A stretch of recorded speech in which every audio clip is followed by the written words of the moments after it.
Hey, if you liked the video, give it a thumbs up and show some love for the series. Every like, comment, and share really helps us keep going. Thanks a ton for watching. Chapter 201. Entrance to the Heaven of Sacred Spirits. 1. Sochin spoke with a somewhat wistful expression. Master told me to survive until the end and taught me the 10,000 forms Grand Tai Kai combat technique. That's it. I haven't seen him since. He passed down his martial art to you with just that kind of connection. He said since I'll never be able to fix my thieving hands, I should at least learn this so I wouldn't get caught. A strange sense of pride coming off this guy made me feel a little irritated. I heard you got caught by someone from Chinjuman. Was it Jin Yeomyung? So Chin, who had been laughing frivolously, quietly averted his gaze at those words. That guy's just a freak. That's all. He smoothly skipped over the topic and continued. Anyway, even though I learned master's martial arts, it didn't free me from House of Slaughter and my mother's restraints. If it was Dao Zun, she could have undone it somehow, couldn't she? Well, master said that for me to survive, I needed to have that kind of extreme restraint. Seriously, this bastard somehow that didn't sound completely unreasonable. Miraculous encounters aren't unheard of in Murim, so let's go with that for now. I gave Sochin a suspicious glance. He's definitely hiding something else. For some reason, it felt like it was personal enough that even if I pressed him, he wouldn't say more. Fine, let's leave it at that for now. Hee. Now it's your turn to confess how you ended up here. You know the hidden shadow so clan has closed its gates, right? Yeah, I know. But then that so brat blatantly popped out into the Central Plains, violating the unspoken rule. Even if they'd used the excuse of cutting ties temporarily due to the Underworld King's unit, it still should have been within the 10,000 mountain region. This was a clear violation of the cult's laws. Just then, a question popped into my head. By the way, what's the situation with the Underworld King's unit right now? Sweat started to pour visibly down Sochin's face. My gaze grew a bit colder. Don't tell me it's gone to hell. Do you know how much money I poured into that place? If it's really gone to hell, then Sochin, Sasoryuvrion's getting wrecked and no. Of course not. The training's proceeding normally, and the trainees' level is improving rapidly. Big Brother Byok is also satisfied with the training itself. Really? Just what? Nuna and the chief instructor ended up competing against each other, Myung-o and Sasoryu. In the end, Sochin wore a resigned expression. Yeah, each took 50 trainees and said they'd compete after a year. Compete? They called it a competition, but in reality, it was a bet with something serious on the line. So, what's the price of victory? The loser has to stay away from Big Brother Byok forever. A headache automatically surged within me. Gu Chil agreed to that? Of course not. Before I came here, Hyung begged me to tell you to hurry back and stop them. The training itself is fine, but because of those two, the atmosphere at Underworld King's unit is like walking on thin ice. Nuna even said that if she loses, she'll hang everyone on House of Slaughter's walls. God, I really don't want to go back.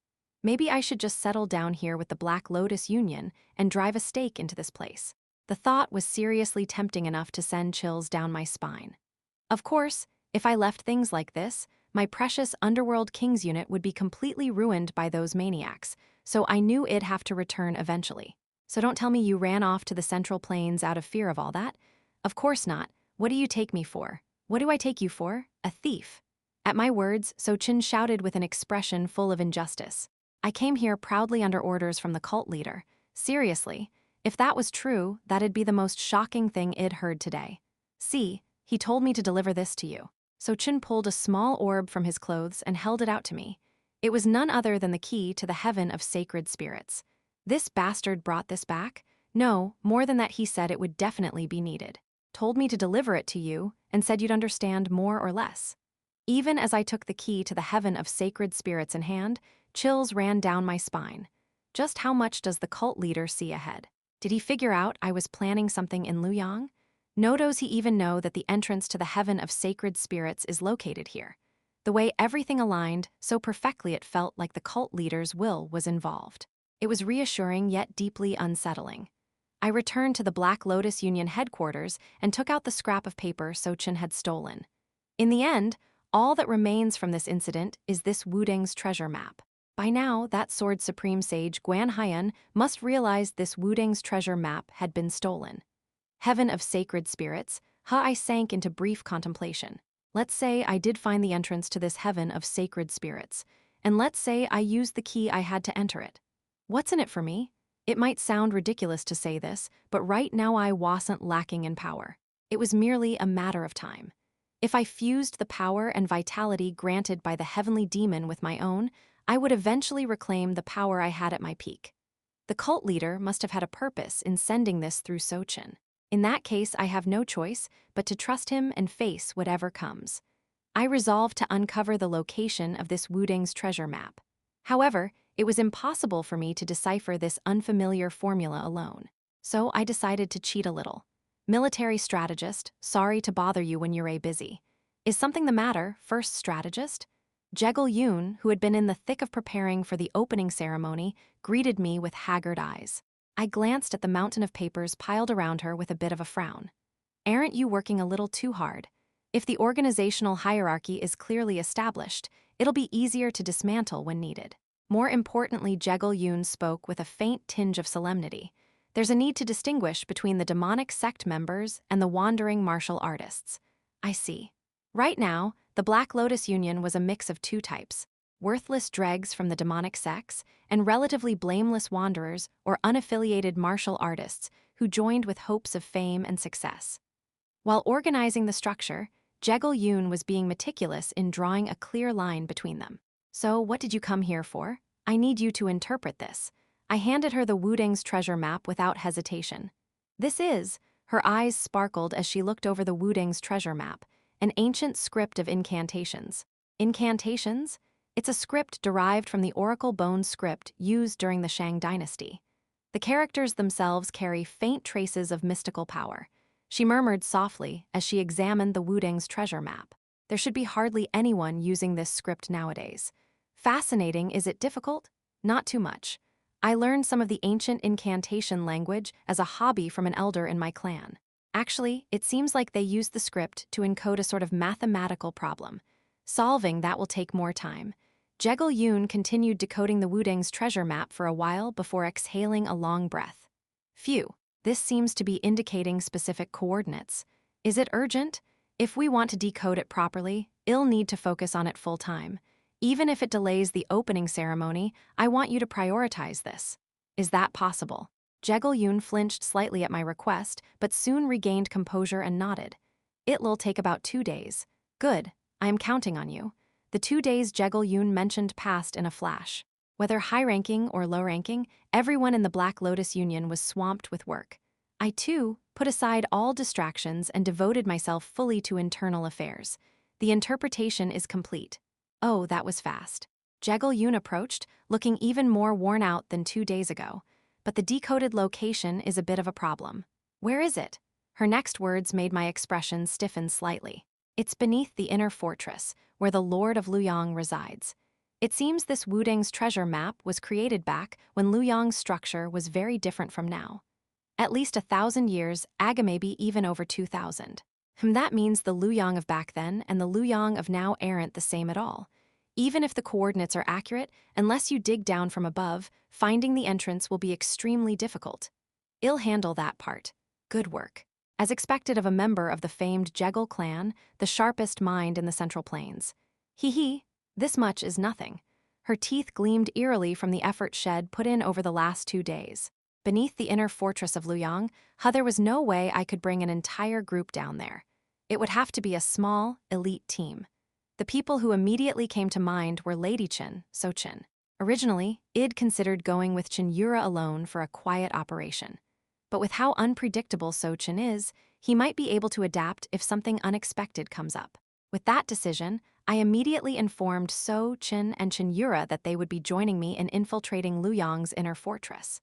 Infiltrating the inner fortress. For some reason, Cheon Yura gave Sochin a subtle glare. Well, whatever, I suppose it's fine. He is from the cult, after all. Sochin flinched and muttered. Why, your tone says it's fine, but your eyes are really scary. These are just my natural eyes. I nodded in agreement with her. She's right. Lady Cheon's eyes have always been beautiful. Cheon Yura's cheeks flushed slightly at my compliment. Sochin looked horrified. Young, you really have a thing for what? Want to say that again? I smiled and coated my hand in black chi. And nothing at all. Sochin quickly composed himself and looked away. After silencing Sochin, we began making plans to infiltrate the inner fortress. While discussing that, Cheon Yura suddenly spoke to me. Jin Yeomyung, it's fine that we're infiltrating the fortress, but there's one issue. Yura referring to how quiet the Mount Wuding sect has been. Yes, there's been no attacks at all for the past few days. Just as Cheon Yura said, even after Wed patrolled the demonic faction territories day and night with vigilance, there had been no assaults by Wudings awakened since the clash with the Dako clan. It's definitely unexpected. I thought they'd go berserk because of the Wuding's treasure map. To prepare for a possible strike by Guan Haiyan, I had stationed Saber King and Venerable Buddha at Beek Sangha's side, but these past 2 days had been eerily peaceful. I didn't believe for a second that Guan Haiyan was staying quiet for no reason. What are you really planning? Guan Haiyan, about 300 li southeast of Luoyang, near Mount Pyongyang. While more than 100 martial artists in golden uniforms were bustling around outside and in Namchen's sword, King stood with his hands behind his back, facing north. The leader of the Golden Dragon Heavenly Sword Squad, Beek Gongjin, approached him. Alliance leader, will arrive in Luoyang in 2 days. I see, Beek Gongjin continued, speaking to the Sword King who looked troubled. As you know, there are many in the Alliance who are concerned about this campaign. We're sending the Lord of Lotus, Demonic Sword Flower, and 2 warriors of the Transformation Realm, or rather, Grand Demonic level. While the Golden Dragon Heavenly Sword Squad is strong enough to deal with them, it's concerning that we're operating independently. In my humble opinion, Demonic Sword Flower is highly suspicious. The Alliance elders assume she's merely a puppet of the demonic cult, but she might actually be an ancient demonic witch who reversed aging Alliance leader. What is it? Your expression doesn't look too good, it's nothing. Keep talking. The Alliance leader, who had seemed ready to devour someone alive, relaxed his expression. Unaware that he just narrowly escaped becoming the target, Beek Gongjin cleared his throat and continued. The only silver lining is that Sword Supreme Sage Guan Haiyan lost face because of this. If you're able to handle the aftermath, Alliance leader, it'll be a perfect opportunity, but that won't be easy. No. According to scouts, the Black Lotus Union is preparing for a grand opening ceremony. It's said the momentum surpasses even the founding of the evil overlords of heaven. What's worse, the Lord of Luoyang personally attending the ceremony was fatal. Because of his honor, launching an attack during or after the ceremony would be extremely difficult. The demonic cult bastards planned this well. If they take Luoyang and the nearby Henan region, Shanxi Provincial Primary Defense Line will end up facing enemies from both sides. Demonic Sword Flower might be the new strategist of the demonic cult. The Sword King's expression darkened further. Chapter 202, Entrance to the Heaven of Sacred Spirits, 2W8. You're just going to leave me behind now? As soon as she heard we were infiltrating the inner castle, Beek Sangha widened her eyes and glared at us. Yura the Lotus Lord, aren't you? Yura supposed to hold the center. I didn't become the Lotus Lord just to be sidelined like this, you know? She shouted, filled with frustration. She looked at Sochin behind her as though she was ready to kill him, like someone looking at a friend's friend who had stolen her place. No one's leaving you out, so don't worry too much. Surprisingly, Cheon Yura stepped in and soothed Beek Sangha. We're just locating the entrance. We're merely playing the role of scouts. It won't take long and we'll be back soon. Really. Of course, if Yura's still suspicious, ask the Venerable Buddha. He'll prove we can't enter even if we find the entrance. Hey, but it's a little sad. I thought we were comrades, yet we can't even trust each other. And no, I trust you. I really do. For some reason, Beek Sangha completely fell for Cheon Yura's fake display of sadness. Who knows where she learned to act like that. I gave her a pitying look. Lady Beek Yura from the Orthodox sects, and we're from the demonic cult. And I am truly sorry, but the key to that place is currently in my possession. If we end up going in there, it might take quite a while. I desperately held back the urge to say all of this out loud. If I said even a little, she might sulk badly, or worse, insist on coming with us, risking her life. One of the key reasons the Black Lotus Union is running smoothly right now is the reputation of Demonic Sword Flower, though Yeo-myung handles the actual operations. If the leader were absent, control could easily start to crack. So for that reason, Beek Sangha had to remain as the central figure, as the Lotus Lord, until the mission was done. You'll be back soon, right? Of course. It's just a short exploration, barely half a day. Relieved by those words, Beek Sangha nodded. I silently pressed my palms together in prayer toward her. Please handle things when the Sword King arrives. The letter I sent to the Sword King through a secret route mentioned 10 days. And those 10 days had long since passed. There was no telling when he might suddenly show up. At that point, only she would be able to deal with him. I am seriously counting on you. If she knew what I was thinking, she'd probably plant her twin swords in my forehead. As the sun dipped below the horizon and a crescent moon rose high in the sky, night deepened. Cheon Yura, So-chin, and I dashed through the quietest parts of Luoyang and infiltrated the inner castle. This is definitely easy. The inner castle of Luoyang wasn't some hideout for a secret society or den of evil. The guards stationed at the gates didn't even notice our infiltration. The martial officers directly under the Lord are different, but it's not like we're here to assassinate the Lord anyway. Before long, we reached the location indicated on the map that Yeo-myung had deciphered. There was only one problem. It's a vacant lot. The coordinates pointed to a wide-open yard in front of the inner castle. There's no visible entrance around. Looks like we'll have to sneak into the residence where the Lord stays. Infiltrating the upper floors is easier. But underground areas are usually prisons, armories, or food storage, so there are fewer pathways and a higher chance of getting caught. Cheon Yura's analysis was entirely on point. What will you do? Lurking around the outer buildings and sneaking inside were on completely different levels. Should I just go crazy, knock everyone out, and go down? Anyway, the Lord didn't know we were from the Black Lotus Union. Even if we caused a scene, there was a good chance they wouldn't realize who we were if it's getting underground. I think I can handle that. How? Cheon Yura and I both widened our eyes at So-chin's words. Watch this. So-chin spread his arms wide and released a strange ripple. Taiji bending void circle, what the? The space around us distorted. Cheon Yura and I immediately realized what So-chin had done and were shocked. He had warped the surrounding space to conceal our presence. Localized spatial interference. He can really do this with martial arts.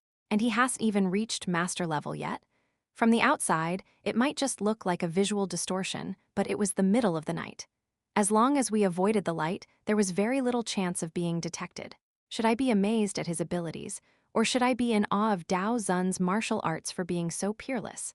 I used to wonder how he stole the heavenly demon divine sword in our past life, but with this, he could fooled even the guardians. With pride, So-chin said, "This is one of the minor techniques Master taught me. It came in handy back when I was surviving in the House of Slaughter." Cheon Yura praised him with genuine admiration. "It's far from a minor technique. That was brilliant. Hee, thank you, young cult leader." Watching So-chin scratch the back of his head, I couldn't help but harbor some very reasonable doubts. Don't tell me Dao Zun was also skilled in thievery. Would a Taoist from the Wudang sect develop this kind of skill for no reason? And the way he immediately recognized So-chin's talent too now that the venerable Buddha had been exposed as a bald monk. If even Dao Zun was like this, the future of the orthodox sects, let's go, Jin Yeomyung. You can worry about that later. Ah, yes. Caught by Cheon Yura's uncanny intuition, I flinched and started moving. Thanks to So-chin's unexpected skill, we were able to descend into the inner castle's underground with ease. Good, the underground warehouse passage is connected to the coordinates. If that hadn't been the case, we might have had to start digging in the direction of the coordinates ourselves, a complete disaster. There were some duty soldiers posted in the underground storage, but we'd come this far. Taking them down was no big deal. This is the place. We arrived somewhere inside the warehouse, cluttered with all sorts of junk. The problem was, there wasn't any obvious entrance even here. Cheon Yura sighed as she looked around the dust-covered storage room. Was it a wild goose chase? No, we're in the right place. Neither So-chin nor Cheon Yura seemed to notice it, but I could sense a faint flow of sorcery in the air. As I thought, I probably have more talent as a sorcerer than a martial artist. Having handled mystical tools and divine artifacts in my past life, my spiritual sensitivity was unusually high. If I'd been born into the Illusion clan, Hwan Yul might have tried to push me as the young clan head. Not that I regret being born into the Jin clan, of course. First, I need to gather the flow into a circle I drew in the scattered sorcery, drifting around the area with my will, weaving it together into a unified current. Then VMMMM, the key to the heaven of sacred spirits, tucked into my chest, suddenly reacted. As I brought the woven, elliptical sorcery current into contact with the key VWUM, a radiant burst of multicolored light flared before us, and a dimension gate appeared just large enough for a person to pass through. Oh, what is this? It's amazing. Seeing such a strange dimension gate for the first time in their lives, the other two looked on in wonder. This was much easier to find than I expected. I thought we were in for some kind of epic quest, but to my surprise, the entrance to the heaven of sacred spirits had revealed itself with almost no effort. Yet that very ease made me more anxious. This is the crossroads. I turned to the other two and spoke. We either go back and prepare more thoroughly or we press forward now. Wouldn't it be better to prepare? Cheon Yura's judgment was sound. That would be the proper choice, yes. But if we go back now, this gate likely won't open again for at least half a year. Half a year? Cheon Yura's expression stiffened slightly. Yes. This isn't the kind of door you can open carelessly. If things like this were opened frequently, it would disrupt the world's balance. More than anything, the energy within the key had noticeably weakened after a single use. I'll leave the decision to Lady Cheon. What would you like to do? Cheon Yura remained silent, deep in thought. It was rare to see her hesitate over a decision. But this situation called for a high level of caution. Nearly half a quarter hour passed before she finally spoke. Let's go in. Will you be all right? If it's half a year later, I'll be in 10,000 Mountain, with everything already settled. There's no way I'd be able to return to Luoyang. In that case, she looked at me with a kind of affectionate, resolute gaze. I want to take a chance just this once. Understood. I chuckled and nodded. You'd best brace yourself. No one knows what lies beyond. I am prepared. Lady Beak might be a bit upset, but what can we do? Cheon Yura nodded firmly. I'll offer her a sincere apology later. And thus, our journey beyond the gate was decided. But, that's all well and good, what about my opinion? Sochin's quiet complaint dissipated hollowly into the void. A vast land where a mighty river flowed the surrounding environment resembled the tropical rainforests of Namen. So this is the heaven of sacred spirits. The moment we crossed the gate, we immediately began to assess the dangers around us. The path was untrodden, and the trees grew in wild, irregular formations. It felt like someone had transported the untouched wilderness of Namen right into this place. But more than anything, the most striking part was the density and concentration of qi is insane. Just breathing in this place was enough to make my 8 extraordinary meridians contract wildly, filling my danshin with internal energy. 10 times the normal density? No, 20. Cheon Yura frowned at the overwhelmingly unreal environment. Staying here for too long will be dangerous. This place is more perilous than it looks. I agreed with her. It feels similar to when we were inside the current field of the 9 Heavens Mystic Maiden. That was the perfect comparison. If an ordinary person without martial arts training set foot here, their body would burst from the overload before long. Cheon Yura and I had experienced something like this before and could withstand it to a degree. But Sochin, unaccustomed to this kind of environment, immediately collapsed to his knees and began circulating his qi. After scanning the area for a while, I came to a conclusion. This place is strange. It looks like a jungle, but there isn't a single insect in sight. I examined the water as well no fish there either. And then that's not the real problem. At some point, Cheon Yura's voice had hardened. Look over there. She pointed across the river. I followed her finger with my gaze, and my eyes widened. Across the river, in the distance, a Yeo-myung was there. This was clearly not a normal situation, and the atmosphere between Cheon Yura and me instantly became tense. Oh, I didn't expect a human to show up here. Worse yet, the figure noticed us and started speaking. Flash, the figure sprang from its position. Walking on air? No, this is beyond that. In a single step, the person crossed a massive river. Dozens of Jang widened landed right before us. A young man with strikingly long, ebony hair. With just a little makeup and grooming, he would undoubtedly appear like a peerless beauty. His appearance was that unrealistic. Somehow, he reminded me slightly of Cheon Yura. Was that just my imagination? And who might you be? I asked. The man gave a small chuckle.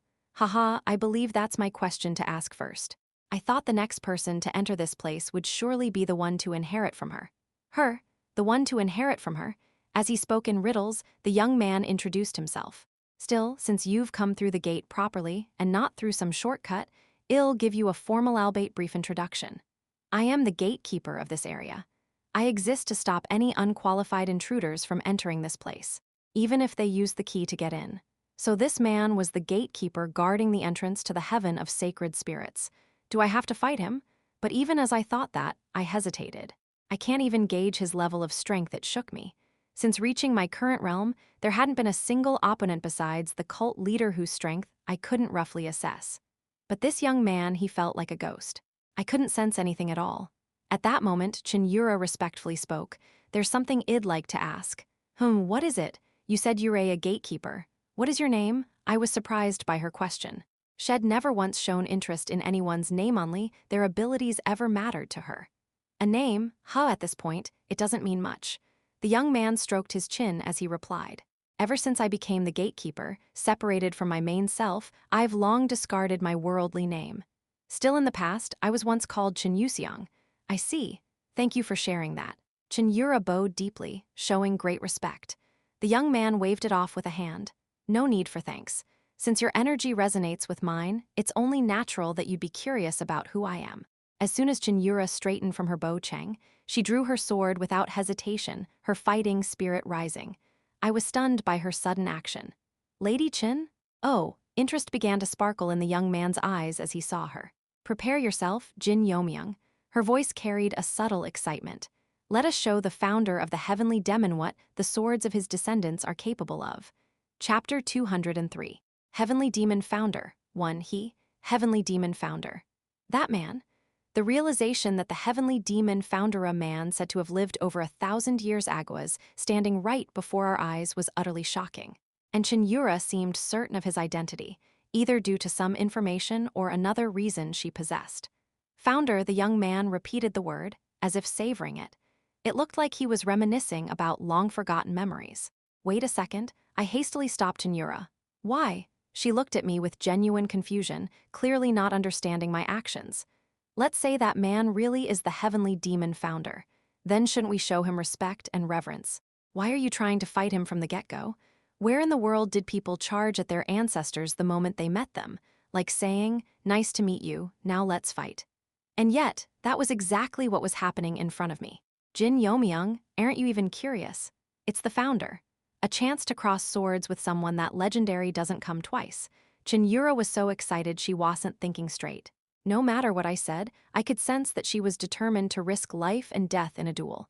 The young man, the Heavenly Demon Founder, chuckled softly. Ha ha ha, what an amusing descendant. I too used to run wild just like that in my youth. I rather miss those days. So her recklessness had been passed down for over 1,000 years. The Heavenly Demon Founder looked over Cheon Yura with a serene gaze. Descendant, are you wandering in search of the first sign of the shedding of your shell, after surpassing the extreme limits of demonic cultivation? I turned toward Cheon Yura, shocked. If what he said was true, then her skills had already reached the very edge of demonic perfection, an accomplishment virtually unheard of in all of history. But to my surprise, Cheon Yura shook her head. That's not important. I just want to see for myself the extent of your skills, Founder. I worried he might be offended by her impudence. But very well. Even if a descendant challenges me to battle at first sight, she is still a descendant. As an ancestor, I suppose it's only right that I indulge her. Unexpectedly, our Founder had a heart as vast as the sea. Snap! The Heavenly Demon Founder broke a branch from a nearby tree and casually shook off the smaller twigs. In an instant, a long, switch-like stick was formed. This should suffice. Gulp, if anyone else had done that, Cheon Yura would have exploded with fury and tried to kill them on the spot. But this man stood far above her in every way imaginable. Rather than retaliate, Cheon Yura poured all her focus into maintaining her composure. That sword, it's the one I used back in my prime. I didn't expect it to still remain in the mortal world. Try to resonate with it properly. It's not just a sword with strength and durability. I'll bear that in mind. I've said enough. Come at me. Woong! The moment he finished speaking, Cheon Yura's sword floated into the air. It rose just above her head, then began to split into 12 flying swords. That's the 12-part sword formation of the heaven-slaying demonic sword that I saw in the final moments of my previous life. I couldn't stop the tremble that seized my entire body. The fact she summoned, that meant she had fully mastered the heaven-slaying demonic sword. And it also meant she was nearing the realm once reached by the heartless demonic empress of my past life. Here I come. The 12 flying swords gathered into one concentrated sword formation. Heaven-slaying demonic sword, combined form, nameless sword, a sword without a name. There were only 2 reasons a technique remained nameless.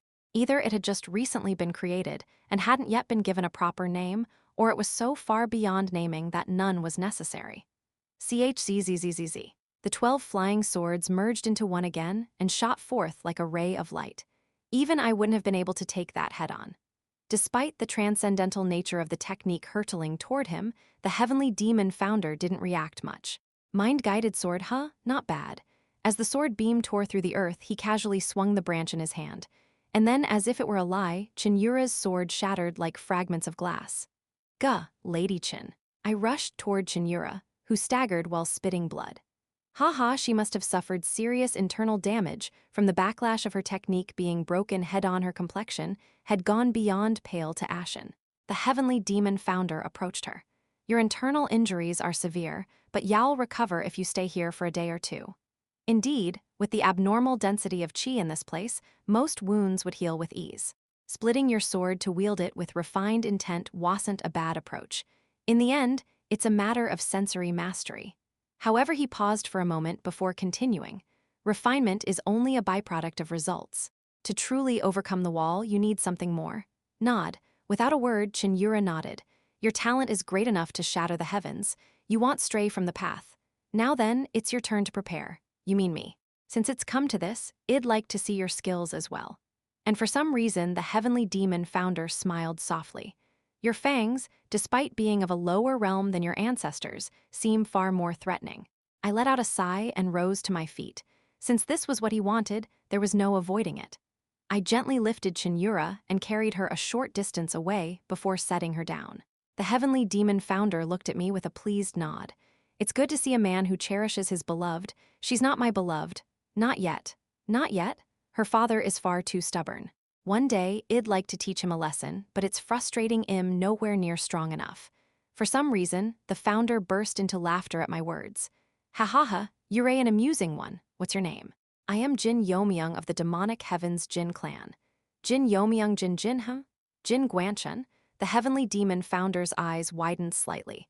Understanding his reaction, I let out an even deeper sigh than before. Yes, the founder of our clan was indeed named Jin Guanchen. One of the 6 great demonic lords, the fist demon Jin Guanchen. A man who split mountains with his fists and parted rivers with his kiksa, being hailed as having a divine body. However, you don't quite look like a descendant of that Guanchen fellow him. I suppose with time, there's been a lot of blood mixed in from other lines. No, not that much has been mixed in. If you saw my younger brother, you'd change your mind right away. But my pride wouldn't allow me to say that out loud. Once I return, I'll devote everything to increasing my raw strength. Every time someone learns I am from the Jin clan and reacts like this, I feel so wronged I could lose my mind. Perhaps sensing my mood, the heavenly demon founder waved his arms awkwardly. I didn't mean your build or anything like that. I was just surprised to see you using a sword, that's all. I replied bitterly. No worries. I am well aware that my physique doesn't live up to the Jin clan's reputation. KGHM? Our founder turned out to be more naive than I'd expected. Completely unlike the image I'd once had of him. I have a mountain of questions I want to ask, but first I need to clash with him. To see just how far I could go in my current state, I immediately assumed the stance of a certain technique. The moment he saw it, the heavenly demon founder's expression brightened. That's Jeon's sword, isn't it? As expected, he recognized it. I am coming. Come. I poured all my internal energy and will into one technique. It didn't have the overwhelming pressure that Cheon Yura's sword did, but the moment he saw the strike, the corners of the heavenly demon founder's mouth curled into a soft smile. Heaven-breaking, what a nostalgic sound that is. F-whoosh. Just as I felt a crimson flame briefly flicker along the founder's tree branch flash, my will clashed against his. And not long after I ended up in a worse state than Cheon Yura, sprawled out in utter defeat. Wake up, Jin Yeomyung. How much time had passed? The voice of Cheon Yura, who had been practically half dead earlier, rang in my ears. Lady Cheon, I blinked up at the sky. Yes, it's me. So Yura finally awake. How long was I unconscious? 3 days, jolt, 3 whole days, from a single exchange? The founder said he used a little more strength when facing you. For some reason, Cheon Yura's voice was full of irritation. Her irritation was clearly born out of a sense of competition toward me. I looked at her with a helpless expression. You almost died too, didn't you? Even so, I can't help feeling humiliated. Cheon Yura glared at me, her eyes burning more intensely than usual. I avoided her gaze and pushed myself up. In any case, if it's been 3 days, that's bad. Anything could have happened out there by now, him? I noticed the heavenly demon founder sitting on something a short distance away. The problem was what he was sitting on. So Cheon. The guy was prostrate on the ground with his head bowed low, and the founder was calmly seated cross-legged on his shrimp-like back. Ah, Yurei awake. Yes, but what's going on with him? He must finished circulating his chi while I was unconscious. Did he say something wrong? I mean, the guy didn't know who the founder was. The heavenly demon founder smiled softly and said something like a bolt from the blue. His hands were a bit too quick, so I gave him a little discipline. I was so stunned I couldn't even close my mouth. Beside me, Cheon Yura shook her head, clearly wanting no part of this. I looked at the trembling Sochin with all the reverence I could muster. You seriously, I respect that. A pitiful moan escaped Sochin's lips. Please spare me, it's been 6 whole hours, you should be thankful Yurei still alive. Just accept it. I have no idea what gave him the audacity to try stealing from the founder's pouch. HMPH, time truly is amusing. And you to think that monster spawned a descendant like you. And one who's learned such a refined version of the Teiji techniques, no less. Well still, it's a relief. Though he was my disciple, I always worried whether he could actually produce a descendant, given that his nature was comparable to the heavenly killing star. Honestly, we're just kind of peculiar people. The laughing heavenly demon founder finally stepped down from Sochin's back. Sochin, completely drained, collapsed unconscious on the spot. I stimulated his 12 meridians and part of his middle dantian while sitting on him. He should be able to survive here for a few more days. In other words, the founder had personally administered a primitive meridian activation technique. You lucky bastard. I sent a bitter, jealous look at the unconscious Sochin. If you two want the same, I could do it too, but you've already broken through your meridians from a similar experience, haven't you? He had already seen through the fact that Cheon Yura and I had obtained a fortuitous encounter via the chi flow formation. Looking at both of us, the heavenly demon founder spoke again. Well, some time has passed, shall we finally get to the main point? Cheon Yura and I tensed up. Even if we both attacked him at once, we had no chance against him. Even if I, like back when I was the sword demon, pushed my life force to the limit, me instincts told me it still wouldn't work. He may be friendly now, but there's no telling when he might change his stance. The heavenly demon founder asked us, what have you two come to this place for? Chapter 204. Heavenly demon founder 2, the one who answered that question was Cheon Yura. I came because I wanted to know what lies beyond the door. So you're saying you didn't know what was here? Yes, that's correct. He stared intently at the two of us, then gave a small nod. Yurei not lying. With his ability, discerning truth from falsehood was likely a simple matter. This place is a tomb. A tomb? Seeing it once is better than hearing it 100 times. Snap! When the heavenly demon founder snapped his fingers, both Cheon Yura and I floated into the air. Telekinesis? This wasn't some simple telekinesis. To perfectly subdue 2 conscious masters capable of using intent with just a snap of the fingerstiz was no different from total suppression. Our bodies shot up into the sky. Now, look over there. The heavenly demon founder pointed across the river. That is, Cheon Yura and I both turned toward the direction of his finger, and we couldn't believe our eyes. What lay there was the skeletal remains of a giant's corpse. Even with all the monsters and giants I'd seen in my first life, this was a size rarely encountered. Whose corpse is that? Even Cheon Yura couldn't hide her excitement as she asked in a trembling voice. The heavenly demon founder, who had been smiling until now, spoke with a quiet, solemn expression. That is the being once called the primordial evil. Heavenly evil? I had heard that reviving that thing was the final goal of the heaven-defying society. If that thing were alive, it would surely stride across the continent and walk among the clouds. Cheon Yura asked curiously. That doesn't particularly look evil, though. In fact, a divine aura swirled around the corpse. I agreed with her deep down. Especially since I had faced a mad god before, I understood all too well how dreadful and wicked such beings could be. But the heavenly demon founder offered us a lesson. You must not judge by appearance alone. Evil and demonic are often seen together, but their concepts must be clearly distinguished. Ah, damn. The moment I heard those words, I realized I had been trapped by prejudice.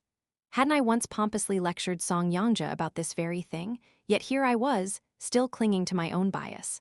Divine does not mean good, and darkness does not always equate to evil.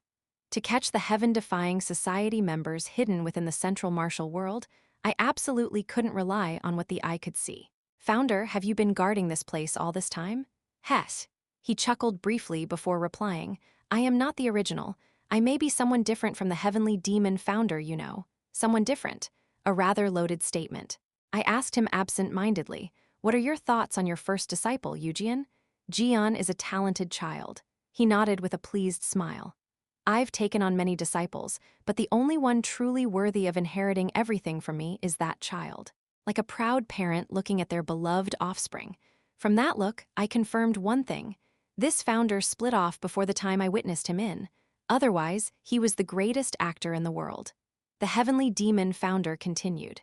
"That corpse is a being that perished at the end of the so-called mythic era, slain by the adversary. With its fall, the mythic era came to an end, and the age of primitive humans began. The eras that followed, though occasionally disconnected, continued similarly to the history we know.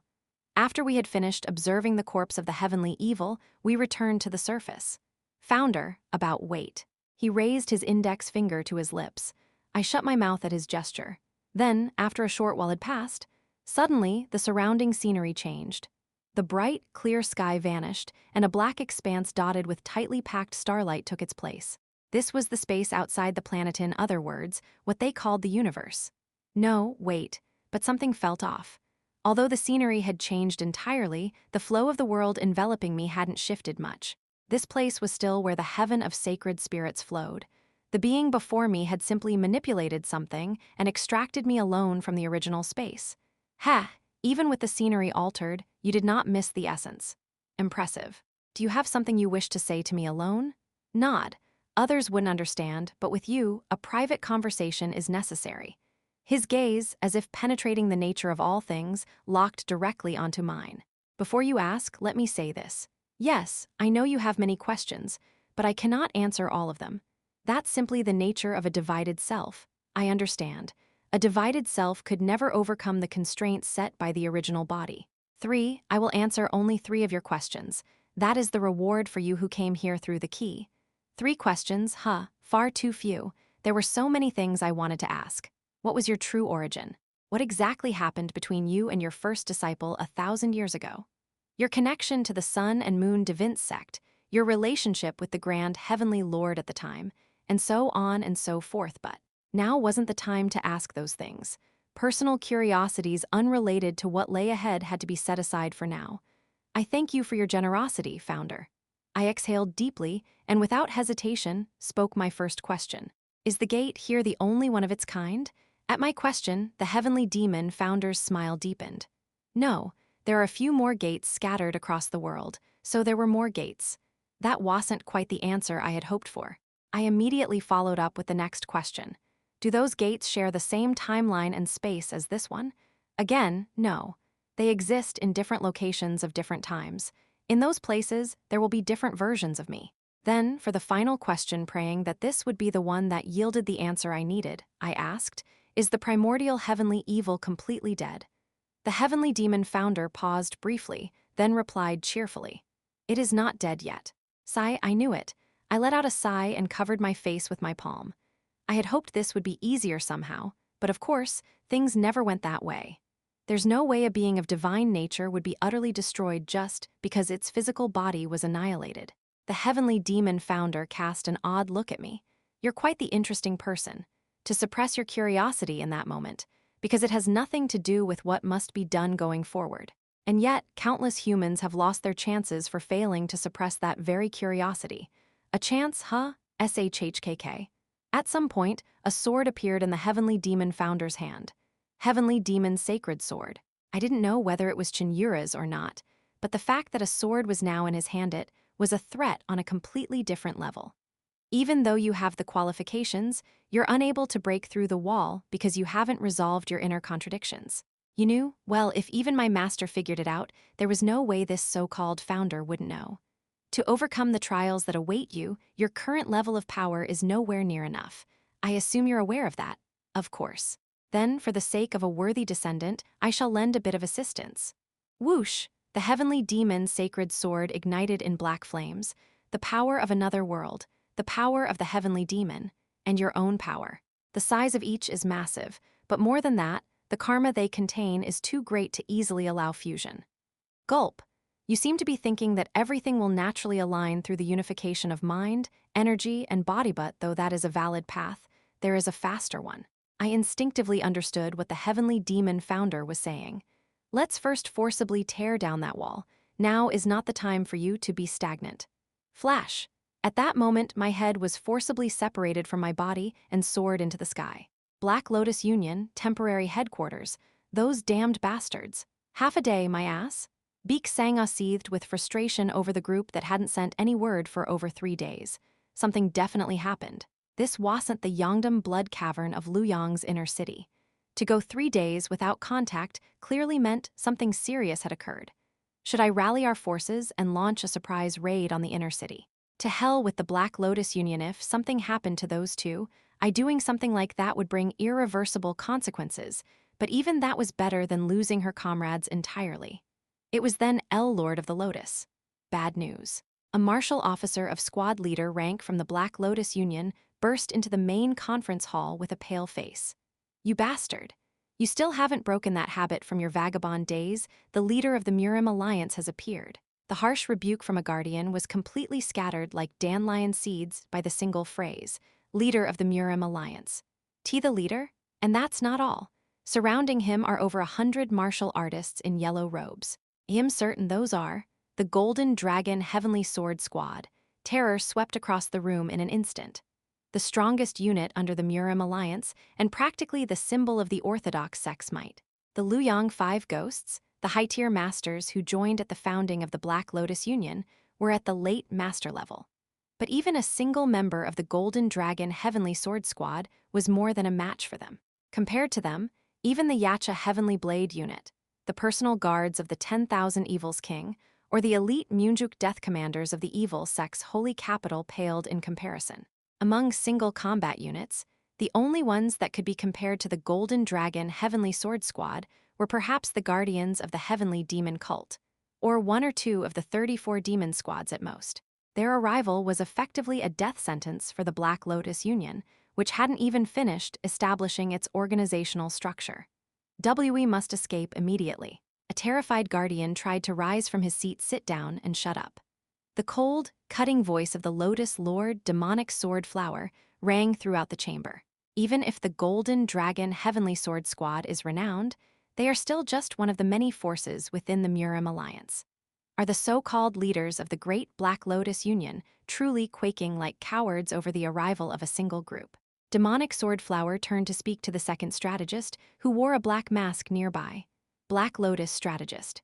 Yes, Lord of the Lotus. Rally the martial artists and summon the left and right guardians. Since the Murim Alliance has come to welcome the opening of the Black Lotus Union, there's no reason to refuse them. The Black Lotus strategist replied without the slightest sign of panic. I shall carry out your will, Lord of the Lotus. She even let out a composed smile and said, hee, a meeting between the leader of the Murim Alliance and our Lotus Lord. It will surely be a historic encounter. Even if a fight were to break out, this Black Lotus strategist is 100% certain of our Lotus Lord's victory. So, everyone, there is no need at all to fear the leader of the Murim Alliance. At her confident declaration, the unease faded from the faces of the leadership, replaced by awe. As expected, those granted the mask are different. Lotus Lord Demonic Sword Flower, the left and right guardians of the Black Heavens, first and second strategists. To those present, the black mask worn by these individuals was proof they were the true leadership of the Black Lotus Union. I'll make merit and earn that mask. The Black Heavenly Mask, symbol of the Black Lotus Union. One day, I too.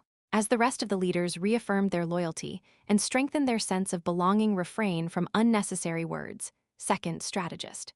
The Lotus Lord Demonic Sword Flower let out a sigh, exhaling a complex blend of emotions.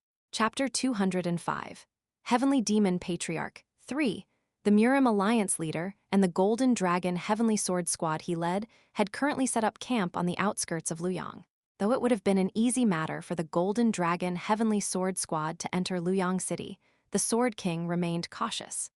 In the current situation, entering Luoyang without prior negotiations would be tantamount to declaring war against the Black Lotus Union. They had set up camp about 5 li outside of Luoyang, and nearly a full day had passed. My lord. Beak Gongjin, the captain of the Golden Dragon Heavenly Sword Squad, entered the tent where the Sword King resided. What is it? A messenger has arrived from the Black Lotus Union. Things seem to have gotten very tangled. Even in front of the alliance leader, Baek Gongjin's expression was deeply twisted in frustration. The Sword King looked at Baek Gongjin with a gaze that seemed to understand his frustration. "Sigh very well, let him in. As you command." Soon after, a hunched old man wearing a black mask appeared inside the tent. "Huahaha. I am the envoy of the Black Lotus Union and the amiable 10,000 Evil Blade Emperor."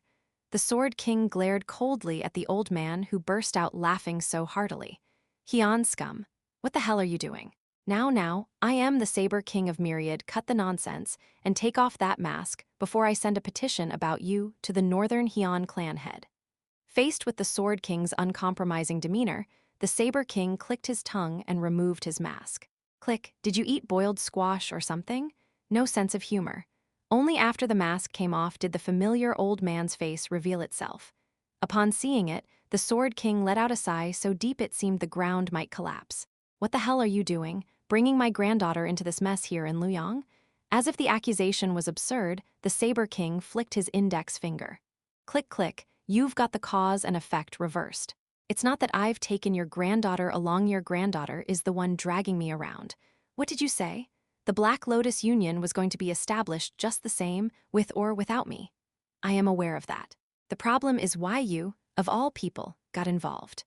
According to the original plan, the Black Lotus Union should have already been annihilated by the Golden Dragon, Heavenly Sword Squad by now. But because of this Saber King bastard's interference, the plan had gone completely off course. It's obvious. You probably jumped in without a second thought just because it looked fun. Honestly, it's not entirely my fault. With much to be guilty about, the Saber King enthusiastically threw his collaborator under the bus.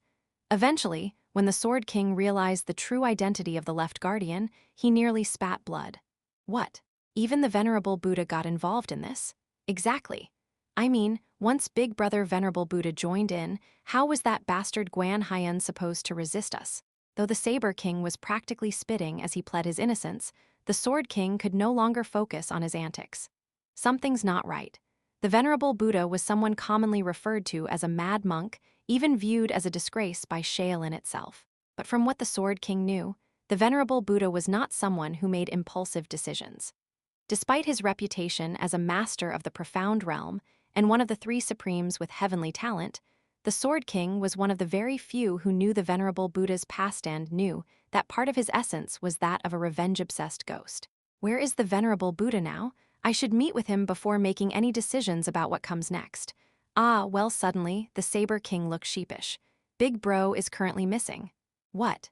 Maybe he holed himself up in a monastery somewhere around here, but he hasn't shown up for 3 days. At that moment, the Sword King felt a sudden, inexplicable sense of dread. Whoosh! The view from my severed head spun chaotically for a brief instant. Gah! I came to my senses, gasping through a wave of intense pain. Just now, that had definitely been illusionary Killinga type of mental sword technique. Had I truly believed I died in that moment, then my death would have become reality. As expected, that's not something a normal human willpower can withstand. Huff, huff. To escape from the binding of illusionary killing, you just exceeded the limits of your physical body. At those words, I opened the palm of my clenched hand. It was drenched in cold sweat.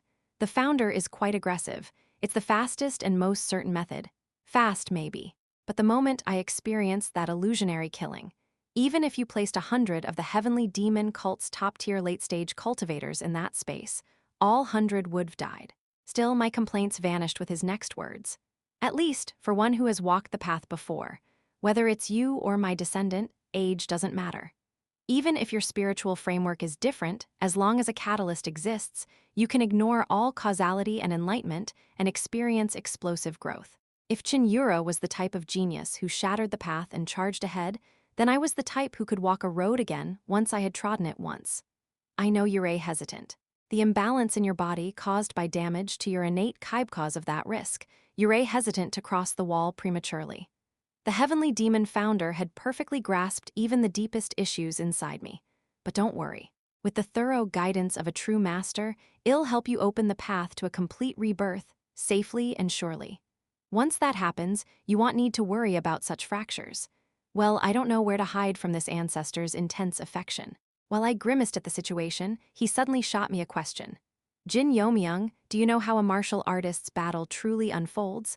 I paused for a moment, then answered. When both fighters are at their peak, battles below second rate are decided by mastery over their learned techniques. And battles below master level are determined by the compatibility of martial arts and the ability to manipulate chi. From the peak level onward, it's about how well one can wield the harmony of martial techniques and will.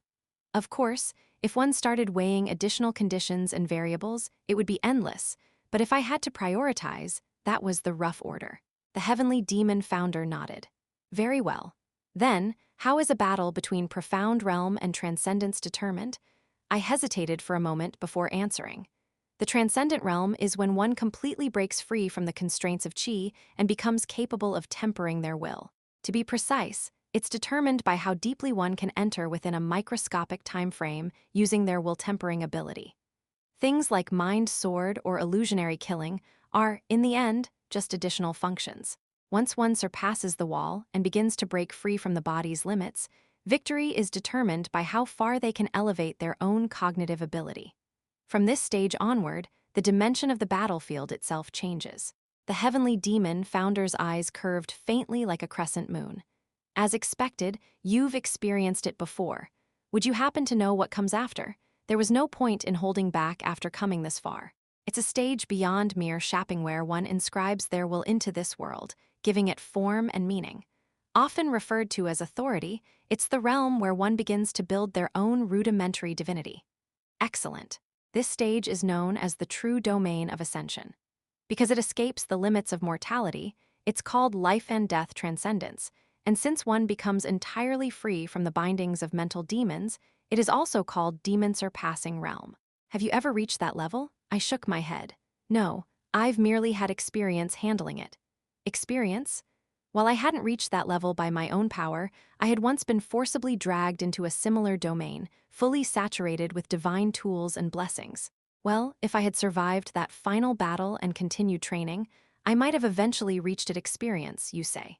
Indeed, that golden glow you hold in your heart is probably the byproduct of that experience. I won't deny it. Good. If you've experienced it, then you at least have a minimum chance. A chance? Are you referring to the primordial heavenly evil? I fully expected to hear a yes, of course. But surprisingly, the heavenly demon founder shook his head. No. While the heavenly evil is certainly dangerous, there's no need to talk about chances against a being that hasn't even resurrected yet. Besides, wasn't it around 400 years ago? The last time it tried to revive, it was stopped and hasn't surfaced since. Then, the heavenly demon founder smiled gently and pointed to his own face with his finger.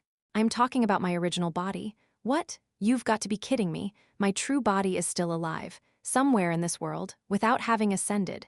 Seriously, I really didn't want to hear that. The reason a descendant of this age, who should have already ascended to the upper realm, remains here on Earth is likely because of my true body. That descendant he was referring to must be the current cult leader. Ah, of course, it's probably not in a proper state. It's not even clear whether it still qualifies as a living organism. With a bright smile, our dear founder delivered words straight from hell. I really wanted to punch him once. Even if it's no longer alive, its danger level is beyond what any being on Earth can endure. And it would be a completely different existence from who I am now. You speak as if you're certain that it's different. Heh heh, he smirked this time with a very different aura from before. And from his lips, a forgotten history of the past began to spill forth. When the sun and moon divine cult was destroyed, the central plains were a land torn into countless fragments, an era of chaos and nightmare repeated endlessly. I had studied history before. That must have been before the Sui dynasty unified the nation.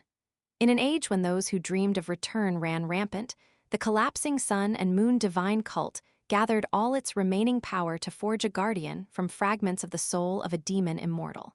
No way, that's how they created me, and then they went into eternal rest. Descendant, Jin Yeomyung, the heavenly demon founder's eyes carried a tinge of sorrow. He meant himself was a being destined to be buried under the weight of duty the longer time passed.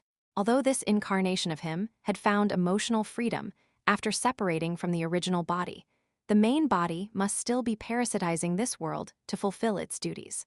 If its only purpose was to protect the world, he wouldn't say such things. You mean its purpose may have become twisted? Yes, that's inevitable. He nodded and spoke with a desolate voice. Because of that nature, I probably wasn't able to end things well with the ones I loved or the disciples I cherished. Even if I don't know how it ended, I can make an educated guess. A vision passed before my eyes, a man clutching the corpse of a woman, crying out before an altar. And another set of eyes, cold and emotionless, looking down upon that scene. Even if what the heavenly demon founder said was hypothetical, it struck disturbingly close to the truth. That's why you must stop it. He gripped his sword and solemnly faced me. To prevent the tragedy soon to come from turning into a catastrophe, ill pave the path you must walk. Schling, to go beyond the end you've already once reached. Heavenly demon founder. There was only one answer I could give. A world falling into chaos was the exact opposite of the ideal I pursued under her reign. Since he said he'd bestow upon me such an opportunity, as a descendant, I had no choice but to risk my life to accept it. I will humbly uphold your will. That attitude, I like it very much. Pleased with my resolve, he nodded approvingly. I gripped the sword's hilt tightly. A chance to overcome the wall. No matter how brutal the training, I would endure it. I would absolutely endure. Let's begin by ripping apart your 12 standard meridians and regenerating them. My expression froze. You're going to rip what now? Instead of answering, the heavenly demon founder said something else entirely. The pain won't last long. You don't need to worry. This isn't a matter of worry, is it? He ignored my protest. After that, well, grind down your 8 extraordinary meridians and your upper, middle, and lower dantian before regenerating them. And to fix the imbalance in your soul that slightly misaligns with this world, well, soak you in the sacred spirit pool until equilibrium is restored. In short, he was throwing my body into a blender and waterboarding my soul.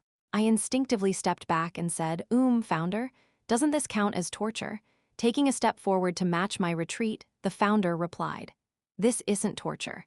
It's a necessary procedure for a connection like yourself. Our descendant is already facing transcendence head-on, so how long do you, her partner, intend to remain stagnant? Stagnation, my ass. How is this reasonable? This was exactly the kind of thing a demon king or high demon would do to a contracted human after their deal ended. Trust me, it'll make you strong. And so hell began. Chapter 206, The Training of Two People 1, around the time someone willingly stepped through the gates of hell. Yeo-myung cult leader. Yeo-myung hasn't returned yet. What should we do? Be quiet. No matter how high the heavenly demon founder stands, abducting someone so brazenly is still. I told you to be quiet. At the subtle flow of murderous intent, Sochin instinctively hunched his shoulders. Why is her bloodlust like this? It felt just like when he had stood before the head of the murder demon family. Sochin obediently watched Cheon Yura's expression. Though her face appeared calm, the dense murderous aura radiating from her was proof that she was anything but composed. Jin Yeomyung will be fine. The founder wouldn't have taken him for no reason. I think it'd be more convincing if you didn't say that with a face like Yura about to kill someone. No one would be convinced if you said something like that with the look of someone ready to devour a man whole. As Cheon Yura paced nervously, the heavenly demon founder appeared before them. Cheon Yura shouted like she had lost her mind. Where is Jin Yeomyung? Ah, you needn't worry. He's currently training with one of my other incarnations. Training, you say? It seemed like it would get rather noisy, so I placed him in a different space. Phew, only then did Cheon Yura's expression relax. Seeing that, the founder smiled. You cherish your beloved deeply. If anything had happened to him, I suspect you would have charged at me without regard for your life. That's Cheon Yura lowered her head in embarrassment. Young love is a wonderful thing. May I offer you one piece of advice? I will gladly listen. When love seems within reach, it's best to seize it immediately. What do you mean by that? They often say love is like a burning flame. When you throw yourself into it, people soon become blind. They cast aside environment, personality, status, and wealth, becoming utterly irrational. And so, many regret their past choices once the flame dies out. Why was the founder saying such things? As soon as Cheon Yura heard those words, she felt a deep resentment stir within her. I will not be like that. Ha ha ha, many have said the same as you. At that, Sochin, who was standing beside her, suddenly burst out. Then why are you telling her to act on it early? Are you telling her to regret it sooner? That's not what I meant. I am merely speaking in general terms. The founder's smiling eyes narrowed ever so slightly. There are, after all, situations where it's extremely difficult to discard those very conditions I mentioned. If one were to compare the positions of Cheon Yura and Jin Yeomyung, it was akin to royalty and nobility. Thanks to Jin Yeomyung's efforts, their relationship had become half-recognized. But due to internal and external circumstances, it wouldn't be strange if things were twisted again at any time. Especially since the two of you are destined to face the storm of fate, more so than anyone else. What if the cult leader had a change of heart and opposed their relationship? Even if not, what if a war between righteous and demonic factions suddenly broke out? Could one truly laugh and love amidst such an external storm? Once a bond goes astray, it might become impossible to recover it again for the rest of your life. Otherwise, one must pay an enormous price. Cheon Yura was speechless, so Cheon muttered in complaint in her stead. Sounds like Yura telling her to just go for it. That's not a bad idea. Excuse me. It was hard to dismiss his words as nonsense, because his expression was entirely serious. If you mark your territory first, what can others say? It'll be tough at first, but eventually people will just accept it. It was an utterly irresponsible, beast-like remark, but Cheon Yura couldn't help but find the founder's words somewhat appealing. However, do not cross the line. That was the teaching of her father, the heavenly demon, a man like the heavens themselves. But now cross the line. The founder, also a heavenly demon, and no less than one of the sect's highest authorities, was permitting her to do just that. If both of them said different things, should I follow the founder? Had her father, the cult leader, heard that thought, he surely would have felt hurt. But she couldn't help feeling more drawn to the latter. She suddenly became aware of the small porcelain vial tucked in her robes. Still, there were things that made it difficult to easily choose the latter. Truthfully, she had her own girlish sense of romance. She had wanted to see a strong Jin Yeomyung boldly claim her love, overcoming her, and even overcoming the cult leader. But as she increasingly became aware of her own strength, she had tucked that dream away in the corner of her heart. If she chose the latter path, that dream would effectively be gone forever. The founder, sharp-eyed as ever, noticed that Cheon Yura was deep in thought. Yura hesitating. I understand. Carrying out my suggestion right away would require you to consider countless social constraints and the eyes of others. Cheon Yura quickly erased all traces of her emotions. If that previous thought of hers had been exposed, she might have seriously considered suicide from embarrassment. Of course, there is a way to postpone the storm of fate without making a choice right now. What is it? Obviously, it's power. An unchanging truth passed down since ancient times. You can correct twisted fate with power. If things aren't going your way, you should suspect that it's due to a lack of strength. Of course, power alone couldn't solve everything, but it did help solve most problems. If you go beyond the demon's threshold and reach the supernal demon realm, there will be no one under heaven or earth who can oppose your will. Not even your own father. Of course, even with your talent, it will take a long time to reach that level. So for now, let's focus on acquiring the strength to delay your decision. At those words, Cheon Yura's eyes lit up. Are you saying you're going to teach me, founder? My teachings ended the moment we first crossed swords. More importantly, the key to transcending the demon must be found by oneself. Then for someone like you, actual combat is the answer. Especially when fighting someone of similar or slightly greater strength, it holds value beyond measure. Cheon Yura's expression darkened slightly. There couldn't be more than 10 people across all of the Central Plains who could meet the condition the heavenly demon founder described. Cheon Yura, as she was now, had grown strong enough to seriously discuss victory even against figures like the 10,000 Evils King, Yeo-myung, or some of the heads of the 6 great demonic clans. Yura lucky descendant, there happens to be someone who fits that description. Someone like Thather? Clap clap. The heavenly demon founder clapped lightly and spoke toward the dense forest beyond. Come now, you may step out. Cheon Yura and Cheon both turned their gazes toward the woods. And from that forest emerged Gwan Hyen, the familiar white-and-blue uniform of the Mount Wudang sect. The half-gray-haired, middle-aged man-sword supreme sage Gwan Hyun revealed himself. How? The two of them stared at Gwan Hyen in disbelief. Looks like he followed you in here. Gwan Hyen gritted his teeth as he glared at the founder. You talk so smoothly, even though you've had me locked down completely until now. There's no reason to show mercy to the enemy of my descendant. The only reason you're alive is because, even if uninvited, you entered this place properly. So you kept me alive just to use me like this, didn't you? The heavenly demon founder smiled gently. I won't deny it. Gwan Hyen looked up at the sky and sighed in resignation. Damn you, grand heavenly lord. You used me. If I had brought my disciples here, none of them would have survived. The density of chi saturating this land was a fortune in and of itself, but only if one could endure it. In Gwan Hyen's judgment, disciples below the master level wouldn't last more than a few days in this place. Of course, overcoming this environment could lead to a dramatic breakthrough, but the one before him would never allow it. Y'all serve as my descendant's sparring partner. If I agree to that, will you spare me? The uncharacteristic plea for life from a Taoist made the founder's expression darken slightly. I'll leave that in my descendant's hands. Fine. Seems like I don't have much of a choice. Guan Haiyan was certain there was nothing he could do to defeat the being in front of him. That clarity allowed for a swift decision. Mount Wuding's sect leader, Cheon Yura, narrowed her eyes and locked onto Guan Haiyan with a sharpened will to fight. One of the 8 lords. Not considering his martial prowess, it wouldn't be wrong to call him the first seat among them. He was barely 50 now. In a few decades, the Central Plains may have welcomed a new member among the 3 supremes. Guan Haiyan gave a self-deprecating chuckle. Maybe that man had seen right through me all along. That's why he laid this trap. Yura already spouting defeatist nonsense before the fight even starts. Cheon Yura frowned and raised her sword. Stop talking and come at me. If you kill me, you'll earn your freedom. Guan Haiyan responded like he had been waiting to hear that. If you insist, I'll fight you with everything I have. Pop, crack, crack. Guan Haiyan's muscles and joints began to contort suddenly. As if transforming into something else, his form rapidly shifted into a completely different being.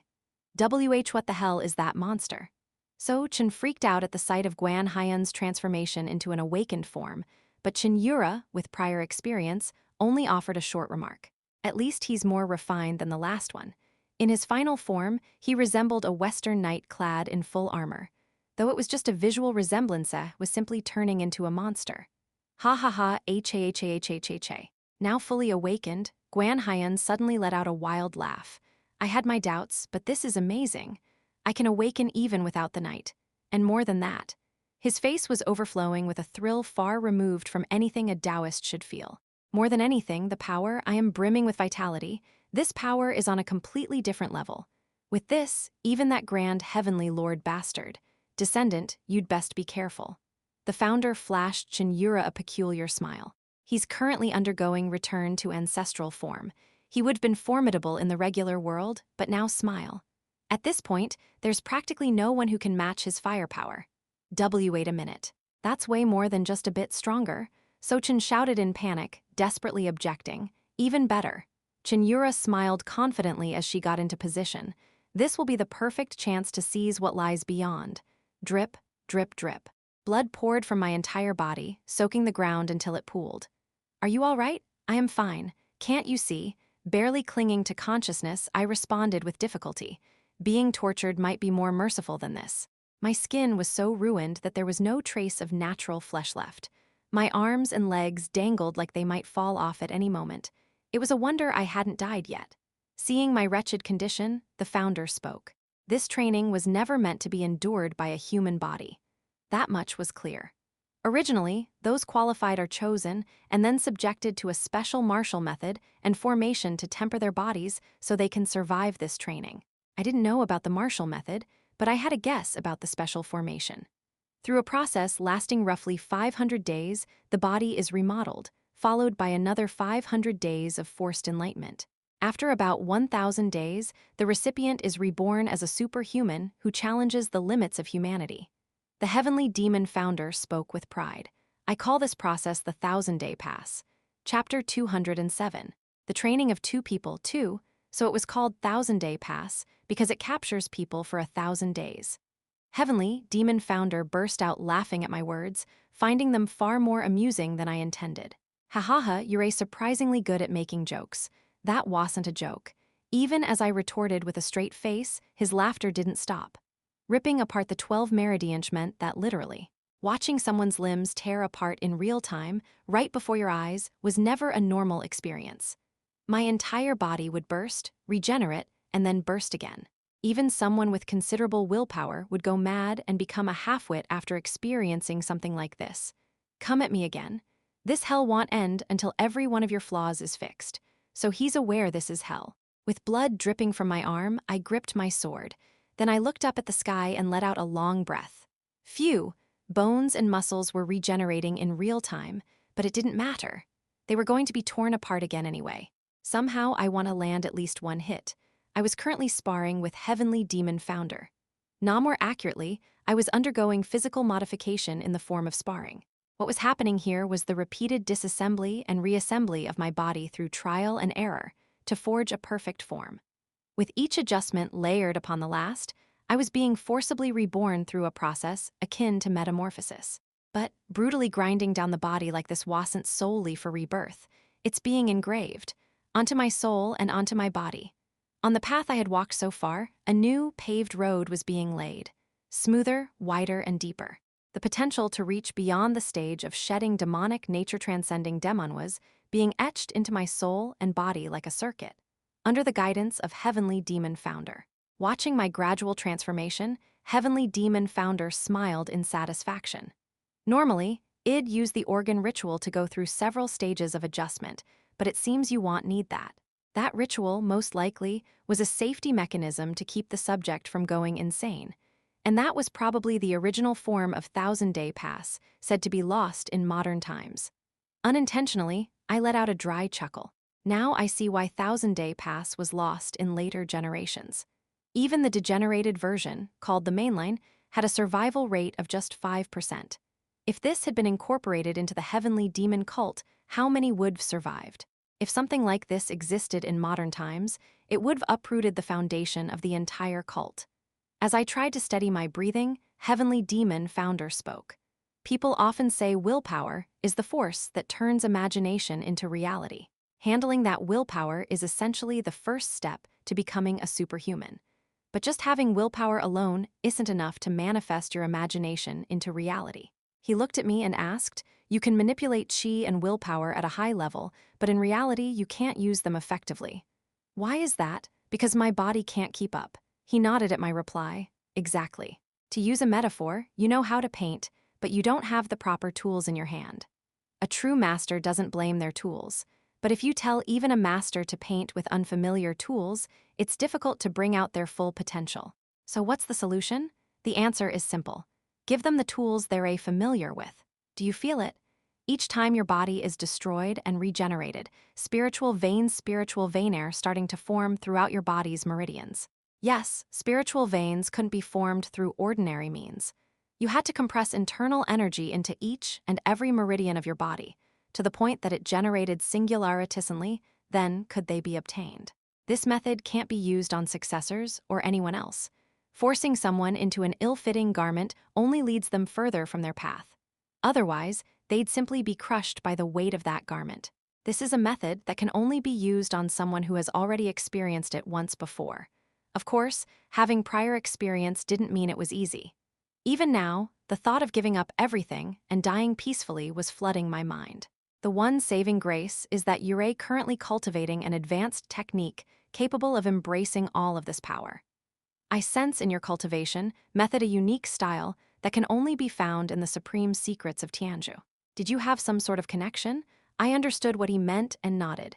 Yes, to some extent the muscle changing and marrow cleansing classic. A secret manual the Buddha himself had offered me as a favor. I had memorized the entire thing and forgotten about it afterward, but I must have been using it subconsciously. Ho, I can sense a mischievous twist of fate in this. The one who handed you that method probably thought it wouldn't yield much benefit, huh? The Buddha thought that? This, too, is fate and karma. The price must be paid. But I've seen a fated connection that promises to be quite amusing. While I stood there confused, not understanding his words, Heavenly Demon Founder's sword gleamed ominously once more. Now we're far from finished. You can't leave this place until you withstand one of my strikes, or as some would say like a canned good, sealed in until it's ready. The moment I heard that, I hastily summoned my internal energy. A powerful Kangwin Kai barrier formed on my blade, at a level far beyond before. But before I could even swing it, my entire body was torn apart once again. Even as my consciousness scattered, I held tightly onto the sword's hilt. Heavenly Demon Founder said there was still a long way to go, but to my senses, it wouldn't be much longer. I will land at least one hit. While Cheon Yura and Jin Yeomyung were risking their lives to absorb their miraculous opportunity, the atmosphere in Luoyang was like a sheet of thin ice.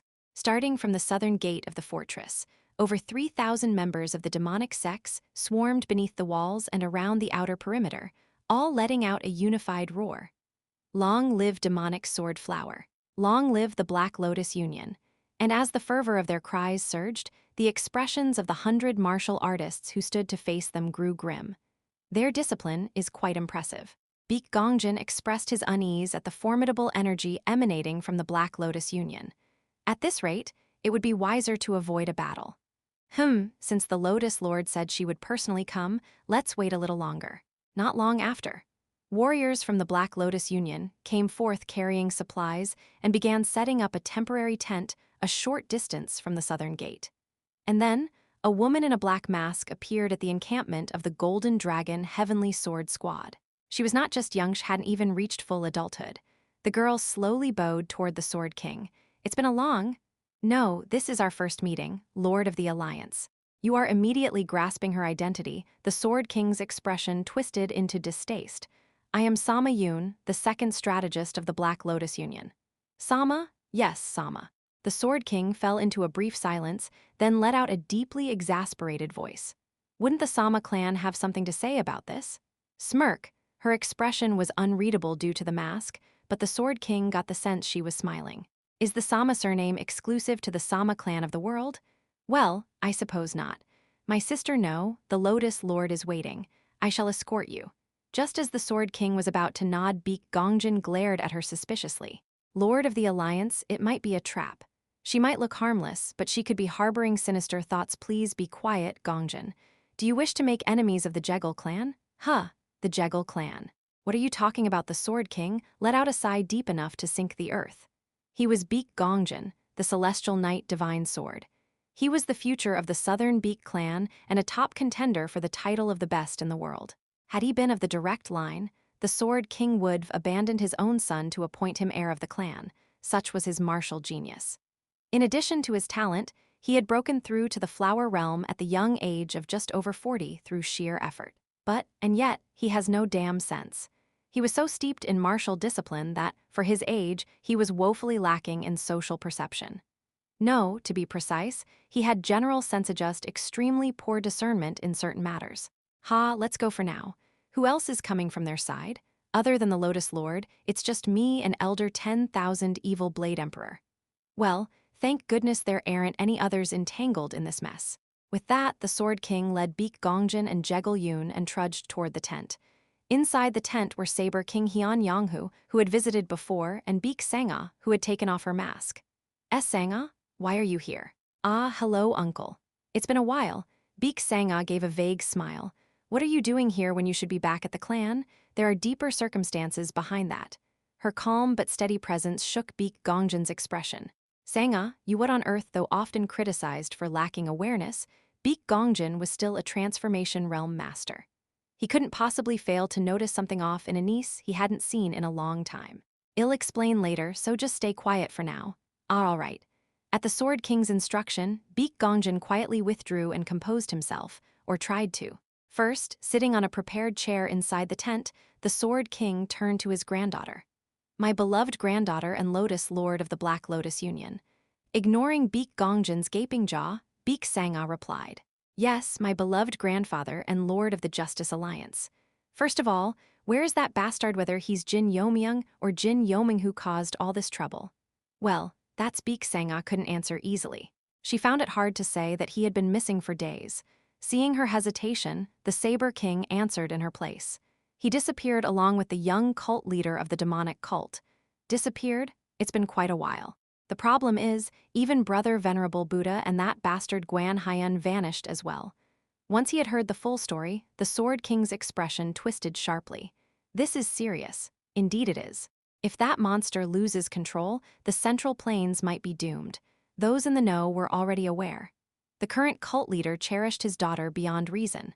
Thanks to that, the situation has gotten very complicated. We needed those two to have a proper conversation about the future of the Black Lotus Union. The Black Lotus Union was an aberrant organization, one that could only exist with the demonic cult's backing. Naturally, the two highest-ranking individuals in the cult needed to be present for talks to proceed.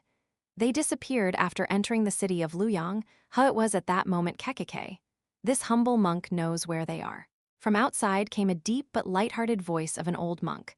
"Brother Venerable Buddha." The Saber King's face lit up instantly as he rushed out of the tent. A short distance away stood the left guardian of the Black Lotus Union, Mansabuang, wearing a black mask. "Where in the world have you been, huh?" Venerable Buddha gave a slight nod.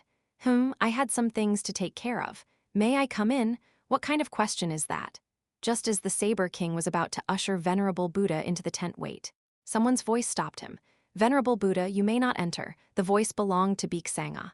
"Sangha, what are you saying right now?" "Ching." Beek Sangha instead drew her jade green heavenly net divine sword.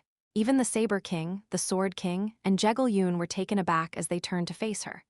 Sister, you're still role-playing even after coming all this way. This isn't a role-play, Yuna." With fierce eyes, Beek Sangha glared at the masked Venerable Buddha. "Venerable Buddha Myeongjang, no, who are you, really?" Behind the mask, the smile of the one called Venerable Buddha deepened. Chapter 208. The training of two people, 3, Kagagagang. Blue sword chi and dark red sword chi collided in midair. As a result of their clash, the previously blue sky was distorted into a riot of colors before being shredded to pieces not long after. Whoa, that's brutal. Sochin shuddered as he gazed at the tearing sky. Hundreds and thousands of streaks of sword chi appeared and disappeared in an instant. It was the essence of the school of strategizing traps and feints in the Gapsquite, unlike the demonic cult that put everything into a single strike. Though its momentum was fierce, the beauty of the curves and straight lines devouring one another in accordance with principle was breathtaking to behold. But it doesn't really look like she has overwhelming firepower. The dark red flame was passionate and voracious, trying to devour everything. In contrast, the mysterious movements of the Taiji sought to deflect all aggression and lead the opponent to self-destruction. In terms of sheer firepower, it was actually Cheon Yura who was pushing Guan Haiyan into a corner. That's right. Eek! Responding to Sochin's murmured words was none other than the heavenly demon founder, who had silently approached him. Firing off beams of destruction with brute strength might be enough to defeat idiots who rely solely on power. But it won't work well against those who've reached the peak through refined technique. But still, wouldn't that be meaningless if you don't have enough strength in the first place? Even among absolute masters, the disparity in internal energy rarely exceeded twice the amount. That alone was incredible, but what Sochin could sense from Guan Haiyan's internal energy now was far beyond even that. The heavenly demon founder laughed heartily and nodded. "Ha ha, of course. If this fight goes to the very end, that'll become a factor." However, but such a formulaic strategy would never work on the master of the heavenly demonic sword. In the heavenly demon founder's expression, Sochin could catch a faint glimpse of pride. If it were simply a contest of power, he would never lose. That Taoist is using the best strategy available to him. The best strategy? I don't think he planned it deliberately, but his pride in the sword of his sect has led him to the right path. An enlightenment in the way of the sword. Firepower, output, and even internal energy. Right now, Guan Haiyan was overwhelming Cheon Yura in every category, yet he remained on the defensive, thoroughly receiving every one of her strikes. The Taiji of all things, embracing all phenomena, he's trying to embody a different kind of truth through his sword than the one you hold. Flinch, Sochin's face hardened. It was about 40 years ago that Guan Haiyan became one of the 3 generational disciples of the Wudang sect. Taken in by a swordsman he encountered on a chivalric journey, Guan Haiyan entered the sect without yet being aware of his own roots. Are there only 20 new disciples this time? Elders of Wudang, faces grim, covered their expressions as they stood before the 10 disciples of the 3rd generation, including Guan Haiyan. "We have no choice, elder brother." Ever since that incident, the number of people knocking on the doors of the main sect has dropped drastically. We should be grateful we even got 20. Considering that other Orthodox sects recruited close to 200 internal disciples on average, Wudang was practically in a state of collapse. What wrong has Wudang done for heaven to punish us with such trials? At the time of Guan Haiyan's induction, Wudang was in a pitiful decline, having lost the glory of its past. As a leading member of the 9 great sects and 1 union, Wudang had once flourished. The reason for its current state was singular. Roughly 30 years prior, a Blood Night incident occurred at the main sect that tore out the very foundation of the sect. That damned man who was expelled is now called the Dao Zun and is making a great name for herself in Murim. One of the elders shouted, unable to contain his anger. The entire martial world mocks us, asking what we're doing when someone like her came from our sect. Elder I've wanted to settle things with that cursed woman so many times. if not for the former sect leader's strict orders not to leak what happened back then. The children can hear you, keep it down. Several elders tried to calm the raging elder. At the time, Gwanhyeon, still just a child, couldn't understand what those elders were so angry about. Only after officially becoming an internal disciple and learning the history of Wudang did he start to grasp a vague sense of the truth. Ancestor Jin Yeomyung? Hey, don't use the term ancestor for that traitorous criminal. Jin Yeomyung, a female disciple about 5 generations senior to Gwanhyeon. She was once considered a prime candidate to become the next leader of Wudang. She had even reached the transformation realm during her time as a first-generation disciplia, feat, so exceptional that the leadership of Wudang had placed immense expectations on her. So much so that, when she reached the transformation realm, they ignored her generational rank and promoted her directly to elder. But she betrayed those expectations. 15 elders, 30 first-generation disciples, and 40 former senior members, it was a nightmarish massacre. Jin Yeomyung slaughtered what amounted to nearly 60% of Wudang's strength and left the sect. Even if she was a transformation realm master, the scale of the massacre seemed unimaginable. Why Wudang hadn't issued a pursuit and kill order against her was something Gwanhyeon couldn't understand, even in hindsight, nor why her existence and the entire incident had been so thoroughly concealed. You are the future of Wudang. You must revive the sect. Every time the elders faced the third-generation disciples, they would say the same thing. And fortunately, Gwanhyeon had talent. Although many martial techniques were lost due to the Blood Night, Wudang's lineage had not been completely severed. Having inherited that lineage, Gwanhyeon rose to become the senior disciple of the Gwan branch, achieving accomplishments beyond the sect's expectations. I must revive the sect. That single sentence became the absolute commandment of Gwanhyeon's life. That's why, barely past his coming of age, he began taking on external missions, making a name for himself throughout Murim. Even after awakening to his essence and joining the heaven-defying society, that didn't change. For him, even the heaven-defying society, which pulled strings behind the scenes of Murim, was nothing more than a tool for the sect's revival. The man who defeated not only the blood sect that once terrorized Murim, but also countless heretical sects and rogue elements was called by the people the Taiji Sword Lord. It's the Taiji Sword Lord. The Taiji Sword Lord, Gwanhyeon. He rose to one of the 8 seats of the martial world as a transformation realm master at a young age. Wudang's leader and elders shed tears as they passed the position of sect leader to him. Once Gwanhyeon became sect leader, the world unanimously declared that Wudang had finally returned to glory. But Gwanhyeon could not be satisfied.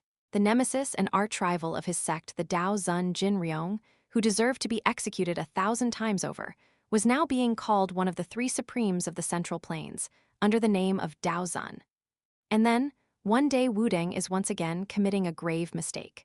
Dao Zun Jin Yeomyung appeared suddenly before Gwanhyeon. So it's you. The sect's archenemy, Jin Yeomyung, by generational seniority, she was not just her great senior, she was far beyond even a grandmaster's generation. Still, Gwanhyeon didn't hesitate to name her aloud and reveal his open hostility. Puffing on a long pipe, Dao Zun muttered softly with a pitiful gaze. So much blood was shed in the hope of turning everything back, and yet their influence still casts its shadow over the underbelly of Murim. What nonsense are you spouting? You know better than anyone, don't you? You who entered the Wudang sect as a planted spy. Flinch. At those words, Gwanhyeon's expression froze, but he quickly snarled and barked back fiercely. Don't talk rubbish. My loyalty is to the sect and my senior brothers. Yes, I figured as much based on the path you've walked so far. That's precisely why I haven't killed you yet. What did you say? Driven mad by rage, Gwanhyeon lunged at Dao Zun. And after a clash fierce enough to level an entire mountain, he was utterly defeated, unable to penetrate Dao Zun's all-encompassing Taiji. Dao Zun addressed the back of the battered and broken Gwanhyeon. Your wisdom sword's destructive power may be the greatest in the world, but it's not enough to face the sword that slays the heavens. What nonsense are you spouting? I am saying the wisdom sword alone is insufficient. If you become obsessed with destructive power and forget the fundamental mystery of embracing all things, Wudang will collapse completely this time.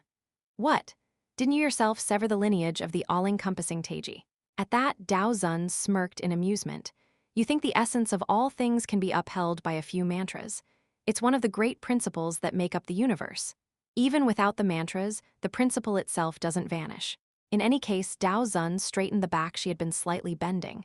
There are 2 reasons I am letting you live. First, there's still a chance Wuding may rise again. And second, your level of power may prove necessary in the future. What do you mean? The fragment of the demon has lost its purpose and cannot ascend to the heavens. If left alone, it will bring catastrophe upon the world. A trace of irritation flickered across Dao Zun's face. The monster of 10,000 mountains, who ought to be stepping in, is too busy raising a successor. And that mad monk has gone blind with vengeance, so I must keep moving. Puff placing the pipe back in her mouth, she said to Guan Haiyan, "We will meet again. Until then, keep cultivating. Next time I won't let it end like this." With hatred burning in his eyes, Guan Haiyan shouted after Dao Zun's retreating figure, "I will become the sword supreme. I'll prove that Wuding's sword is the best under the heavens and repay today's humiliation." Dao Zun glanced back slightly and smiled. "I look forward to it." Taiji energy condensed on Guan Haiyan's sword. Even if he had transformed into a monster, his sword had not forsaken Wuding's Dao. "I don't need your all-encompassing whatever. Wuding today is the strongest." Taiji wisdom sword crossing the dual principles beads, shaped like Magatama, symbols of yin and yang, spiraled along Guan Haiyan's blade. Each one of them contained power that transcended ordinary chi compression. The fact that he had now unsheathed his wisdom sword meant he had shifted from stubborn defense to an all-out offense. The flow of energy gathering around him was on a different level from the wisdom sword once wielded by former first-generation disciple Jin Yeomyung. Seeing that, Cheon Yura's spirits flared, and she shouted, "In that case, I'll show something worthy of it too." The single sword she had once unleashed, which had been so pitifully broken by the heavenly demon founder in a single second back then, she hadn't even named her sword technique. But now, after considerable contemplation and internal struggle, the situation was different. "This technique isn't something I created alone. It was strength influenced by a comrade she had fought alongside, by a bond formed standing shoulder to shoulder." Cheerfully, she merged 12 flying swords into one. But more than simply merging them, she infused her own will into the weapon and inscribed meaning into it. It was still rudimentary, but it was undoubtedly a process known as the tempering of will and intent. Heaven-slaying demonic sword combined form. Bright nets swir. Her previously dark red sword chi, in an instant, turned to a dual shade of black and white. It was not a crude fusion of mismatched energies, but a symbolic representation of sun and moon, guided by the forge of intent. Strangely, its outward appearance closely resembled Guan Haiyan's crossing of dual principles, executed at full strength. Upon seeing it, the heavenly demon founder murmured softly, "They may look similar, but their essence is surely different." And just before the 2 swords collided sun and moon and Taiji. With a satisfied smile, the heavenly demon founder said excellent a-hemispherical explosion erupted, obliterating the entire area. Chapter 209. Venerable Buddha, 1. The clash between the heavenly slaying demonic sword and the Taiji wisdom sword. The victor of the fierce battle that blew away the surrounding area huff, thud. Guan Haiyan sat down on the spot, unable to stand any longer. How could the sword of Mount Wuding Guan Haiyan, trembling all over, radiated a stubbornness that refused to accept the situation? Seeing that, Cheon Yura quietly spoke. "It was a small difference." "A small difference?" Guan Haiyan slowly lifted his head. "In terms of sheer strength, you were superior. However, you failed to recognize the contradiction within your own sword." "A contradiction? Did you just say a contradiction?" Cheon Yura answered firmly, as if stating a fact. "You pursued a sword that embraces everything, yet your heart was rejecting that very notion. That imbalance fractured what would have been a perfect sword form. I merely exploited that fracture." Guan Haiyan fell silent, clearly caught on something. Dao Zun, the all-encompassing Taiji of Dao Zun, which had accepted everything he threw at it without even the slightest scratch. Though it was a technique of a traitor, perhaps he had been chasing that Taiji form for a while now without realizing it. I see I was still trapped in his illusion. Guan Haiyan slowly raised his head.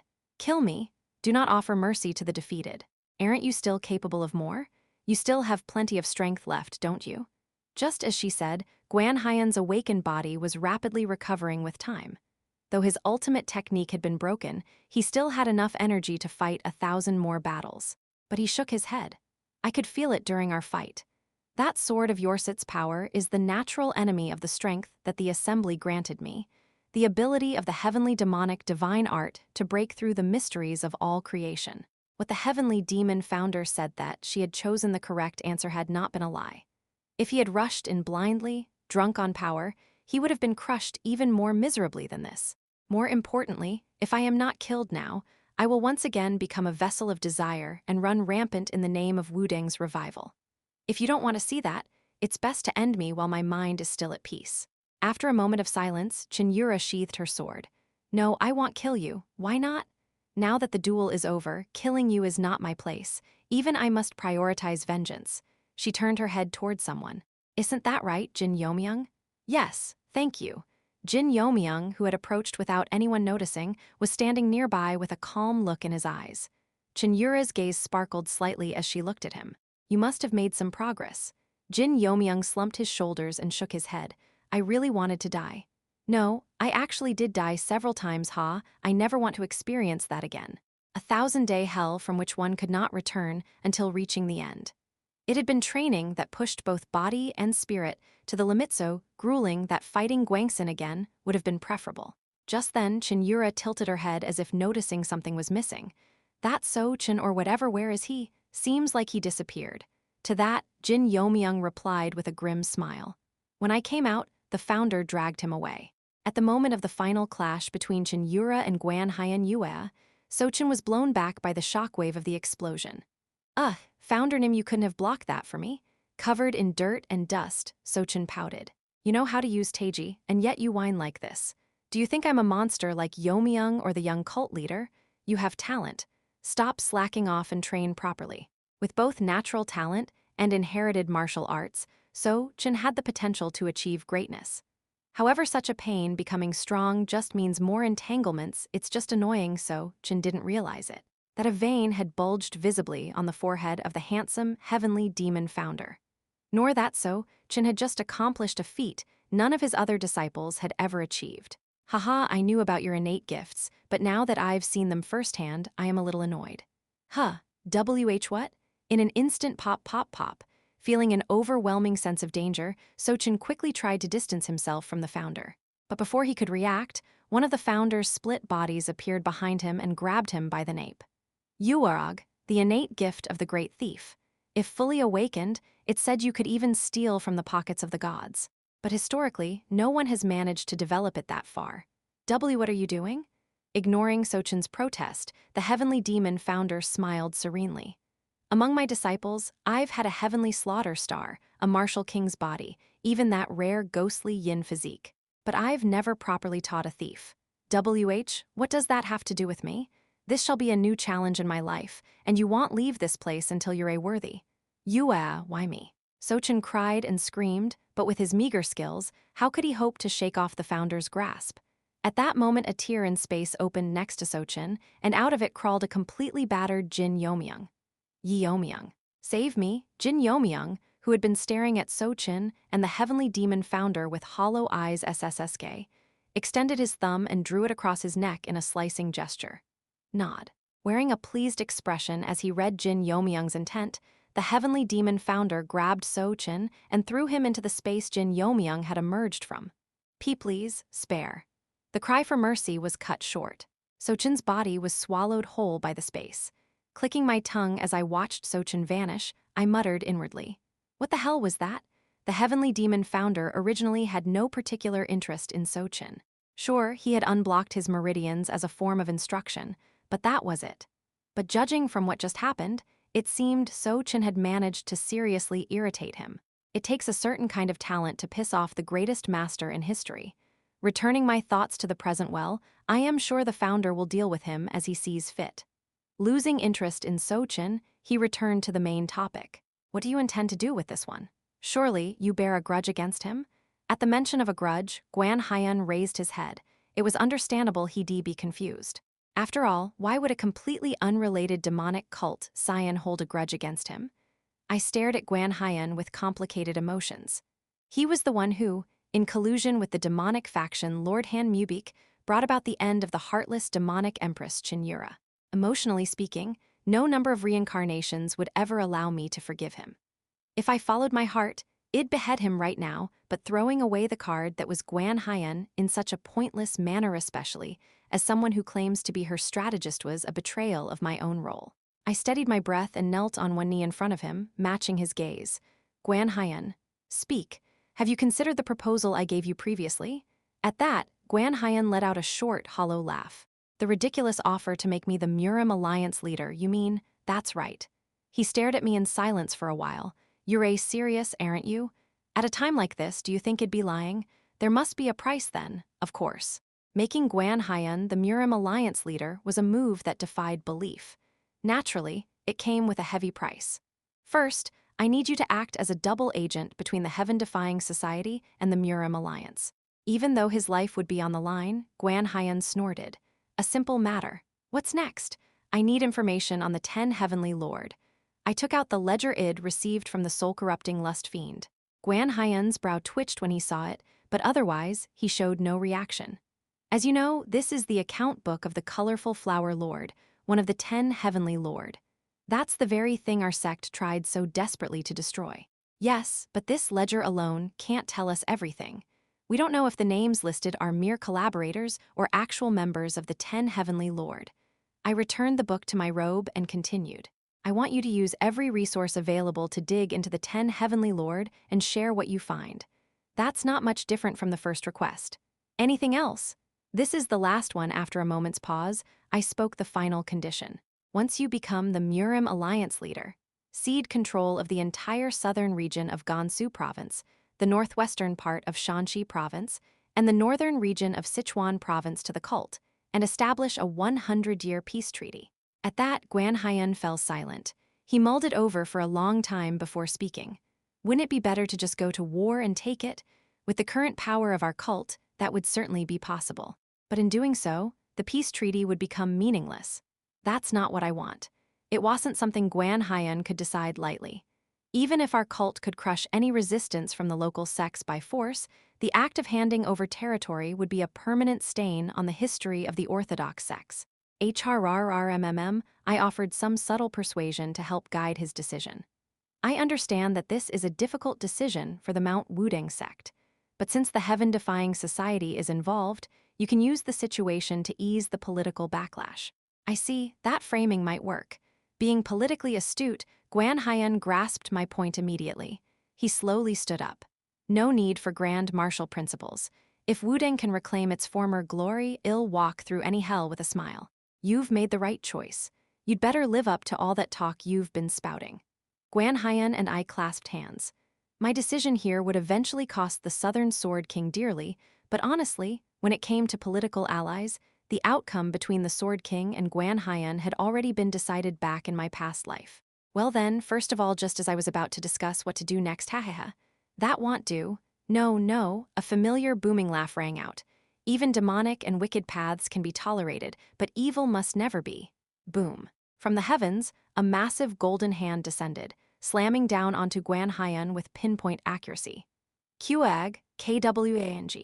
Guan Haiyan instinctively raised his sword in defense, but the enormous hand pierced through his guard and sent him flying into the distance. Jinin, the shockwave was so delayed due to the sheer speed that it felt unreal. I muttered the name of the martial technique that had just launched him with disbelief in my eyes. Tathgata Divine Palm. There was only one technique in all of the Central Plains that manifested in this way, and only one person who could wield it at such a level. How did you? The one floating in the sky, having just ambushed Guan Haiyan, was none other than the venerable Buddha, Master Myeongjong. I had no idea how he had entered this place, but it was undeniable that it was him who had launched that attack on Guan Haiyan. Wearing a benevolent, Buddha-like smile, Master Myeongjong pressed his palms together in a respectful gesture. You have obtained a great opportunity, benefactor. Even utilizing the power of the Yukjun Sesajong, I had thought at least 10 years of seclusion would be necessary. Yet, as expected, your very existence is a blessing to the martial world. Amitabha, that's not the issue right now, Master. I clenched my teeth and glared at Myeongjong. His presence still felt similar to before, but the essence I now faced made me question if he truly was the same person I'd once met. Master, why do I feel demonic chi radiating from you? Chapter 210. Venerable Buddha, 2, Supreme Great Art. Among the 72 Shaolin martial arts, It stood at the pinnacle alongside the muscle-changing and marrow-cleansing classic. Those who mastered the supreme great art would emit a unique radiance called Buddha's radiant Kia glow so serene and golden white that it evoked the warmth of the Buddha himself. For that reason, it was counted among the most orthodox of internal techniques. But what's going on with that? Cheon Yura furrowed her brows. There was no way she couldn't sense what I had felt. The radiance from Venerable Buddha's supreme great art definitely emitted a soft, gold light almost white in hue. However, anyone with sufficient cultivation would be able to sense a sense of ominousness from that light. And anyone who had cultivated demonic arts at the level of transcendent master or higher would surely detect demonic chi within it. That doesn't make sense. And why do you say it doesn't make sense? As Venerable Buddha responded with a calm smile, Cheon Yura replied with a grounded explanation. Supreme great art is a divine art that stands at the peak of demon-subduing techniques. It's unnatural for demonic chi to be present in such a technique. But it's not entirely impossible either, is it? Venerable Buddha's words were unsettling. Didn't Lady Beak also transform his true essence into demonic cultivation? It's within the realm of possibility. No, although both are strange phenomena, his case is fundamentally different. They may appear similar, but their essence was not the same. There's a difference between internal energy reversing into demonic cultivation and a Buddhist technique manifesting demonic nature. The former may be possible, but the latter was theoretically impossible. This wasn't just a matter of succumbing to an inner demon. Simagit was on a whole different level. No, it is possible. Monk Myeonjeong refuted Cheon Yura's claim. All things flow within a single vast law. Whether righteous or demonic, they are but branches stemming from the same great ocean. The muscle-changing and marrow-cleansing classic, I muttered to myself. Surely, the only explanation for such an uncanny phenomenon must lie in the muscle-changing and marrow-cleansing classic. But still, even if he could somehow house demonic chi, where on earth did Venerable Buddha acquire that monstrous level of demonic energy? No, more importantly, the moment Venerable Buddha mentioned Beek-sanga, a chill ran down my spine. Monk Myeonjeong, what happened to Lady Beak and her companions? Venerable Buddha did not answer. He merely smiled in silence. A vast ocean, is it? At that moment, the heavenly demon founder, who had been silently watching until now, finally spoke. Heh, it sounds plausible. Do you disagree with what he said, founder? At Cheon Yura's question, the heavenly demon founder shook his head. No, logically, he isn't wrong. But it's nothing more than speculative, nonsensian, impractical philosophy that no mere mortal could ever manifest. For once, his expression turned icy cold. The sea of law flows at the core of the 3,000 realms. It is the primordial principle itself. Should a mere mortal dare reach for that law, they'd be consumed without a trace. Worse yet, they'd leave nothing but disaster in their wake. I blinked and countered. Then what exactly is that in front of us? If it's supposedly impossible, how is it standing there in plain sight? The only reason something even resembling that can be realized is because of an external causal force that far surpasses the individual's capabilities. I understood what he meant. Yura saying Venerable Buddha acquired something that made that possible? Yes, and that something must be closely tied to my true body. If not, there's no way he could have entered this space without the key. The heavenly demon founder looked at us with a trace of regret. I am sorry to say this to you all, but I won't be of much help in this place. What do you mean? That person has a connection to my true form. Therefore, no matter how vast the gap in our power, I, the fragment, cannot do anything against him. He swept his gaze across us and continued. I'll send you all back to where you came from. If you fight here, it'll be an unwinnable battle. But if we left this place, we'd be right beneath the city of Luoyang. To battle Venerable Buddha there, regardless of victory or defeat, would mean turning Luoyang into a living hell. The heavenly demon founder shook his head. Do not worry. I can at least control your exit coordinates to some extent. That was a relief, if true. Just as I was inwardly sighing in relief, the heavenly demon founder spoke to me. You, Jin Yeomyung? Yes. He suddenly looked at me and, through a whispered transmission, conveyed his intent.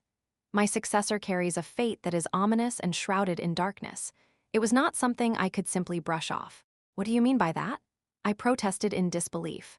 How much I had struggled just to change her fate was he saying it still hadn't changed.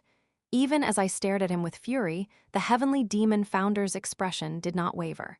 Go to Guangzhou in Guangdong province. A version of me from a slightly later time will be there, and he will guide you on your next path. Guangzhou, Guangdong Province. Coincidentally, it was nearly identical to the place Yuso had once told me about. Judging from the tone, it didn't seem like he would tell me more if I pressed him. With a hint of resignation, I nodded. Understood. And the owner of that booklet, Yura carrying booklet? He couldn't be talking about some petty ledger from the colorful flower lord. It had to be the divine demonic physique records. Killing him as soon as possible will benefit your future. What does that mean? Because it seems you still haven't let go of your corrupt desires. SSSHHK. As soon as he finished speaking, the heavenly demon founder lightly swung his arm. In that instant, the space around us fractured, reacting as though it was about to forcibly expel us. Even if you face hardship and despair in the future, trust in the strength that has already carried you beyond one impossible fate. If it's you, I believe you can do it.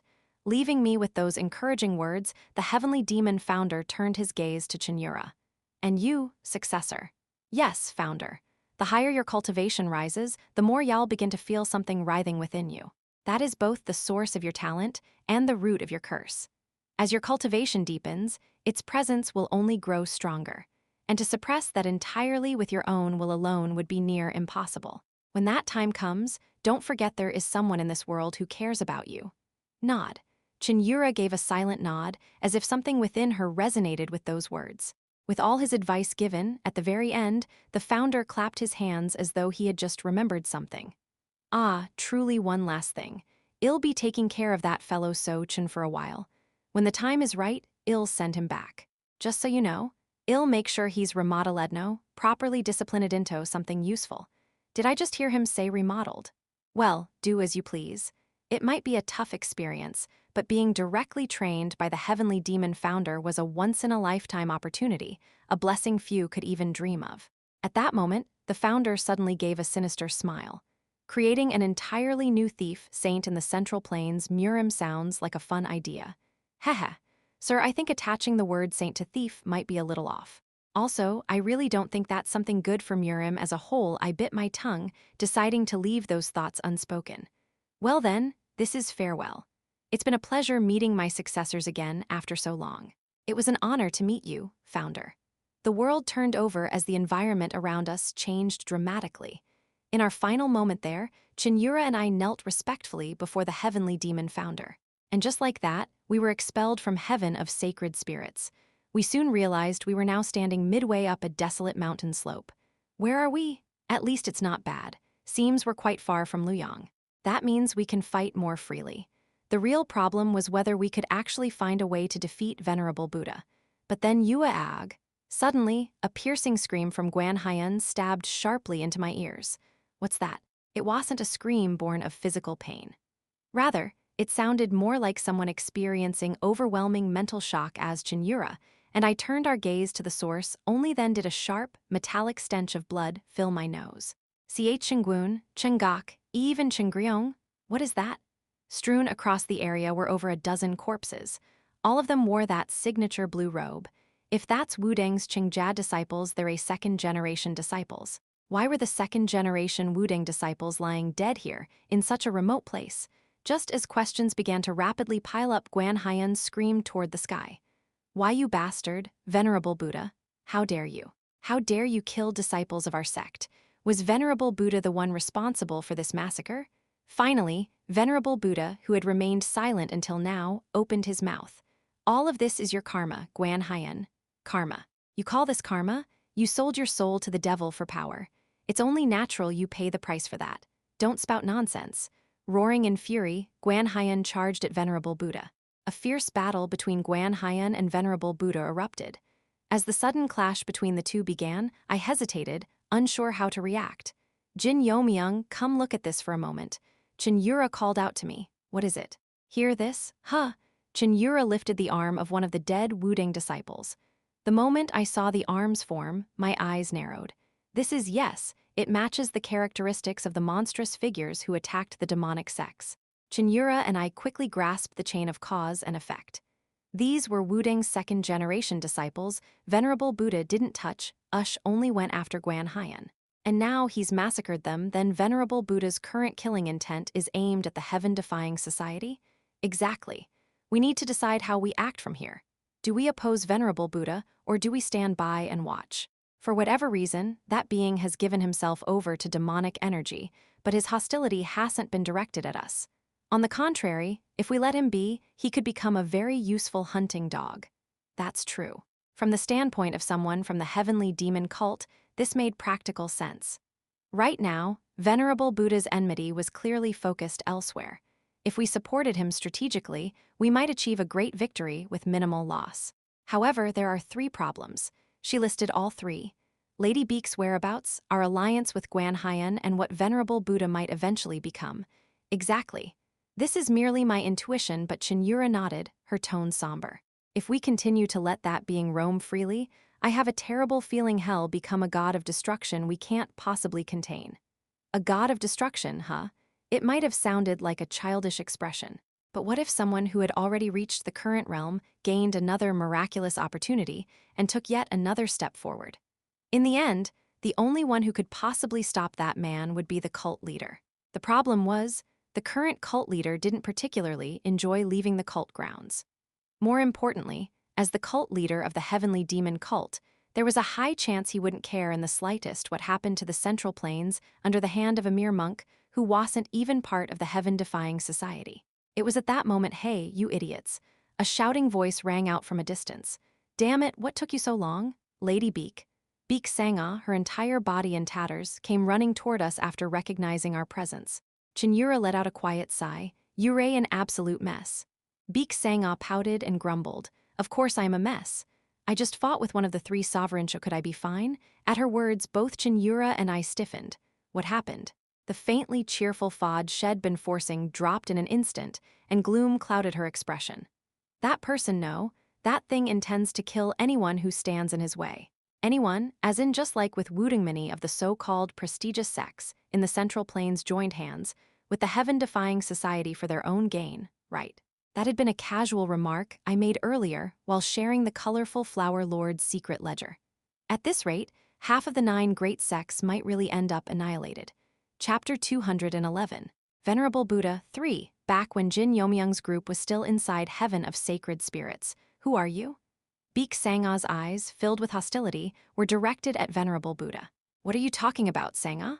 Not only the Sword King, but even the Saber King looked puzzled as they turned to Beek Sangha.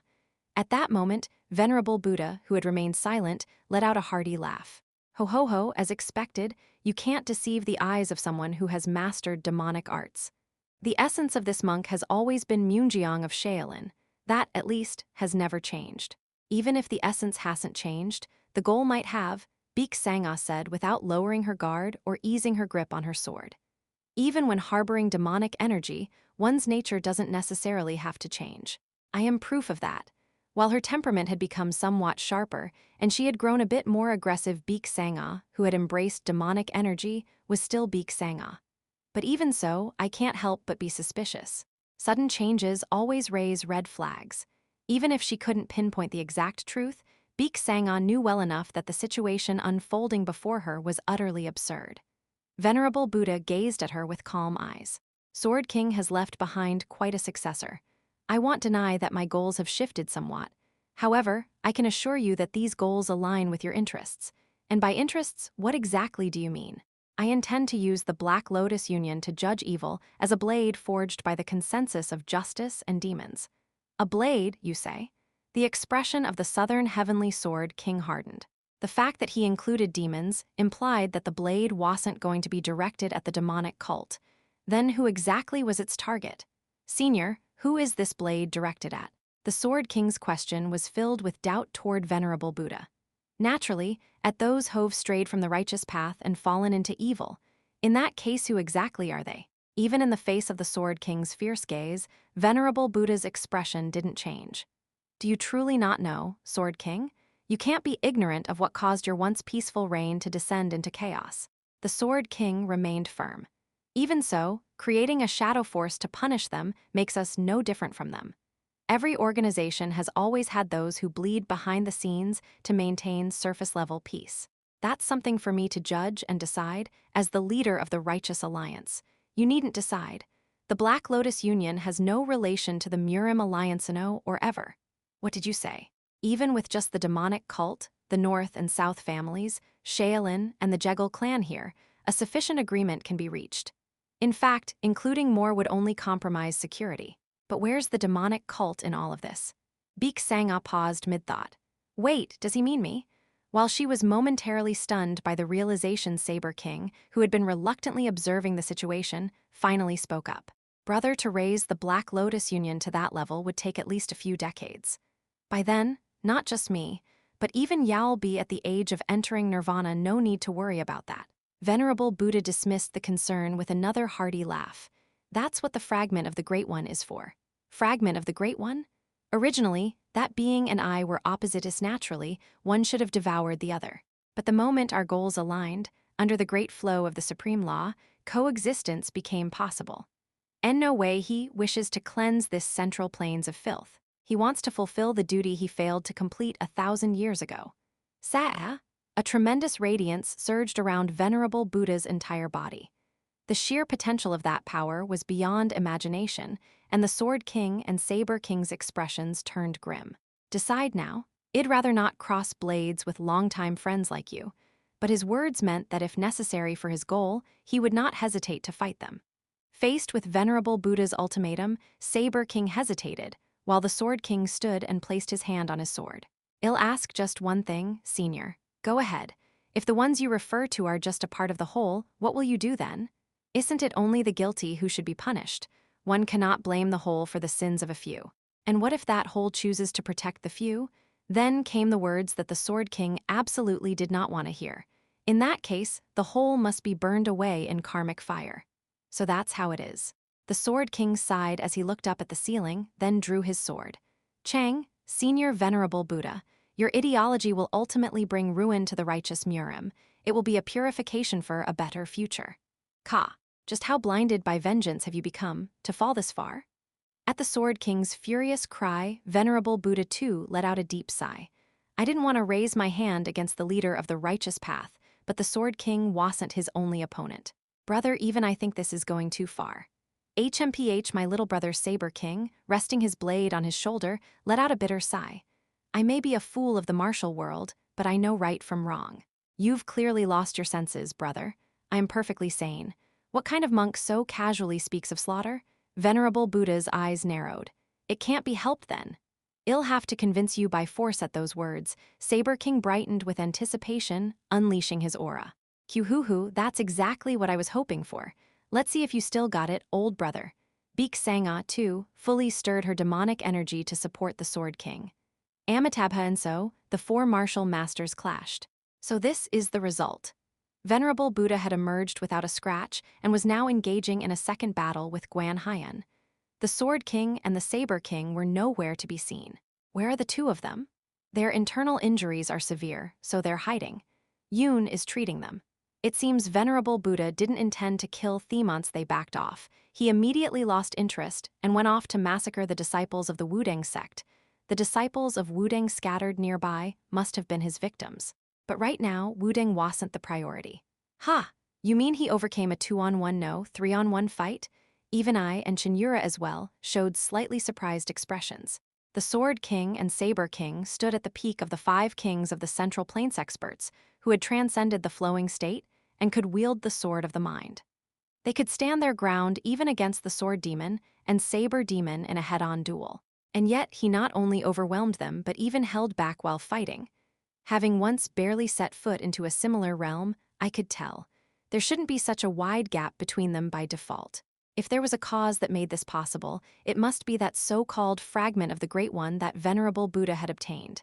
At that moment, Cheon Yura suddenly turned to me and asked, Jin Yeomyung. Yes, Lady Chin? What do you think would happen if we went up against Murder Demon with our current strength? Murder Demon, out of nowhere. I answered without much thought. We could slice him up in less than an hour. There wouldn't even be any need for me to step in. Cheon Yura, as she was now, could probably defeat Murder Demon on her own. Exactly. So then, what about going up against Venerable Buddha? Regardless of justice or evil, light or darkness, don't you want to challenge someone like that at least once? She asked with a hint of excitement, eyes fixed on the battle between Guan Haiyan and Venerable Buddha. Naturally, the fight was heavily one-sided in Venerable Buddha's favor. Ahag! Unable to release his awakened form in broad daylight, Guan Haiyan was burning up his core energy in desperation. His wisdom sword couldn't pierce through Venerable Buddha's supreme technique and ended up tearing up the earth in vain. Together, you mean? Yeah, together. Even I wouldn't be reckless enough to charge in alone against that. Though no matter how I looked at her, she seemed exactly the type to charge in alone. But if I said that aloud, she'd definitely get sulky. I let out a light chuckle and gripped the hilt of my sword. All right, if that's what you want. If that's what I want? But then Cheon Yura suddenly stepped right up to my face. You've always given in to my whims, haven't you? Lady Cheon, but there's one favor you've never granted me. This isn't some formal setting, is it? Well, I averted my gaze and mumbled awkwardly. Then, she suddenly cupped my head in her hands and locked eyes with me. Even if we're young cult leader and cultist, we're also Cheon Yura, her face close to mine, hesitated for a moment before continuing. Fellow disciples who learned from the same master, right? In truth, the status gap between me and her wasn't that vast. I wasn't some random third-rate martial artist without any lineage. Being a direct descendant of one of the 6 great demonic clans meant I had every right to stand beside her. However, I still couldn't forget the cult leader's face from my past life's final moments. So similar, and yet different. That fact alone held back the last thread of my reason. But then, as I looked into her fiery, clear eyes that yearned for something, all right, a word slipped out of my mouth before I even realized it. Yura, that's it. Thump. Cheon Yura suddenly bumped her forehead gently against mine. Her breath and a soft giggle tickled my ear. Now it finally feels like you're mine, just a little. I want to fight that man who was once called Venerable Buddha. Will you help me? All right, I felt a subtle heat rise to my cheek as I nodded. If it's my lover's request, I have no choice but to help. That's the spirit. Cheon Yura smiled brightly. Now that it had come to this, I decided to firmly assert my opinion. But don't go into it with a life-or-death mindset. Even if Venerable Buddha becomes a god of destruction, it's not our responsibility to deal with it. Cheon Yura pouted in clear dissatisfaction. But just remember, the only thing that matters most to me right now is your safety. At those words, her dissatisfaction melted away completely. Fine, in that case, I'll follow your lead. And so, the duel with Venerable Buddha was decided. Guan Haiyan was still fighting fiercely against him, but to my eyes, he didn't have much time left. Another moment or two, and Guan Haiyan would fall like a lie. While Cheon Yura and I steadied our breathing and prepared thwack. I staggered forward slightly from the sudden, forceful kick to my backside. La lady, Beek? I turned with wide eyes to see Beek Sangha, who had just kicked me. Beek Sangha stood there, fuming with anger, her face flushed with rage. Do you enjoy showing off like that in front of people? Both I and even Cheon Yura seemed to realize our mistake and avoided her gaze. Sorry. My apologies. Shut it, both of you. Still unable to contain her anger, she glared at us with narrowed eyes. I know there's nothing I can do about a decision that's already been made. Just make sure you come back alive. Lady, even if I wanted to help, I am in no condition right now. It wasn't just her appearance that was a mess. Her internal injuries were also severe. Considering the state the Sword King and Saber King were in while hiding, the fact that she could still move around like this was honestly a miracle. HMPH, you just get some rest. Cheon Yura gently patted Beek Sangha's head. With me and this guy, at the very least, we're not going to lose. I don't know where that confidence is coming from, but I'll be cheering you on. Leaving Beek Sangha behind, we turned to face Venerable Buddha. When I first envisioned the Black Lotus Union, I never imagined things would end up like this. Even so, now that I had made my decision, I would win. Chapter 212. Cheon Yura, Jin Yeomyung 1. The duel between Venerable Buddha and Guan Haiyan was approaching its climax. There's a crack forming in the Taiji. Silence. Guan Haiyan squeezed out every last bit of strength to press Venerable Buddha. However, the gap in their fundamental capabilities was simply too vast. From the start, Guan Haiyan never had a chance of winning. Looks like things are ready on that side too. I suppose it's time to bring this to a close. What did you say? Amitabha. The moment Venerable Buddha lightly pressed his palms together, boom. A massive golden fist appeared out of nowhere and crushed Guan Haiyan's entire body. Boom, it was just a single breath, a single sound. Yet in that fleeting moment, no less than 30 punches struck Guan Haiyan. He realized that the technique just now was Shaolin's 100 Steps Divine Fist, enhanced with the Supreme Grand Art. Damn it. So this is the extent of Shaolin's martial arts. It had the destructive power to shatter cliffs in a single strike, and the defensive power to easily fend off even Kang Hwan's attacks. From Guan Haiyan's perspective, it appeared to be an invincible martial, utterly flawless and overwhelming. As much as it hurt his pride, he doubted even Dao Zun could break through that technique. Venerable Buddha descended before the Guan Haiyan, who lay embedded in the ground. I struck with the intent to take your life, but Yurei surprisingly tenacious. Why, you bastard? Had it been her attacking instead, she might pierce the Buddha's radiant chi. A shame, truly. At the mention of Dao Zun, Guan Haiyan, who had been on the verge of collapse, immediately convulsed with fury. Shut up! Don't you dare mention that disgraced woman. Even if Wuding abandoned her, one cannot deny that her roots lie within the sect. Shut up, I said, shut up. Guan Haiyan, barely clinging to consciousness, wept as he forced himself to stay awake. Shaolin. Excluding the abnormal powerhouse that was the demonic cult, the only sects that could contend for supremacy in the martial world in terms of influence were the southern and northern heavenly clans. No sect among the 9 orthodox schools, not even the foremost of the 5 great noble clans, Namgung clan, could surpass the southern and northern heavenly clans alone. However, that evaluation only pertained to influence. In terms of pure sect status alone, excluding the ambiguously affiliated Dao Zun, Shaolin was the only righteous sect to have produced a member of the 3 supreme beings of the Central Plains. Once hailed as the Mount Tai and Northern Star of the martial world, Shaolin and Wuding, while Wuding had only recently regained a level of influence equivalent to the 9 schools, Shaolin, which had produced Venerable Buddha, still shone brilliantly at the pinnacle of the martial world. That was why one of Guan Haiyan's goals was to surpass the prestige of Shaolin. It's unfortunate. If you had not repeated your mistakes, forgiven her, and walked alongside her, perhaps your dream could have been realized. Venerable Buddha's words carried sincerity. If Dao Zun had remained in Wuding, they might have truly reclaimed their place as the northern star of the martial world. But Wuding had shed too much blood to walk beside her again. I knew.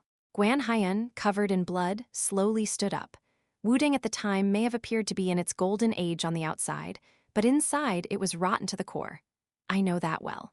Even so, trying to fix things by staining my hands with my fellow disciples' blood was, without a doubt, a mistake.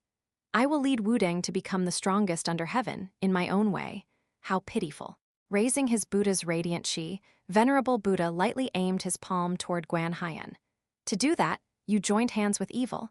I will gladly use even that evil. I find myself wanting to root for your ambition, but alas, Yao'll have no more chances now. Just as Venerable Buddha was about to unleash his palm technique suddenly, over 10 streaks of blue chi projection surged toward him, surging great Kaith symbol of Wuding, which could only mean sect leader. We're here, you all. Led by Jian Siak, who had been seriously wounded and effectively imprisoned, Wuding's first-generation disciples all appeared before Guan Haiyan. Yet despite their arrival, Guan Haiyan only grew more desperate. You are no match for him.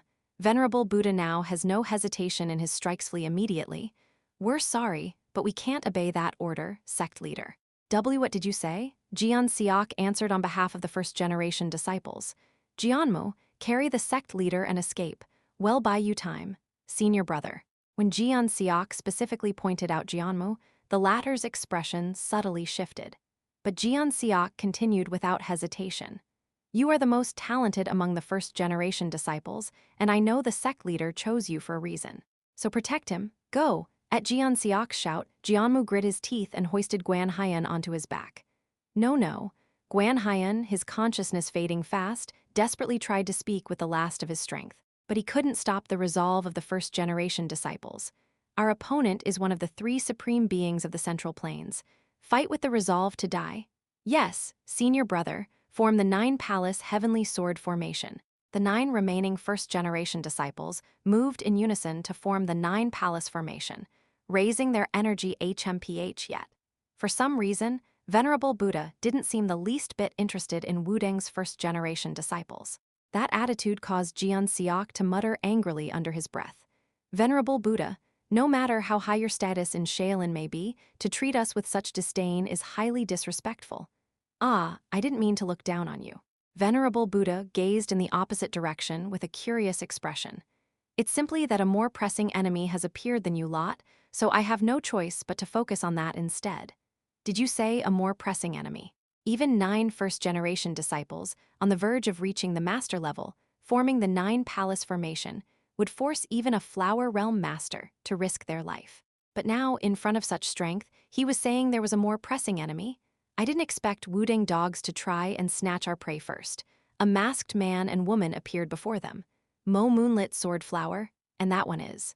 Cheon Yura might not have had much presence, but she had mingled enough with members of prestigious clans to be somewhat known.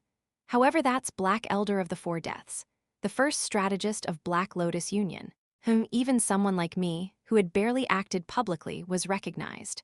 Since when were Moonlit Sword Flower and Black Elder of the Four Deaths acquainted? Why are those two together? What the hell is going on? And would it have been better if Id just removed the mask? No, Guan Haiyan aside, these people think of me as Jin Yeomyung, the heavenly divine dragon, so hiding my identity is still a smart move. Cheon Yura spoke toward the first-generation disciples of Wudang. Well, take care of things here. You lot should tend to your injured sect leader. A brat dares to bark orders at us. One of the disciples glared fiercely at Cheon Yura. But brat, you say? Gah! He was immediately crushed by the murderous aura that Cheon Yura exuded. What kind of killing intent is this? The Wudang first-generation disciples were clearly shaken. They had sensed the presence of an absolute master from someone who looked like a junior. It was only natural they'd react this way. In the martial world, is there any need to defer to a senior who's weaker? Gah! Or should I deal with you first before we fight? It was already overwhelming just dealing with Venerable Buddha, and now another master of unknown skill stood against them. Realizing that, the Wudang disciples hesitated at once. I stepped forward in Cheon Yura's stead. Considering Guan Haiyan's injuries, Yao'll need multiple masters who can help him recover his chi. And who are you? Well, as you know, I am here to clean up the aftermath of this incident. Just as someone was about to respond, let's not drag this out. The best way you can help is by stepping aside. The prideful expressions of the Wudang disciples twisted. I am someone who has made a pact with Guan Haiyan. If the first-generation disciples die in vain during a pointless clash, I'll lose face. A pact? This matter will be handled by us, the Black Lotus Union. If you want to challenge someone like Venerable Buddha, wait until you earn the title of elder. Don't throw your lives away meaninglessly. The first-generation disciples exchanged confused glances.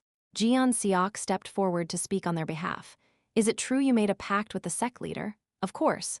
Do you think I have a reason to lie to you here? That's take your brothers and fall back. From this point on, well, ignore your presence and fight. Don't blame us if you get caught up in it. Jeon Seok hesitated, but not for long. No matter how he looked at it, joining this fight would be like a shrimp caught in a whale's battle. Well, retreat to where Jeonmu went. Brothers, follow me. Yes, senior brother. The Wudang first-generation disciples, who had been burning with resolve, withdrew without even drawing their swords once. HMPH, once the Wudang disciples were gone, you are quite merciful, benefactor Jin. It's nothing like that. It's just that letting them live makes it easier for Black Lotus Union to make a name for itself. Ha ha ha. Venerable Buddha let out a satisfied laugh and continued. To you, the lives of Wudang's disciples are less than flies. Avoiding needless sacrifice was a wise choice. I'd appreciate it if you avoided needless sacrifice as well, Master. That would not be a needless sacrifice. The previously compassionate expression of Venerable Buddha began to distort, resembling the face of a wrathful king. It is the sacrifice of the few for the manito prevent a future calamity. Does turning the world into hell in preparation for some unknown future tragedy make any sense?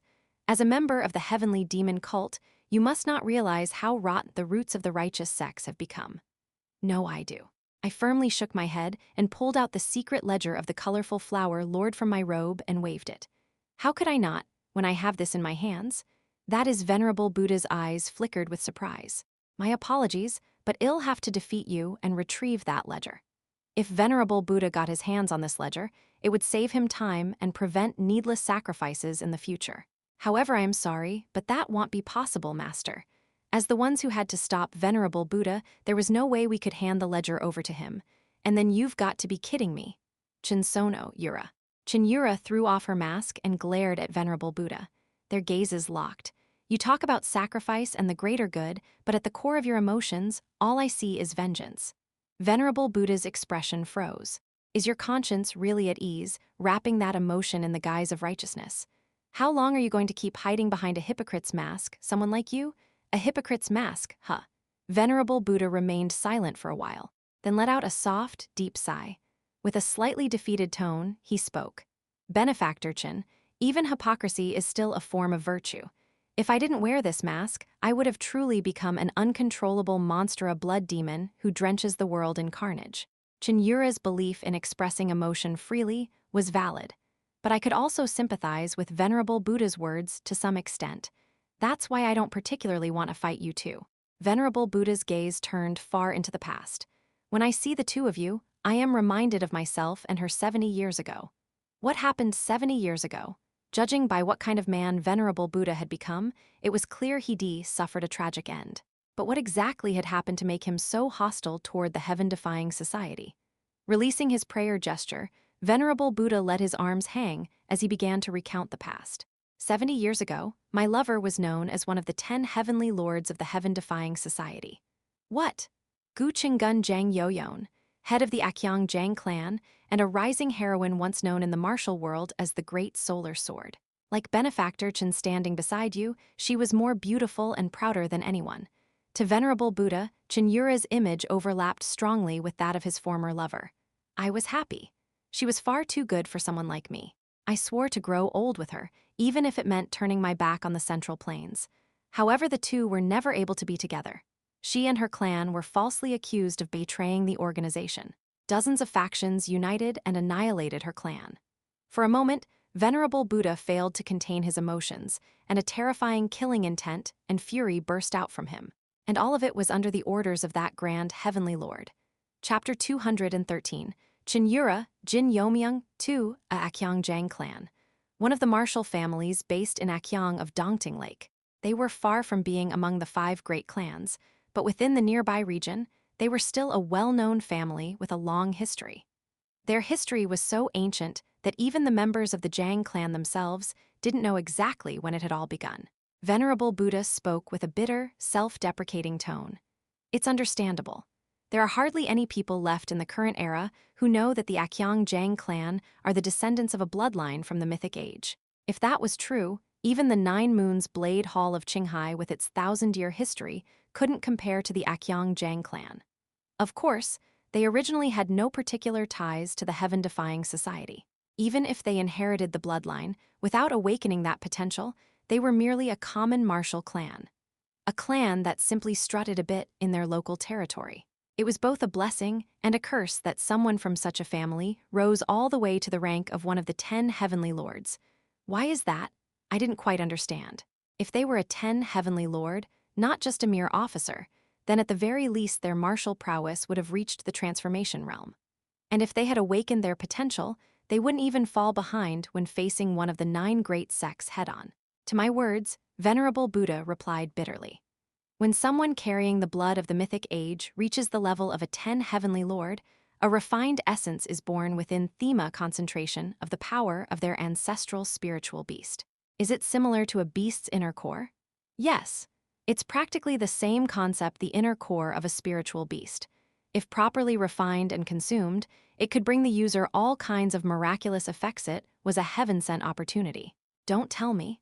The mention of the inner core stirred an ominous feeling inside me, and that feeling turned out to be correct. If someone with the proper qualifications succeeds in absorbing that essence, they can likely obtain its power. In essence, it meant the birth of a new 10 heavenly lord. I think I get it now. At that moment, Cheon Yura nodded as she spoke. Yin-Yang Fist Demon, Janhyul, there was a report that the corpse of the murdered one had a massive hole in it. I was wondering why they'd go as far as to break into Bongri Hall to destroy the evidence, but it was probably to retrieve that essence. So Master retrieved the bastard's essence. Given the sequence of events, that seemed highly likely. As you already know, the heaven-defying society isn't a unified organization. Infighting is bound to occur within it. When I heard that, a rough outline of the situation formed in my mind. So others within the heaven-defying society allied to seize the essence of this so-called 9 heavenly lord. Indeed, among them were even other 10 heavenly lords. She and her clan couldn't possibly fend them off alone. Thus, their fate ended in tragedy. The grand heavenly lord, the leader of the heaven-defying society, ignored her plea for mediation. Instead, he branded her and her clan as traitors and issued a kill-on-sight order. And so the force that gathered under that order was a despair-inducing lineup: 10 heavenly lords, 10 supreme masters, and 100 master-level warriors. They didn't stop at destroying her and the Akyong Jang clan. Simply because they had aided her, they annihilated Southern Border Sect, the sect my younger self had once belonged to in my youth. By a stroke of fortune, this humble monk barely survived. Due to ties with the previous generation, I was accepted into Shaolin. But even after half a century, my thirst for vengeance did not fade.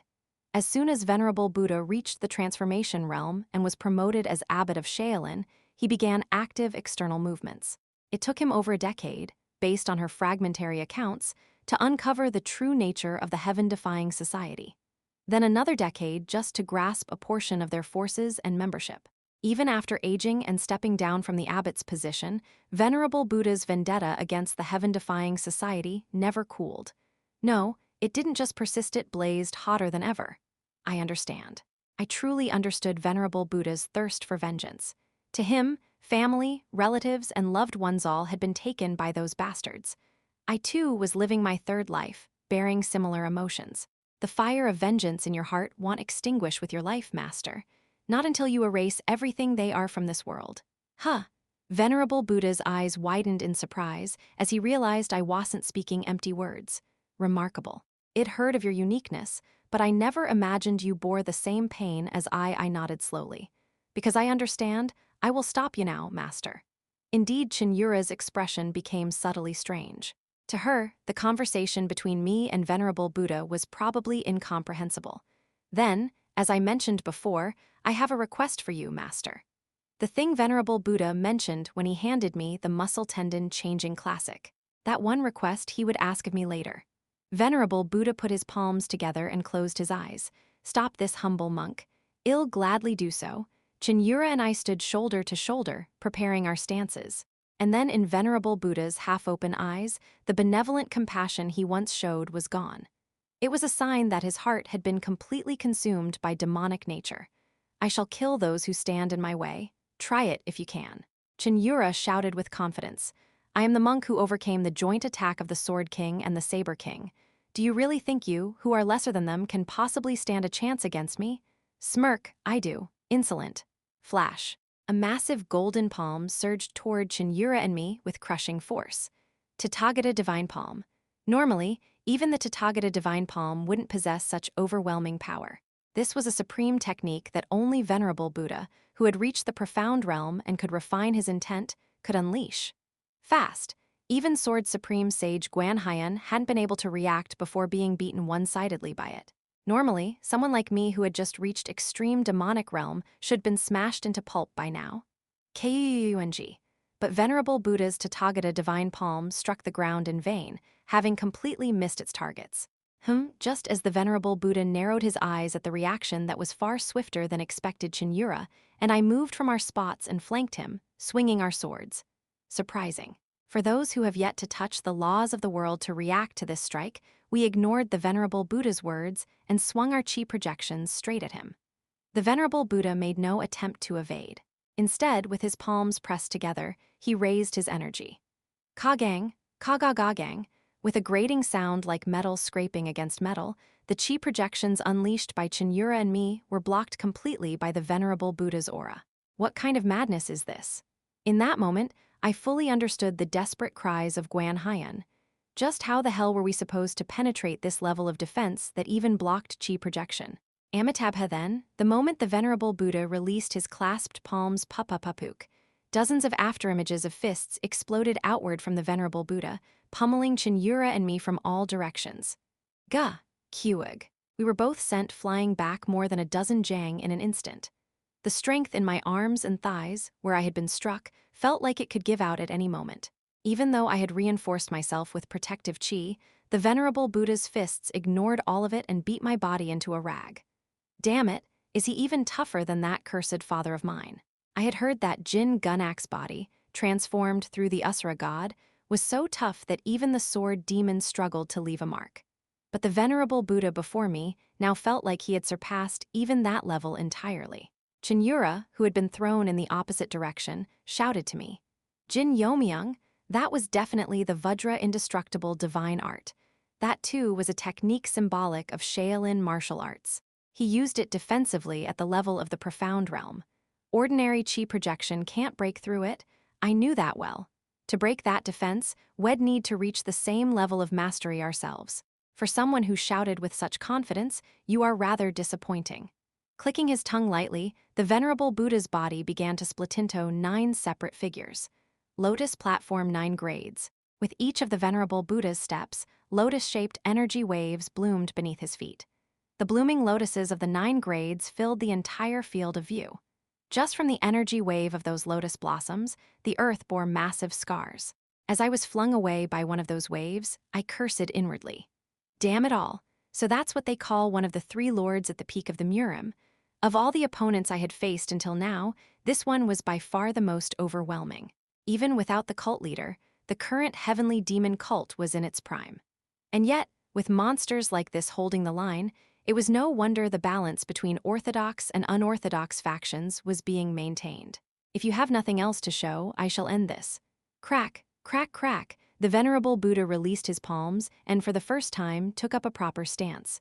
A crisis unlike any before prickled at my instincts. It's the 100 Steps Divine Fist, a technique of the profound realm used by high-level masters. Even someone like Cheon Yura would be obliterated if she took it head-on. That's when Jin Yeomyung, I believe in you. Cheon Yura's voice, full of trust, rang in my ears. Of course, just trust me. I stepped right into the range of the venerable Buddha's 100 Steps Divine Fist without hesitation. Foolish. Perhaps he thought my action reckless, for the venerable Buddha's expression slightly twisted. Even so, there will be no mercy.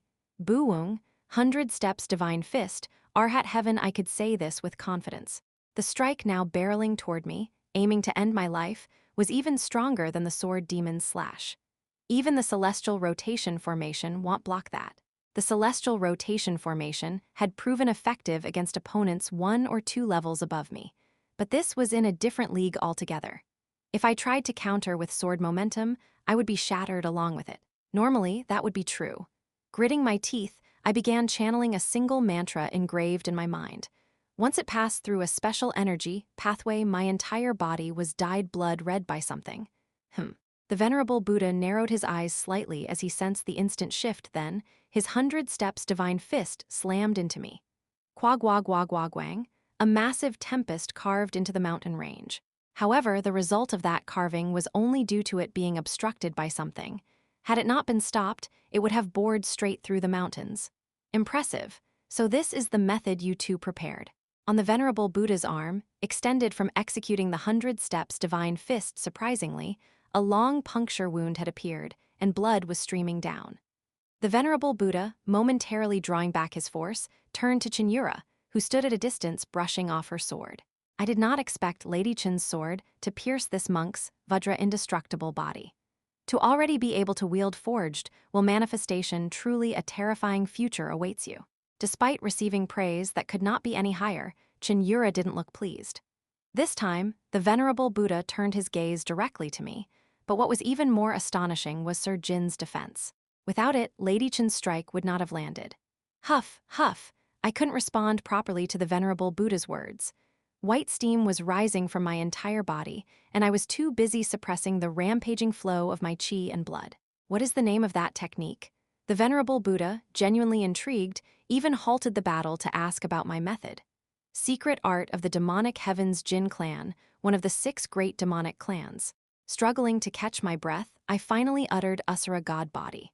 Chapter 214, Cheon Yura, Jin Yeomyung 3, a faint sense of admiration flickered in the eyes of the venerable Buddha. Asura God Body, is it?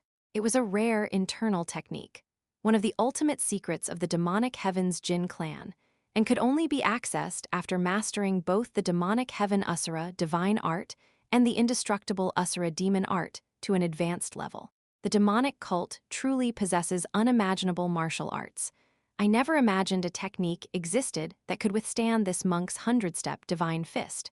Though the words were filled with pride, venerable Buddha had every right to say them. Still, no matter how I look at it, Benefactor appears to be wearing ill-fitting clothes. That blow just now, Cheon Benefactor's failure to sever this monk's neck was clearly a mistake. He was right. The Asura God Body was never something I should have been able to wield.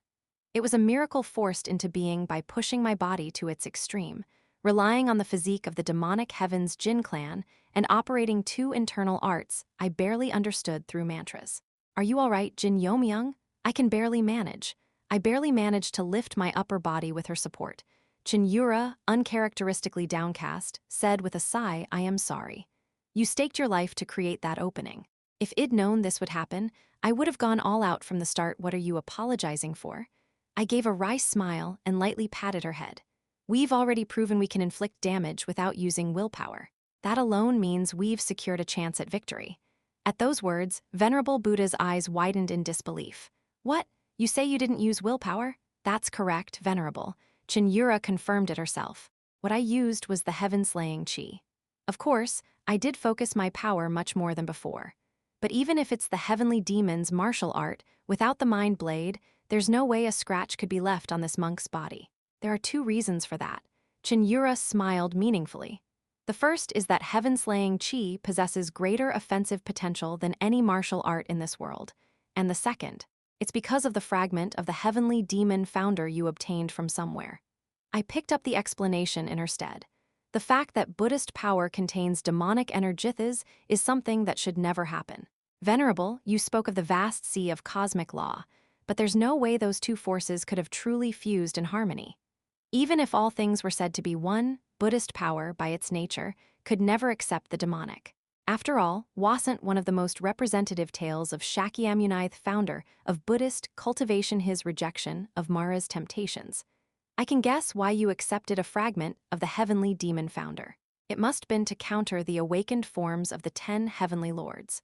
The heavenly demonic divine art's unique ability to nullify mystical powers, it was indeed a natural nemesis to the heaven-defying society. Venerable Buddha nodded solemnly. I won't deny it. By accepting the founder's fragment, your martial arts have approached the realm beyond heaven, while also gaining overwhelming advantage against the 10 heavenly lords. But when power fails to harmonize, it inevitably leaves a flaw. Your martial art, which should have been flawless, now instead exposes a weakness to the heavenly demonic divine art. I see. So that's how it is. Venerable Buddha nodded, as if in understanding. I understand now. All the more reason to defeat you here and now. Flash! Radiance surged across Venerable Buddha's entire body once again. Though I admit Chin Benefactor's martial arts are my natural nemesis, that only holds true when the difference in absolute strength has been narrowed. The killing aura pressing down from him was so overwhelming, it could rob one of the will to fight just by facing it. With my full power, I shall destroy you both. Would've been better if we had a little more time. Cheon Yura clicked her tongue lightly. The reason Shed talked so much during battle, something quite unlike her, was to buy time to recover from the recoil of forcibly activating the Asura god body. Can you still fight? Of course, no problem. My breathing had nearly returned to normal. The raging chi inside me had also calmed significantly. As I summoned my fighting spirit again, I decided to voice the minor grievance I'd been holding in my heart. Hey, Lady Cheon Yura, what is it? She looked at me quizzically, and I slightly pouted my lips before saying, I know it's not the best time, but I'd really like to get something off my chest. Could you stop speaking so stiffly when we're alone? I grumbled toward her wide-eyed expression. It just doesn't fit the mood, you know. We're lovers, but when you still talk like a young cult leader all the time, it kind of kills the atmosphere. Cheon Yura's face flushed red. Why would you bring that up now of all times? Well, we're facing a life-or-death opponent here. If I've got even a speck of unresolved emotion inside me, I won't be able to concentrate properly, right? Answer me. I stared her down with an intense gaze. Ugh. After a brief silence, she avoided my eyes. Eventually, she hung her head and turned her back, surrendering in defeat. Fine, no. After hesitating and biting her lip, she whispered in a barely audible voice, all right. Phew, excellent. Watching her like that, I gave her a mental thumbs up. I couldn't understand why she was so embarrassed about speaking normally. But since she had lived her whole life as the young cult leader, speaking like an ordinary woman must feel unfamiliar. Well, I am not that different. Still, if I don't keep pointing it out, she'll just fall back into her old habits in no time. We'd take it slow and work on it over time. I didn't expect her to act differently during public affairs anyway. Nor did I want her using that tone with others. I just wanted her to show that raw, unguarded side of herself when she was with me. Ho, what a heartwarming sight. Venerable Buddha, who had been watching us, suddenly let out a hearty laugh. It was a transparent attempt to buy time, but as a humble monk, I couldn't help but allow it. "Oh dear," you noticed. "The way you two look reminds me of my own past." The ruthless glint in Venerable Buddha's eyes briefly softened and returned to its original gentleness. "May your love and bond last 100 years. 100 years won't be enough, don't you think?" I grinned. 1,000 years might still feel too short. Wahahaha. Venerable Buddha burst into a fit of laughter, as if truly delighted. The tremor in the air made me wonder if this was what they called a lion's roar. And then, just as suddenly, he stopped laughing. "In respect of your bond, I shall spare your lives. However, I will take away your martial arts. Leave the martial world and live in peace for 1,000 years." It was, undoubtedly, the greatest mercy someone like Venerable Buddha could offer. But peace for 1,000 years is a given, but I cannot accept that, Venerable. I rejected that mercy. What kind of man would I be if I were powerless? Naturally, I want to let the one I love enjoy everything she desires and do everything she wants. The supreme one of compassion, the path she had wanted, the path she still wanted. I would use all my strength to make it happen. A man without power cannot bring prosperity to his wife. Is that so? Venerable Buddha, smiling with crescent-shaped eyes, held out his palm. Then prove that power to me. Once again, Venerable Buddha's divine palm came flying at me. Boom! Part of the mountain range exploded as our battle with Venerable Buddha resumed. As the aftershock of the Tathagata divine palm left us suspended in the sky, Venerable Buddha's divine form shot toward us. No, it was targeting Cheon Yura specifically, just as expected. He's going for Yura. If Cheon Yura could infuse her heaven-slaying chi with willpower, not even Venerable Buddha would emerge unscathed. And because he knew that, he was aiming to eliminate Cheon Yura first instead of me. But the true trump card we had prepared lay elsewhere. He thinks only Cheon Yura's heaven-slaying chi can wound her. In the face of this life-or-death battle, the power of the second heavenly demon slumbering in my dantian began to rise. In the past, I could barely draw a speck of it. But now, having reached the state of ultimate demon, I could summon enough to wield it properly. Amitabha, Venerable Buddha rushed in on Cheon Yura, and swords and fists began to clash wildly. If she was pouring in all her power, she could hold him off for about 10 seconds. During that brief exchange, I condensed the power of the heavenly demonic divine art into my sword. Condensing it alone won't be enough. I forged it, recalling the strike I once experienced from the sword demon. Upon the blade imbued with chi, I layered a blade of willpower. A strike that previously would have cost me my life just to attempt the strongest strike I could deliver. Get clear? As soon as she heard my shout, Cheon Yura hastily pulled away from Venerable Buddha, even at the cost of exposing herself. What? And the moment Venerable Buddha looked at me in confusion, my sword, swung with every ounce of strength I had, sliced through space itself. 10 heavenly record demonic sword final record heaven piercing, demon annihilating slash, mind blade heaven piercing, demon annihilating slash. The strongest strike I could perform at this point. The moment I saw the emotion of betrayal flicker across Venerable Buddha's eyes splurt. His right arm was severed cleanly. GHH, even someone like Venerable Buddha couldn't maintain his composure after losing an arm. But the opening that created was brief, barely a flash. Gra-ah! Venerable Buddha quickly regained his focus and began firing off waves of Tathagata divine palms with his remaining left hand. Boom, boom, boom. In an instant, the mountain range we had occupied turned into a wasteland under the barrage of divine palms. But the indiscriminate barrage didn't deal much damage to us. Ha, ha. Not long after Venerable Buddha and we landed, as if by mutual agreement, with about 20 paces of distance between us. Still short of breath, Venerable Buddha said, "Impressive." Even though I was focusing on Cheon Benefactor, I didn't let my guard down, and yet not even his diamond indestructible body and supreme ability could stop it. Heaven-piercing, demon-annihilating slash had torn through it all and taken his right arm. Was this your plan all along? To some extent, yes. A pity. If you'd aimed for the neck like with Cheon Benefactor's attack earlier, the victory would have been yours. I had aimed for the neck, but due to the overwhelming power of the slash, my accuracy had dropped. The current me has already partially shed the form of a human. HRRGH. As Venerable Buddha let out a forceful breath, his severed arm regenerated in an instant. Both Cheon Yura and I stood speechless. No, come on, that's just ridiculous. He wasn't even an awakened form of the 10 heavenly lord show, could that be possible? Jin Yura, too, looked horrified as if thinking, this is just too much, he's no different from a monster. I was the first to recover and spoke. But I can feel Ithai's momentum is noticeably diminished. We still have a chance. True. The problem is that we can't expect any more big moves to work on him now. We had used every tool at our disposal except our final card. From now on, Venerable Buddha would take us seriously and slowly grind us down. After obtaining the fragment of the Supreme One, this monk's body began to change, becoming more like theirs. Venerable Buddha, who had regenerated his right arm, let out a bitter sigh. For someone who once walked the path of the martial, to resort to such heretical means, it's a bit shameful. Once walked the path of the martial. In other words, Venerable Buddha was declaring that he was no longer a martial artist, but a vengeful ghost. That strike you just used it seemed like your final card. Do you have anything else left? Cheon Yura and I readied ourselves once more. Seeing our resolve, Venerable Buddha gave us a look of pity. Can we create an opening? We still had one final card left. The problem was it required a bit of prep time. We must find an opening. If not, then we'll have no choice but to flee. Everything so far had been for Cheon Yura's sake. There was no need to risk our lives in a final confrontation with Venerable Buddha. And then, at that moment, Q-ha-ha-ha, looks like you're having fun. How shameful of you, Senior Venerable Buddha, to act like this toward your juniors. I widened my eyes in shock as I recognized the two elderly figures who had suddenly entered the battlefield. The Sword King and the Saber King. The very ones who had reportedly been injured in their previous fight with Venerable Buddha had returned, standing before us, once again blocking his path.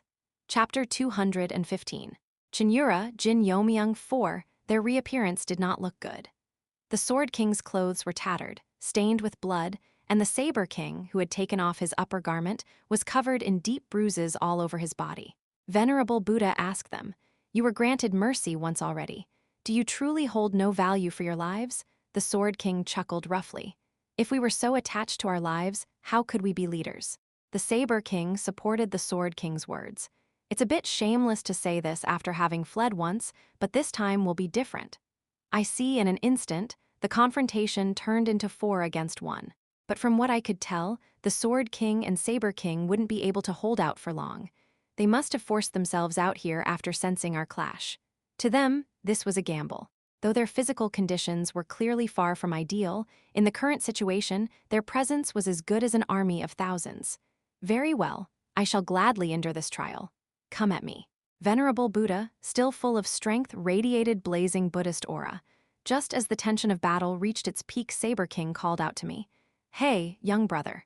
"Yes, Elder Saber King. To be honest, judging by our current state, even 4 against 1 isn't enough to handle Elder Venerable Buddha. Is there some kind of plan?" At the Saber King's candid confession, I gave a bitter smile and nodded. There is.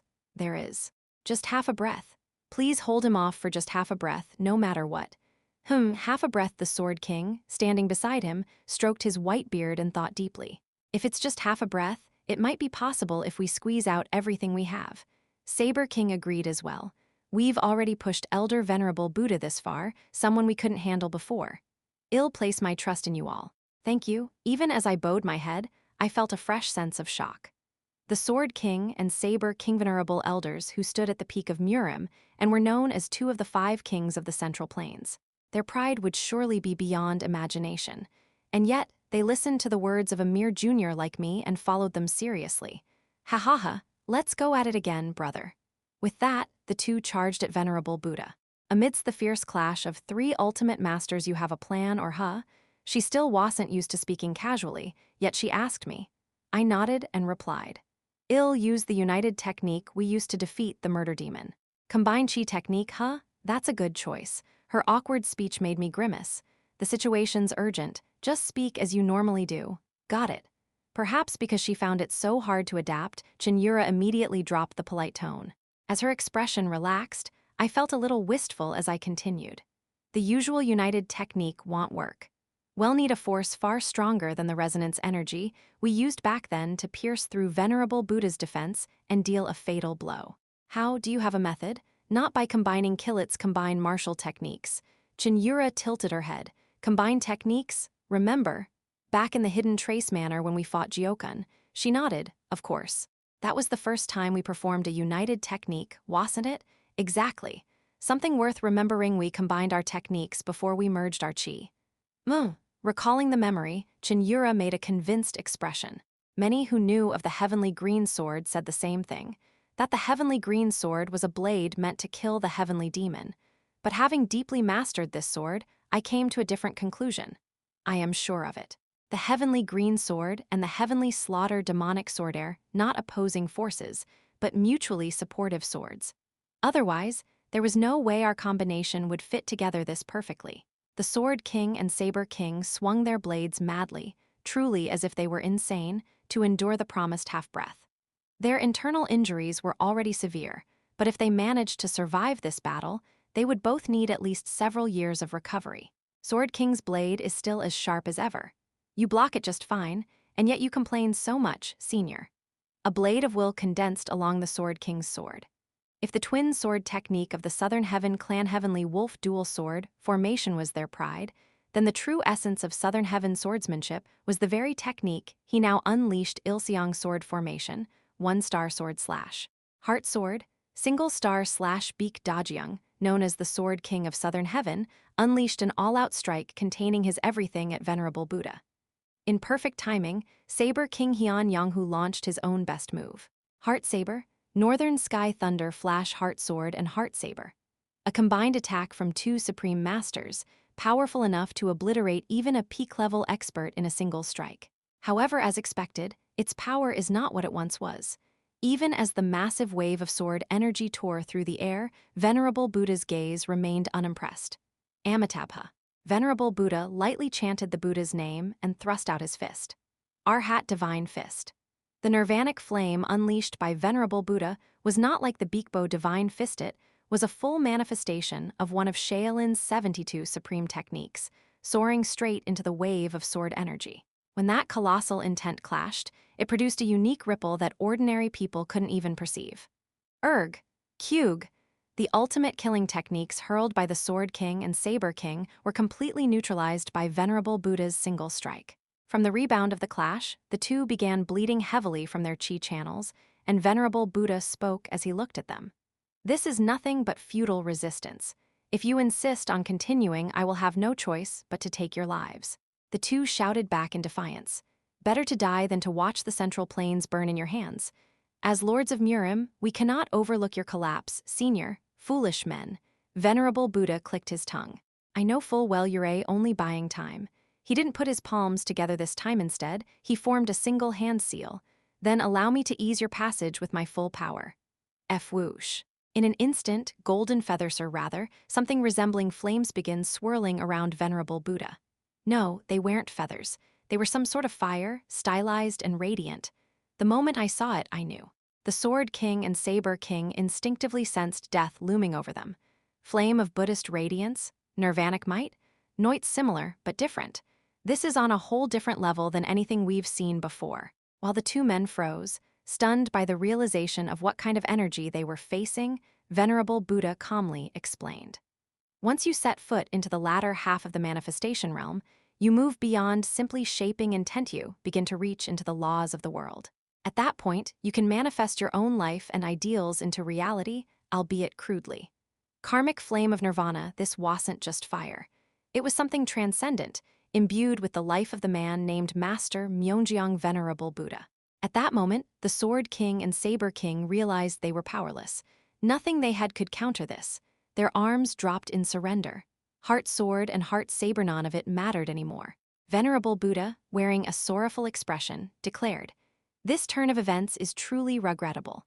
And so just as Venerable Buddha was about to bestow the karmic flame of nirvana upon the two men, boom. From a great distance away, a dark, ominous flame erupted into the sky.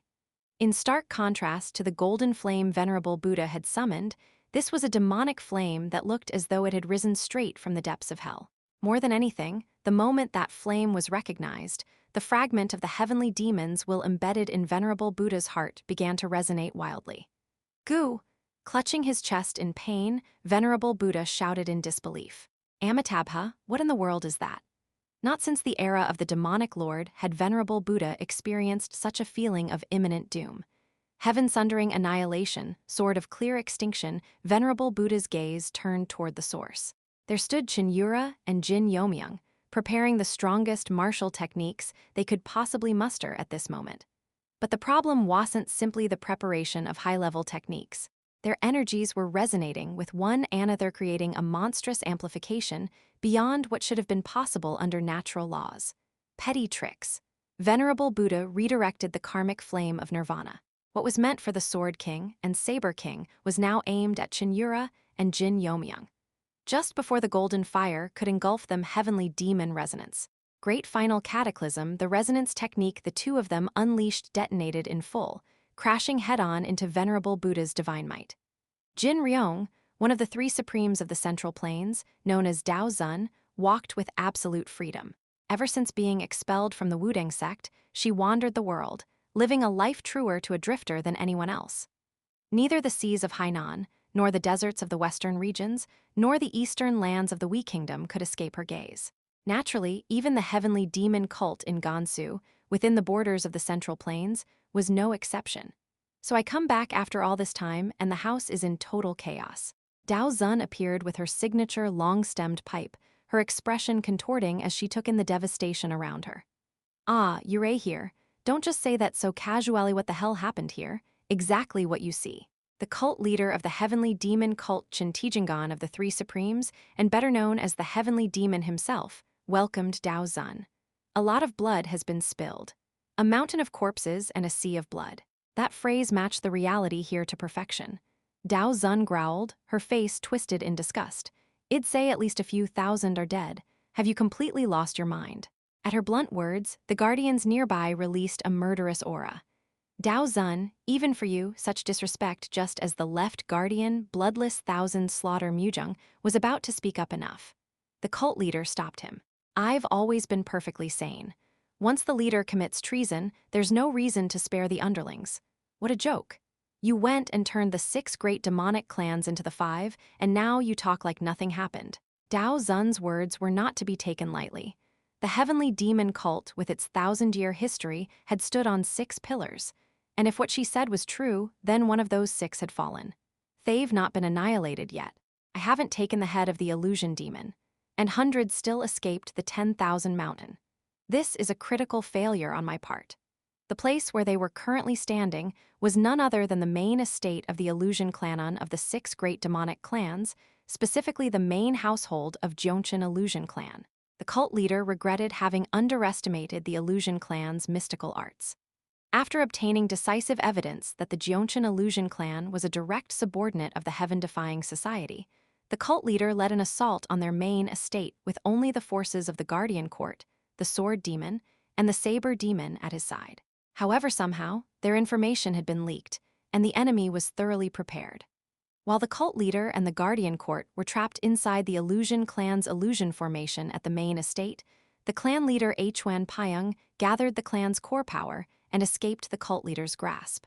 The cult leader eventually shattered the entire illusion formation, but by then, it was too late to pursue them. Even the chase was thwarted by the illusion clan's members, who, with their minds turned into puppets, threw their lives away to block the cult leader's path. Where did they run off to? They say they fled toward Mongolia. It's become a real headache. Damn it. Dao Zun clicked her tongue. How could they possibly search that vast Mongolian territory? And that might not even be the end of it. If they fled further north from there, finding them would be virtually impossible. Then Dao Zun noticed something deeply serious on the cult leader's face. "Your face doesn't look good. There's more, isn't there?" The cult leader's expression darkened slightly. Hwan Pyong had spies planted in other clans. Some people were abducted by those agents. He had embedded them thoroughly. It wasn't unusual for one demonic clan to plant spies in another. But to have infiltrated the very leadership of those clans, that was something even the cult leader hadn't anticipated. Who was taken? The cult leader let out a sigh and listed the names of those abducted. Dao Zun was appalled by what she heard. Sa Bion of the Black Gold Sa clan and Chen Yujiang of the Chen clan? Chapter 216. A new phase. 1. Dao Zun was among the most active of the absolute masters of the Central Plains, including the 3 Supremes. Because of that, she had a decent grasp of the affairs within the heavenly demon cult and fully understood what it meant that the 2 people had been kidnapped. White smoke flowed from Dao Zun's mouth like a sigh. From your standpoint, things have really gone sideways. True, but why did you come to the cult? At the cult leader's question, Dao Zun suddenly frowned, then yanked out the smoking pipe in her mouth and swung it around sharply. Because your brat is making a racket about expanding into the Central Plains. QQ cuck. So, are you here to stop me? As far as the cult leader was concerned, Dao Zun was at least qualified to try and stop him. But then, unexpectedly, she said something entirely different. No, I came to tell you that if you're going to do it properly. Rather, if you take over the Central Plains while you're still above ground, in the end, there will be less bloodshed in the future. Dao Zun's statement was so radical that even Left Guardian and the other martial officers in the Hall of Guardians stared at him in disbelief. On the other hand, the cult leader chuckled and nodded. Well, that might actually be for the best. Too bad it doesn't look like that's going to happen, judging by the state of your household. Judging by the recent incidents, the heavenly demon cult wouldn't be making any progress into the Central Plains for a while. They'd be too busy cleaning up internal messes. Left Guardian Myung spoke, surprised. Quite unexpected. I didn't think a senior from Wudang would abandon the orthodox sects so easily. Dao Zun snorted at that.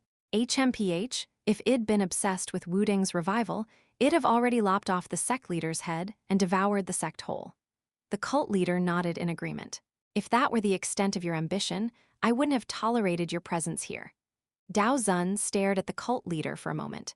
Her gaze was complex remarkably, so for a person who had attained enlightenment alongside Venerable Buddha and transcended her mortal shell. She suddenly asked how many years left. About 4 or 5 years. Damn it. There's more than one thing I need you to take care of now. The cult leader appeared like a young man. Even the beard that had concealed some of his youth was now entirely gone, leaving his jawline smooth. The cult leader spoke to Dao Zun, who wore a conflicted expression. Since you're already here, why not take on a request of mine? A request, yes. The ones who kidnapped those 2 children rather wisely didn't join Hwanma but instead headed directly south. South? You mean the Central Plains? That's right. According to an internal informant, they're traveling through Nanchang and headed for Guangdong province. Dao Zun's face twisted even further. Guangdong? Damn it, what a fulfilling tour of the Central Plains they're having. From Gansu to Guangdong was practically from the northernmost to the southernmost end of the Central Plains. So, you want me to track them? You can read heavenly signs arguably, making you the best tracker in the Central Plains right now. Of course, I won't send you alone. Dao Zun snorted as if that were a given. Heh, naturally, even you can't just be shameless like that. I'll assign 1 extreme demon realm and 1 peak master level to assist you. They're already in the Central Plains, so you should be able to meet them somewhere along the way. On top of that, feel free to use any resources from the cult's envoy unit currently stationed there. Hold on. Dao Zun raised her hand, stopping the cult leader's words. She was quick-witted. Very quick. You're basically asking me to babysit, aren't you? The cult leader clicked his tongue inwardly, seeing how Dao Zun immediately saw through him. One may be young but possesses formidable martial strength, and the other is cunning and sly like a fox. They're both plenty useful. What's that supposed to mean? Dao Zun's face twisted at the cult leader's strangely personal tone, unsure if it was praise or sarcasm. The cult leader spoke seriously. To be honest, we can't spare even a third-rate martial artist right now. That's how serious this reorganization of the 6 great demonic clans is. True enough. It was the most dangerous time to insert a spy and the best chance to shake the heavenly demon cult's foundations. So we need to utilize the forces we have outside. Dao Zun's face soured. No matter how she looked at it, this felt like she was being forced into babysitting duty. Well, fine. That aside, what will you give me in return? At that, the cult leader picked up something being carefully held by one of the Guardian Corps beside him and tossed it toward her. Will this do? This. Dao Zun's eyes widened in shock as she caught what had been thrown to her. You're seriously giving this to me? There's no one else who can use it right now anyway. What Dao Zun held was a large banner painted in 6 colors. The 6 Paths banner. One of the 3 great treasures of the Illusion clan and an artifact that held more significance than a divine relic for a sorcerer. It had been sealed deep within the Illusion clan's inner sanctum, only recently discovered and presented to the cult leader by the Guardian Corps. The true star sword would suit you best, but unfortunately it seems that Hwanma has it. Though not quite on par with pure sorcerers, Dao Zun could still make use of it to a meaningful degree. All right, I'll gladly accept your request. Just leave it to me. The cult leader chuckled quietly at her overly enthusiastic, age-inappropriate response. That greedy look suits you well. Shut it. She draped the Six Paths banner lightly over her shoulders like a cloak, then shifted the topic. Still, even if it's you, is it all right to act this boldly? Just how solid is your evidence? Ah, I have proof more certain than anything. The cult leader turned his gaze to a particular spot. There stood a young man who looked incredibly virtuous. Who's that bookworm? Just as Dao Zun's expression began to harden, Having sensed a familiar energy from the young man. Nice to meet you, Elder Dao Zun. The young man respectfully clasped his fists and bowed toward Dao Zun. I am Han Mubik.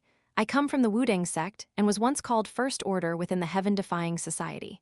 Wudang sect, huh? Dao Zun's expression twisted in a grimace. Heavenly Demon Resonance Great Nirvanic Catastrophe, the heavenly demon resonance that Cheon Yura and I unleashed exploded as it devoured the golden flames shot by Venerable Buddha. Kwa kwa kwa kwa. A surreal sight where immense darkness consumed the light. The shockwave alone uprooted trees and tore up the earth. Watching from afar, Sword King and Saber King opened their mouths in stunned awe as the scene unfolded. Even those two absolute masters at the pinnacle of Murim couldn't approach easily due to the aftermath. They were only able to move in after some time had passed.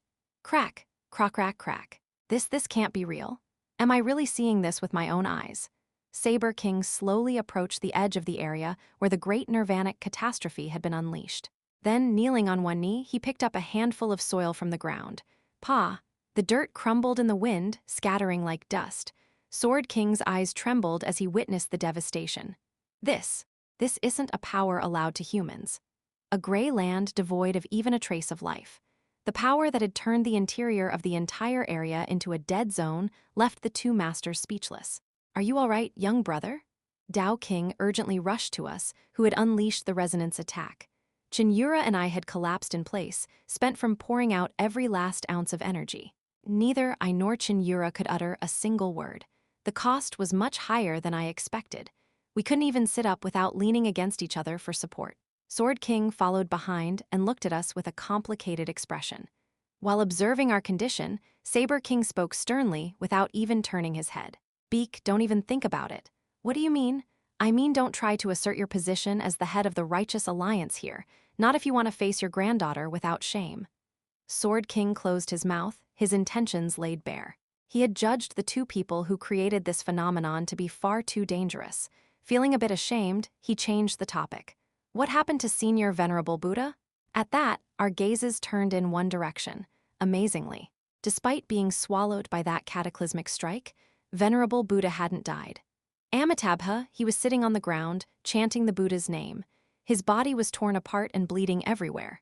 Seeing that even his monstrous regenerative ability was failing to activate, it was clear he had suffered serious internal damage. At that moment, Sword King and Saber King exchanged glances. Regardless of anything else, both were of one mind when it came to what to do with Venerable Buddha. Just as they raised their weapons and began to approach him, SSSSSK. Suddenly, a dozen masked men emerged, surrounding Venerable Buddha. Who are you? Masked figures clad in black. At first glance, they looked like martial artists from the unorthodox sects or hired assassins from somewhere. But the calm and focused energy radiating from their entire bodies was something no assassin or cultist could ever possess. The masked man at the front spoke. The birth of two once-in-a-century prodigies in the heavenly demon cult is something to be celebrated for them. And you are? Though polite, the man's voice was calm and dignified. From it, Sword King felt a deep sense of familiarity, and his expression hardened. The man ignored his question and continued. But conversely, for the martial world of the Central Plains, this is an unparalleled disaster.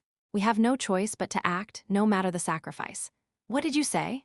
Just as Saber King was about to erupt in fury, Sword King quickly stepped forward to stop him. Provoking these people now would be a grave mistake. Then, how about this? What are you proposing? Sword King and Saber King frowned as they waited for the next words. Let's agree not to interfere any further for now. Eventually, Sword King couldn't hold it in any longer and shouted. Don't tell me you've decided to follow Senior Venerable Buddha? At that, another figure from behind answered. All for the sake of the Central Plains. We will protect Murim from the shadows, and for that, the strength of Master Myeongjong is indispensable. What? Even you? Sword King was stunned beyond belief. Behind him, the masked figures helped up Master Myeonjeong, Venerable Buddha. But neither Sword King nor Saber King could stop them. They were far too exhausted to even consider another battle. The ones who had retrieved Venerable Buddha made a declaration toward the two men. Of course, this matter will be handled entirely in secret. There will be no personal vendettas between clans or alliances because of it. Rather, we will devote ourselves to rooting out internal spies and doing everything we can to unite the orthodox and unorthodox factions. So for now, please step back, Alliance Leader. You people, after suppressing his anger for a while, Sword King let out a helpless sigh. You've tied down the Golden Dragon Heavenly Sword Squad, haven't you? It had already been days since the clash with Venerable Buddha, and yet the Golden Dragon Heavenly Sword Squad hadn't shown up. That could only mean something had happened to them. The masked man gave a small nod. I won't deny it. If even just Baek Gongjin, his nephew known as the Celestial Night Sword, had shown up, Sword King would have gladly resolved everything with a fight to the death.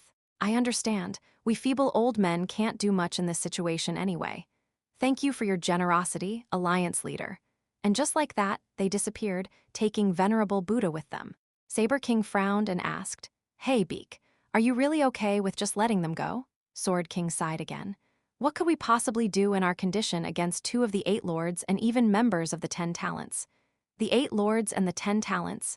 The 8 lords referred to the 8 masters of the orthodox sects who had reached the peak state of transformation realm, or enlightenment. The 10 talents were the 10 martial artists seen as being at the brink of peak master level, who were all but guaranteed to reach transformation realm in time. The masked man at the front. If my instincts were right, that was definitely Namgung-san. Namgung-san, the Imperial Sword Lord, the former head of the Namgung clan? Yes, and the one behind him was Yeo-myung, the sect leader of White Heavenly Sect in Beijing. White Heavenly Sect was one of the top 3 major sects in the massive city of Beijing. More importantly, its sect leader, Yeo-myung, was famous as one of the 10 talents, specifically the talent of wisdom renowned for his mastery of traps and mechanical formations. Even if you weren't well-versed in Central Plains affairs, these were names you'd have heard at least once. Why would people like that? They probably have reasons similar to senior Venerable Buddhas. Each of them likely lost someone precious to certain circumstances. He didn't know the full story, but he could guess the backgrounds of a few of them. A fracture in the orthodox factions? At that moment, I, who had been quietly listening, finally spoke. Rather than a fracture, this might be an opportunity for unity. More and more people are gradually beginning to understand who they really are and they're becoming enemies in their eyes. Isn't that enough reason to put aside minor family grudges? The moment I realized the masked man was Namgung-san, a path opened in my mind. The Nanchang Calamity. The worst incident among the orthodox factions in the past 100 years, in which the Namshan Baek clan and Namgung clan were both destroyed. Perhaps their appearance here could become the key to preventing that disaster from happening. Chapter 217. A new phase, too. It wasn't like the Namgung clan or the Namshan Baek clan were particularly pleasant or attractive. But still, if they were annihilated like in my previous life, the righteous sects would lose far too much strength. Ideally, I should keep them alive and use them as vanguards against those bastards. However, it's unfortunate I can't act right away. I had already stirred up too many things near Luoyang to devise a scheme to make use of them now. Besides, cleaning up this current mess was going to eat up a lot of time. I forcibly calmed my growing impatience. No, it's only a matter of time anyway. In a situation like this, a card like the Black Lotus Union will create the perfect variable. With the way things had developed, I had to ensure the Black Lotus Union survived so I could take full advantage of them. Well, I'll think more on that later. Right now, I needed to focus on something else. I spoke to Cheon Yura, who was resting quietly beside me with her shoulder leaning against mine. You okay? Honestly. It's hard. For someone who was always confident and composed, it was rare to hear such vulnerable words from her. Really? Since I began training in martial arts, I don't think I've ever poured out everything like this. Though her energy was depleted, she managed a faint, satisfied smile. More than anything, our synchronization is still incomplete. That's true. We can still go further. The Heavenly Demon Resonance Great Eradication Catastrophe. A technique that drove the Venerable Buddha, who had briefly transcended to the realm beyond the profound state, into a near-death state. It had shown such power when we were still only at the extreme demon realm. So what would happen if both of us reached the transcendent demon realm and used it? No hat if we reach the supreme demon realm. We might literally be able to kill even a god. Even I, who had once held divine power, could not fathom the true limits of this technique's potential. Just then, Cheon Yura murmured weakly, "I want to rest a little." Yeah. At that moment, a mischievous thought flashed through my mind.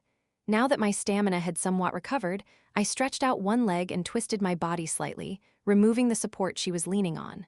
Ah. Slide naturally, her body slipped down helplessly, and her head landed right onto my thigh. I looked down at her face with a playful grin. "If you're going to rest, this position's more comfortable, right?" She didn't respond and turned her head quietly to the side. Her long hair covered her face. A clear sign that she was embarrassed. Hee, long live the body of the demonic heavens Jin clan. Unlike me, who was regaining strength, Cheon Yura likely wouldn't be able to move for at least another half cycle. Just how many chances would I get to attack a weakened Cheon Yura like this? Might as well fill this moment with selfish indulgence. As I silently celebrated in my head, "I'll remember this for later." Hick. Her voice was quiet, yet struck like a bolt of lightning from a clear sky. Still looking out toward the scenery, she made a firm declaration. "The shame you've caused me today, I will make you pay for it very soon. Lady Yura, young cult leader." The wind blew gently, but a cold bead of sweat trickled down my forehead despite the breeze. Heh, I thought I heard a faint laugh riding the wind, but that had to be my imagination, right? After that, Cheon Yura and I were transported directly to the Black Lotus Union's inner sanctuary, where we received intensive treatment. Actually, we weren't the only ones who were transferred. To think that I, the Alliance leader, would end up in a place like this. The Sword King, the leader of the Murim Alliance, stared up at the ceiling with a sour expression. Beside him, his granddaughter Beek Sanga was glaring fiercely while tending to his wounds. "You need absolute rest for a while. Right now, grandfather, you should even be prepared for a decline in your cultivation level." The Sword King and the Saber King had sustained massive injuries in their clash with the Venerable Buddha, a master from the realm beyond the heavens. They needed at least a year of recuperation. This loss is immense. There's no way the old geezers in the Alliance won't notice my current state. The Sword King groaned. At this rate, I'll have no choice but to give up my position as Alliance leader. He had extended his political life by using the demonic cult as an excuse, but now that very cult had put him on the verge of losing his title. Even in the righteous sects, it was hard to trust a weakened Alliance leader in a time of war. I spoke up, feeling a bit guilty toward him for stepping up to help us. "I've wrapped up the negotiations with Guan Haiyan properly. He also sustained considerable injuries equivalent to yours, Alliance leader, so he won't be eyeing the Alliance leader seat for some time." Truthfully, in terms of injuries alone, Guan Haiyan's were far more severe than the Sword King's. Had it not been for his bloodline, he might have already died rather than become a cripple. The Sword King shook his head with a painful grimace. Guan Haiyan is just the most prominent one. He's far from the only one aiming for the Alliance leader's seat. Who else is there? The Sword King paused for a moment. It was somewhat taboo to leak internal political matters of the Murim Alliance to outsiders. But that hesitation didn't last long. After Guan Haiyan, the most dangerous one is definitely the Plum Blossom White Sword. Yeo-myung, the Plum Blossom White Sword, a supreme swordsman who rivaled Guan Haiyan as a chief of the 8 armies. Beek Songdo of Azure Star Sect is also greedily eyeing the Alliance leader's seat. Namgung San of the Namgung clan, despite the rivalry with my clan, is another strong contender, though it seems Namgung San has lost interest in the position lately. I see. Besides that, you can assume that all the elders in the Alliance who oppose me are aiming for the Alliance leader's seat. It's honestly surprising that the Murim Alliance hasn't split apart yet. Public opinion of the Sword King's political skill was nearly the worst, but in truth, that evaluation wasn't entirely fair. At that moment, Beek Sangos spoke with a worried expression. "Grandfather, can't you just throw away the Alliance leader position and return to the clan? Yure in this condition. There's no need to cling to the title, is there?" The Sword King let out a bitter smile at his granddaughter's words. "I'd like that too." He gently stroked her head and let out a sigh. "It's not that I arrogantly believe I am the only one who can save the righteous Murim. Honestly, don't you think I'd prefer to abandon the Alliance and focus on clan matters?" While the clan leader Sword King had focused on Alliance matters, his original clan, the Namshan Beek clan, had become so divided that they'd even drawn in foreign powers. but we still don't know how many spies are embedded within the alliance. If the alliance leader seat falls into their hands carelessly, it'll bring an unimaginable disaster to the entire Central Plains. There wasn't even a hint of greed in the Sword King's eyes. He was holding on to the alliance leader's seat out of a sense of duty alone. I looked at the Sword King for a moment, then opened my mouth. Alliance leader, speak. If we could root out all the spies within the alliance and reform the righteous sects, could you let go of the alliance leader position without hesitation? Of course, naturally. I had promised to make Gwan Hyen the leader of the Murim Alliance. Also, in order to prevent the collapse of the Southern Front, the Sword King would need to actively intervene and improve relations with the Namgung clan. In that case, I have a proposal. As I spoke, I pulled out the Ledger of Sins from the colorful Flower Lord and shouted toward the door. You may come in now. Click. The door opened, and there appeared Gwan Hyen, wrapped entirely in bandages. I thought I sensed the presence of a supreme master. It was you after all? Alliance leader. The two stared at each other with complex expressions. The Sword King had originally come to clean up Gwan Hyen's mess, and Gwan Hyen, for his part, couldn't view the Sword King as anything other than a political rival. I stepped between them and spoke to mediate.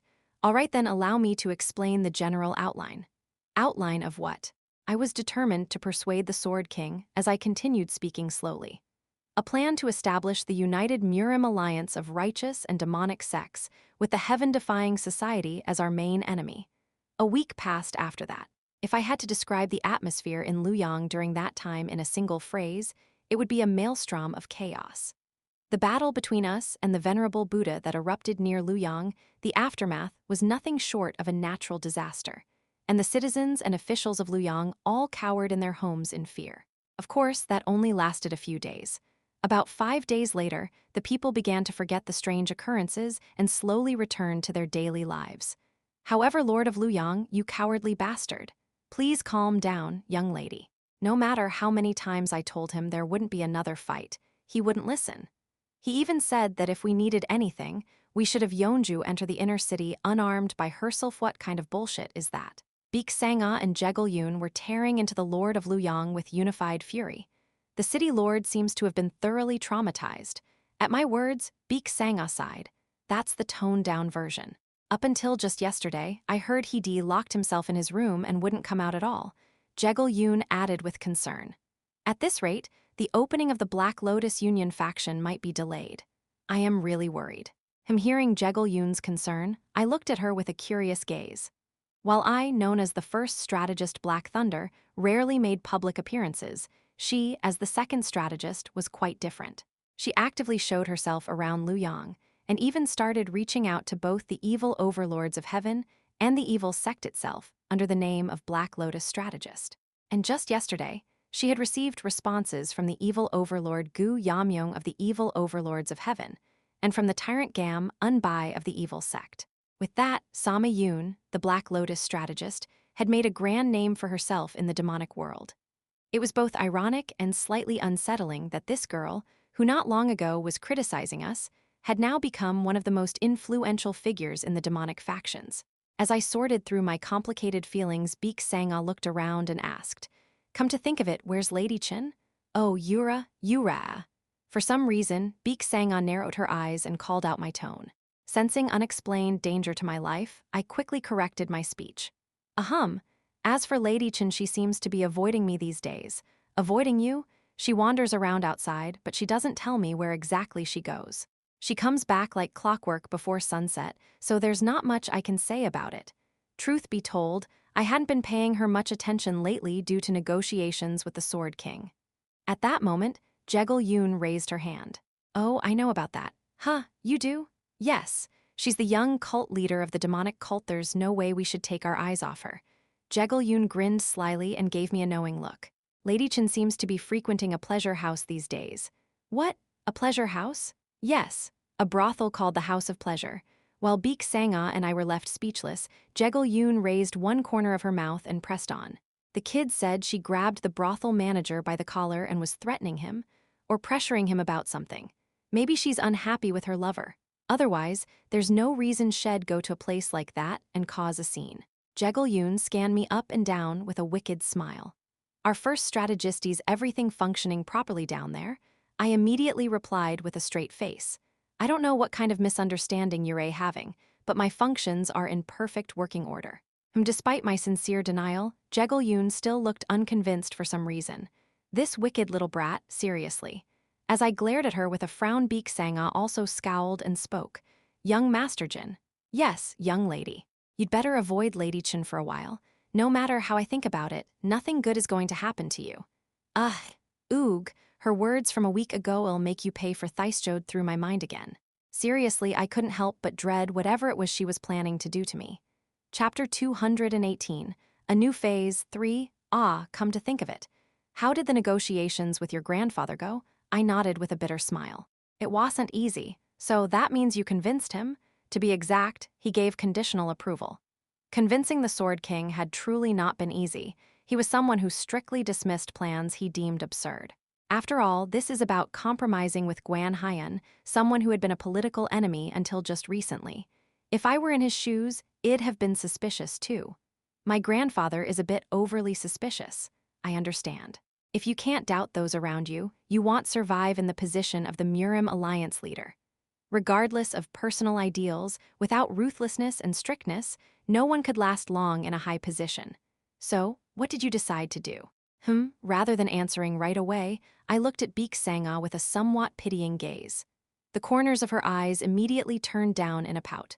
What's with that rude look, like something drastic is about to happen to me? Your instincts are sharp, that's correct. What?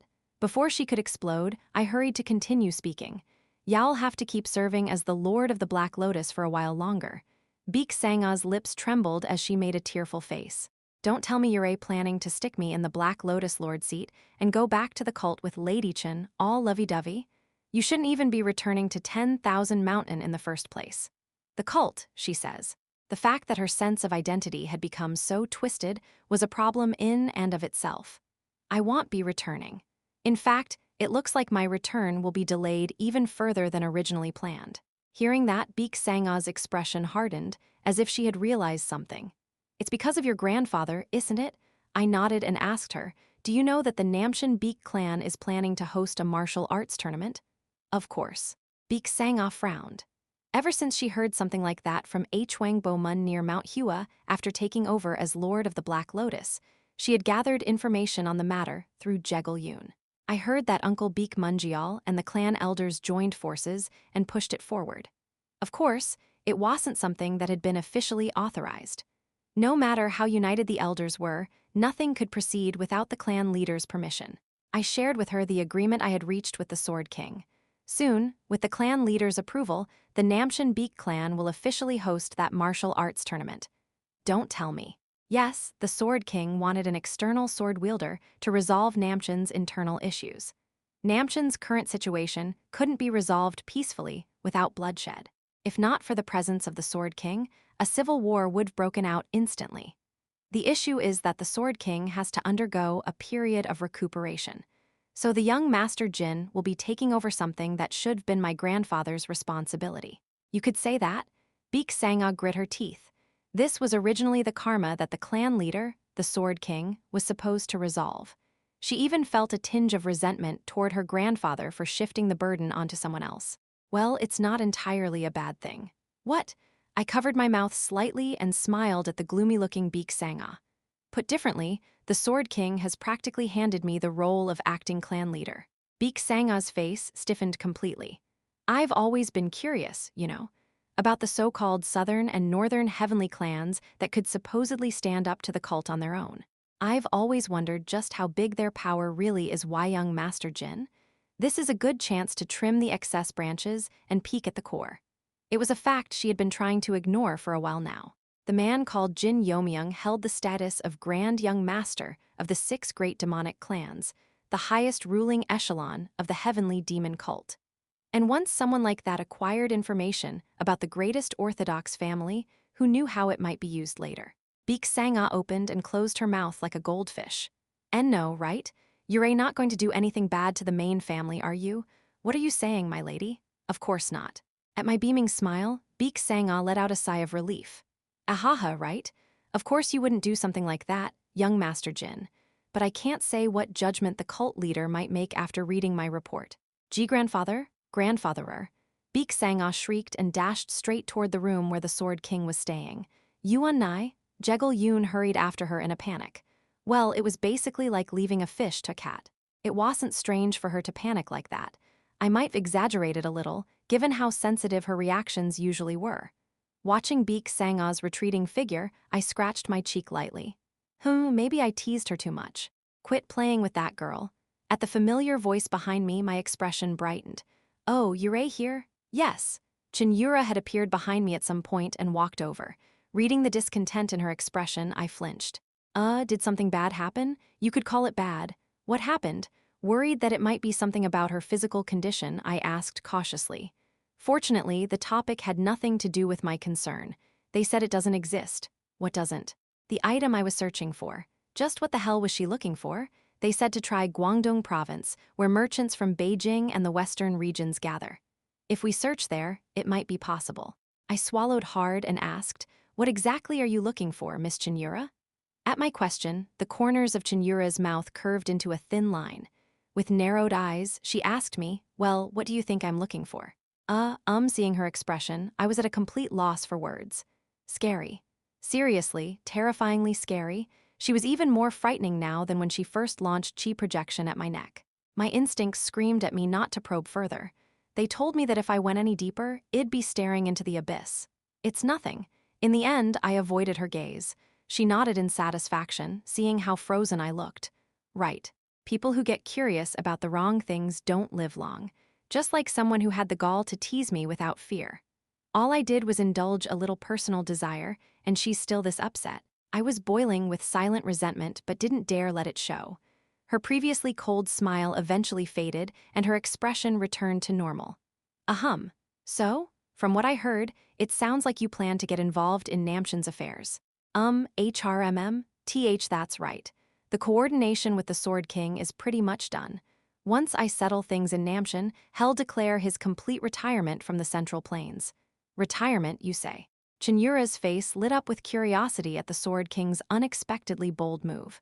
Beek Munyak, the Sword King's son and acting head, is already past 40. He's old enough to take over as clan leader. It seems the Sword King is ready to hand it over. Interesting. Not just stepping down from the Alliance leader role, but retiring altogether. Well, I suppose he's grown disillusioned with Alliance matters. So, what's your plan for getting involved? Heh. This time, I've got a solid card to play. I plan on using it to the fullest.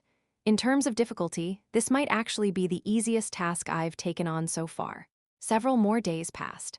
The atmosphere in Luoyang had grown considerably subdued, and the reconstruction of the Black Lotus headquarters had begun in earnest. Everything was gradually returning to its original place. The Lord of the city has stressed it again. Absolutely, absolutely. A high-ranking official from the city lord's office, sent personally, bowed repeatedly before Beek Sangha, who wore her mask. She found his manner rather pitiful and waved her hand. Tell the city lord he need not worry. That won't happen. We're counting on you, Lady Lotus. Please don't engage in any battles with the cult inside Luoyang. I understand. Only after hearing Beek Sangha's firm answer did the official leave, relieved. The cult's delegation, which had left much later than the others, didn't enter the Murim Alliance directly and instead veered north toward Luoyang. Their sudden change of course had shocked not only the Alliance, but also the nearby sects. The Lord of Luoyang had gone into a frenzy, insisting that war must be avoided at all costs, but Beek Sangha, who knew the inside story, felt rather indifferent. They were just coming to meet their real master. Once they arrived, the young cult leader, Cheon Yura, would handle things as needed and proceed with the next step. Right now, that wasn't Beek Sangha's main concern. Urg. Grandpa just had to say that. Alone in the Lotus Lord's office, Beek Sangha clutched at her hair in frustration. NNGGGGH, the memory of the recent conversation with her grandfather replayed vividly in her mind. Bang. Grandfather, is it true that you handed over our clan's authority to young Master Jin? The Sword King looked at his granddaughter, who stormed in like she meant to smash down the door, with clear displeasure. Sangha, why are you behaving so roughly? At his question, Beek Sangha tilted her head as if she truly didn't understand. What do you mean? It's nothing. Just a few years ago, she had been the very model of a refined young lady from a noble orthodox family, graceful, mature, and proper. But in just a few years, that lovely granddaughter had become a wild child who threw etiquette out the window. What on earth happened to her in the cult?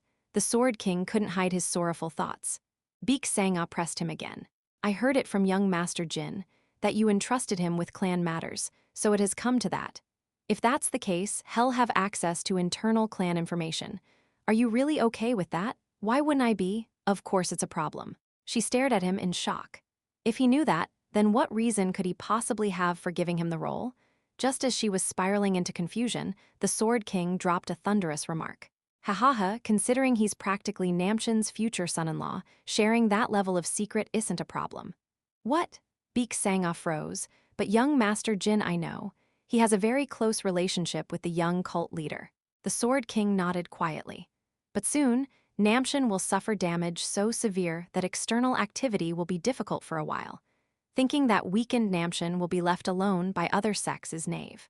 I must make the best possible choice for the future of the main family. Her grandfather was seriously expecting such a level of damage. Beek Sanga bit her lower lip slightly. And more than anything you, the next clan leader, have become a demonic cultist. That is undeniably the cult's fault. So you're trying to use that as leverage to arrange a marriage between me and young Master Jin. Surprisingly, the Sword King shook his head. The cult leader won't be swayed by something so shallow. But considering the cult's current situation, approaching this politically may actually lead to success. Beek Sanga went silent. She had once said something similar to Jin Yeomyung as a half-joke, almost as a desperate coping mechanism. But hearing it from her grandfather now, the weight of the matter was on an entirely different level. You have feelings for that young man, don't you? Beek Sanga didn't deny it. To end up with someone you truly care for is a blessing. I'll take care of the arrangements. You just be prepared. She couldn't bring herself to answer him. And so, now I was finally trying to let go of my feelings, and then he says that? Grandpa, seriously. Beek Sanga rolled around the Lotus Lord's office in despair. If any of her devoted subordinates who practically worshipped her had seen her like this, they might have wept blood. Then how pathetic. Did something happen? Wah! Beek Sanga jumped in shock when she recognized the voice's owner. She had every reason to react that way. Cheon Yura had entered the office at some point and was staring down at her expressionlessly with her trademark blank look.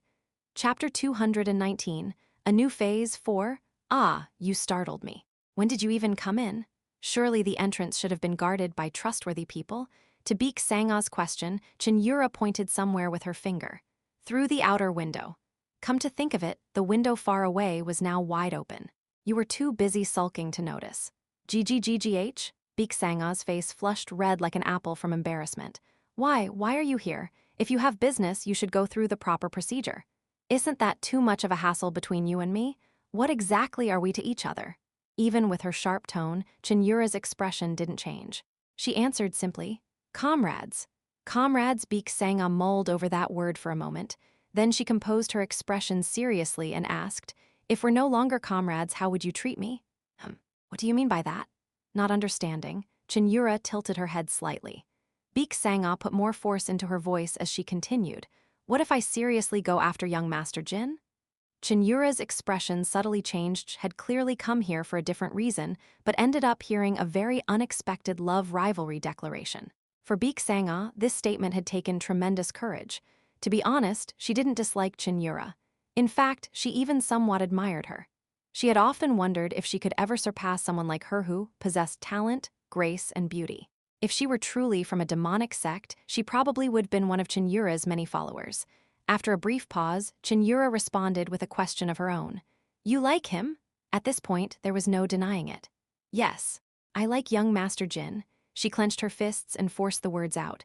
I know the two of you are crazy about each other, but still, I don't want to give up. At that, Cheon Yura folded her arms, lost in thought. What would she say? Beek Sanga nervously watched her reaction, cold sweat trickling down her spine. Given Cheon Yura's personality, it wouldn't have been strange if a sword had come flying instead of words. Dozens of seconds passed each one like hell for Beek Sanga. I see. Having sorted her thoughts, Cheon Yura looked Beek Sanga straight in the eye. You really do like him. Her reaction was surprisingly mild, leaving Beek Sanga stunned. That's the conclusion you came to after all that. What else can I say? If it were someone else, maybe not but you, I figured you might. Cheon Yura's tone and expression made it hard to read her true feelings. So Beek Sanga snapped a little. Ah, seriously, I just told you I like young Master Jin. Can't you at least react a little differently? A reaction, huh? If it were the usual you, wouldn't you have already pulled a blade on me? That's true, Cheon Yura admitted calmly. Indeed, if anyone but Baek Sanga had said such a thing, she probably would have gone all out on the spot. And if I actually took young Master Jin from you, you'd still react that calmly? No, that's not it. Cheon Yura's eyes narrowed slightly for an instant. Baek Sanga flinched at the strange mix of charm and intensity in that gaze. I despise having what's mine taken from me more than anything. And I won't tolerate sharing with anyone. TSSTSSTSSTS. And that man belongs to me. The moment she finished speaking, a bizarre, formless pressure blanketed Baek Sanga's entire body. Feeling the strength of that oppressive force, Baek Sanga trembled. She's gotten even stronger. What kind of monster is this woman? Shed felt something similar once before, but this was different. Now, the being before her felt utterly unreal. Mid to late level, did she have some epiphany in her battle against the venerable Buddha? And you don't tell me you've gone beyond the extreme demon stage? Not yet. That not yet didn't it imply she would surpass it given a bit of time? Why had the heavens created such a monster? Crack. No, it doesn't matter if she's a monster. I won't lose. Black energy flared across Baek Sanga's body, pushing back the oppressive will Cheon Yura radiated. She enforced her own will. I don't like sharing either. And I sure as hell won't settle for being second. Oh! Blood began trickling from Baek Sanga's nose, eyes, and mouth. But at the same time, Cheon Yura could feel her oppressive intent being gradually pushed back. In the end, I'll just have to fight and win. You withstood 3/10 of my intent, not bad at all. With a pleased smile, Cheon Yura withdrew her will. Normally, given Baek Sanga's level, she should have already given in and yielded, especially since her internal injuries weren't fully healed yet. Baek Sanga wiped her mouth with the back of her hand and muttered, "Damn it, my nearly healed injuries just got worse again. What are you going to do about that?" To her grumbling, Cheon Yura replied, "You're not thinking of giving up, are you? I know I am being clingy and pathetic right now, but still am going to do everything I can." Fine, then go ahead and try. Baek Sanga's eyes widened at the completely unexpected permission. Why, you're serious? It was such a shock that she stuttered her words. To be honest, I think giving up now would probably lead to a better future for you. To Cheon Yura, this wasn't a guess, it was certainty. But if you insist on clashing and breaking, I'll at least give you the chance. You sound pretty confident. What if things don't go your way? I trust that man. Cheon Yura lifted her chin proudly. He's not the type to be swayed by another woman's charms. Absolutely not. At that overwhelming confidence, Baek Sanga bit her lip. Then Cheon Yura added, dealing another blow. Oh, and just to be clear, giving you a chance doesn't mean I'll sit back and let you do as you please. What? No matter who you are, do you think I'd quietly stand by while someone makes a move on what's mine? Flinch, for a brief moment, Cheon Yura's face darkened. I sincerely hope you don't give me a reason to draw my sword on you. How is that giving me a chance? Of course it is. Her shadowed eyes glinted coldly. I'm giving you a chance because I am letting you live right now. Chills, shivers, goosebumps crept down her spine. Baek Sanga wanted to run away right then. She felt like she wouldn't last another second under that gaze. But the more she felt that, the more she steeled herself. Instead, she grinned boldly and met Cheon Yura's eyes head-on. That's the spirit. Such a bold spirit. Even if the motive was impure, Cheon Yura liked warriors with resolve. I don't think I can wish you luck. But go ahead and give it your all. You'd better look forward to it. I will. Just as Cheon Yura turned her back in dramatic fashion to leave, Baek Sanga blinked and suddenly asked, as if realizing something. Wait, why did you really come here? Ah, Cheon Yura's body froze in place. Baek Sanga awkwardly continued, I mean, this wasn't what you came for originally, right? Cheon Yura slowly turned back around. Baek Sanga caught a glimpse of a faint blush on her cheek. 2 days later, the heavenly demon cult's envoy crossed the gates of Luoyang. The notable thing was that they weren't the only ones to step into Luoyang. Over 100 of the Murim Alliance's elite warriors surrounded them, almost like an escort. The delegation, settled in a luxurious pavilion in Luoyang's central district, made contact with us that very night while evading the Alliance's surveillance. We pay our respects to the young cult leader. Led by the Left Guardian, the crimson-faced demon fighter Wang Qinjiao, the members of the envoy all prostrated themselves before Cheon Yura. Thank you for coming. It is our duty and honor to serve you, young cult leader. The one who answered modestly was a beautiful middle-aged woman standing beside Wang Qinjiao. I appreciate the words, Deputy Squad Leader. Standing behind Cheon Yura, I blinked as I felt a sense of familiarity when looking at the woman. Wait, that person, if my memory was correct, then she was definitely master of the tower. Noticing my gaze, she lifted her head and smiled gently. It has been a while, young Master Jin. Why are you here? Even as I spoke, my thoughts were quickly connecting the dots. A dual identity. There was no other explanation that made sense. Sure enough, I am here under my position as Vice Leader of the Divine Ghost Unit. I ask for your understanding. Come again? Still processing, I stared as she brought her hands together in greeting. Vice Leader of the Divine Ghost Unit, Hidden Fragrance Phoenix Boo ILHWA. Vice Leader of the Divine Ghost Unit. The Vice Leader of the cult's top intelligence unit was actually the Tower Master. I had suspected there was some connection due to how she had previously referred to Cheon Yura in indirect terms, but still, Cheon Yura patted my shoulder. Sorry, I meant to tell you earlier, but the timing never worked out. And no, it's nothing. I quickly collected myself and shook my head. As Boo ILHWA watched our exchange with a faintly curious expression, she turned back to Cheon Yura and reported, on the way here, the Murim Alliance dogs sent countless requests to see your grace in person. That must have been bothersome. We were still outside the Alliance's jurisdiction, so it was easy to refuse. But considering the annoyance to come, I believe revealing your presence once may be worthwhile. Indeed. That sounds reasonable. Cheon Yura accepted her advice without resistance. After some formalities were exchanged, many will be curious to know what transpired here in Luoyang. At those words, many in the room nodded in agreement. The mention of the Black Lotus Union, it was more shocking than when the evil overlords of heaven had risen in Qinghai 30 years ago. It was one thing for the evil overlords of heaven to remain holed up in rural corners, but the Black Lotus Union's base, this time, was none other than Luoyang. No matter how ancient the city might be, no one could call Luoyang a backwater. To get straight to the point, Black Lotus Union is a puppet group with its shares divided between our cult and the Orthodox sects. Cheon Yura gave the envoy a summarized explanation of the inner workings of the Black Lotus Union. Of course, there had been so many events in between that even a summary required nearly half a shichen. Such a thing. Incredible, young cult leader. To think you fought against the Venerable Buddha. The envoy was overwhelmed with joy upon hearing that Cheon Yura had gone head-to-head with the Venerable Buddha. Boo ILHWA lowered her head in reverence, her face moved with emotion. This is truly the fortune and blessing of our cult. Congratulations, young cult leader. Thank you, Vice Leader. However, though it pains me to bring this up during such a celebratory moment, I must report a terrible incident that occurred within the cult before that.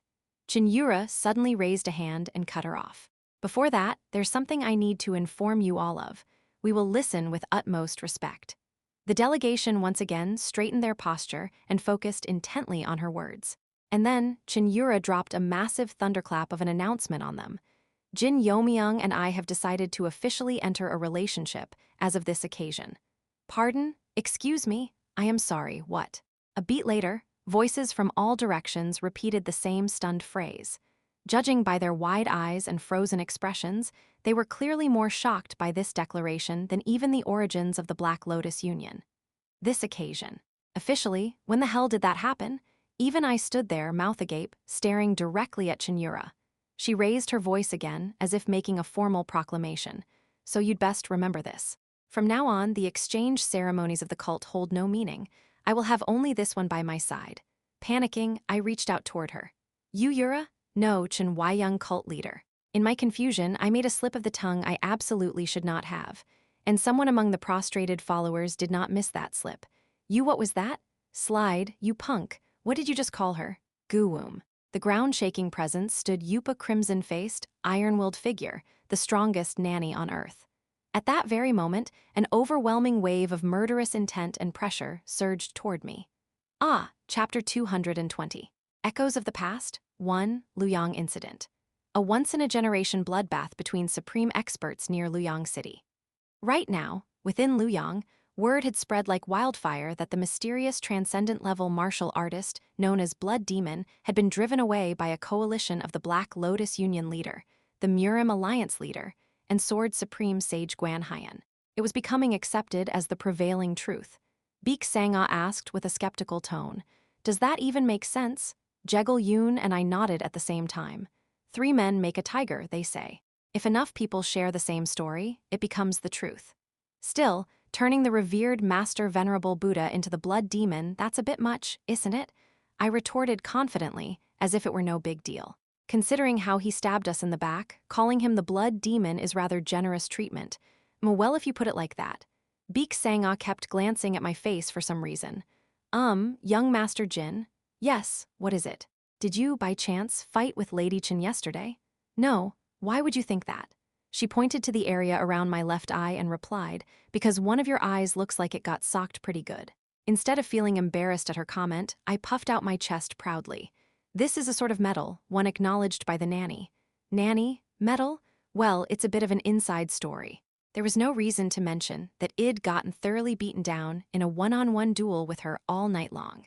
And I couldn't exactly go all out against someone I owed a personal debt to. More importantly, the fact that I got away with just a bruised eye could be considered a stroke of luck. The real concern was whether she'd keep her mouth shut going forward. Cheon Yura, seated at the head of the table, finally spoke up. Things took a detour due to the Black Lotus incident, but it's time we return to our original goal. There were 2 original objectives for our sortie into the Central Plains. We've already returned the Jade Green Heavenly Net Divine Sword safely to the Sword King. So now it's time to pay a formal visit to the Righteous Alliance and offer an explanation regarding our previous declaration of entry into the Central Plains. It won't be too hard to explain. Something significant did occur within our cult, after all. The fall of one of the 6 great demonic clans, the Illusion Clan of Heavenly Reverence, is something that had continued for over 1,000 years. Though the timeline had gotten a bit jumbled, the justification was more than sufficient. History has definitely changed. The shock I'd felt when I first heard the news couldn't be described in words. Dealing with the Illusion Clan was something I had expected to tackle myself one day. Who would have thought that the usually passive cult leader would move first and strike them down? Our stated purpose will be simple. Well, say we're pursuing the remnants of the Heavenly Reverence Illusion Clan. But will they really buy that? Bu Ilhwa asked. Cheon Yura nodded. We want move with a large force. Well, claim it's a small, elite squad scouting the Central Plains. That should be a convincing enough excuse. I added to her explanation. Most importantly, both the Sword King and Sword Supreme Sage Guan Haiyan have agreed to coordinate their statements with ours. Just that alone is enough to suppress internal criticism within the Righteous Alliance. At that moment, Bu Ilhwa subtly glanced at her superior. Despite the sudden interjection, there was no visible reaction from her, which meant she tacitly approved of this level of conversation. Well, if young Master Jin says so, the Righteous Alliance isn't our concern right now. After that, our envoy will proceed even further south. This time, Cheon Yura continued from where I left off. From the Righteous Alliance, we will head straight to Nanchang in Jiangxi province. Nanchang, except for Bu Ilhwa, the expressions of the other envoys stiffened slightly. They all knew very well who ruled Nanchang. Thump, thump. That's right, the main household of this brat, the Namshan Beek clan. Cheon Yura pressed a finger into Beek Sanga's cheek as she said it. Beek Sanga turned her upper body away and protested. I am not your plaything, you know. What's the big deal? We're basically of one mind and body for the time being. You make it sound like you're planning to monitor me openly. Am I imagining things? You are imagining things. Ignoring Beek Sanga's sharp glare, Cheon Yura turned her gaze toward the subordinates. We've been invited by the Sword King and will attend the Southern Martial Arts Tournament as representatives of the Heavenly Demon Cult. I've heard rumors. Apparently the Namshan Beek clan are planning something grand. As vice leader of the Spirit Ghost Unit, Bu Ilhwa was always ahead of the curve on intel. That's right. Swish! Suddenly, Cheon Yura pulled me by the shoulder. Flinch, for a moment, Wang Chenjial, who had been quietly kneeling nearby, flashed a sharp glint in his eyes. As I met his gaze and gave a small shudder, this brat will handle everything related to the Namshan Beek clan. I am giving him full authority over all matters in Nanchang. While I focused on matters involving the Namshan Beek clan, the rest of us will be handling our own tasks. Dark energy began to emanate from Cheon Yura. Shiver. It wasn't ordinary killing intent, but a tangible type of symbolic murder chi. The fact that it was leaking out unconsciously meant she was seething with rage. I will massacre every last one of those Illusion Clan and heaven-defying society bastards who dared to steal what's mine. And I will take back what was taken from me. Understood. And while I am at it, that idiotic relative too. Lady Bion, when I heard last night that Sa Bion had been kidnapped at the same time, the Heavenly Reverence Illusion clan was crushed. The complex emotions I felt then were indescribable. Other than Sachin, she was the first real friend I had made in this life. But the problem was, neither Sa Bion nor Cheon Yura were what I needed to be focused on right now. Nanchang, huh. After the meeting, I stepped into the garden within the inner quarters to clear my tangled thoughts. Just as Jin Yura had radiated her murderous intent through her symbolic killing chi before long, a similarly intense killing intent began to leak out from my entire body. The reliability of the information? It's probably solid. After all, it needs to earn the cult leader's trust. Crack, a name filled with hatred slipped from my lips. Han Mubik, the former I First Order of the Heaven-defying society who had defected to the heavenly demon cult. And the #1 contributor to the incident involving the Illusion clan. Every single one of his moves disgusts me. That damned bastard. I had known that the Illusion clan was connected to the Heaven-defying society, but I hadn't wanted to see the entire clan wiped out like this. I had only hoped for a strong reformation, nothing more. But thanks to Han Mubik's meddling, Heavenly Reverence's Illusion clan had been completely purged by the heavenly demon cult. Han Mubik, I wonder what face you're showing within our cult right now. My blurry eyes turned toward a distant point in the past. The 5 Great Halls, Golden Demon Hall. Ha ha ha, how have you been, inner administrator? Han Mubik, thoroughly drunk, pounded on the doors of the Golden Demon Hall. Huh, what brings you here at such a late hour, faction lord? I came to deliver some great news to our dear chief. Ha ha ha. Han Mubik slapped my shoulder several times before plopping himself right down on the head seat. It was rudeness beyond imagination, even for the faction lord of the demonic faction. But I didn't particularly care. I didn't cling to the position of inner administrator enough to bother reacting to every power play like this. Swaying slightly from his drunkenness, Han Mubik steadied himself and began to speak. I've succeeded in acquiring a portion of the Bika Trading Company's shares, about 30%. The Bika Trading Company, the leading group among the current 5 great trading companies. The Bika Trading Company, you say? That's quite impressive. 30% was indeed an accomplishment worth boasting about, considering the current mysterious gold trading company, led by Sa Bihwen, had already half broken away from the cult's control. This news was even more significant. The problem is, that bastard happens to have quite a close relationship with Sa Bihwen, but does it really matter? After all, the cult's true power was already more than half seized by the Heavenly Thunder Corps. I am sure the cult leader will be pleased. Well done. Ha ha ha. Thank you, Chief. So, did you come all the way here in the middle of the night just to brag about that? It was something worth bragging about, sure, but there was no reason for him to come all the way to the Golden Demon Hall at this hour, especially since we didn't have any particular connection. At my words, Han Mubik's expression stiffened slightly. That's not it. Then why don't you get to the point? I am tired and I'd like to sleep. Han Mubik glared at me briefly, seemingly considering my words rude. But the moment he saw the deep dark shadows under my eyes, he quickly averted his gaze. Clasping his hands together, he spoke in a grave tone. Actually, don't you think it's about time our cult starts worrying about succession? Well, that's true. Both Han Mubik and the cult leader were already well past their mid-30s. It wouldn't be strange for them to have 2 or 3 children by now. But the cult leader still refuses to share the bed with me. At this rate, the Cheon bloodline might end with her. Yura being overly dramatic. You are, after all, her one and only husband. Only in name.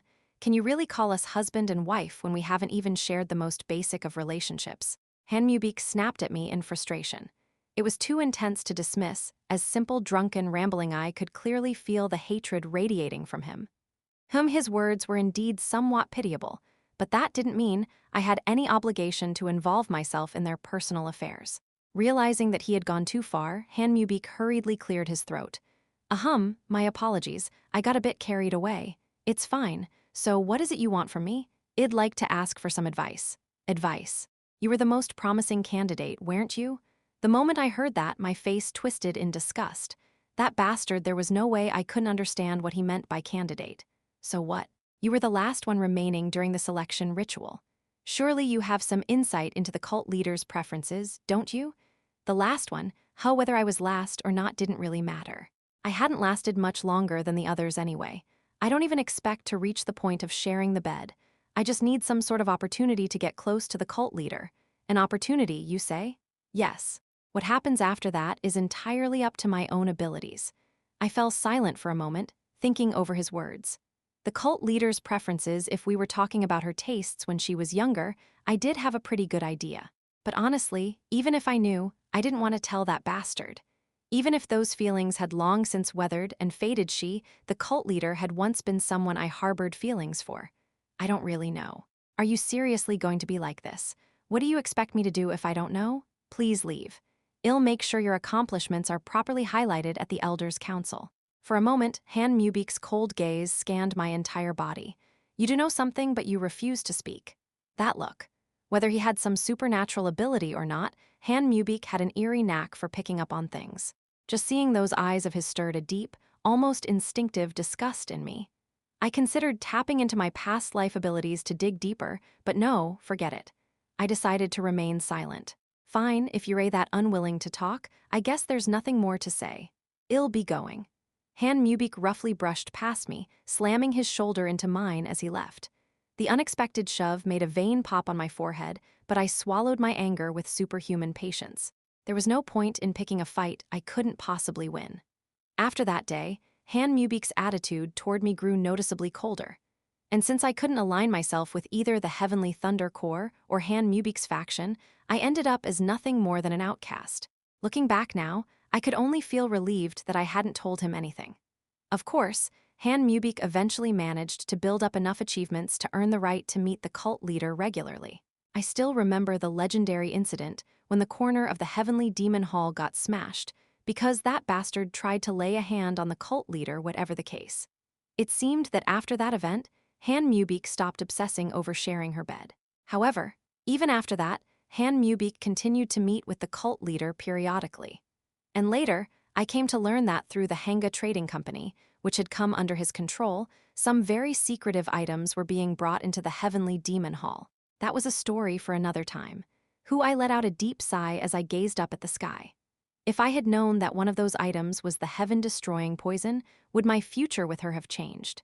I asked myself that question for a moment, then shook my head. No, probably not.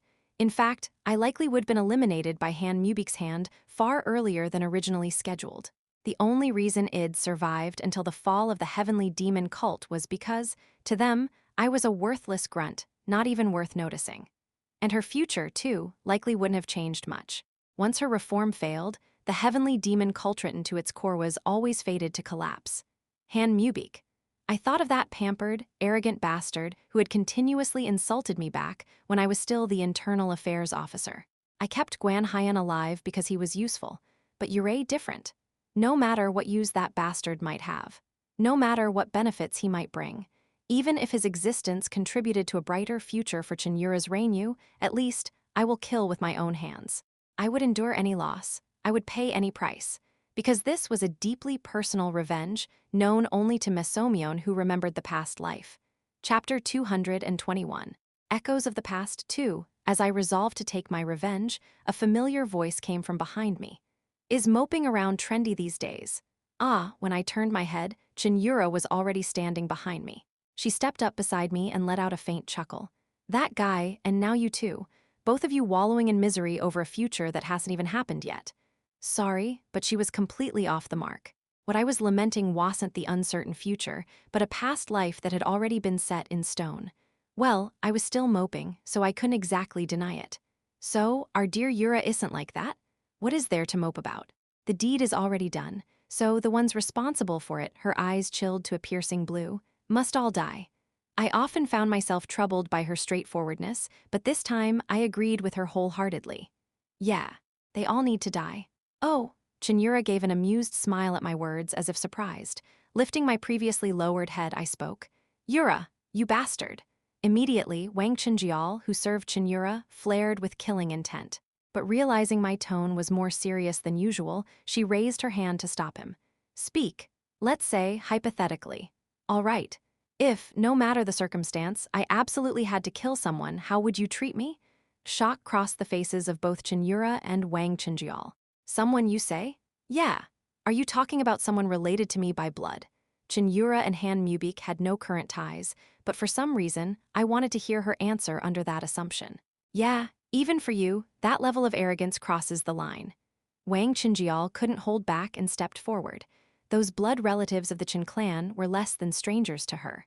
But if it involved the cult leader, it was a different matter altogether. Shall we finish what we left undone yesterday? Reaching the peak of demonic cultivation is commendable, but that bratty remark just now crossed the line. Well, he had a point. At that moment, Cheon Yura's eyes narrowed sharply as she glared at Wang Chinjial. Silence, Wang Chinjial. Why young cult leader? Do you dare interrupt my conversation? Cheon Yura's genuine fury made Wang Chinjial shrink back instantly, his face contorting into a grimace. And no, my apologies. Like a scolded puppy, Wang Chinjial bowed his head and withdrew. In any case, once Wang Chinjial stepped back, Cheon Yura contemplated for a moment, then chuckled and shook her head. If it's my father you're talking about, I wouldn't be able to help you. But I could at least cheer you on. If you defeat him with your skills, he would gladly hand over the cult leader's seat to you, even if it meant dying by your hand. Even if he were to die in battle, he would have no regrets. That was the fate of one who stood at the pinnacle of the heavenly demon cult. Whether it was the 6 great demonic clans or the Chen clan, it didn't matter. Reaching the stage of a supreme demonic being meant just that. What if it's not the cult leader? Then it's even simpler. She leaned closer, whispering into my ear, if it's anyone else whoever it is, I could support you unconditionally. Even if it's the Grand Elder or someone else who supports you. Yes, I see. Relief washed over me, and I closed my eyes for a moment. Her whispering voice continued to tickle my ears. Jin Yeomyung, you've done so much for me. You devoted your entire life to me.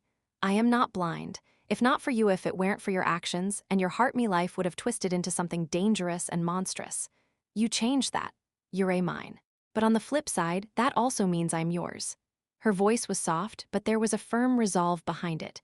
My heart began to pound heavily. This is very embarrassing. Since we belong to each other, doesn't that mean we're one and the same? Thump, thump. Cheon Yura, who had been whispering so intimately by my ear, finally pulled back slightly and gave a gentle smile. Forever together. Isn't that something you always say? Yeah. So if you end up going to hell, I'll gladly follow you there. Damn it. Damn everything. She looked so beautiful and noble right now, I wanted to throw everything away, even Wang Chinjial, and pull her into my arms right this second. Cheon Yura raised her head slightly and turned her gaze aside. Of course, I'll have to take care of the cult's believers and a few other things first, so let's just enjoy each other for, say, 1,000 years before parting. 1,000-year union. So she still held on to those words? Yeah, let's do that. Ought to think I got to meet a woman like her. I really was a blessed bastard. It feels like I am being repaid all at once for dying without even marrying in my first life. Thank you, really? You say the oddest things. She shrugged. Because of her words now, I could kill Han Mubik without any hesitation. While I was steeped in an unspeakable bliss, Cheon Yura turned her head and muttered under her breath. Before that guy starts strutting around, I figured I'd better mark him a little. Huh. My expression froze for a moment. Wait, what does that even mean? If you'd found what you were looking for, it would've all been settled by now. That's a bit disappointing. I wanted to ask her what she meant by that, but the dangerous wall I'd seen in her smile earlier resurfaced, and I shut my mouth immediately. Once again, I remembered. The abyss is not something to stare into lightly. Actually, this heavenly demon cult envoy included some very unexpected members. My lord, I sincerely apologize for greeting you so late. My Lu Ward. 3 attendants and San Dojian. My official subordinates, these guys had appeared here, far from Chenilguin. I nodded in satisfaction at the powerful chi I sensed from them. Glad to see you've improved. You bastards have grown. San Dojian spoke on behalf of 3 attendants. Actually, it's you, my lord, who has achieved a far greater breakthrough. Back then, you still felt somewhat like a sky beyond the sky, but now, even that kind of perception is gone. Have you reached the state of transcends all limits? Ha ha ha, supreme demon realm, you say? Come on now, that's going too far. Ha ha ha, ha ha ha ha ha. I quietly enjoyed their goofy antics with a smirk. Seeing my reaction, San Dojian murmured to himself with a disbelieving expression. Don't tell me, it's true? I placed a hand on his shoulder as his eyes widened. Let's save that confirmation for another time. Right now, I had to decide how best to utilize the unexpected wild card that was the 3 attendants trio. 3 attendants. Yes, my lord. There's something I need you 3 to do. Currently, the three attendants had reached the level of first-rate martial artists. They could hold their own anywhere, and were approaching the threshold to late-stage first-rate. Hearing my tone, the trio dropped their smiles and respectfully cupped their fists. Whatever it is, well, carry it out with our lives on the line, my lord. Well, risking your lives won't be necessary, I grinned slyly at them. Don't you guys think it's about time you changed your epithets? Huh, the demonic serpent trio. How long are you going to keep the serpent moniker at your level? Wouldn't it be nice to have an incident worthy of being called the demonic dragon trio? Gasp, demonic dragon trio. Their faces went blank with awe. Dragon, what an exhilarating word. Bixa, the sharpest of them, raised his voice. So what you're saying is you're planning to put us on a much bigger stage, aren't you? That's right. Then, don't tell me. The three attendants had already heard about my plan from the backlines of the envoy, the Southern Martial Arts Tournament. You three will participate as the official representatives of our cult. Gah. Overwhelmed with joy, surprise, and anxiety, the trio clutched their chests. Then San Dojian looked at me with a hopeful expression and asked, my lord, what about me? Oh, San Dojian, I patted him on the shoulder with an apologetic smile. There's an age restriction, Gah. Just like the trio, San Dojian clutched his chest and groaned. But I am still in my 30s with that face. No one's going to believe you. Gah. To begin with, the tournament was restricted to martial artists under the age of 30. San Dojian was never eligible to begin with. It'd be nice if he could participate, but yeah, that's not gonna happen. If San Dojian did enter, hardly anyone could stop him. The current San Dojian I had seen was on the verge of breaking into master level. Well, that was fun, but let's cut it there. Yes, my lord. The four of them straightened up again. The Southern Tournament was originally intended to be a celebration for late-stage righteous sect martial artists, but with the agreement of Namchen's Sword King, the host, it's going to be a much larger-scale event. I raised two fingers to them. The Heavenly Demon Cult and the Evil Star Sect will both be participating in that event. Ooh, the first phase of my plan is to wreck the stage built by others. Since it was a Murim tournament, a martial competition was guaranteed. In short, Yao'll be facing the elite late-stage martial artists of both the Righteous Faction and the Evil Star Sect in a martial contest held in Namcheng. Since it was directly hosted by the Namchen Beak clan, there was a high chance that participants would include members of the 6 spirit dragons of the Righteous Sect and the Evil Star Sect's strongest late-stage cultivators, the 4 saintly prodigies. Even if they didn't show up, the sons and daughters of various famous clans were bound to flock there in droves. However, is this really okay? We don't even have an epithet like the 6 demonic dragons. Seeing the dark expressions on the trio's faces, I tilted my head in confusion. And soon, I realized the reason. In truth, the name Demonic Serpent Trio was entirely self-proclaimed. If they paraded around with such an unofficial epithet at a major event like the Southern Martial Arts Tournament, they'd become a laughingstock in no time. Is that what you were worried about? I clicked my tongue as I read their hesitant expressions. It had been overshadowed for a while due to having an overachieving master, but originally, the 3 attendants had quite a strong inferiority complex about being from the bottom rung. Brush and paper. Yes, my lord. San Dojian immediately pulled out a writing set from his bundle. I dipped the brush into ink, scrawled briefly on the paper from this moment on. Bixa, Hyuxa, and Gyeoksa shall be officially granted the epithets Beakmaryong, White Demonic Dragon, Hyukmaryong, Black Demonic Dragon, and Gyeokmaryong, Red Demonic Dragon, respectively. Together, they shall be known as the Demonic Dragon Trio. Demonic Heaven Dragon Jin Yeomyung, Vice Pavilion Master of the naming hall. Then I stamped it with the Vice Pavilion Master's seal to complete the document. Without hesitation, I tossed the now official document over to them. All right, from this moment forward, your epithets are the Demonic Dragon Trio. The eyes of the trio shimmered with emotion as they read the contents of the document. The approval from the Pavilion Master could be submitted retroactively later. As for the Heavenly Thunder Corps follow-up response, it'd take responsibility. In the end, all that mattered was the result. Now then, since I've done this much for you, my little dragons, you'd better be prepared if you don't deliver results. Just then, Cheon Yura, who had been quietly watching from a distance, stepped in and cut me off mid-sentence. Why, young cult leader, step. She slowly approached the Triono, the newly dubbed Demonic Dragon Trio. Tap, placing a firm hand on each of their shoulders, smash through anything that blocks your path. One of you must bring back the symbol of victory to the cult. After tapping each one meaningfully, she added if you fail to do so, you'd better be ready for the consequences. Her warning was bone-chilling. Answer: yes, Mom. Chapter 222. The Grace of a Master, 1. For some reason, Cheon Yura was quite enthusiastic about this martial arts competition. She even went as far as to personally express her desire to participate, but I rejected her outright. No, why not? Cheon Yura protested fiercely at my cold refusal. Obviously, we can't expose the young cult leader's full power in a playground like that. The martial arts competition, planned with the Sword King's agreement, had an age limit roughly, under 25. The expected level was likely late first rate at best, and perhaps early master level if being generous. Martial competitions should be among equals. If Cheon Yura were to enter, every participant would be defeated in an instant. Young cult leader, even I believe this is excessive. Grrrgh. Even Wang Chenjial, who always supported her regardless of the situation, stopped her with a look that said this wasn't right. With even Wang Chenjial stepping in, Cheon Yura eventually gave up on participating. It would have been a great chance to broaden my knowledge of the orthodox, sex martial arts. Isn't the Heavenly Demon cult's martial arts repository already packed with their techniques? Theory and practice are entirely different. Don't you understand the joy of standing blade to blade and sharing your true heart? Despite her soulful cry, our response remained cold. I muttered quietly. I doubt anyone among the Orthodox sect's younger generation could handle your true heart. Even Bu Ilwa, who had been silently watching, added a remark.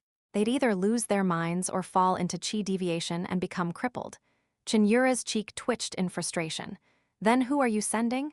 Don't tell me it's you, Jin Yeomyung. You're not thinking of stealing all the fun for yourself, are you? I quickly responded. I am sending the 3 attendant. Originally, I had considered participating myself or sending Beek Sangha disguised as one of the cult's younger generation.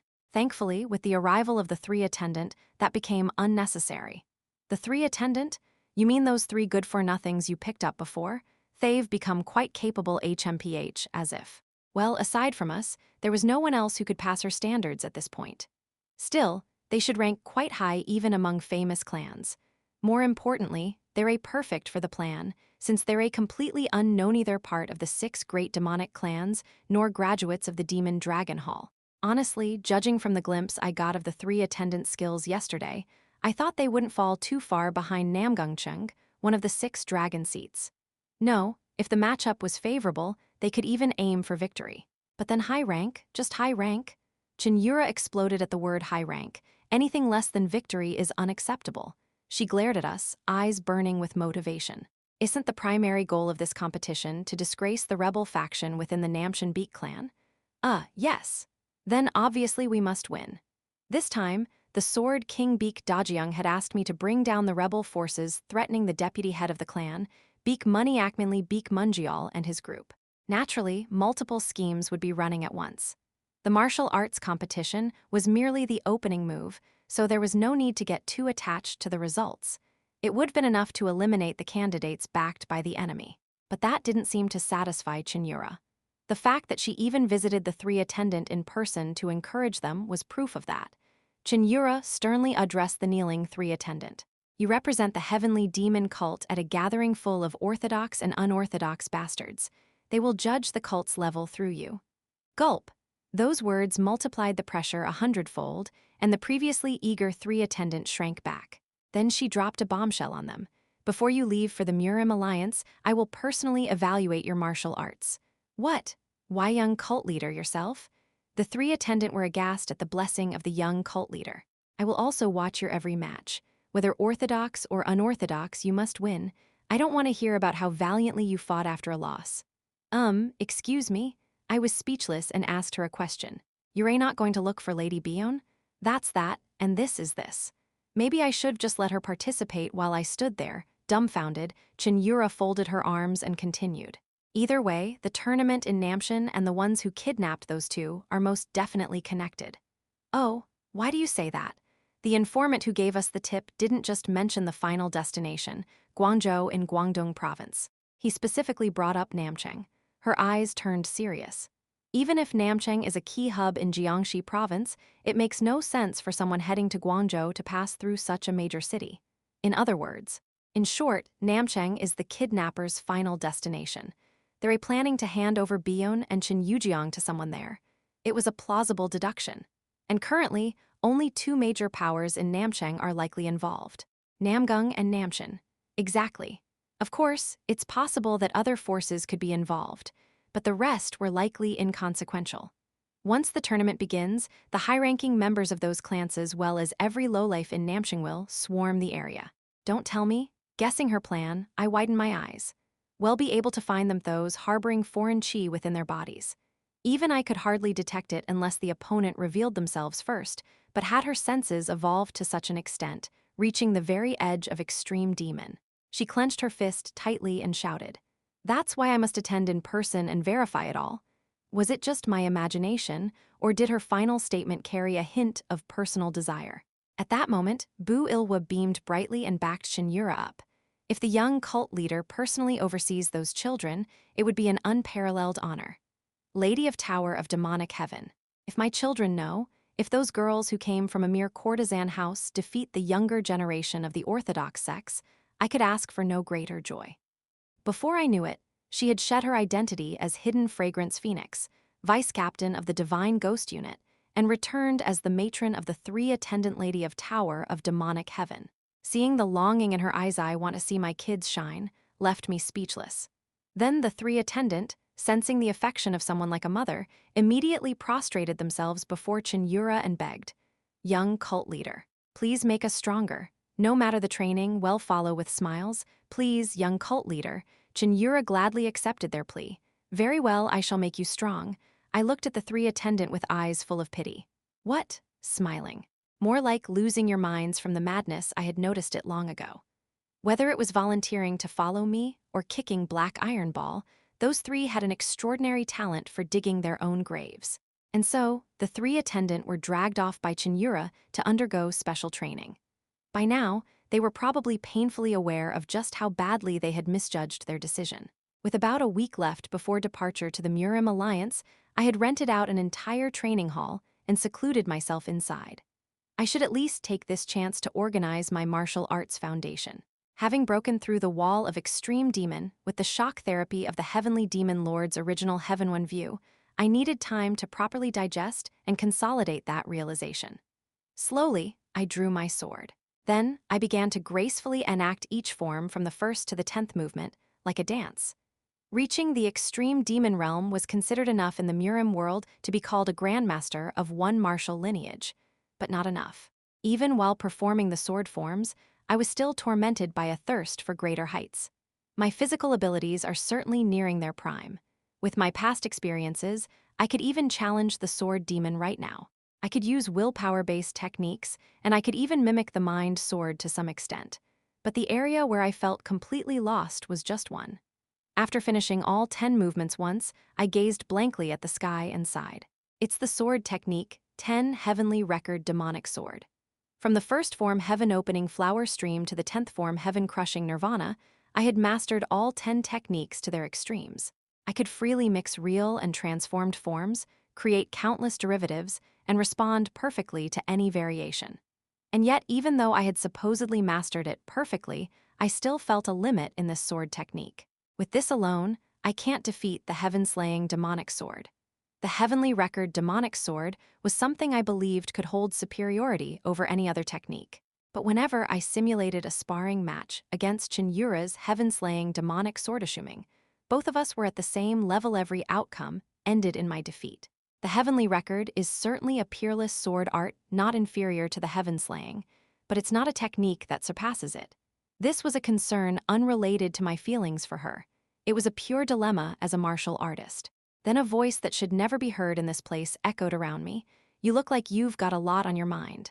Snap! I instinctively turned my head toward the voice. And there stood my master, holding a sword in one hand and a liquor bottle in the other. Master? Yes, it's been a while, my disciple. Old Han. The very same master who was not only a member of the heaven-defying society, but had gone to confront the grand heavenly lord himself. Was he standing here in the middle of Luoyang? Whatever the reason, I rushed to him in joy. "Did your mission go well?" I asked casually, assuming things had worked out fine. But for some reason, my master averted his gaze and mumbled in a tiny voice. Not yet. Just as my expression began to chill, my master quickly waved his hand and scrambled to explain. Him still preparing. You can't just walk up to the grand heavenly Lord unprepared. I needed to heal my internal injuries and get into perfect condition. After all this time, you still haven't even met him? I was just about finished preparing. But then I heard you all were up to something fun here, so I dropped by for a look. Really? Sensing my gaze full of doubt, my master hastily changed the subject. Ah, come to think of it, my disciple seems to have a lot of worries about swordsmanship. I looked intrigued and asked him. You noticed. Seeing my interest shift, my master looked relieved and continued. Of course. I wanted to help you reach extreme demon in my own way, but it seems you found enlightenment elsewhere. My master looked me up and down with genuine regret. Still, when I saw your girlfriend, I figured something like this would happen eventually. I just didn't expect it to come so soon. He had thought that far ahead. While I silently marveled, my master took a few steps back to put some distance between us. Seeing once is better than hearing 100 times. Still, it's a relief that this master has at least one thing he can teach you. SRRRNG. Master drew his sword. Come now, a martial artist can't rely on words alone, right? Let's see what you've got, my disciple. A martial duel with my master. My heart thumped as I raised my sword to face him. In my previous life, I never once had a proper spar with my master. Those days were nothing more than getting beaten like a dog and having my coin pouch taken over and over. If master really is the second lord of the heaven-defying society, no. Even before Thaddeus, it's true he escaped from that cult leader. Then he's probably an expert I can't even begin to handle. He might be a swordsman on par with the Supreme One or the Dao Zun. Even so, if it's a master who's let his guard down against his own disciple, maybe I can land at least one strike. This absolutely had nothing to do with any grudges I'd held since my past life. It was a sincere and noble intention, born from a disciple's desire to bring joy to his master by surpassing Hema pure heart, full of filial piety. Well then, I assumed the opening form of heaven-opening flower stream, and inwardly smirked with sinister glee. I humbly request your instruction.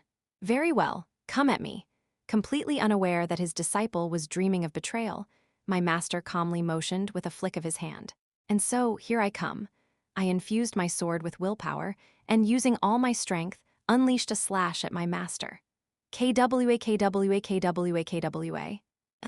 In the split second it took for master's eyes to widen at the blow, flying in far stronger than expected. Chapter 223. The grace of a master, 2. When one reached the realm of an absolute master, represented by the extreme demon realm or the transformation realm, it became possible to utilize a special field known as authority. The functions of authority were diverse, but the most representative was the transcendent reaction speed. The moment something entered that authority, the absolute master would react even on an unconscious level, no matter how sudden the attack might be. And when one went beyond even that level, look at this insolent brat. They would display a transcendence that exceeded even unconscious reaction. Kagagagang, before I knew it, the sword wielded by my master had effortlessly deflected the strike I had launched. What a monster. More than anything, the ability to redirect chi projection skyward to avoid collateral damage was not something just anyone could do. Master, who had deflected my strike, let out a small snort. Snort. It's not killing intent, is it resentment? It seems my disciple holds some sort of grudge against me. Master sharply pierced through to the truth. As expected of a sword master, could he read even the slightest emotion from a single strike? But I wasn't one to back down so easily either. How could I harbor resentment after meeting you for such a short time? True enough. I was simply curious to know just how far the skills of my master had reached. I see. So? Has your curiosity been satisfied? I nodded. Master has clearly reached the transcendent demon realm. Unless one had a body like Jin Yeomyung, any master of the extreme demon realm would have merely dodged my strike at best, even if they reacted. To react so precisely and deflect it, this perfectly was impossible unless one's mind entered an ultra-high-speed state. Before I knew it, Master took a swig from the liquor bottle and laughed in satisfaction. That's right. No matter where I go in the Central Plains, I'll never lose when it comes to swordsmanship. Swordsmanship. For some reason, I couldn't help but feel that this didn't refer to just the literal act of wielding a saber, but to the very essence of swordsmanship itself. Master raised his sword once again. Come at me with all your might. I'll match your level accordingly. You should refrain from showing off too much in front of your disciple. With my surprise attack having failed, all that remained was a head-on clash of power. Hwaruk, the heavenly profound divine art of the 9 heavens mystic maiden, began to operate in full, and black flames started to gather on my sword. Unlike Cheon Yura's crimson-black flames, these were pure black flames. Good. As a descendant, it's a blessing beyond compare to witness the restoration of the lost origin. As Master's eyes quivered with emotion, I dashed toward him without hesitation. In a duel between swordsmen, there was no need for grand, flashy techniques. Rather, throwing such techniques would only admit that I was inferior to my opponent. I decided to thoroughly compress the aura of my sword and challenge him with pure swordsmanship. I told you to come at me with full strength, yet here you are, clinging to pointless stubbornness. The moment those words left his mouth, Master's sword moved. Kagagagang, I had looked forward to seeing just how fierce the sword of a master who had reached the transcendent demon realm would be. Surprisingly, Master's sword wasn't transcendently fast, nor was it so complex that I couldn't handle it. He's adjusting to my level. Gritting my teeth, I continued to swing my sword like a madman. In the blink of an eye, over 100 moves were exchanged. However, as time went on, as we exchanged more and more moves, I couldn't shake the feeling that I was sinking deeper into a quagmire. My sword is being devoured? Why? How could the fully restored forms of the 10 heavenly record demonic sword be losing to incomplete sword forms with missing crucial elements? Noticing my flustered state, Master smirked and spoke. As I thought, it seems my disciple hasn't had much experience cutting down people compared to the karma you've accumulated. He was right. I had cut down far more monsters than I had humans. By now, you must be wondering this. I'm not losing in speed or power, and yet, why am I being overwhelmed by incomplete sword forms? He was right again. After exchanging over 100 moves, I realized that Master had been fighting with just 6 techniques combined together. I immediately recognized them, since all of those forms originated from the 10 heavenly record demonic sword. And yet, despite seeing the openings, I couldn't break through his defense no matter what. Master spoke. That's because my sword has been completed in a different direction. What you see as an opening, strictly speaking, isn't one. A different direction? Well, keep watching and you'll understand. Our duel continued for another 50 moves. And finally, I noticed something. Master's sword does not burn, a characteristic of the inner energy wielded by those who had mastered the heavenly demonic divine art or the heavenly profound divine art. The burning sword chi. But Master's sword showed no such passionate momentum. In fact, it's cold. It clearly wasn't an ice-based art, and yet an inexplicable chill emanated from the chi of Master's sword. There was only one reason: the sword of opposition, a sword that in the truest sense denied everything down to its very root. Master's sword unmistakably carried such karma. 170 moves since the duel began. In the end, my sword slipped from my hand. I blankly stared at the fallen sword. How do you feel? Not just in terms of inner energy, but even in swordsmanship itself, I could feel the opposition. How could something like this be possible? Suddenly, a question arose in my mind. The sword of opposition, the sword of harmony. Which one is the truth? Master answered. Both are. Both of them? That's right. The ancestor of the family who created this sword art modified the half-learned sword techniques he inherited from his master to create the 10 heavenly record demonic sword. Half was that the reason it could never defeat the heaven-slaying demonic sword. However, for some reason, the two of them eventually fell out. The sword created by our ancestor to kill his master is precisely the one I am displaying now. Of course, I didn't restore it on my own. I received a lot of help from the society. That's why I have to negotiate with the Grand Heavenly Lord if I want to withdraw. Ch. Leaving me standing there, Master suddenly began to perform a sword dance. It looked similar to the 10 forms of the 10 heavenly record demonic sword I had demonstrated earlier, yet it was entirely different. A sword created specifically to confront the heaven-slaying demonic sword. From every flow and movement, I could sense an indescribable sense of something alien and unsettling. As he danced, Master spoke. My disciple. Yes, Master. One day, you will find yourself having to fight your girlfriend. Master's statement, which sounded more like a declaration than a guess, made me clench my fists unconsciously. Seeing my reaction, Master chuckled and stopped his sword dance. Well, don't take it too seriously. It could just be a typical marital spat. What kind of man would go around getting beaten by his wife? Though Master said that as if to ease my heart, I couldn't take it so lightly. The fate of the heavenly demon, that damned concept of destiny that even the cult leader of the heavenly demon cult, to some extent, blindly believed in.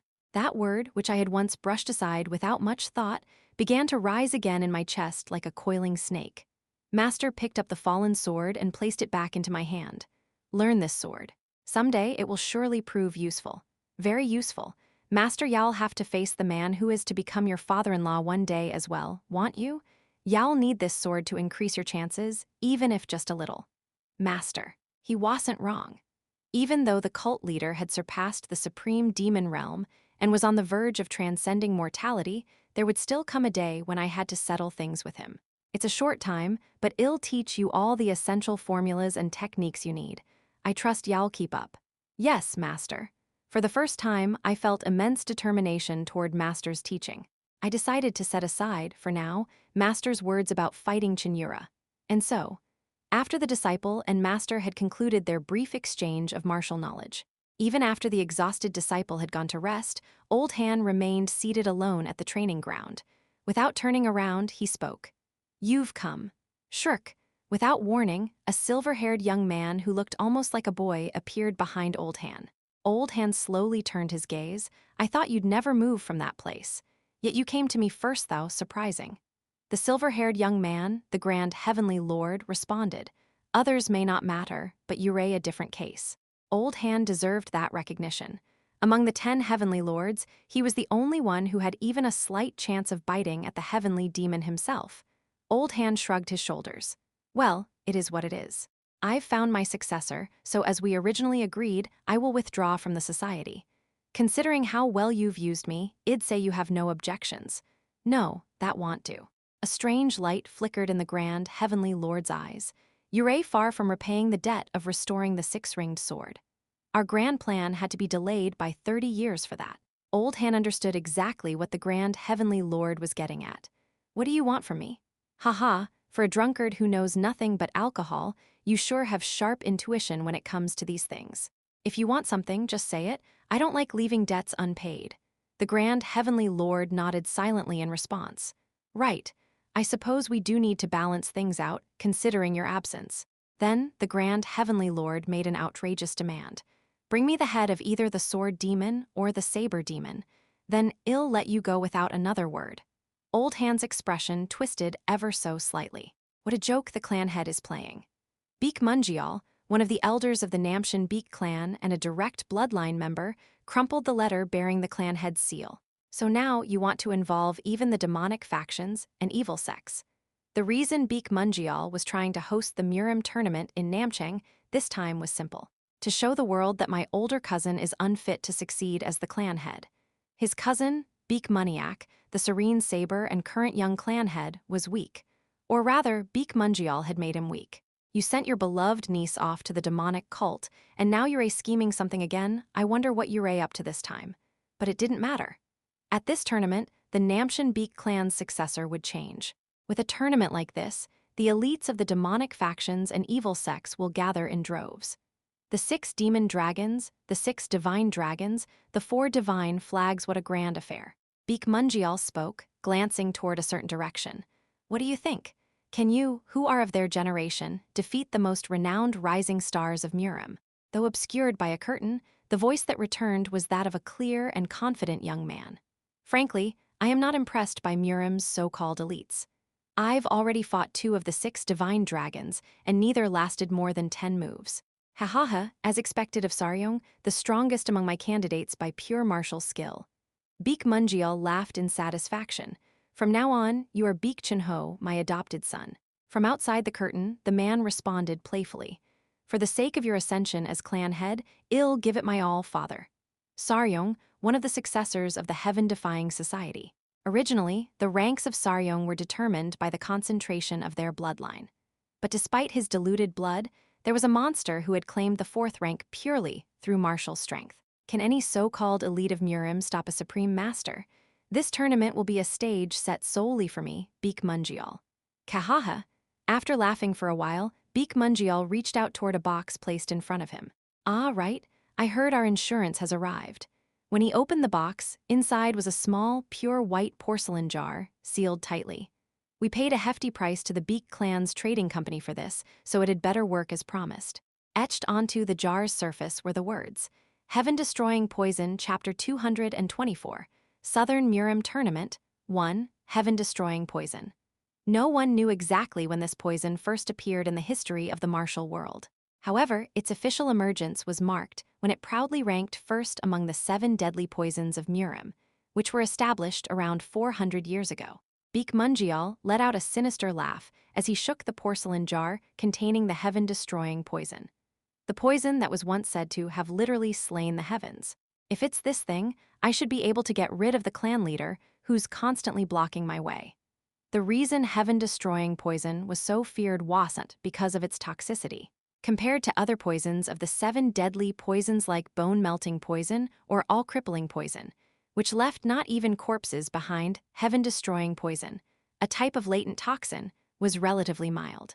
Even so, there was a clear reason it held the top spot among the 7 deadly poisons. Heaven-destroying poison shattered willpower. Willpower's symbol of an absolute expert. Most of the 7 deadly poisons limited willpower through their physical effects, but there had never been a poison like this that erased it at its core. Even the Sichuan Tang clan and the 5 Venom sect of the southern barbarians didn't know the method to produce it. Occasionally, trace amounts would surface through major merchant guilds. And Beak Mungial had acquired the heaven-destroying poison through the Beak clan's trading company at an enormous cost. By the way, I heard there was some unfortunate incident in the assembly recently. Did I hear that correctly? The Fourth Order, Beak Chin-ho, answered with a faint smile. Yes. No one else but First Order, the leader of the orders, betrayed us. Beak Mungial was surprised by how readily he answered. Oh, I am not yet a regular member of the assembly. Should you be telling me this? What could I possibly need to hide from father? It's already widely known that the great plan of the assembly has been thrown into disarray due to his betrayal, and that Lord Sichuan suffered a heavy blow. There was a subtle trace of joy in the Fourth Order's voice. I see. Then you're the only order left in the assembly now? Ha ha ha. First Order and Third Order foolishly ruined everything. I just sat back and reaped the benefits, though I do feel a little guilty. The satisfied Fourth Order suddenly seemed to recall something. Ah, come to think of it, I heard the Sichuan side dumped something on father. It was a request he had received in exchange for the provision of the Fourth Order. And yet, even knowing that, the Fourth Order had a reason to phrase it this way. I did hear about it. Beak Mungial responded with a slightly sour look. They want 2 people transferred to Gwangju without anyone knowing. Why they would make such a request at this time was beyond him. But he wasn't in a position to refuse what was essentially a demand disguised as a favor from the heaven-defying society. As soon as Beak Mungial opened his mouth, the Fourth Order shamelessly revealed his true intentions. I heard there are women of quite stunning beauty. Beak Mungial's eyes narrowed slightly at that moment. Are you perhaps planning to lock them away somewhere? This bastard, was he really planning to neglect the grand plan just for the sake of some women? Beak Mungial now clearly understood why this man, despite his overwhelming talent, remained merely a Fourth Order. Suppressing the curses that nearly escaped his mouth, he spoke with restraint. No matter how good it is to hide a tree in a forest, with so many people crowding into the main house, who knows what variables might arise? I plan to leave them with them. With them, it might be a bit of a hassle to visit, but they wouldn't turn me away either. Heh. In any case, ensuring father's victory comes first, so I won't forget the objective. Ha ha ha. I look forward to it. Beak Mungial forced a smile, hiding his growing anxiety. The Namshan Beak clan, one of the twin Chin clans, is holding a Murim tournament. That rumor spread like wildfire across the Central Plains through the Beggars sect and the Hao sect. At first, many expressed concern. The demonic cult had declared its intent to march into the Central Plains, and now even the massive unorthodox faction known as the Black Lotus Union was stirring. In such circumstances, those who enjoyed stirring the pot criticized the Namshan Beak clan, saying it was absurd to host a tournament when they should be preparing for war. But the moment both the demonic cult and the Black Lotus Union declared their intention to participate in the tournament, all such criticism disappeared like smoke. A preparation period of only a month feels far too short. Will they be all right? They say it's a month, but I'm sure preparations were already underway quietly beneath the surface. It won't be that rushed. I was currently having a conversation with the Sword King, the acting alliance leader of the righteous faction. And not just anywhere, we're in the Alliance Leaders' Hall, the very heart of the Righteous Alliance. They originally planned the whole thing with just the southern regions in mind, not the entirety of the Central Plains. It's curious, though. Even with the Alliance leader still in power, they went ahead with this. The Sword King sipped his tea and continued. Munyak is weak in body, and Sangha is still young. If he could just get rid of the two of them, he probably believes he'd be the next clan leader for sure.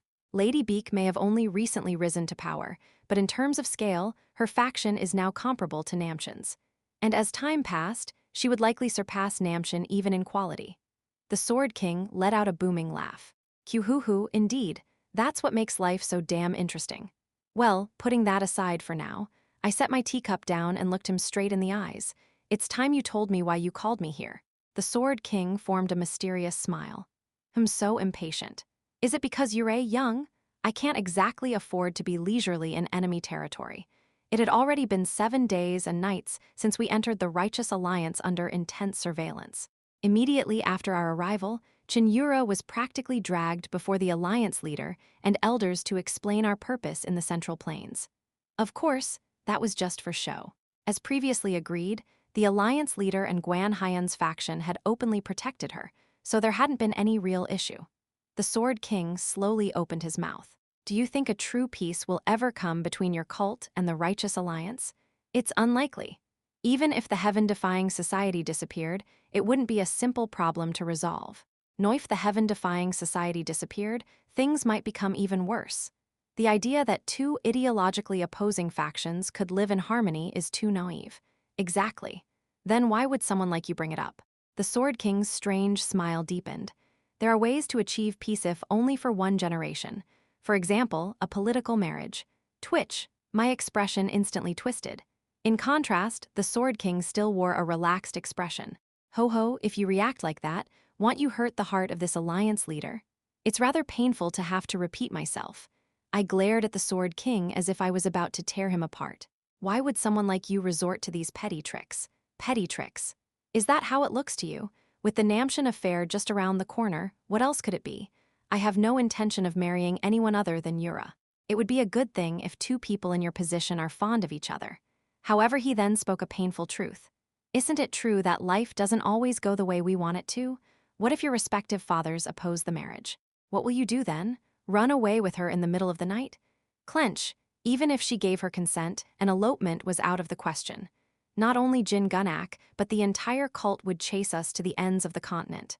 But right now, two things were clouding my rational thinking. One was the damned theory of fate my master had told me about not long ago. The other was the fact that Han Mubik himself was within the cult. Sangha is not someone who would be considered lacking wherever she goes. More importantly, she holds deep affection for you. Turning away won't make the truth disappear.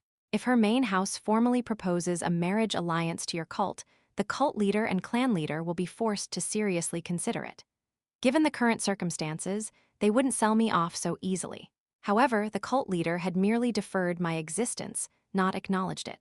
That meant my fate could still shift depending on the moves of these giants. More importantly, it won't end with just a marriage proposal.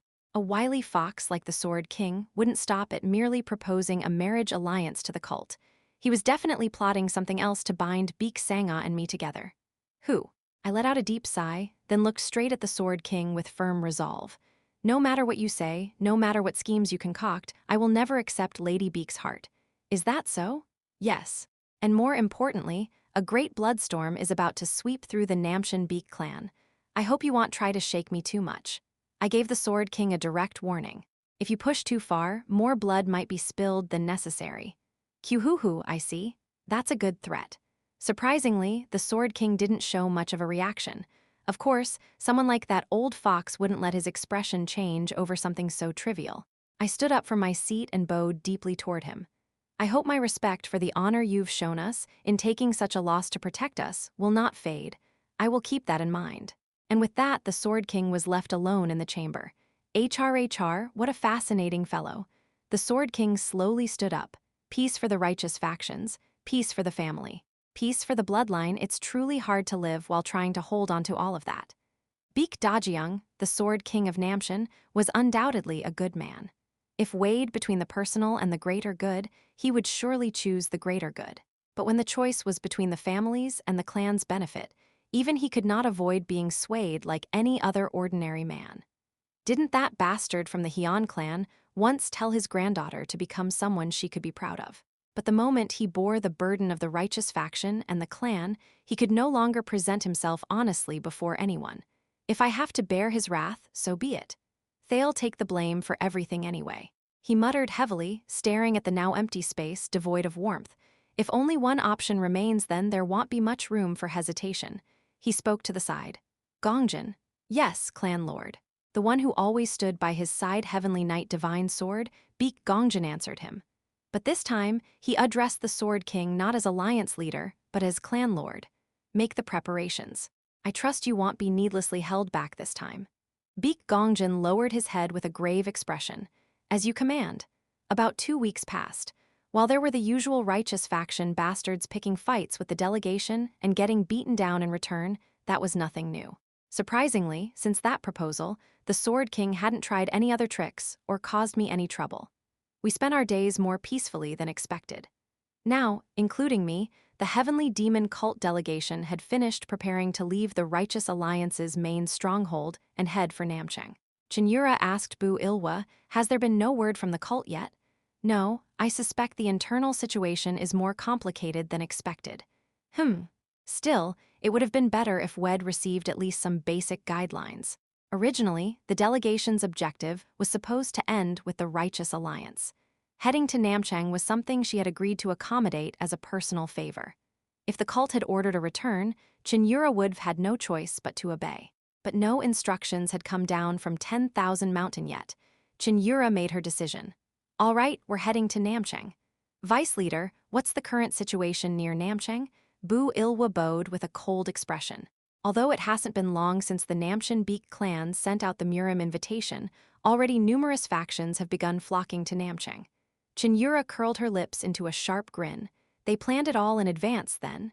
Yes, not only their rival, the Namgung clan of Anhui, but also the Hwangbo clan, the Hukryeon clan, the Jegal clan, and even the Peng clan from distant Hebei are reportedly moving south. Some of the old Orthodox sects were also on the move, meaning practically a third of the Central Plains would be participating. And, what else? In response to Cheon Yura's question, Bu Ilhwa hesitated for a moment. There are also reports that a delegation from the Northern Chinjin clan is coming. The Northern Chinjin clan, one of the twin Chin clans along with Namcheon. The maternal clan of the Saber King, Hyeon Yanghu, and at this point with Namcheon in turmoil, arguably the most powerful faction under heaven. A crooked smirk appeared at the corner of Cheon Yura's lips. Kukuku, this is going to be quite the entertaining tournament. She turned back and asked, how about you lot? With all these big names gathering, do you think you can win? Where her gaze landed were the trio of demonic dragon trio, their hollow cheeks giving them a gaunt and fierce impression, radiating a deadly aura from their entire bodies and glaring with sharp, gleaming eyes. Chapter 225. Southern Murim Tournament, 2, Nanchang, Jiangxi Province. As the stronghold of the Namcheon Baek clan and the provincial capital of Jiangxi, Nanchang was suffering an unusual strain, with a population influx several times larger than usual due to the rumor that a Murim tournament was being held there. However, the citizens of Nanchang actually welcomed the situation. Unlike other regions in the Central Plains, the large cities of the south, where numerous prestigious sects had gathered, tended to have surprisingly strict security. And the people of Nanchang well knew that such crowds meant a profitable season was upon them. Jegal clan, it's the Jegal clan. Look, the Namgung clan is coming too. The citizens of Nanchang welcomed the martial artists heading to the Namcheon Baek clan. Even the unorthodox factions were no exception. The Evil Path sect has arrived too. That's the chief elder of the Evil Path Seksi Akyol. The young ones behind him, are they perhaps the famed 4-star flags, said to be the top late-stage experts of the Evil Path sect? They might be. The Evil Path sect, with a history spanning over 100 years, was fairly well known even among commoners. The citizens of Nanchang welcomed their arrival in part because there had been no major conflicts for decades. However, though many of the renowned righteous sects were greeted with cheers, there was one place-owned single faction that did not receive such a welcome. Clatter. Clatter. Wherever the jet-black, massive carriages passed, an oppressive silence followed. Demonic cult, someone stared at the procession of carriages, their face stricken with fear. Because of Nanchang's close relationship with Murim powers, their deeply ingrained fear of the heavenly demon cult, Murim's ultimate adversary, was especially strong. Amidst that atmosphere, the roughly 50-strong delegation from the heavenly demon cult arrived at the Namshan Beek clan's main estate. There are so many people. Even the presence of the existing clan visitors had caused the area to overflow with people. But now, with all sorts of onlookers drawn in just to catch a glimpse of the Murim tournament, the entrance of the Namshan Beek clan had become a maelstrom of chaos. Yet we had no need to wait like the others. Wang Chenjial, who had been beside the carriage, stepped forward and began to emit the characteristically gloomy demonic energy of a demonic cultivator. It's the demonic cult. They're here. The demonic cult has appeared. The same cries that had been echoed countless times in the streets rang out once again. The crowd that had been blocking the entrance now flowed away like receding tide. The external guards nearby were stunned by the scene and rushed over, surrounding Wang Chenjial in alarm. No matter if you're from the demonic cult, what is the meaning of such rudeness? Did you come here to cause trouble for our clan? Withdraw your aura at once. Puh, foolish pups yapping at a bear. Wang Chenjial calmly considered how best to trample the chicks rushing a bear. Just then stand down. A dozen martial artists burst out from inside the estate, commanding the external guards to retreat. Each of them had clearly reached the master level. Please restrain your overwhelming aura in front of the public, crimson-faced demon fighter, Master Wang Chenjial. Wang Chenjial's eyes flashed with faint surprise. To think that in this southern backwater, someone correctly recognized his title. So, you bastards have some sense. Are you from the inner guard? Yes, master. The ones who had dismissed the external guards respectfully bowed toward the black carriage. We pay our respects to the young cult leader of the heavenly demon cult. The leadership of our clan is waiting. Please follow us inside. At those words, a clear voice rang from within the quiet carriage. What's your name? The martial artist at the front bowed his head as if apologizing. I'm nothing worthy of being compared to the warriors of the heavenly demon cult. My name is Beek Jiho, the twin blades of chaos. I see. I'll remember it. Recognizing the other party's identity, Beek Jiho bowed again in succession. After the brief turmoil settled, the black carriage entered the inner area of the Namshan Beek clan. The estate, occupying a tenth of the massive city of Nanchang, stretched over an immense area. Only after passing through nearly a dozen buildings did the group finally reach the heart of the Namshan Beek clan. There, dozens of high-ranking officials of the Namshan welcomed us. Welcome, honored guests of the heavenly demon cult. I am Beek Munjial, an elder of the clan. A middle-aged man with a kind expression, standing at the forefront, respectfully bowed to Cheon Yura as she stepped out of the carriage. It must have been a tiring journey. We've prepared a modest banquet for you to relieve your fatigue. So, if you would that won't be necessary. Twitch. The visibly young Cheon Yura cut him off, and Beek Munjial's brow twitched slightly. With a chilly voice, she spoke toward him. Where is the young clan leader? Why is an elder greeting me? The young clan leader is I can understand if the clan leader is bedridden. I've seen enough of the alliance leader in the Justice Alliance anyway. But for the young cult leader of the heavenly demon cult, shouldn't the young clan leader personally come to greet me? What Cheon Yura said was perfectly reasonable. Even if the Namshan Beek clan was the de facto host of this Murim tournament, by status, the young clan leader should have appeared in person. Surprisingly, Beek Munjial didn't appear flustered. Instead, he smiled brightly and replied, "My apologies, but the young clan leader's health is currently so poor that he is unable to leave his quarters. As the next young clan leader candidate, I have come in his stead, so I ask that you not take offense. Next young clan leader candidate? That sounds strange." Smirk. Cheon Yura smirked coldly. If the young clan leader truly is ill, then yes, the next candidate appearing would make sense. But as far as I know, the heir apparent to Namshan is someone known by the title Southern Mist Swordflower, isn't it? Beek Munjial's expression cracked at those words. That is what's wrong? Don't tell me the beloved jewel of the Namshan Beek clan doesn't exist anymore. Beek Munjial fought desperately to control his facial muscles. He was the one who knew best that his niece had taken refuge in the demonic cult. And now, hearing such words from a member of the demonic cult made his blood pressure rise uncontrollably. I apologize. That child's conduct has long been unruly, and our clan has struggled to manage her.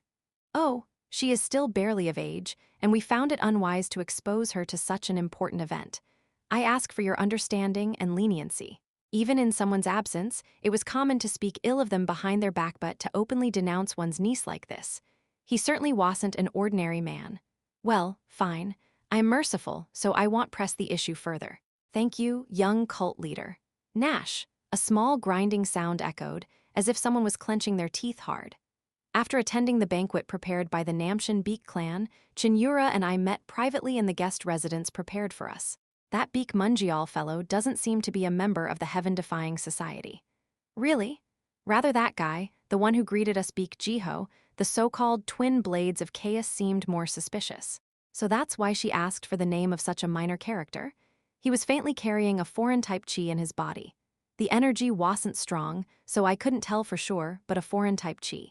Usually, only lustful martial artists or those trained in obscure techniques harbored such energy, but the chance of a martial artist from Namcheon, especially one surnamed Beek, having such a trait was slim.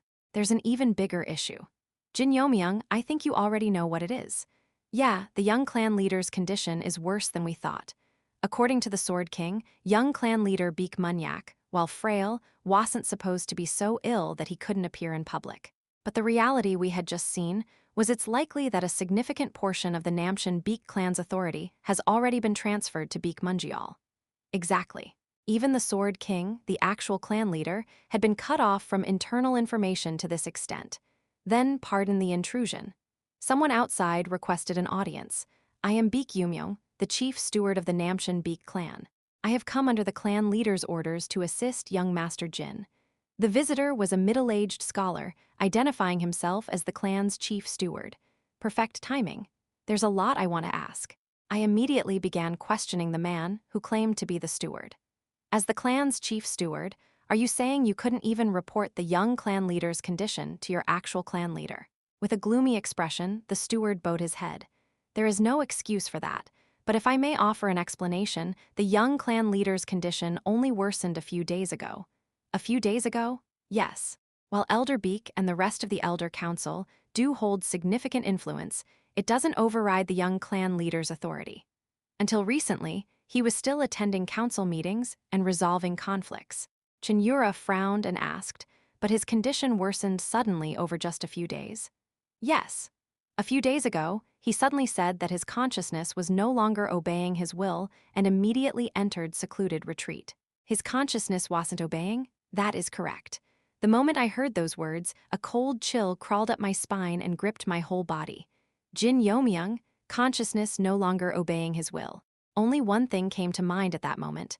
No way it couldn't be. Heaven-destroying poison. The fatal poison that had practically destroyed the heartless demonic empress, Cheon Yura.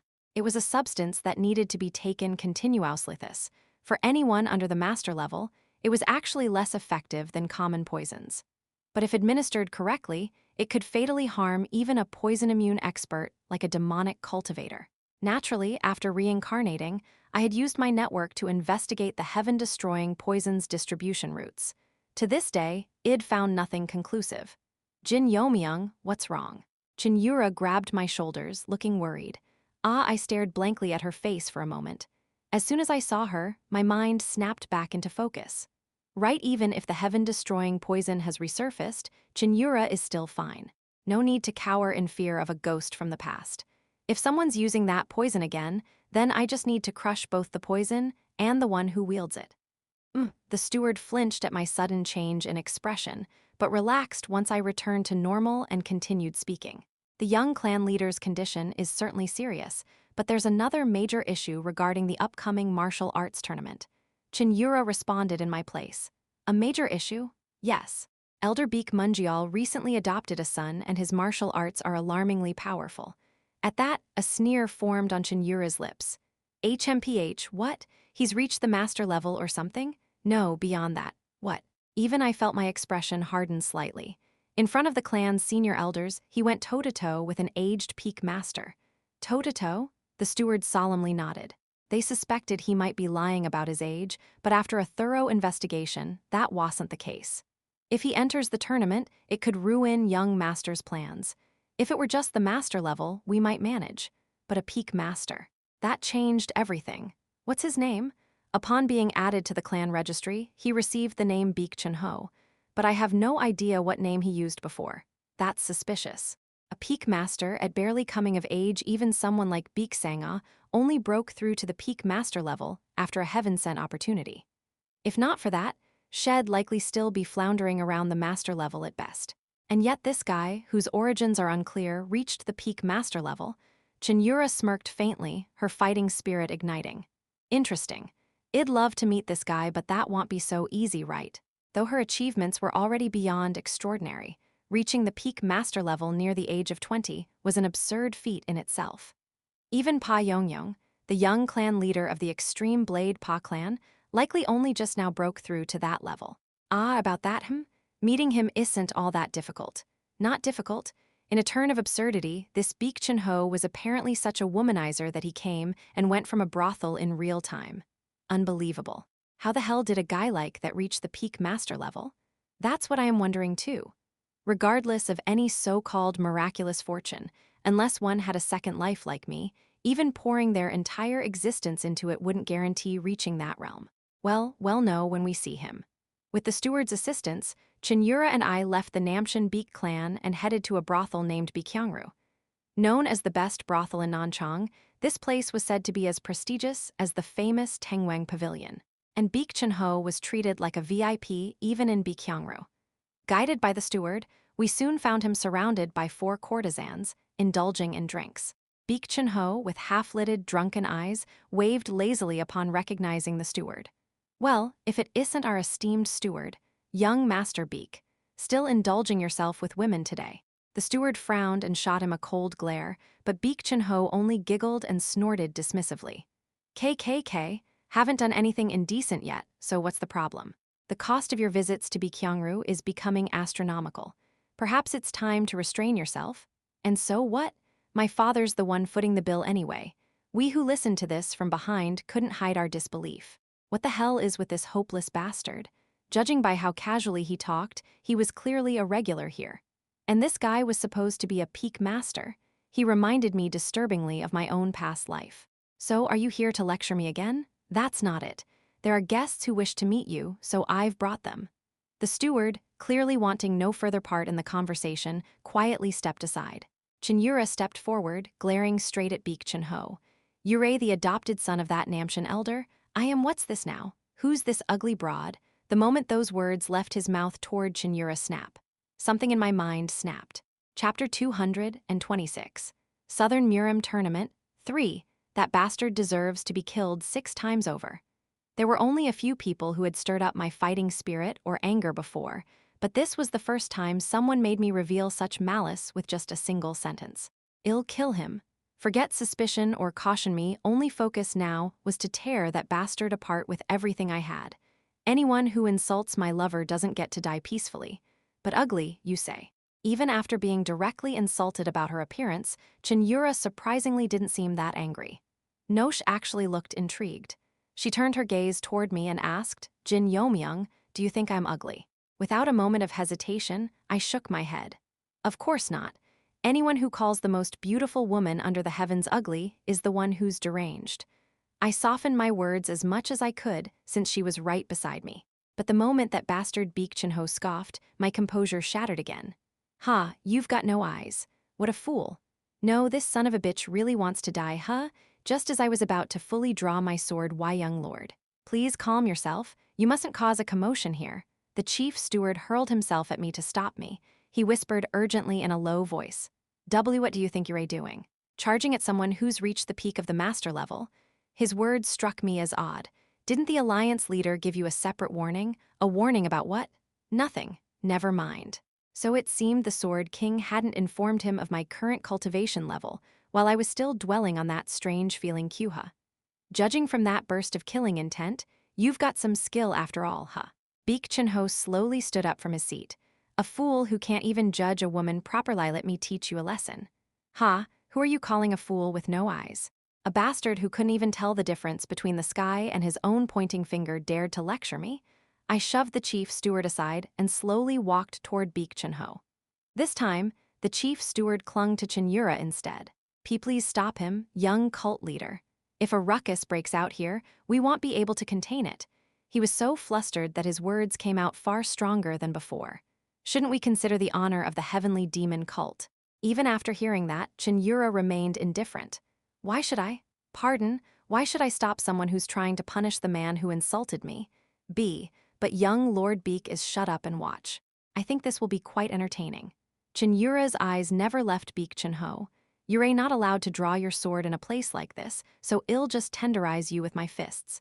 The moment he finished speaking, Beek Cheon-ho's fist shot out like lightning.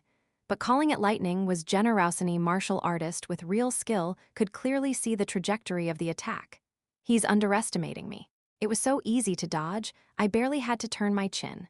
Let's see what kind of martial art you've trained in. I intentionally exaggerated my movements as I avoided Beek Cheon-ho's punch. Oh, so you've got a bit of skill, huh? Seeing me narrowly dodge, Beek Cheon-ho's grin widened. Then try dodging this. Pap. With every movement, multiple afterimages trailed behind him, aiming to confuse the eyes. I frowned at the display. What a show-off. His internal energy efficiency was poor, and his movements were riddled with wasteful flourishes. That guy would get wrecked even by Lady Beek. Still, he probably lived his life basking in praise, since this level was enough to fool the untrained. I'll make you pay for insulting the flower that's mine alone. I calmly took the basic stance of the Tyrant Usura Divine Fist. Then, right into the center of the afterimages created by his extended fist, I drove my punch into the gaping opening. Thud, my fist pierced through his empty stance and smashed directly into his solar plexus. Gah! A thin stream of blood sprayed from his mouth, splattering my face. At the same time, his charging body was flung all the way to the opposite wall. Boom! Kaya, what happened? The impact was strong enough to collapse part of the VIP lounge's wall, causing guests and courtesans to panic and flee. Got my face dirty. Amidst the chaos, Cheon Yura took out a silk handkerchief and calmly wiped the blood off her forehead. It's not over yet. You know that, right? Yeah, that didn't even feel like a proper hit. Although my strike was precise and faster than his consciousness could follow for some reason, it didn't deal critical damage to his body. Biwahaha, now that was a spicy hit. Sure enough, the bastard got up again, laughing heartily. I thought you were a nobody, but you've got some real bite, huh? Crack. He twisted his neck, flexing his bones and muscles as he emanated a murderous aura with a serious expression. I'll face you properly now. Beek Cheon-ho charged at me once more. Apparently wary after my previous strike, the bastard now approached with noticeably more caution, trying to exploit the openings in my form despite the overwhelming aura I emitted. After about 10 seconds passed, something's off about his stance. I frowned as I watched his posture become more refined, yet felt something was still out of place. He's trained in a fist technique, but that's not the stance of a fist master. The balance, which should be innate to a proper martial artist, was utterly broken. That was unmistakably the form of someone trained in weapon techniques, not a one-handed weapon. A two-handed one, and among them spear technique? Flinch. The moment I instinctively muttered those words, Beek Cheon-ho jerked back in surprise and widened the distance between us. How did you know that? So I was right? Debauched private life, overwhelming talent, and spear technique, combined with the name Beek Cheon-ho. As the pieces fell together, only one name surfaced in my mind. Ak Cheon-ho. His expression twisted into absolute horror, but it couldn't compare to my own shock. 20 years later in the Central Plains, he would be known as one of the 5 Kings Northern Spear King, Ak Cheon-ho, one of the elders of the Orthodox Murim Alliance and a key strategist behind the great demonic cult war. In other words, he was one of the enemies on my personal kill list. How do you know that? Answer me. No one's supposed to know, unless you're the 9th elder who brought me here. Beek Cheon-ho glared at me like a demon possessed. If you want talk, then I'll beat it out of. What is this commotion? Multiple presences surged from outside, accompanied by a familiar voice I had just heard earlier. That's the twin blades of Nanal. They're warriors of the Namshan Beek clan. It was Beek Jiho, one of the inner hall warriors of the Namshan Beek clan, known as the twin blades of Nanal. He appeared leading his subordinates. To think you'd cause trouble within Namshan's territory. This is outrageous. What in the world are you two doing? Beek Jiho's eyes widened as he looked back and forth between Beek Cheon-ho and me. Then, upon noticing Cheon Yura behind us, he stiffened in shock. Why, young cult leader? What are you doing in a place like this? Did he just say young cult leader? There were 2 or 3 individuals in the Central Plains called young cult leader, but only one of them truly represented the title. Cheon Yura answered nonchalantly. I was invited by the chief steward for a private drink. Then this conflict broke out. Quite regrettable. I see that man insulted me by calling me ugly. My attendant couldn't tolerate it. Baek Jiho's jaw dropped in disbelief. No matter how wild things got, who would dare call her that? Why, young lord, just what were you? Even Baek Cheon-ho had no excuses to give and could only chew his lip. Who could have guessed the woman he had approached was none other than the young cult leader of the demonic cult? While the entire room was thrown into chaos, I quietly approached Baek Cheon-ho and whispered to him. You must be wondering how I know your identity. I'll tell you when we meet at the martial arts tournament. Make sure you reach the final round. You bastard. Baek Cheon-ho let out a bitter chuckle. Fine. If you want to be humiliated in front of the crowd, be my guest. State your name and title. Jin Yeomyung. I looked straight at him and declared clearly, I am Jin Yeomyung, the demonic heaven dragon of the 6 demonic dragons of the heavenly demon cult. One of the 6 demonic dragons? Don't run. I've got a lot of questions for you. After the incident at the pleasure house came to a close, while the chief steward negotiated a cover-up with the owner of Heavenly Fragrance Pavilion, Cheon Yura and I spoke privately in an empty room. There are definitely a lot of suspicious things going on. I understood what she meant right away. Those weren't outer hall guards but inner hall warriors. There's no way they should have responded that quickly. It hadn't even been a quarter of an hour since Baek Cheon-ho and I clashed. And yet, warriors from the Namcheon Baek clanot, the guards of the pavilion, had appeared. They must have been stationed nearby from the beginning. Otherwise, it's impossible. Exactly. This is getting more and more interesting. The little clan lord is sick and bedridden. The chief steward doesn't seem trusted by the clan leader. What a dysfunctional family. The situation within the Namcheon Baek clan was more serious than expected. It was enough to make me think we might need to use some extreme methods. By the way, what's the deal with that Baek Cheon-ho name? Do you know something about him? I nodded heavily. Yeah, I've got a bit of a personal vendetta. Vendetta? She looked a bit baffled, but I continued, recalling the earlier battle with Baek Cheon-ho. Before he even registered it, the chi around him reacted on its own to block my attack. That's right. That's not something you achieve through hard work. My strike had clearly been beyond his conscious reaction. Yet, even after taking a direct hit, he'd barely taken any damage. Northern Spear King, Baek Cheon-ho, the man known in my past life as a prodigious degenerate. His most defining trait? Heavenly martial body. What did you say? I said heavenly martial body. If it's that, then his abnormal achievements make sense. A legendary physique said to be optimized in every aspect for mastering martial arts blissed by the heavens. In my previous life, the demonic cult had gathered reports that suggested the Spear King might possess the heavenly martial body, but the information was vague and unconfirmed. But now that I had directly faced Heimven, if the sequence of events had changed, I was convinced. He might even become one of the future 10 heavenly lords. He was connected to Baek Mungial and came from an external source unrelated to local factions. The probability was high. If he truly had ties to the heaven-defying society, then I must kill him before that seed fully sprouts. Agreed. Cheon Yura nodded in full agreement. I had initially planned to leave it to the demonic dragon trios, but if the opponent was someone possessing the legendary heavenly martial body, I had to handle it myself. But oddly enough, Cheon Yura didn't show much more interest in Baek Cheon-ho even after hearing the phrase heavenly martial body. Rather, by the way, Jin Yeomyung? Yeah. She suddenly asked, her eyes sparkling in an uncharacteristically curious way. What do you really think of my appearance? Hha. For some reason her face seemed to be drawing closer.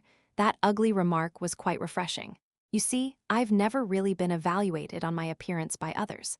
Having devoted her entire life to martial arts, she had shown little interest in beautifying herself.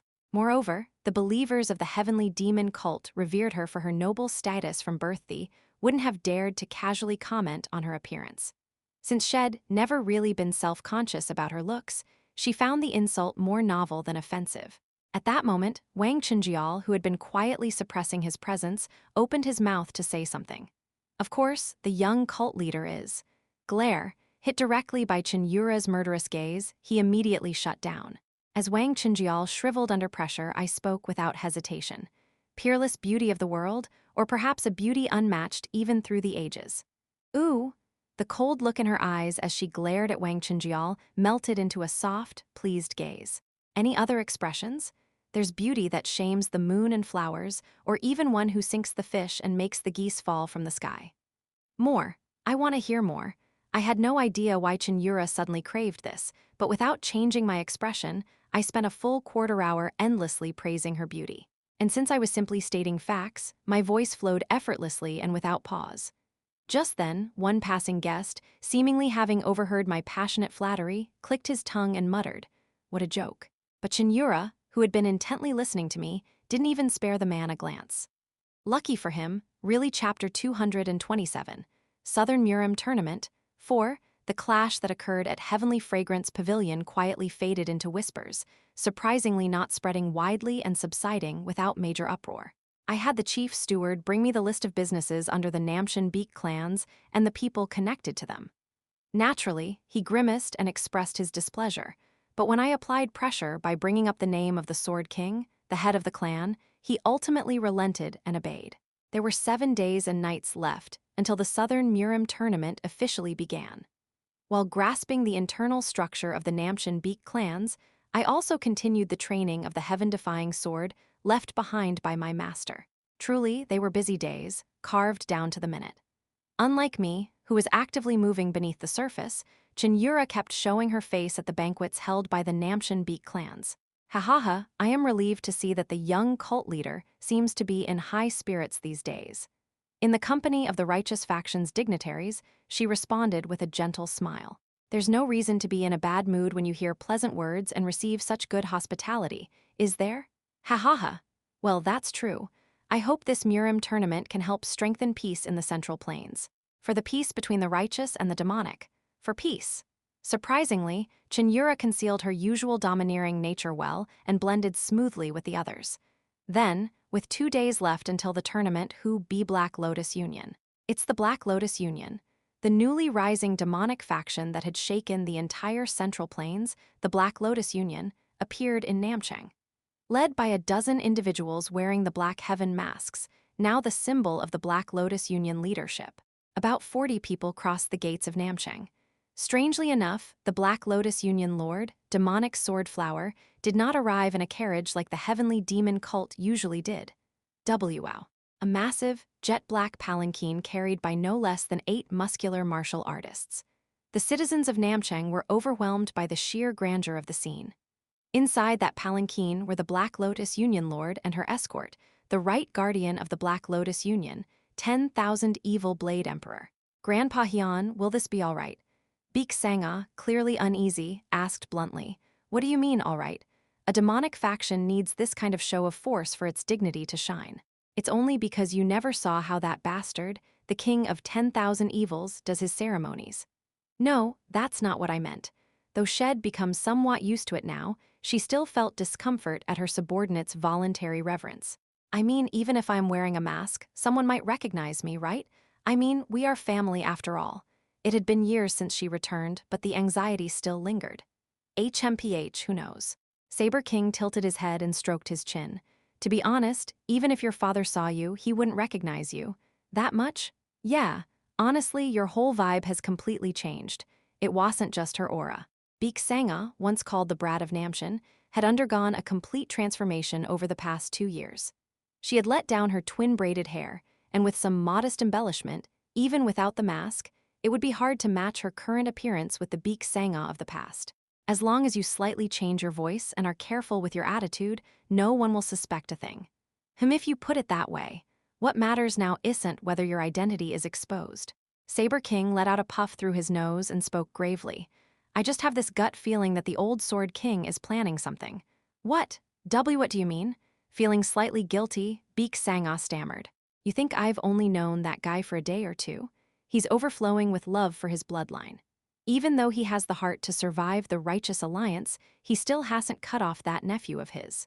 He's probably scheming something to pair you up with that brat. A worried expression spread across her face. Even Saber King was saying this now, which only heightened her anxiety. Grandpa Hyun, I know. I know your heart must be tangled up in a mess right now. Although she wasn't his real granddaughter, Saber King cherished her in his own way. That was why he gave her a serious warning. I don't know what's going to happen at the end of this Murim tournament, but Sang-ah, you must be prepared. Prepared for what? To fight. Or to let go. Saber King looked Beak Sang-ah straight in the eyes with a stern expression. No matter what it is, every choice comes with loss. What matters is how quickly you clean up after the consequences of that choice. That's what being an adult means. Whatever you choose, be ready to say goodbye to your childhood. Okay. She lowered her head powerlessly. She still hadn't made up her mind. With the news of the Black Lotus Union's arrival, the previously calm Namshan Beak clans became busy once again. Black Lotus Union has arrived. Are we ready to receive them? Yes, all members of the inner hall have been assembled. We're fully prepared. Unlike the Heavenly Demon cult, which was their traditional rival, everything about the Black Lotus Union was uncertain. No one could be sure how they would act or what they would do. Their appearance attracted not only the righteous faction, but also the members of the Evil Path sect. The chief elder of the Evil Path sect, See Akyol, scoffed and muttered. The Heavenly Demon cult has outright denied any connection to the Black Lotus Union. Well, that's only natural, but still, don't let your guard down. Yes, Chief Elder, See Akyol's gaze shifted elsewhere. That goes for you all as well. Rumor has it that the Black Lotus Union Lord is your peer, but don't let your pride cause any trouble. Of course. The 4-star flags, the Evil Path sect's most promising younger generation, nodded. Before long, the massive black palanquin passed through the gates of Namshan. They're here. With someone's whisper, the side door of the palanquin opened, and the Black Lotus Union Lord and 10,000 Evil Blade Emperor revealed themselves to the crowd. That woman's the Black Lotus Union Lord. As the masked Beak Sang-ah stepped out, all the masters in the area focused intently, trying to read her cultivation level. She feels similar to the young cult leader of the demonic cult, like a sharply honed, restrained blade. At least peak master level, there's no way she's beneath me. Unless she's some rejuvenated demoness, how is that even possible? Many people sensed Beak Sang-ah's cultivation level and couldn't hide their shock. However, even she did not outshine the presence of that old man who boasted tremendous muscularity. 10,000 Evil Blade Emperor, it certainly feels like the presence of someone at the transformation realm. See Akyol muttered darkly. Those within the hall who were at or near the transformation realm level also found themselves unsettled by 10,000 Evil Blade Emperor's cultivation. He's much stronger than I expected. He didn't just call himself Blade Emperor for no reason. I thought Saber King had defected from the righteous path and joined the demonic side under a new identity, but that doesn't seem to be the case. I've heard Saber King's physique is quite small according to rumor. There's someone else just as strong within Black Lotus Union. This won't be easy. A third major demonic faction might really be emerging. Regardless of the Black Lotus Union Lord, 10,000 Evil Blade Emperor hasn't learned demonic arts. Was the rumor wrong? In the span of a fleeting moment, countless thoughts, concerns, and calculations passed between them. And in that eerie silence, HMPH, Demonic Sword Flower laughed. I can hear your brains spinning from here. Is that how you all treat our sect? Forgive us. Beak Mungial, who had so far represented the Namshan Beak clans in receiving major factions, quickly cleared his throat and composed himself. I am Beak Mungial, elder of the Namshan Beak clans, known as the Severing Sword. Demonic Sword Flower slightly tilted her head. That's odd.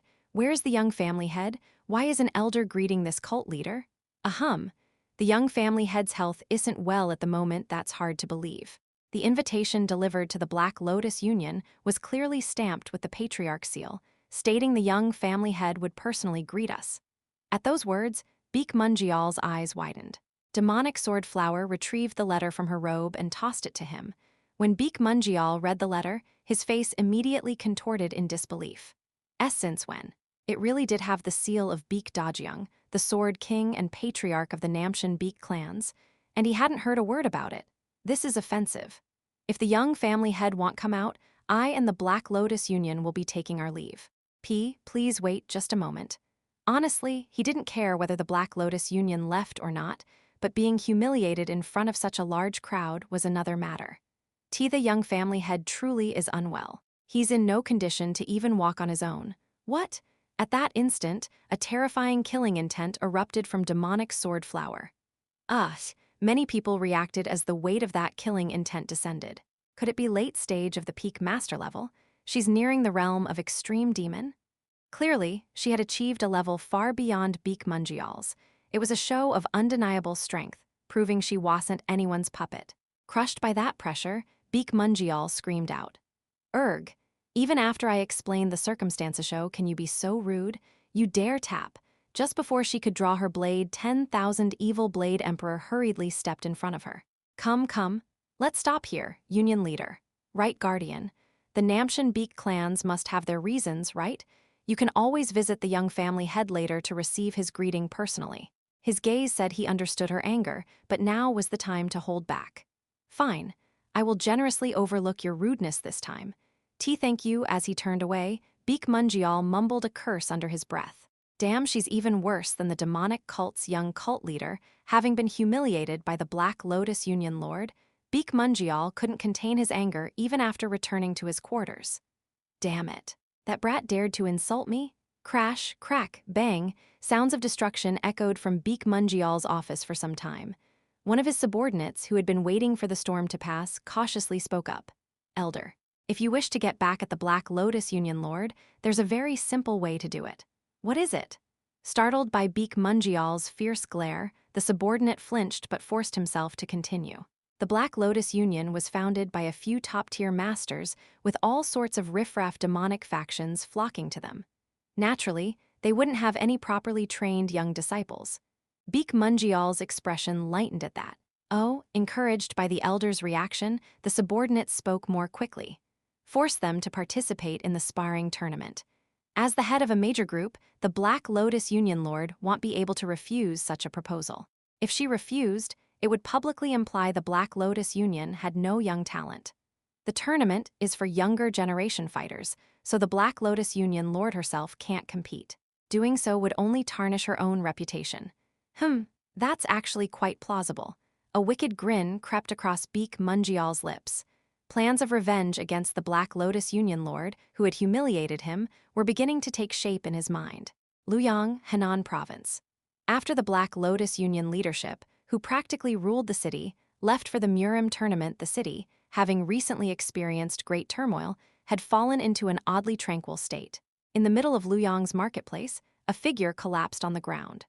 I am dying here," a disheveled young man suddenly appeared in the center of the marketplace, tears streaming down his face as he sobbed. Then the sobbing youth suddenly thrust both arms toward the sky and shouted, "Freedom! I am finally free ye!" Murmur, murmur. Merchants and townsfolk passing by whispered about the madman who had appeared out of nowhere. But the youth didn't care at all. "You sold out your friend?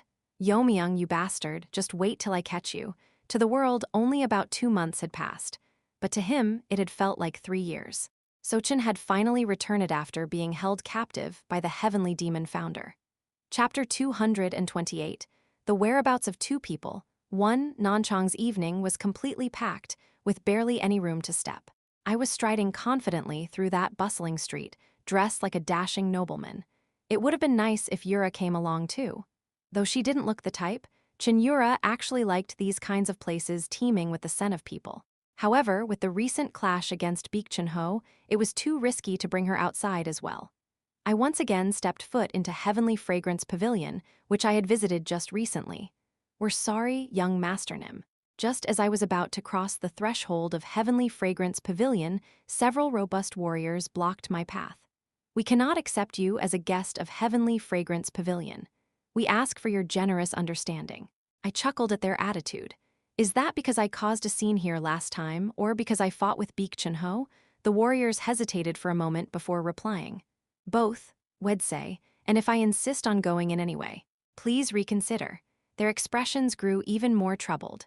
Well, it was commendable that they still stood their ground, knowing full well they couldn't stop me with their level of martial arts. I gently patted one of them on the shoulder and spoke. "I don't plan on making a fuss today. I'm here to meet the pavilion master. Go and send word inside." "You mean, the pavilion master Nim? Show them this. They'll understand." I handed over what people referred to as the Black Heaven Mask. Even as elite guards of a grand brothel, there was no way they could recognize what the Black Heaven Mask truly was. Still, their next action was already decided. "Please wait a moment." As one of them took the Black Heaven Mask and disappeared inside, a mocking voice rang out from behind me. "Heavenly Fragrance Pavilion, Heavenly Fragrance Pavilion, so much hype, and yet it's just an empty cart making noise." to leave a guest waiting outside, unable to even recognize their worth. Clearly, they know nothing about basic hospitality. That's... If this were Tower of Demonic Heaven, even a shabby-looking guest would be invited inside first, just in case. Please stop, Tower Masternim. The woman chattering behind me was none other than Bu Ilwa, the Tower Master of Tower of Demonic Heaven. For whatever reason, she was nitpicking every little thing and tearing Heavenly Fragrance Pavilion apart. Don't you think so too, young Masternim? For a place that claims to be the best in Nanchang and aims for the top in all of Jiangnan, it doesn't even gather the bare minimum intelligence. As the Tower Master of Tower of Demonic Heaven, considered the top brothel of the Heavenly Demon cult, she seemed to have some sort of competitive grudge against Heavenly Fragrance Pavilion. Though from where I stood, it just looked like she was being petty. Before long, the warrior who went inside returned, running alongside a middle-aged man who appeared to be the manager. My sincerest apologies, young Masternim. I've committed a terrible offense. I quietly smirked at his changed demeanor. I had no idea you were a high-ranking member of Huxaryon. The pavilion master is waiting for you. This way, please. Guided by the manager, I began ascending to the top of Heavenly Fragrance Pavilion. As we climbed the stairs ahead of me, the middle-aged man wiped his sweat and smiled awkwardly. If only you'd let us know earlier. The underlings have made a grave mistake. I shot a cold glare at the back of his head. Are you trying to test me to the very end? What do you mean, sir? He suddenly halted in place and turned around. I stared him down fiercely. I don't want to waste time with useless contests of presence. Take me to the sect master. Not pavilion master, but sect master. The moment I said that, the manager's expression hardened. I know this is the main base of the Hao sect. Jin Yeomyung master? Bu Ilwa widened her eyes in shock. For her, the sudden mention of the Hao sect's headquarters probably made no sense. The manager's frozen expression soon returned to normal. Ha ha ha, what are you talking about? We operate under Nanshan's jurisdiction. We have no ties to the Hao sect. Did you think I brought out the Black Heaven mask for no reason? Hao sect master white-faced scholar. The moment I said that, crack, clang. Clang, clang, clang, clang. Swords were drawn from every direction, and the presence of people filled the surroundings. Well, this is... The Managerno, the sect master of the Hao sect, white-faced scholar scratched his head in discomfort. Now that you've barged in like this, it's hard for me to keep denying it, isn't it? So you're not going to deny it? Sai, follow me. White-faced scholar waved his hand, signaling the Hao sect warriors to stand down. Then, shedding his formal posture, he trudged up to the top floor where the pavilion master's room was and plopped into the seat of honor, looking down at us with displeasure. My identity is unknown to both the Namshan Beak clan and even the Righteous Alliance or the Evil Path sect.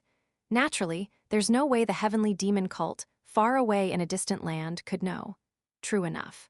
So how did you find out? How, you ask? I only knew your identity thanks to knowledge from the future. Hao sect master, white-faced scholar, Leon. He first appeared in the history of the Murim when the Allied Murim Union was newly established.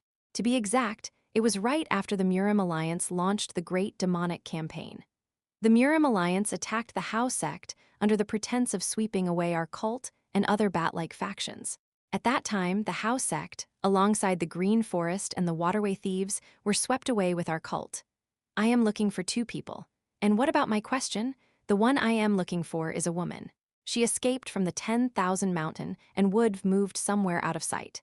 Given the timing, the most likely location would be somewhere near Nanchang. How I found out your identity doesn't really matter, does it? For people like you, isn't the most important thing money? That is true, but the Hao sect was generally considered a neutral information group, neither righteous nor demonic. But their true nature lay in the fact that they had no boundaries. Righteous, demonic, orthodox, none of that matters to you. If there's money to be made, y'all take the job. For those living at the lowest level, concepts like orthodox and demonic path mean nothing. What matters is simply a warm bed and a full stomach tomorrow. Am I wrong? White-faced scholar was now examining me with a serious gaze. You truly do understand the core philosophy of our group. Outwardly, the Hao sect presented itself as a neutral information syndicate. But only a few knew the truth that they didn't just walk the line between righteous and demonic. They ignored it entirely. You're right. But white-faced scholar's eyes gleamed. Shaking the foundation of our sect is a different matter entirely. What I had done certainly ignored all causality. Tell me how you uncovered my identity. If you want, I won't accept the request. I had prepared several cover stories for situations like this. But at this moment, there was only one explanation that would work best on him. About 20 years ago, there was a scholar named Leon who took third place in what was considered the most difficult imperial examination in history. Twitch. From my mouth came a buried truth from the past. But that scholar was never appointed. Do you know why? Stop. He was stripped of his status, accused of cheating. Supposedly he stole the answer sheet of the governor's son-in-law. Stop. I could have kept digging further, but if I antagonized him too much, I might lose my chance to rescue Sabion. White-faced scholar glared at me, his hands trembling. How? How could you possibly know about that? Pure coincidence. It was information I had coincidentally stumbled upon 20 years in the future while digging into the Hao sect leader's past. Well, after being falsely accused and stripped of status, the scholar named Leon had lost all his connections and fallen into the underworld, but I didn't need to go that far. Needless to say, our cult has no intention of using this against the Hao sect. Our cult already has the Divine Ghost Unit, an excellent and capable intelligence group. Oh my. From behind, I heard the joyful voice of the vice leader of Divine Ghost Unit. But in these remote southern parts, we simply need the Hao sect's cooperation. And just who are you calling a remote region? He scoffed in disbelief, but I gently ignored it. After a tense stare-down, white-faced scholar sighed and shook his head. When it comes to locating people, no group in the world rivals the Hao sect, not even the Beggars sect. There was a common phrase 10,000 partis that symbolized the Beggars sect's vast reach, but I was certain the Hao sect was no less than them in size. After all, comparing a single profession like begging to the entire lower class, the truth was the lower class was much larger. Sure, there are beggars everywhere in the world, but do you really think there are beggars in the middle of the mountains or the Yangtze River? There was no way he didn't understand the implication of my words. You really don't leave room for argument. There was a reason they'd be wiped out along with us 20 years from now. Letting out a deep sigh, white-faced scholar suddenly tested the waters. One of them is a woman with sharp features. The other dresses in flamboyant clothes. Am I right? So you know. Yes.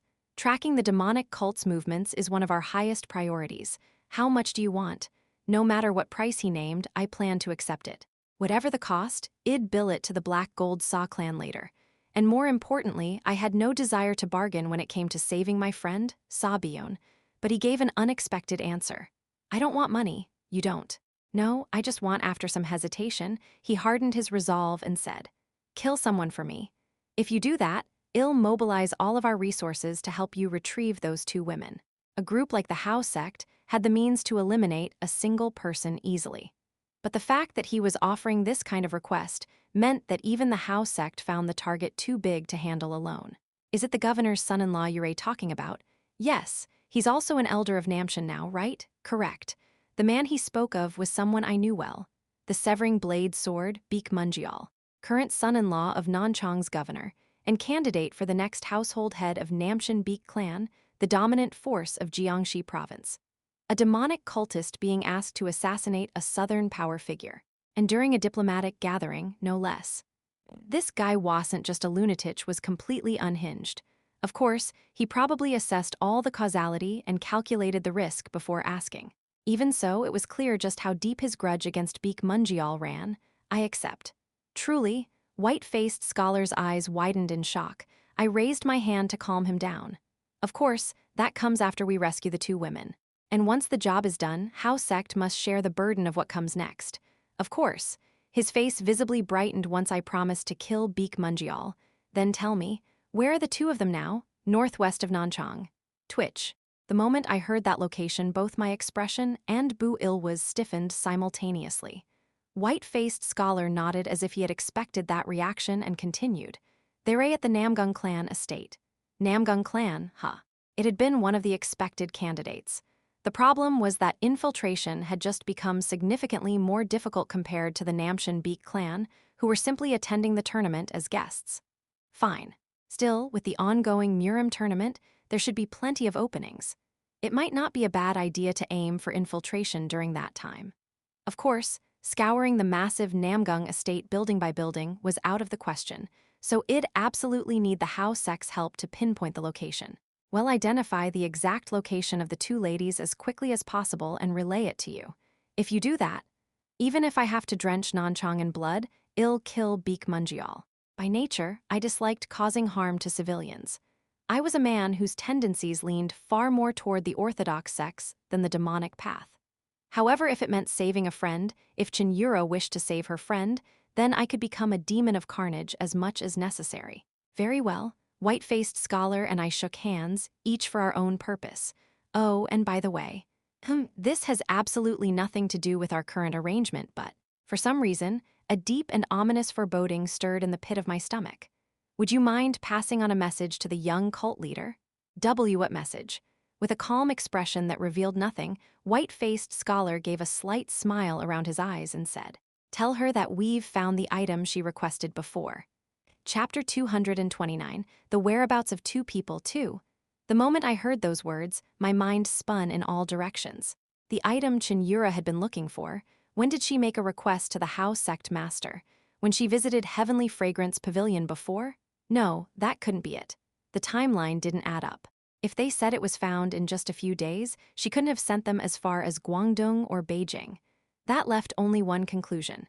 She must have contacted the Hao sect separately, without my knowledge, while we were in Luoyang. I didn't know what exactly she was looking for, but one thing was certain. If I let that item fall into her hands without interference, nothing good would come my way. Ha ha ha, I see. It's fortunate that the item the young cult leader was so desperately searching for has been found. HMPH, I'll deliver it to her myself, so hand it over. Now. Even as I glared and barked out my command, white-faced scholar simply kept a disinterested expression and didn't react. This bastard. The way he looked at me was like someone pitying a helpless prey right before it was devoured by a predator. I apologize, but as per the sex rules, third-party retrieval is not permitted. We ask for your understanding. His tone sounded like a young student reciting from a Confucian primer. Ha ha ha, are we really going to trouble her to come again? It must be an important item. What if it gets stolen in transit? I am her loyal subordinate. I'll deliver it safely, so hand it over immediately. White-faced scholar stood his ground and responded calmly. The pavilion master herself will deliver the item, so there's no need to worry about theft. Even the legendary supreme ultimate divine thief wouldn't pose a threat.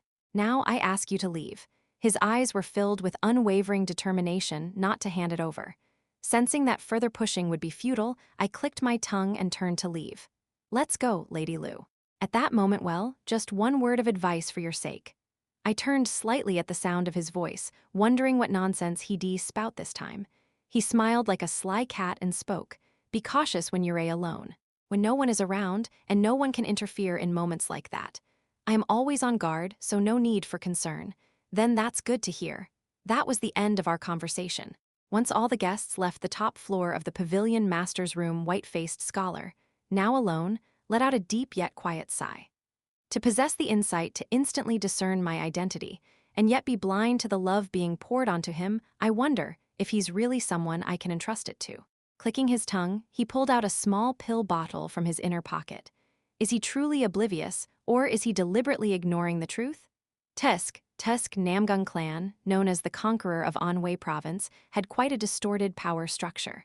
Though it dominated the entire province and was hailed as the leader among the 5 great clans, their main household was oddly based in Nanchang, right in the middle of enemy territory.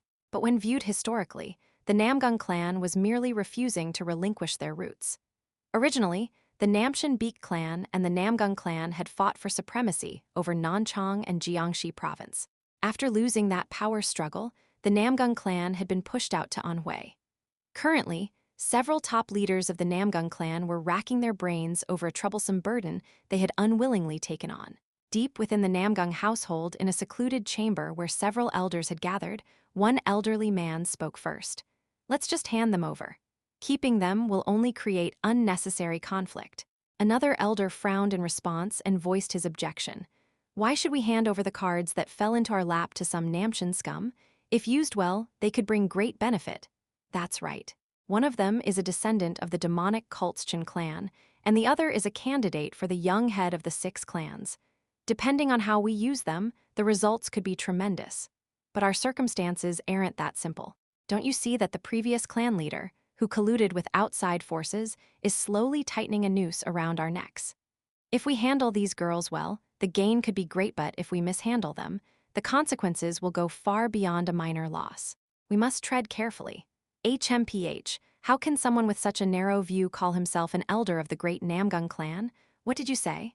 Their voices gradually rose in volume. Not far from that chamber was another secret room. Inside, 2 women were imprisoned, and one of them spoke softly. Hey, sounds like those old geezers are talking about us right now. We might be able to get out of here if we can just deal with these restraints first. How long are you going to stay silent? Is being betrayed by a trusted aide that much of a shock? The woman clad in extravagant golden robes, Yeon, continued speaking to the other beside her. I get it. Finding out that your trusted confidant was a spy must have been a huge blow. After all, I got captured the same way. The woman she was talking to Jin Yeomyung still had her back turned, not moving an inch. But how long are you going to stay sulking like this? You're someone aiming for the position just below the cult leader. At this rate, how could you ever hope to defeat our young cult leader? You wench. Only then did Jin Yeomyung, who had been acting as if she'd lost the will to live, finally respond. Yes, that's the voice I wanted to hear. Someone like you, who resembles the young cult leader, looking so crushed it's hard to watch. Though her energy was clearly drained, Yeon kept talking. You remember what you told me before, don't you? To come to your side. But seeing the way you look now, I am really glad I didn't. How dare you? Fury flickered across Jin Yeomyung's face, but Yeon didn't stop. If the young cult leader had been betrayed like this, she would have laughed it off, destroyed every trap in her path, and come to cut off my head herself. Jin Yeomyung momentarily paused her fury and imagined the scene. Though it felt a little out of place, it didn't seem like a completely far-fetched delusion. You two shouldn't you go deal with that little rat, Beek Ryong, or Han Beek Ryong, or whatever she was called, the one who betrayed you. A subordinate who resembled her more than anyone. That was why she had given her trust, convinced without a doubt they would walk through life together, yes. Crack, Jin Yeomyung slowly sat up. If she threw away the seat by my side because the position of third order of that pathetic organization seemed more valuable, I ought to teach her a lesson. From her eyes, demonic energy seeped out. Just how foolish that choice truly was. Now that's more like Ityu finally look like someone of Chin clan blood. GRNK. Despite her arms being tied behind her back and having not eaten properly for days, Yeon mustered her strength and raised her upper body. Phew, seems we've been brought quite far. And it feels like a good deal of time has passed. It's been at least a month. Otherwise, there's no way the muscles throughout my body would have deteriorated this much. A month, Yeon was sharp. With only a few scattered clues, she got remarkably close to the truth. It's quite possible that we're somewhere near Jeongnan. What makes you say that? You'd notice it too if you tried sensing the chi in the area, but there's a lot of human presence nearby. And this place far from some crude storage room feels more like a well-maintained solitary confinement cell, which means it has to belong to a fairly large and reputable manor. Yeon's eyes gleamed sharply. It's not cold like the north, nor empty like the west. If I had to pick between east and south, considering how hot it is compared to the cult's region, I'd say it leans south. Couldn't it be Sichuan or Yunnan rather than Jeongnan? That's possible, but she shook her head at Jin Yeomyung's counterargument. I doubt the ones who kidnapped us would willingly flee into the cult's area of influence like Sichuan. It's more likely they're hiding somewhere teeming with orthodox bastards. Jeongnan seems the better bet. Makes sense. The problem now is how we break the internal energy seal, and it wasn't just that. Their drastically weakened stamina and chi were serious issues as well. Not to mention, the guards outside the cell were all close to master-level strength. For me, this kind of seal isn't a big issue since I know the reverse blood technique. The reverse blood technique was one of the banned demonic arts, known for its many side effects, but its greatest strength was that it was highly resistant to most conventional seals. The problem is these damn shackles. They're not ordinary iron, they look like black steel, and they press down cleverly on my meridians to limit chi usage. Just then, Yeon, who had still been watching the Elder Council's proceedings, narrowed her eyes. There might actually be a way. What? Are you serious?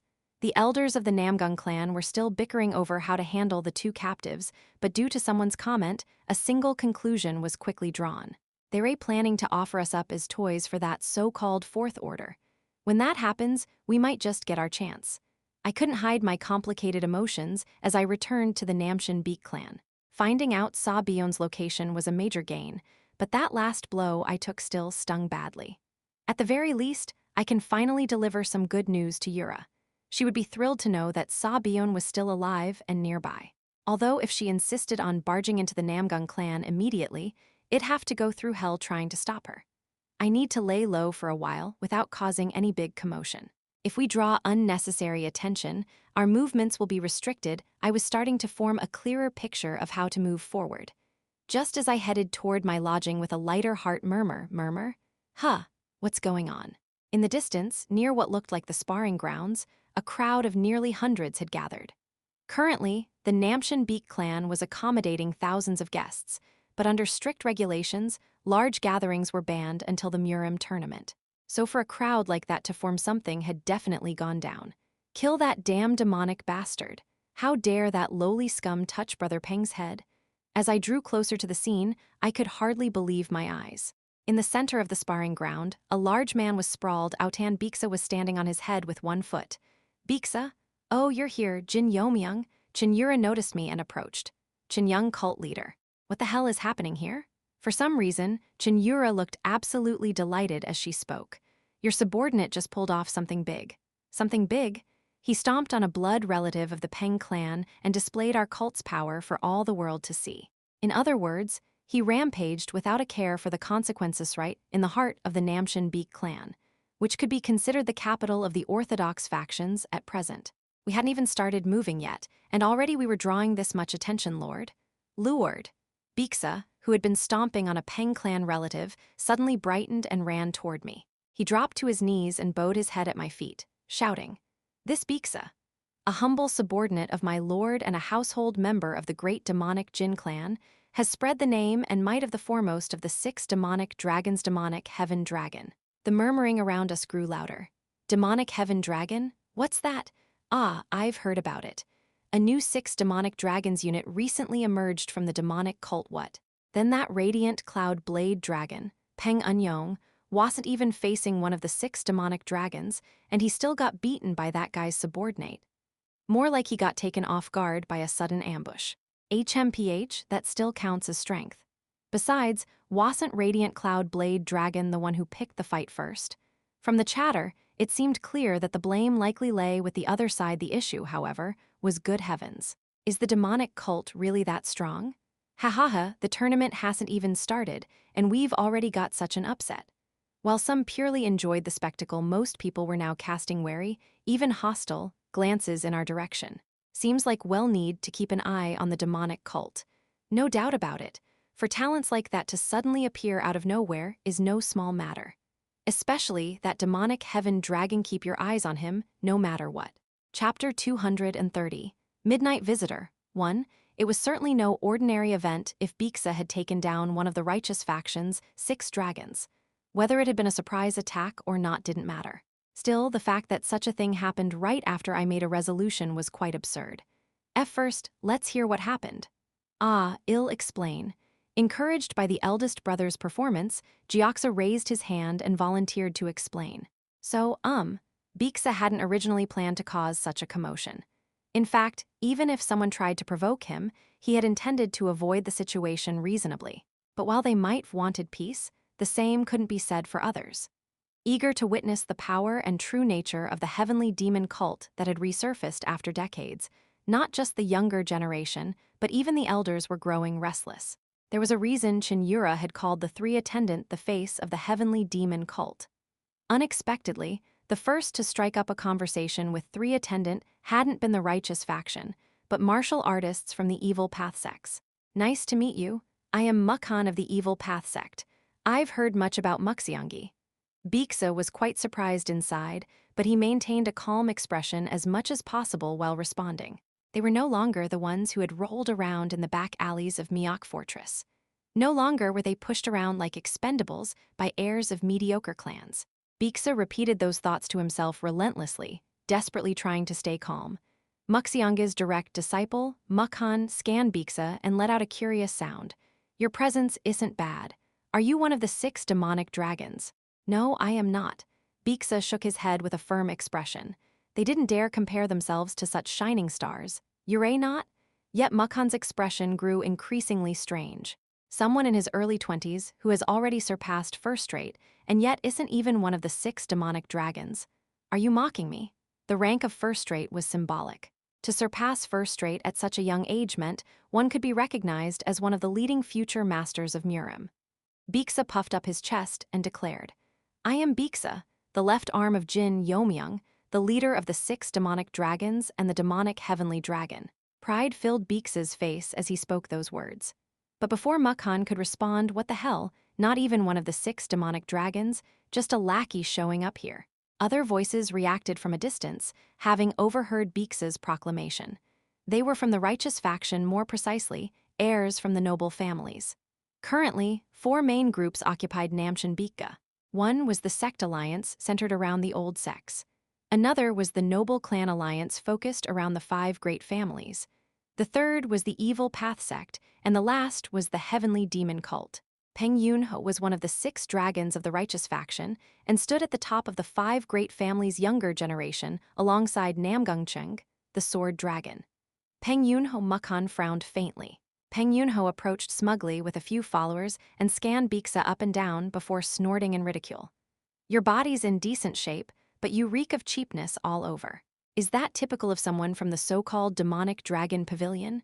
No, my brothers and I are from 1,000 Day Pass. At that, mocking sneers curled across the lips of Peng Yunho and the other noble heirs. Kek, kehahaha what? 1,000 Day Pass? Oh my, pardon my rudeness. Who would have thought worthless trash without qualifications would crawl into a place like this? Beeksa's expression hardened, as did the face of Sandojian, who had been watching silently from behind. Sandojian was just about to step and hold. A voice transmission halted his action. Young cult leader? The voice belonged to Cheon Yura. If someone claiming to be the left arm of that man falters against trash like them, what good is he? This is perfect. A chance to prove your worth, rising from a lowly background. In truth, Cheon Yura didn't fully approve of the 3 attendant. She had only kept silent because Jin Yeomyung liked them. No matter how cherished they were by Bu Ilwa, if they were to serve the Heavenly Demon Pavilion's rightful successor, they should have been more thoroughly vetted. Now, that opportunity for testing had presented itself. I do like that tenacity of yours, enduring my training to the end. Let's see what you can do. Sandojian nodded. Get lost now, unless you want to taste my blade. Peng Yunho tapped Beeksa's shoulder with his sword's sheath. At that moment, you'd better not underestimate him. An unexpected figure came to Beeksa's defense. Peng Yunho frowned and glared toward Beeksa's side. Mukhan, what are you doing? Muxianga's disciple, Mukhan, replied indifferently. Exactly what I said. This Beeksa fellow is strong enough to stand on equal footing with you. What? Peng Yunho's entire body emitted a murderous aura at the unthinkable insult. Was this fool saying someone who wasn't even one of the 6 demonic dragons could match him, one of the 6 divine dragons of the righteous faction? Mukhan shrugged. Just speaking the truth. I don't believe it. Furious, Peng Yunho shouted as he glared at Beeksa. Draw your sword. I'll show everyone just how wrong he is. Beeksa clicked his tongue inwardly and glanced at Mukhan. You've got quite the devious streak for someone with such a straightforward face. He had seemed friendly at first, but clearly had ulterior motives. So this is the Evil Path Sect, after all. Then he, too, had to show what the demonic path was made of. I'll smash you and make your so-called master kneel before me. They were not ones to tolerate insults to their master. But even so, there had to be a certain level for them to bother getting angry. After all, who would get mad at a chick chirping? With that level of skill? At that moment, not only Beeksa, but also Gyeoksa and Hyuksa behind him couldn't help but break into mocking smiles. Just then Peng Yunho let out an unintelligible shriek and charged forward. Right before his sword left its sheath, Beeksa's hand moved.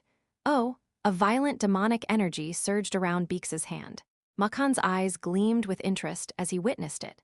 He's mastered a pretty decent demonic cultivation technique. Peng Yunho had both underestimated his opponent's status and lost his composure, ruining the finesse of his sword technique. On the other hand, Beeksa remained cold and observant of his opponent until the very end. Peng Yunho's going to suffer. Mukhan's prediction was spot on. Even if Peng Clan's 5 tiger saber arts were considered supreme, Beeksa's martial art seemed just as formidable.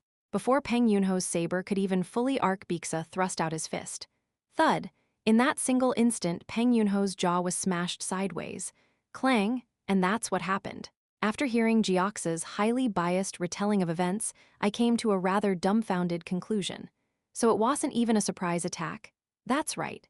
Trying to pass off being outsped as a sneak attack righteous faction fools and their boundless pride. GGH, having taken a direct blow from Biksa, Peng Yunho staggered, unable to steady himself.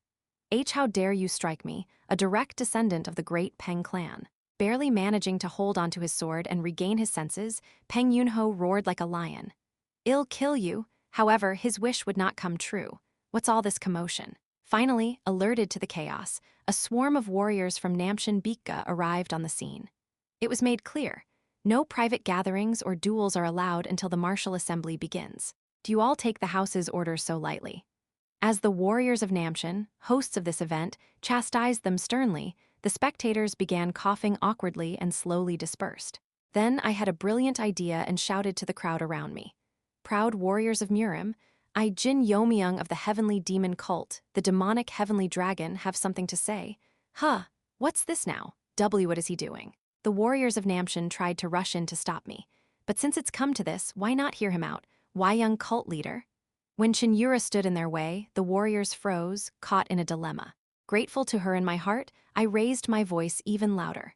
If we let this matter end like this, ridiculous rumors will spread that my subordinate, the white demonic dragon Biksa, ambushed the Peng clan's heir. White demonic dragon? Was there a young warrior with such a title? Master? Biksa, flustered and embarrassed, didn't know what to do, but I calmly raised my hand and silenced him. So why don't we do this? What are you proposing? One brave soul responded to me. I grinned and shouted toward him. A rematch? Let them face each other again at the Namchen Martial Tournament.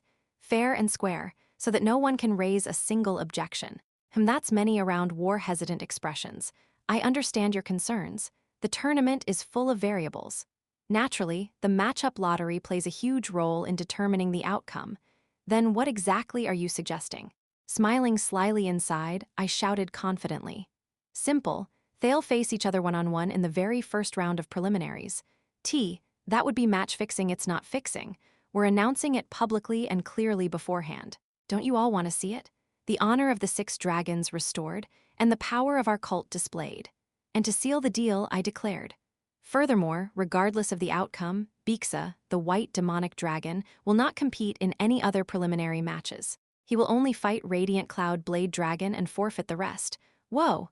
With that, no one could complain anymore. Why, you bastard? Peng Yunho ground his teeth and clenched his fists. This was a no-win situation. Even if he won, he gained nothing. But he had no choice. Too many had seen him get smashed to the ground already. If he wanted to restore his honor, he had to go through with it. Even if Namchen Bikka were to reject the proposal, Yeo-myung Master, you can't just disrupt our host's event like this. But just then Piwahaha, now that's an interesting proposal. A thunderous voice, infused with immense internal energy, echoed in all directions. I, Beek Dajiang, head of Namchen, accept your proposal. Namchen Sword King? It's the leader of the Justice Alliance. No one knew when he had returned, but the Sword King entered the arena, laughing heartily. And following behind him was Beek Munjial, the Severing Sword, wearing a sour expression like he'd bitten into something rot. What do you say? If you all have no objections, I'd like to host this duel under my name. With nothing to lose, Biksa was the first to respond. It would be the highest honor. I accept. Peng Yunho had no choice but to accept it in the end. Normally, he would have needed to consult with the elders of his clan. But above all, if he backed out of something involving the demonic cult, the entire world would mock the Peng clan. It's been decided. The glorious opening match of the Southern Martial Tournament. At the mention of opening match, Peng Yunho's expression twisted even further. Once the showdown between the Peng clan and the demonic cult was confirmed as the opening match, public reaction exploded. For the noble families, it was an unsatisfying and awkward situation. But for the old sects and the evil path sect, it became an event so thrilling they couldn't tear themselves away, as if they couldn't even let go of the crackers in their hands. So much for moving quietly. Since things have turned out this way, I might as well blow it up even bigger. Back at the lodging, I let out a long sigh and picked up a brush to review my next steps. And just then you were quite impressive. You seem very practiced in handling the public. A voice I hadn't expected at all came from inside the room. He slipped past my senses. I slowly lowered my brush and reached toward my sword's scabbard. Relax, I didn't come here to fight. Swish! Suddenly, space itself stretched open, and from it appeared a man in a black mask. A formation. It wasn't stealth, it was a formation technique. That explained why I hadn't sensed him at all. The masked man who suddenly appeared spoke something completely unexpected. I've come to deliver the Supreme One's message to you. Chapter 231. Midnight Visitor 2, he said, the Venerable Buddha. Only then did I realize that the masked man in front of me was someone I had briefly encountered before. One of the masked individuals who had supported the grievously wounded Venerable Buddha. Wise talent Yeo-myung? That is correct. He was one of the 10 talents, renowned even among the pinnacle experts who could shake entire provinces Yeo-myung, said to be at the very brink of transcendence. The masked man before me was Yeo-myung, the head of White Heavenly Sect of Beijing, a clan that rivaled the Zhuge clan in terms of formations. With your fame and status in the Murim world, I doubt you'd need to hide like a rat. At my subtle jab, Yeo-myung gave a bitter smile. As you may know, most of us who follow the Venerable Buddha have shed our pasts and slipped into the shadows of the Murim. To capture the darkness, we had to enter it ourselves. I didn't know the details for everyone, but I'd heard that White Heavenly Sect, his clan, had been bathed in blood just a few years ago. You, a demonic cult member, might not sympathize much, so I'll get straight to the point. Please do. The Venerable Buddha said your life is burdened with grave misfortune. The Venerable Buddha said that? If that misfortune becomes unbearable, he told us to advise you to head as far south as you can. I couldn't hold back and asked bluntly, why would you tell me something like that? I was his enemy, an enemy who had fought him with everything I had and inflicted a critical wound. There are 2 reasons. One, even though we fought due to differing circumstances, we still share a common enemy. He smirked slightly and continued. And the other is that the Venerable Buddha had quite the liking for you. You could call it a form of goodwill. Goodwill from the Venerable Buddha. Strangely, I didn't think it was a trap. He was still known throughout the world as one of the 3 sovereigns of the Central Plains. Even if vengeance had driven him mad, using petty tricks on a post-first-rate martial artist like me wasn't his style. Those kinds of people wouldn't have followed someone so petty. Then this really means a serious threat lies ahead of me. I've said all I came to say, though I doubt it'll happen. Yeo-myung gave a light chuckle. I'd like to work with you someday. Not unless the heavens collapse. Well, fair enough, and with that, Yeo-myung disappeared.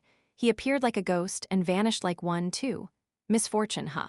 After a brief moment of thought, I chuckled and shook my head. Given what I am about to do, it wouldn't be strange if some backlash followed. Right before my eyes were stacks of confidential documents from the Namshin Beak clan that the first pavilion master had obtained. The die has already been cast. If I stop now, neither Cheon Yura nor I will survive. There might be 3 extreme demonic-level experts on our side, including Wang Chenjial, but it wasn't nearly enough to go against the entirety of the Namshin Beak clan. If I backed out at this point, the Sword King might just try to eradicate us completely. Once I've decided, I'll see it through to the end. Beak Munjial, an elder of the Namshin Beak clan and a candidate for the next clan head, had not been in a good mood recently. Damn that Black Lotus leader. I didn't expect her to respond like that. Following his subordinate's advice, Beak Munjial had encouraged her to participate in the martial competition during the recent banquet. He intended to humiliate her pride by bringing it up. But unexpectedly, her answer was positive. A martial contest for the post-first-rate martial artists? Very well, I shall participate. Are you serious? The corners of the Black Lotus leader's cheekbones twitched ever so slightly. Her face was hidden behind a mask, but it was clear she was mocking him. You're the one who suggested it. Why are you so surprised? But the Black Lotus Union doesn't exactly have strong post-first-rate martial artists, we don't.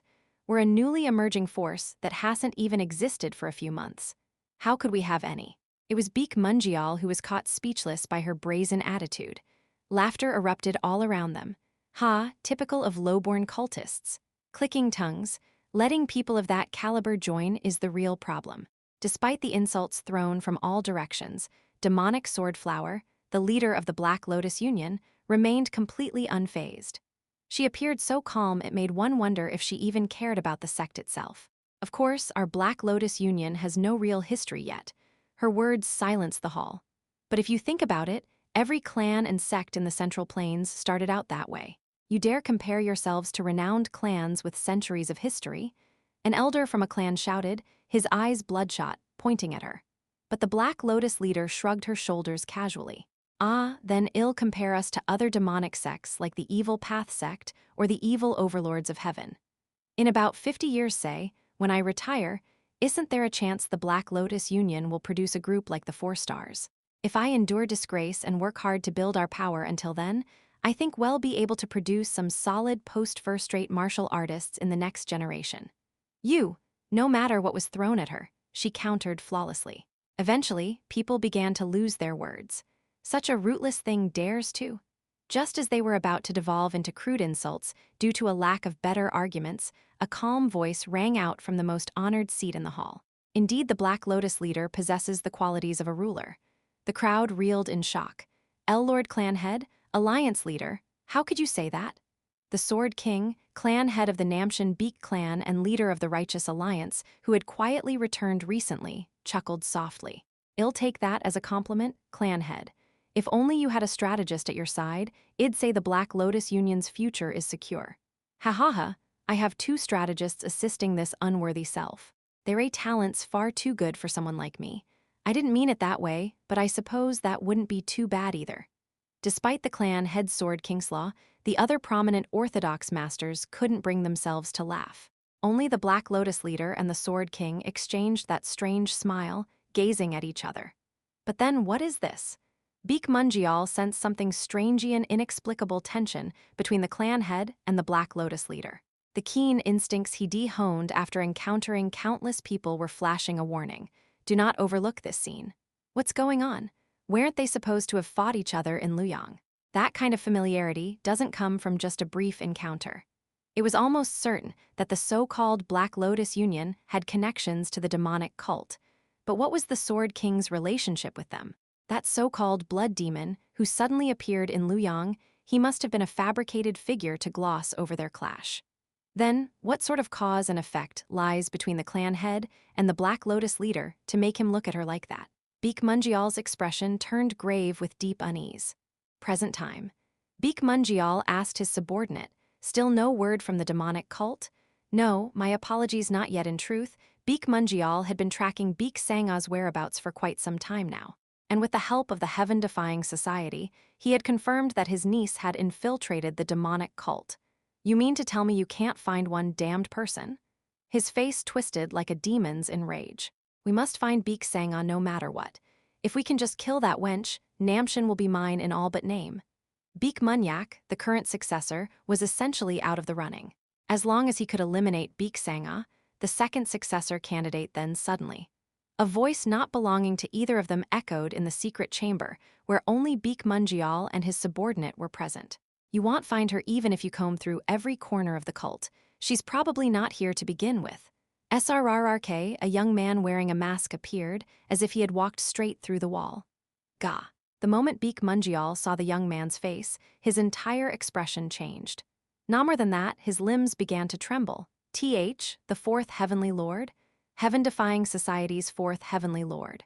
No clan head of the Illusion clan, Illusion Demon Hwan Pyong. He had appeared, all the way from the distant south. Hwan Pyong opened his mouth in a relaxed tone, as though he were out for a leisurely stroll. It's been a long time, Elder Severing Sword. Why, you were said to have headed north. How are you here? News of the collapse of the Illusion clan, one of the 6 great demonic clans, had long since spread far and wide. It had been assumed that the survivors, including him, had gone into hiding on the Mongolian plains. Oh, the main household is indeed hiding among Yuan remnants to preserve their lives. But I came to the Central Plains for some personal business. Personal business? The unexpected arrival of such a man filled Beak Mungial with indescribable dread. Surely, with things like this we must go to war, don't you agree? War. My original plan was to wait peacefully until the cult leader passed on, and then inherit the cult without bloodshed. Flinch. But that damned First Order's betrayal ruined everything. So I must take a different route. A dark, eerie aura surged in Hwan Pyong's eyes. It wasn't just a threatening presence or pressurate, was a distinctive phenomenon unique to sorcerers trained in ghostly arts. You didn't really think you could just receive our support, become the clan head, and then pretend none of this happened, did you? Hwan Pyong's ghostly aura bore down on Baek Munjeol, and his eyes began to twitch under the pressure. Ha. Oh, of course not. In truth, Baek Munjeol's only goal was the clan head position. He had orchestrated this grand tournament for no reason other than to bolster his own standing. He had no real loyalty or sense of duty toward the heaven-defying society. And how did Elder plan to act during this tournament? Well terrified, Baek Munjeol began to babble. He confessed his plan. Using the heaven-destroying poison he had acquired through the Baek clan's merchant network to assassinate Baek Munyak at an opportune moment. Then rallying the allied forces he had cultivated in secret to suppress any dissenters. Not bad, but let's add one more thing. And what would that be?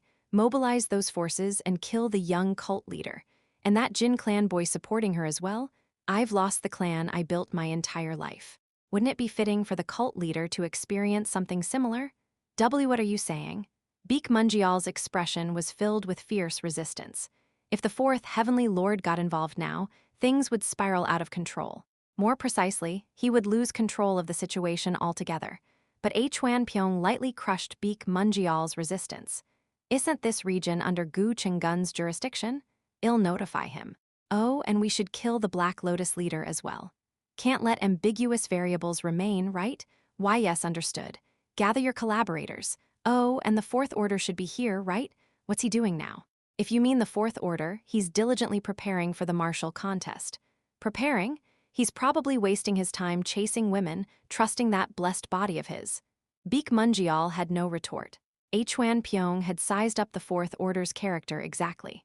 Once we kill the young cult leader here, and the enraged cult leader causes blood to flood the Central Plains, well, use that blood as a sacrifice to conduct the sealing rite on the prepared vessel.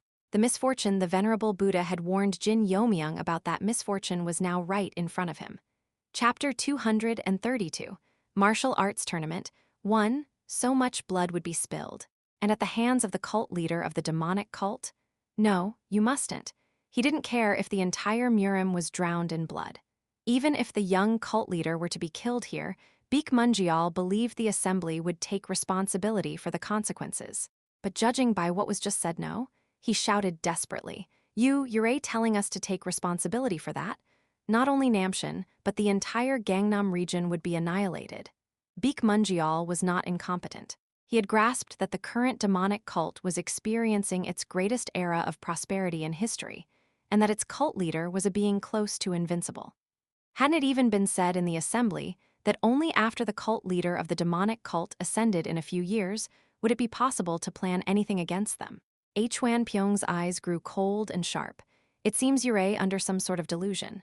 And at that moment, Baek Munjeol collapsed on the spot, writhing in intense pain near his heart. Though our society grants great freedom to its collaborators, that doesn't mean we allow unrestrained behavior with no means of control. Kyuk. It wasn't just pain. His heart's blood was reversing its flow, and it felt as if his whole body would explode at any moment. You only need to obey me like a hunting dog. Then, the glory of the next era will naturally fall into your hands. You understood? I'll keep that in mind.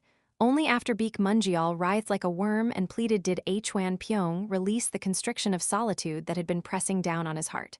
Huff, cough. As Baek Munjeol vomited blood, Hwan Pyong sneered coldly. Remember this.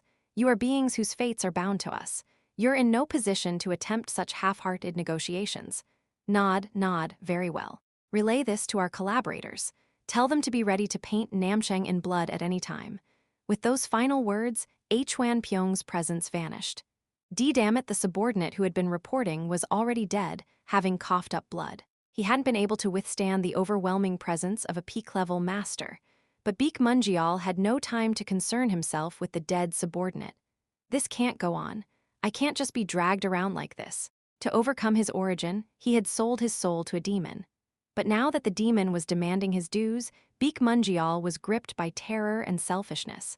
I've sacrificed so much to get this far. I won't collapse like this. He picked himself up and began preparing to contact someone.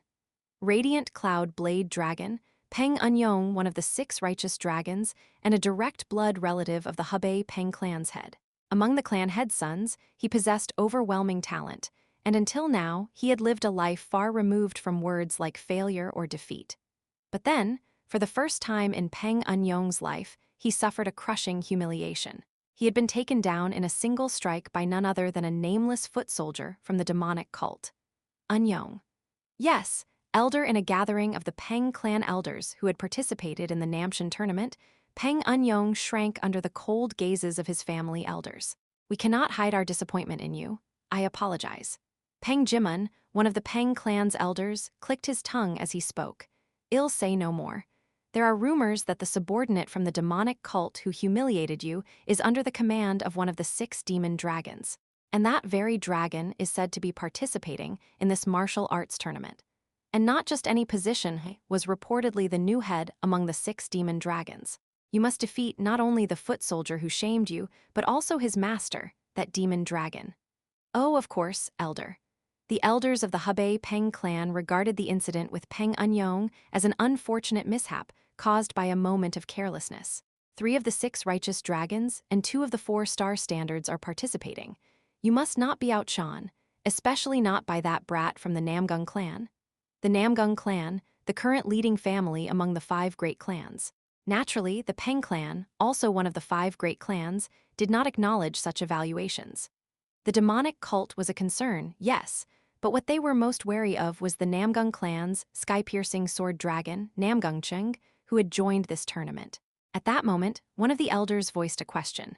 By the way, what became of the biggest variable, the Black Lotus Lord? Oh, that matter? The tale of the Sword of Severance attempting to humiliate the Black Lotus Lord, only to fall into his own trap, had spread widely in just a few days. The Black Lotus Lord was clearly a peak master level. If she participated in the tournament, the whole event would spiral out of control. It was as obvious as daylight. I heard they somehow managed to resolve it. Apparently, instead of the Lord, a young man named First Strategist Black Thunder, her chief strategist, will participate in her place. At those words, the elders' expressions grew subtly curious. First Strategist Black Thunder. I've heard of the Black Lotus strategist, but First Strategist Black Thunder Namshan confirmed it. He's reportedly in his early 20s and in the peak master level. Strategists were not typically known for overwhelming martial power. There were exceptions like the Jegal clan, but generally, those with the nickname containing brain tended to be weaker than the top martial artists of their age group. He's got a nickname, so he must be decent, but it's probably just a token show of presence. No need to pay too much attention. Judging by the matchups, as long as we're careful around that Namgungcheong boy, there's nothing to worry about. As for the winner, well, it'll likely be that boy from Namshan. We can't help that. Go now and let the world witness the might of the Peng clan. Yes, elders. Peng Eun-young straightened his posture and headed toward the gathering place for the tournament participants. To avoid unnecessary conflicts, the Namshan Beak clan had deliberately not grouped all first-rate martial artists into one waiting room. The waiting rooms were strictly divided into 4. The righteous faction, the Black Lotus, the Evil Path Castle, and the demonic cult. Was it Beeksa? I won't let my guard down this time. And Namgungcheong? This time, for sure. As Peng Eun-young entered the righteous faction's waiting room, Is that Namgungcheong? Peng Eun-young blinked in disbelief. The sword demon, Namgungcheong, who should have been polishing his sword with a solemn face, was chatting away excitedly with someone. Great hero, where on earth have you been? Do you have any idea what a terrible ordeal we suffered in Luoyang? The unidentified young man who had just heard a bitter remark from Namgungcheong lowered his head with an abundance of remorse. I am sorry, everyone. I had some personal matters to attend to, so Lady Chin and I had to leave Luoyang for a while. Those who received the young man's apology nodded in satisfaction. We were so worried when both Lady Chin and Lady Jegal disappeared. Now that the great hero has returned, the championship is all but decided. I am personally a bit disappointed, but knowing the righteous faction will produce the winner puts my mind at ease. Who is he? Not just Namgungcheong, several familiar first-rate martial artists were clinging to the young man. Among them, none other than his younger brother Peng Eun-ho was present. Eun-ho, what are you doing? B-brother. Peng Eun-ho, who had been standing there with a satisfied smile and arms crossed, lit up with joy at the sound of his respected brother's voice. Who exactly is that man to cause such a commotion? I completely forgot to introduce him to you. This is the heavenly divine dragon, Jin Yeomyung, whom I became acquainted with near Mount Hua. What? Heavenly Divine Dragon. Hearing a nickname he never encountered before, Peng Eun-yong furrowed his brow. Peng Eun-ho, filled with unexplained pride, continued, he's truly an incredible master. Be it the demonic cult or the evil path sect, no one can stand against his sword. Peng Eun-yong's eyes narrowed. He knew that Peng Eun-ho had visited Xi'an with some of the young elites of the clan. Since Mount Hua was mentioned, it was clear that this man had been met during that trip. A nickname like Heavenly Divine Dragon? I've never heard of it. Is that self-proclaimed? To that, Peng Eun-ho nodded as though he expected the question. It was personally bestowed by the Alliance leader himself. What? The Alliance leader? Yes, we were shocked too. We got separated from the great hero due to some incident in Luoyang, but this time the Alliance leader himself visited and introduced him. In truth, the other first-rate martial artists still harbored suspicions about Jin Yeomyung's origins, even though they had benefited from his guidance in martial arts back in Luoyang. When the Black Lotus began asserting dominance in Luoyang, Jin Yeomyung conveniently disappeared. This had only deepened their suspicions. But those suspicions vanished like melting snow once the Alliance leader personally vouched for him. With the leader's authority added in, his disappearance now felt like a necessary secret they had simply not been privileged to know. He's definitely involved with Lady Beak, just as Peng Eun-ho was about to spill more details with excitement. You idiot. Peng Eun-yong's eyes widened like someone who had just realized a massive truth and glared fiercely at Jin Yeomyung. Is that why the Alliance leader has been silent all this time? The Namcheon Beak clan's main family had sent no first-rate martial artists to this martial tournament. He had initially found that strange that man must be the Beak clan's secret weapon. In fact, not only Peng Eun-yong, most of the righteous faction's first-rate martial artists in the room were beginning to think the same thing. And at that moment, Peng Eun-ho, as if reading his brother's mind, responded dryly. So what if he is? What did you say? To be frank, not even you, my brother, can match him. Even Namgungcheon got beaten like a dog. The winner is practically already decided. Namgungcheon beaten like a dog. Peng Eun-ho hadn't said it quite so harshly, but that was exactly how Peng Eun-yong interpreted it. What are you saying? Tell me everything. Unfortunately, Peng Eun-yong couldn't finish his sentence. Radiant Cloud Blade Dragon, Master Peng, please prepare for the opening match of the tournament. From outside, the tournament staff who had been selected to oversee the event knocked on the door, calling for Peng Eun-yong. Ah, understood. Peng Eun-yong had no choice but to set his curiosity aside. It's the opening match, so it can't be helped. I'll go take care of that demonic foot soldier and return, then you can explain everything in full. Why yes, brother. I wish you great fortune. Drawing the massive saber strapped to his back, Peng Eun-yong stepped out of the room. As he left to begin his duel, so that's your brother, Master Peng. Ah, Master Jin. Jin Yeomyung, who had been listening to their conversation the entire time, approached Peng Eun-ho. He's one of the 6 righteous dragons participating in this tournament. He had a bit of an unfortunate incident recently, but he'll bounce back in no time. Ha ha ha, seeing the pride on Peng Eun-ho's face, Jin Yeomyung smiled subtly. I sincerely hope that's the case. The demonic cult versus the Hebei Peng clan. Though it was only a match between first-rate martial artists, it was the first time in over 100 years that the righteous and demonic factions were officially facing off in a martial duel. Naturally, the public's response was explosive. The arena, built to hold thousands, was already packed with martial artists from all over, all eagerly chatting and speculating about the outcome of the fight. I am telling you, the demonic cult's rise is no fluke. And what exactly are you basing that on? A drunk pedestrian, already deep in his cups by midday, clenched his fist and shouted. In the battles of masters, there's no such thing as a fluke. It's all about skill. But if everyone was so certain, they wouldn't have built a stage for it, would they? Ha, you ignorant fool. The drunk man pointed to a specific section. Look over there. He gestured toward the VIP seats reserved for the most prestigious figures of the martial world. The elite of the righteous faction, the renowned masters, were seated there. Someone observing them nodded. Their expressions seem rather serious. Then look over there on the opposite side. The man pointed across to where the demonic cult's young cult leader sat. They do look relaxed over there. Exactly. The young cult leader of the demonic cult leaned on one arm, watching the arena with a carefree smile, while the righteous masters huddled together, whispering with tense expressions. To the eyes of ordinary folks, it looked like there was some hidden secret in this match. Of course, in reality, it had nothing to do with the match at all. Why in the world did the Fourth Army appear in a place like this? And to act in such an outrageous manner? You say he even activated solitude to pressure Elder Sword of Severance. Good heavens, what's the Nine Schools' stance on this? Surely they can't stay silent. The people from the Fifth Army are all ignoring our requests for a meeting. It seems they're dealing with their own complicated situation. For now, let's wait until the tournament ends. There's still time to devise a solution. Elder Sword of Severance is contacting the Ninth Army as we speak. Once we get their response, we can decide what to do. Agreed.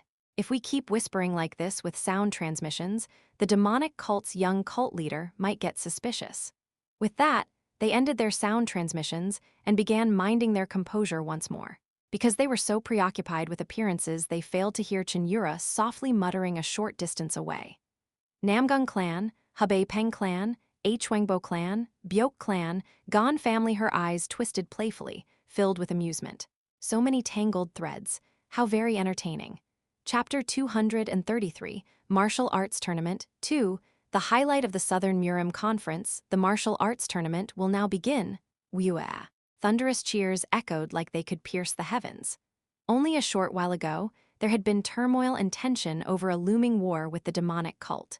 But with the start of a martial arts conference that even the demonic cult was participating in, the Central Plains breathed a momentary sigh of relief. And that sigh of relief translated into massive attention on the Murim Conferencier, more precisely, the martial arts tournament within it. There are some names I've never seen before. I heard only carefully selected first-rate martial artist stage warriors were invited, not random nobodies. As the tournament bracket for the 64 first-rate martial artist experts was announced, crowds gathered around it, eagerly predicting the matchups. Among those first-rate martial artist fighters, however, were a few new names that drew particularly intense attention.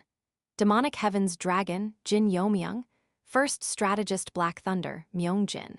I heard he's one of the strategists from the Black Blood Lotus Heavenly Divine Dragon, Jin Yeomyung. Was that ever one of the 6 divine dragons? With the exception of the completely unknown trio, the first-rate martial artists from Orthodox sects were mostly individuals who had made a name for themselves in their respective regions. But these 3 were different. Especially their titles sound impressive, but where the hell did they crawl out from? I can maybe understand if they're from the demonic cult or Black Blood Lotus, but what? Heavenly Divine Dragon. That's an arrogant title. The prestigious Orthodox sects won't let that slide.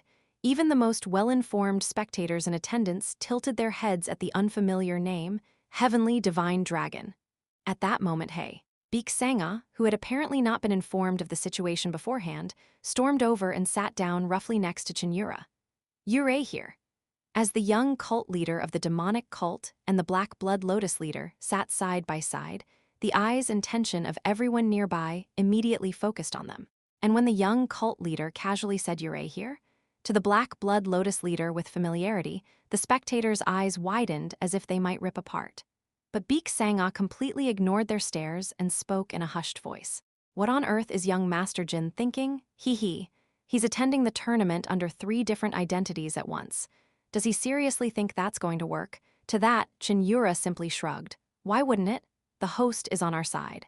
What? Beek Sanga was momentarily speechless. Indeed, with the Sword King of Namshan, the head of the host clan, cooperating, no manipulation was impossible. Cheon Yura continued calmly. He said he's going to draw everyone's attention here first, and then infiltrate the Namgung clan. The Namgung clan? Yes. He thinks Beon might be there. No matter how much the Namgung clan had fallen slightly behind the rest of the Namshan clans, sneaking into their territory was a completely different level of difficulty from entering as a guest, like here. Even if Jin Yeomyung had broken through extreme demonic walls, no one could guarantee how many monstrous martial masters were hiding in the Namgung main household. Beek Sanga hesitated before speaking. Going alone to a place like that, just so you know, neither you nor I are in a position to act rashly. It's best to restrain yourself. Flinch. That aside, you seem to be deep in thought these days.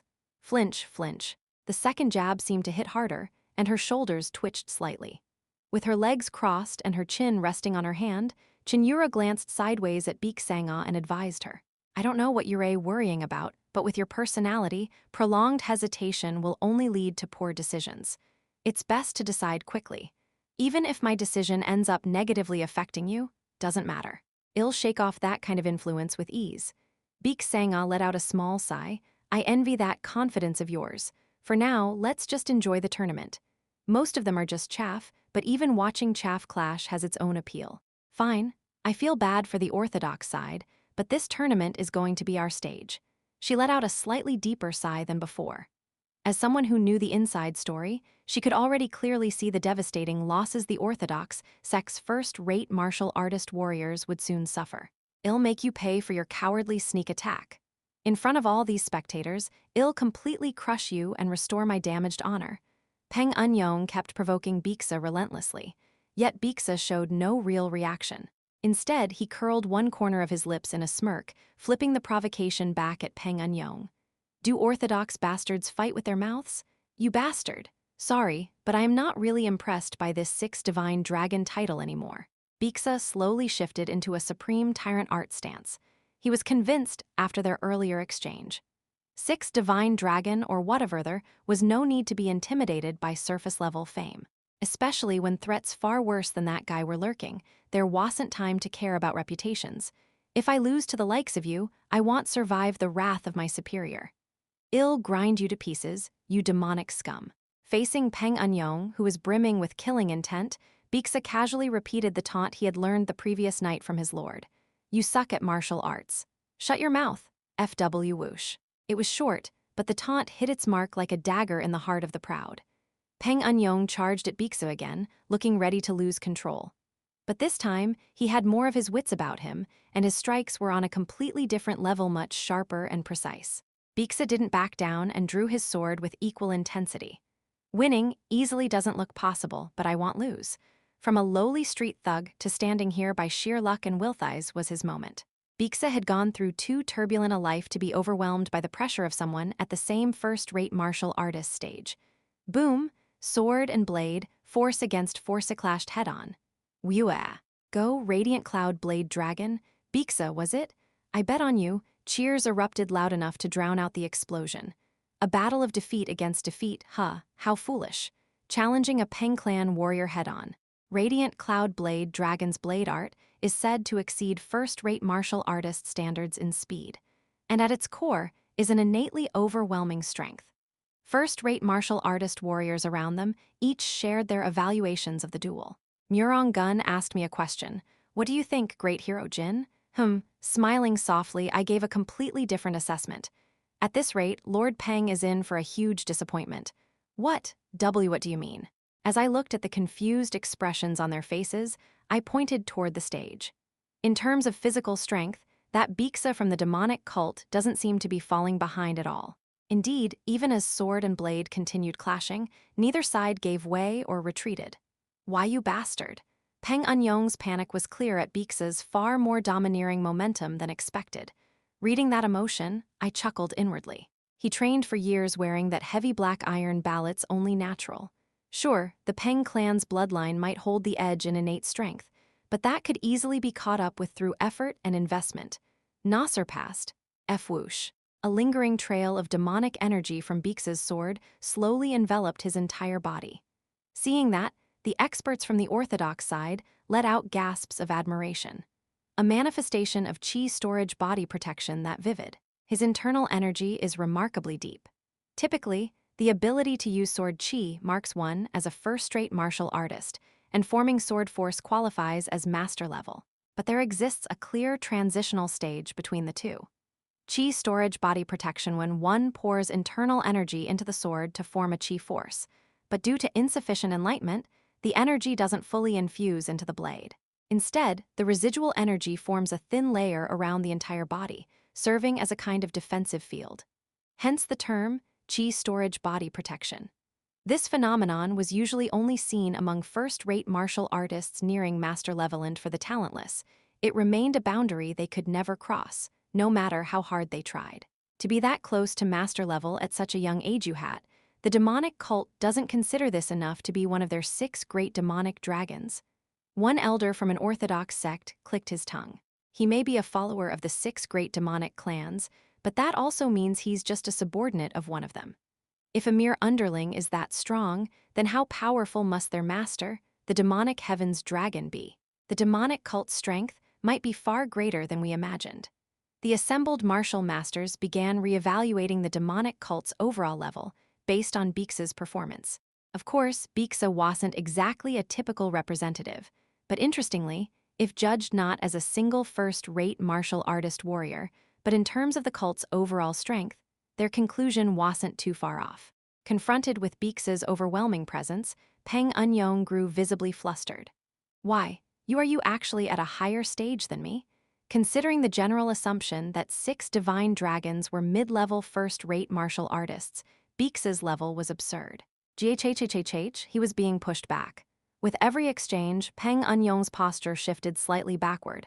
Was his technique weakening? Was Beeksa just stronger? Neither. Whether it was supreme tyrant art or anything else, demonic energy was fundamentally a force that ate away at reason and emotion. Even if Beeksa wasn't doing it consciously, the demonic aura of supreme tyrant art was gnawing at Peng Eun-young's mind, consuming his negative emotions. Yuaag, defeat. That word crossed Peng Eun-young's mind. The moment he recognized that he was losing in a test of strength to appear whoosh, his blade strikes turned more violent and chaotic. While the power increased, his composure, the most basic requirement of a swordsman, was crumbling. If a senior member of the demonic cult had seen this, they would have clicked their tongue, calling him an immature novice lacking even the fundamentals. That guy, Peng Eun-young, get a hold of yourself. Realizing the shift immediately, Peng clan elders shouted in alarm to bring him back to his senses. But before that could happen, Beeksa made his move.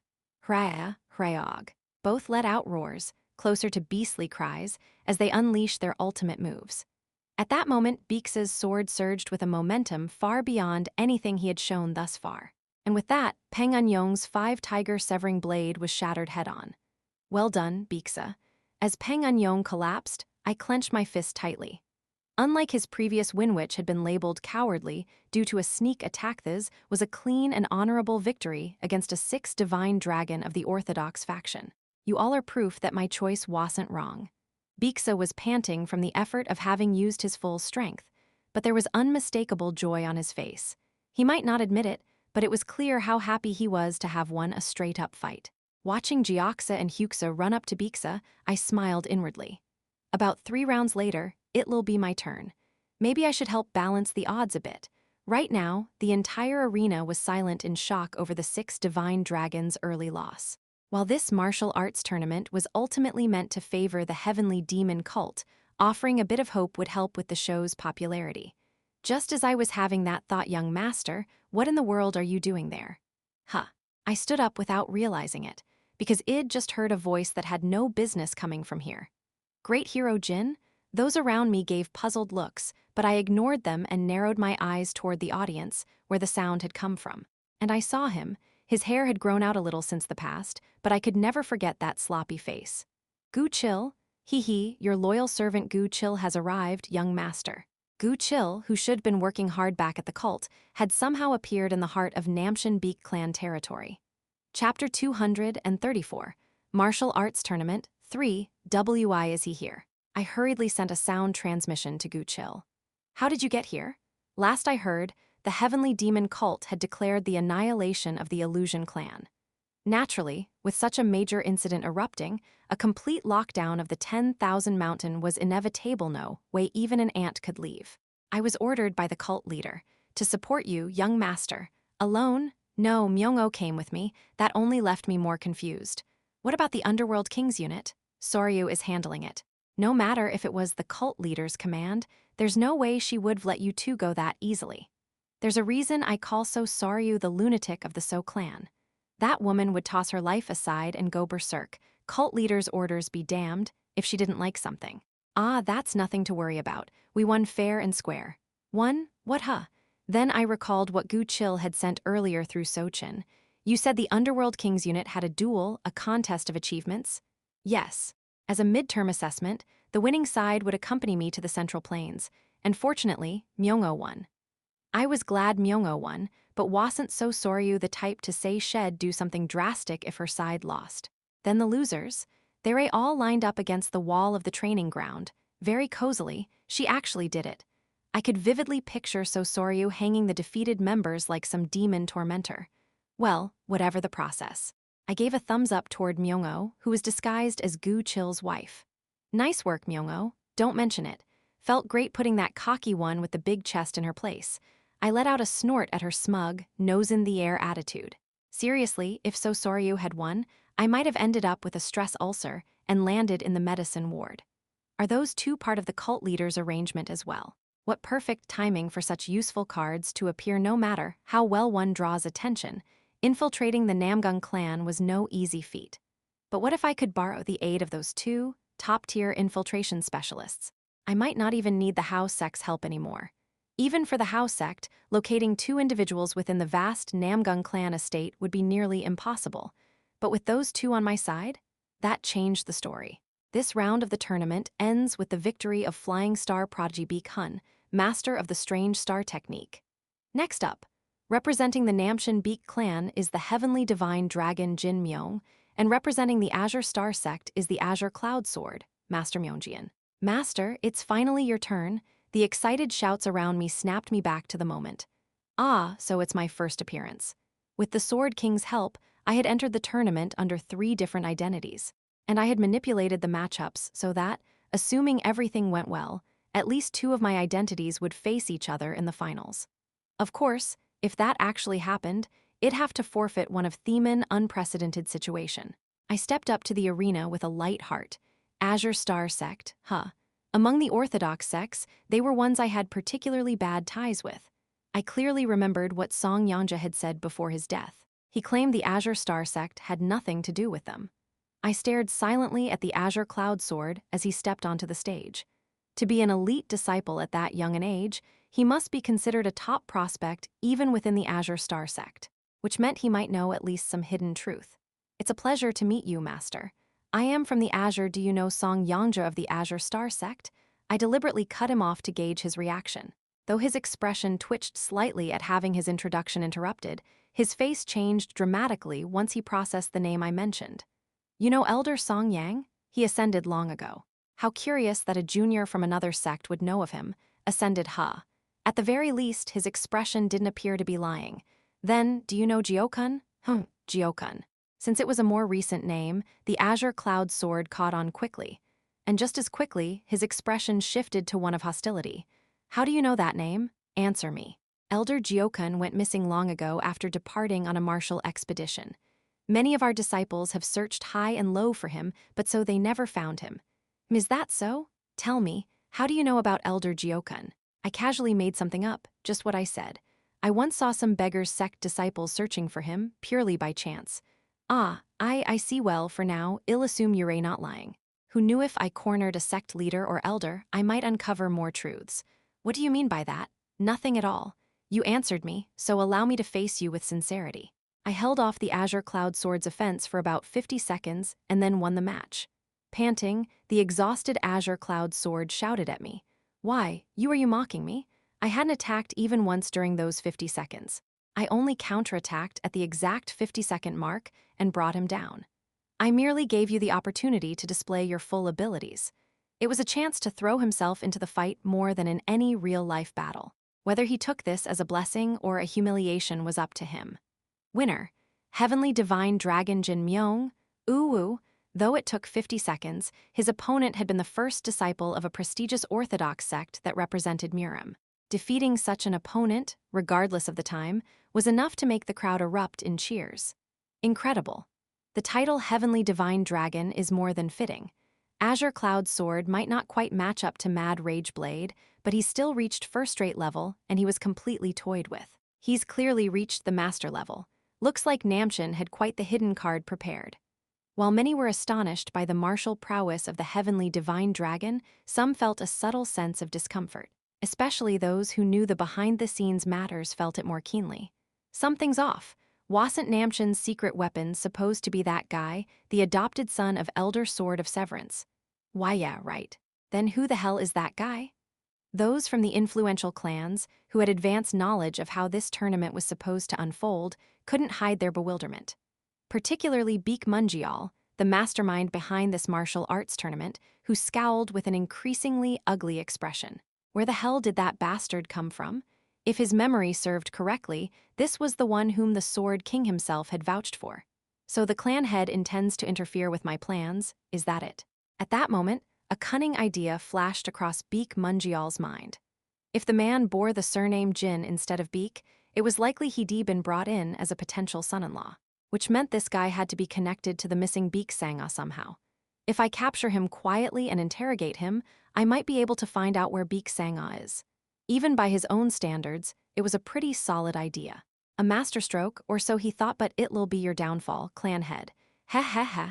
A twisted grin slowly crept across Beek Mungial's face. Yeo-myung maestir. I reunited with Gu Chil and Myung-o in what could only be described as a touching scene. 3 attendant and Sandojian were good subordinates, sure. But if I had to name my true right-hand man, my subordinate in both body and soul, that would only be Gu Chil. I'm overwhelmed with emotion to see you again after so long, young master. You too, I've got a job for you. Their faces, which had been glowing with reunion joy, instantly turned sour. Come on, even if you missed us, you could lead in a little softer, no? It's to rescue Lady Sa. I need your help. The moment Sa Bion's name came up, the two's contorted expressions turned serious once more. You're talking about Lady Sa Bion and Lady Cheon Yura as well, right? Yeah, the second one's a bit of a bonus. Can't argue with that. Neither Gu Chil nor Myung-o had any desire to rescue Cheon Yura, the arrogant and snippy rival. Strictly a side mission. Where are they? Namgung clan. Shit, Myung-o muttered under her breath. After thinking for a while, she shook her head. No way, it's impossible. Not unless some legendary figure like the Taeguk Phantom Thief shows up. The Taeguk Phantom Thief. A legendary great thief who, around 60 years ago, became a myth after stealing the Emperor's seal. Yeah, you'd have to be able to sneak in and out of the Imperial Palace like it was your backyard to get a free pass through Namgung clan's walls. If only Sochun were here, it might be possible. Back when we infiltrated Luoyang City, Sochun had used that all-distorting technique, the all-form Taeguk. With a skill like that, it might not have been impossible. But damn it, useful as he is, he's nowhere to be found when I need him as it happened. That punk Sochun was now in hellish training, captured by the heavenly demon founder himself. Damn it, should I find another way? Noif, I can just figure out exactly where they're being held. The best method would be finding a collaborator on the inside. But that was practically impossible. While I was still mulling over the options next up, the match between demonic heaven dragon Jin Yeomyung and the 7-blade sword dragon Yacheng Gun. Oh, is it my turn already? Gu Chil and Myung-o both widened their eyes in surprise. Huh, didn't you just fight a match a little while ago? Ah, well, there's a bit of a story behind that. I casually picked up an extravagant black robe I had prepared in advance. Decorated with golden thread and intricate embroidery, it was the kind of robe only used for show. I draped it over myself and untied my loosely bunched hair, smoothing it neatly behind me. Then I even adjusted my facial muscles a bit and applied some light makeup. Whoa, what the?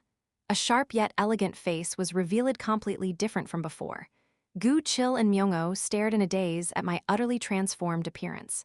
With a grin, I asked them, how do I look? Gu Chil muttered, his mouth slightly open. Why, you're not the young master I know seriously.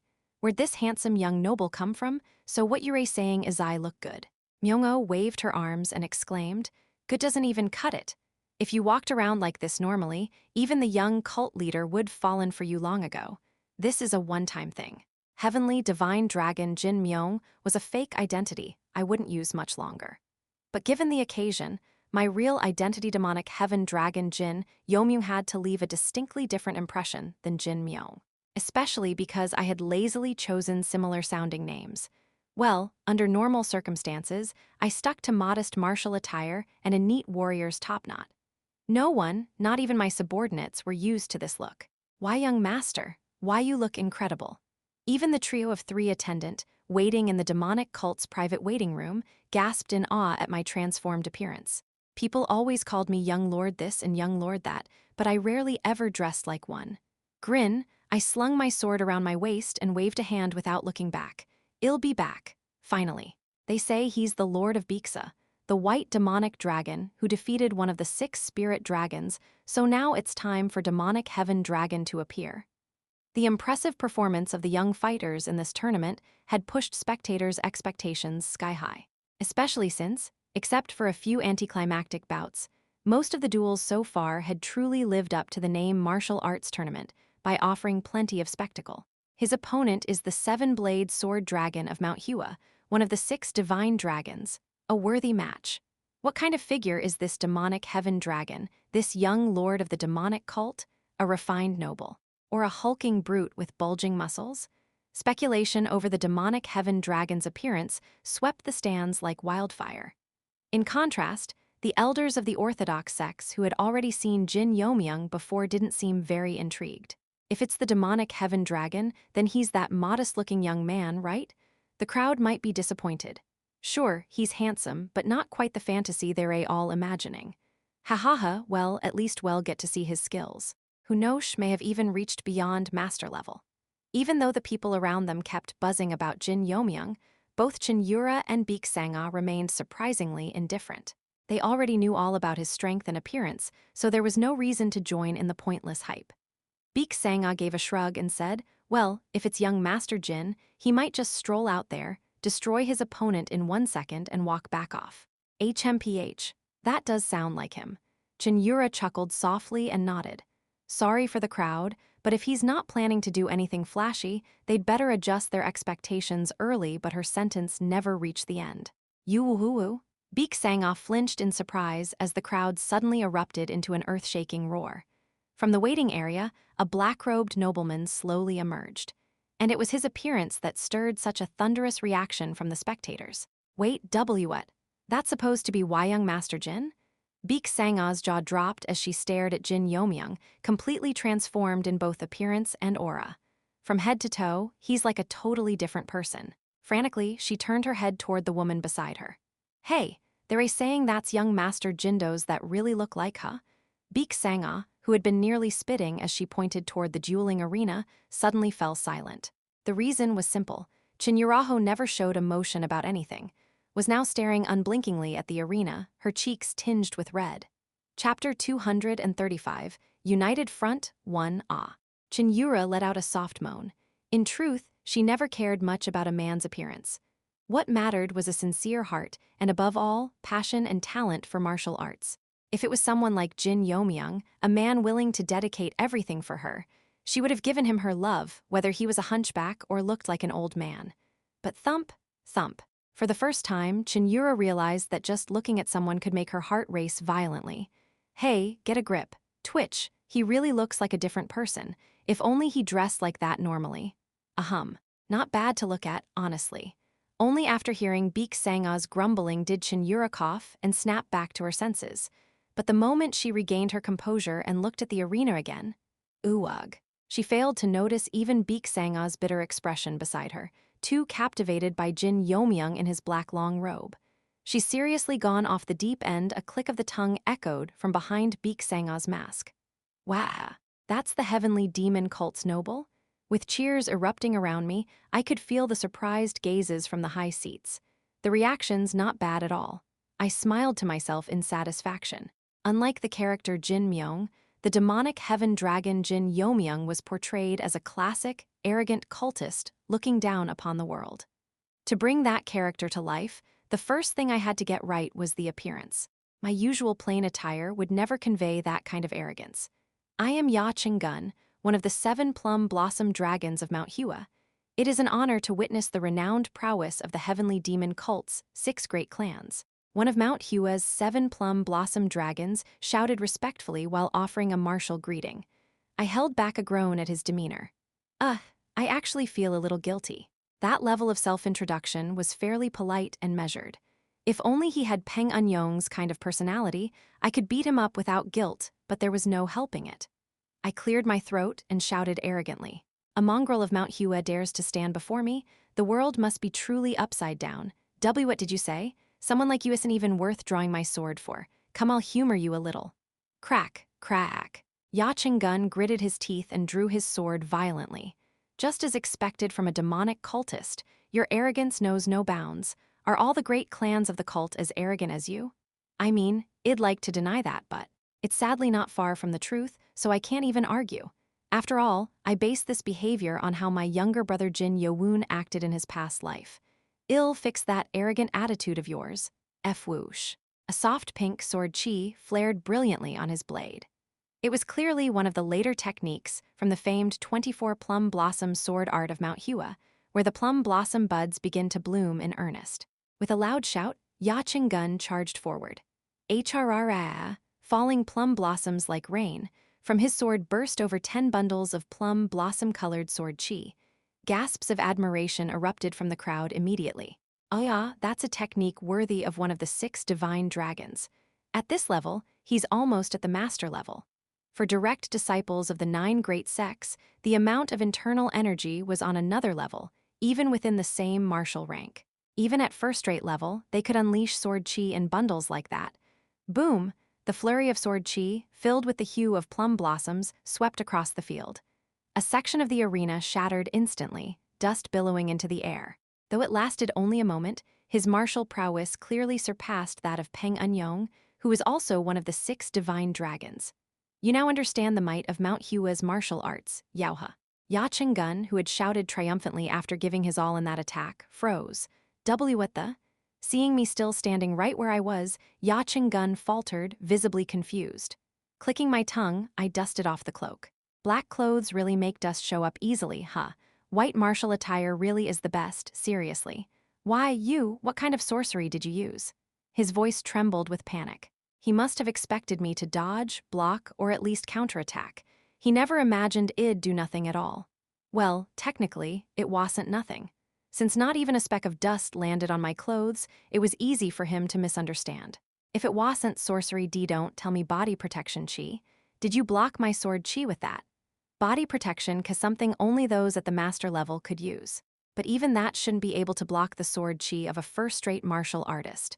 There was only one way that could happen. Extreme demon? No way. That kind of unrealistic thing can't be possible. Yeo-myung, seemingly catching on to part of the truth, screamed in near panic. Well, he's right. The technique I used was a light application of Shura body. Of course, to Yeo-myung, whether it was body protection chi or Shura body, it didn't matter once his ultimate attack was blocked. Your eye for detail is commendable, but is that really all the plum blossom sword art of Mount Hua can offer? Flinch. I expected him to get angry, but Yeo-myung only trembled and took a step back. I gave him a solemn warning. If you've got nothing else to show, get lost. I don't have time to waste on children. Sorry, thud, what in the world? A sigh finally burst out from the high seat. With just one sentence from me, Yeo-myung slumped down and lowered his head. V. Victor, demonic heaven dragon Jin Yeomyung, a single second of confrontation. I had claimed victory over one of the 6 divine dragons without making a single move. Even I hadn't expected the audience to go this silent over such an absurd result. I gave a slight shiver as I recalled Yeo-myung's lifeless eyes. If he had been as mediocre as Peng Eun-yong, he might have flailed in resistance. But Yeo-myung had just enough talent to glimpse the heavens, and that made him break faster. Che looks like his spirit really snapped. I hope he can recover. He is a candidate for Mount Hua's next sect leader, after all. I wasn't someone who extended mercy to enemies. But I wasn't as devoid of guilt as some of my fellow cultists, either. Since I had to act like a textbook demonic cultist, I just behaved and spoke accordingly. The problem was maybe I'd played the part too well. It ended up warping someone's entire life.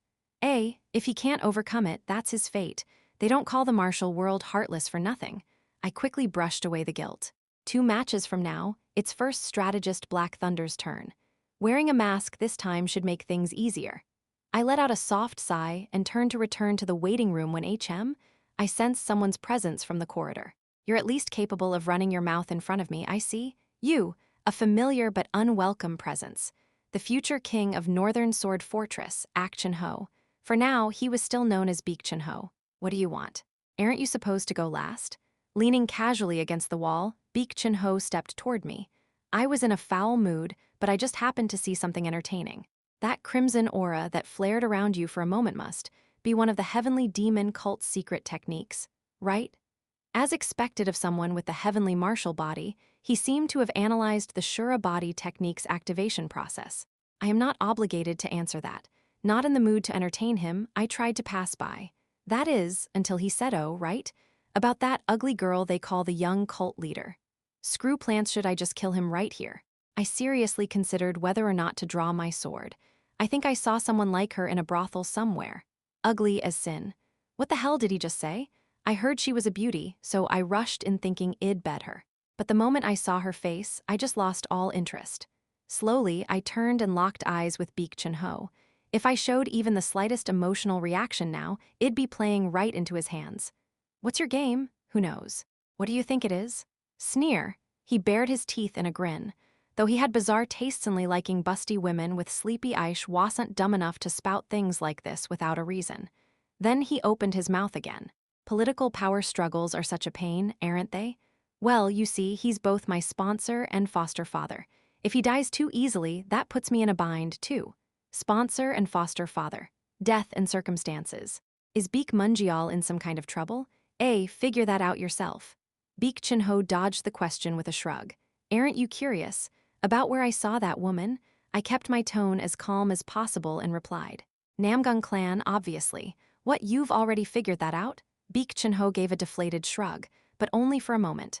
His eyes narrowed sharply as he stared at me. But you don't know where in the Namgung clan, do you? Twitch. It's only a matter of time. If it were me, I'd make sure that matter of time turned into a real problem. So what? What are you trying to say? Baek Chun-ho and I stood there, silently staring each other down. We'd both shown a bit of our hands. My instincts were screaming at me. If I gave ground here, I'd never find Sa Byeon again. The silent battle of wills continued until Baek Chun-ho clicked his tongue and backed off. You don't let anyone win, huh? Are all cult bastards like that? What I want is simple. In exchange for information about the kidnapped hostage, I want your cooperation. Cooperation. I can assure you it's not something that would be a loss for you. A twisted smile formed at the corner of Baek Chun-ho's mouth. I need help assassinating some of the opposition faction leaders within the main branch. All bigwigs. What? Assassination? That's exactly what I've been planning myself right now. If I don't want my tracks exposed, I'll need traces of demonic arts left behind. And since your goal is just to rescue the hostage, it shouldn't matter to you, right? So, in short, he was offering to give me the exact location of Cheon Yura and Sa Byeon in exchange for us taking the fall. If I could form an alliance with Baek Chun-ho here, the difficulty of my current plan would decrease significantly. However, I scoffed and sneered at Baek Chun-ho. Ridiculous. Are you telling us to commit suicide? If you're going to make a proposal, at least make it a realistic one.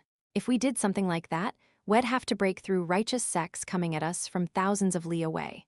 Do you actually think that's possible? The plan I had in motion was only viable because of the Sword King's cooperation. If it weren't for that, I wouldn't have even dreamed of coming this far. All right, then let's change the conditions. Apparently realizing the first suggestion was unreasonable, he immediately altered the terms. I'll limit the targets to just a few elders of the Namgung clan. That alone should give enough breathing room, don't you think? Is this his real offer now? Maybe he was getting desperate. His information was starting to come out more specific. Some rats from the Namgung clan have violated the accord and abandoned their sponsor, 9th Heavenly Lord, to side with 4th Heavenly Lord.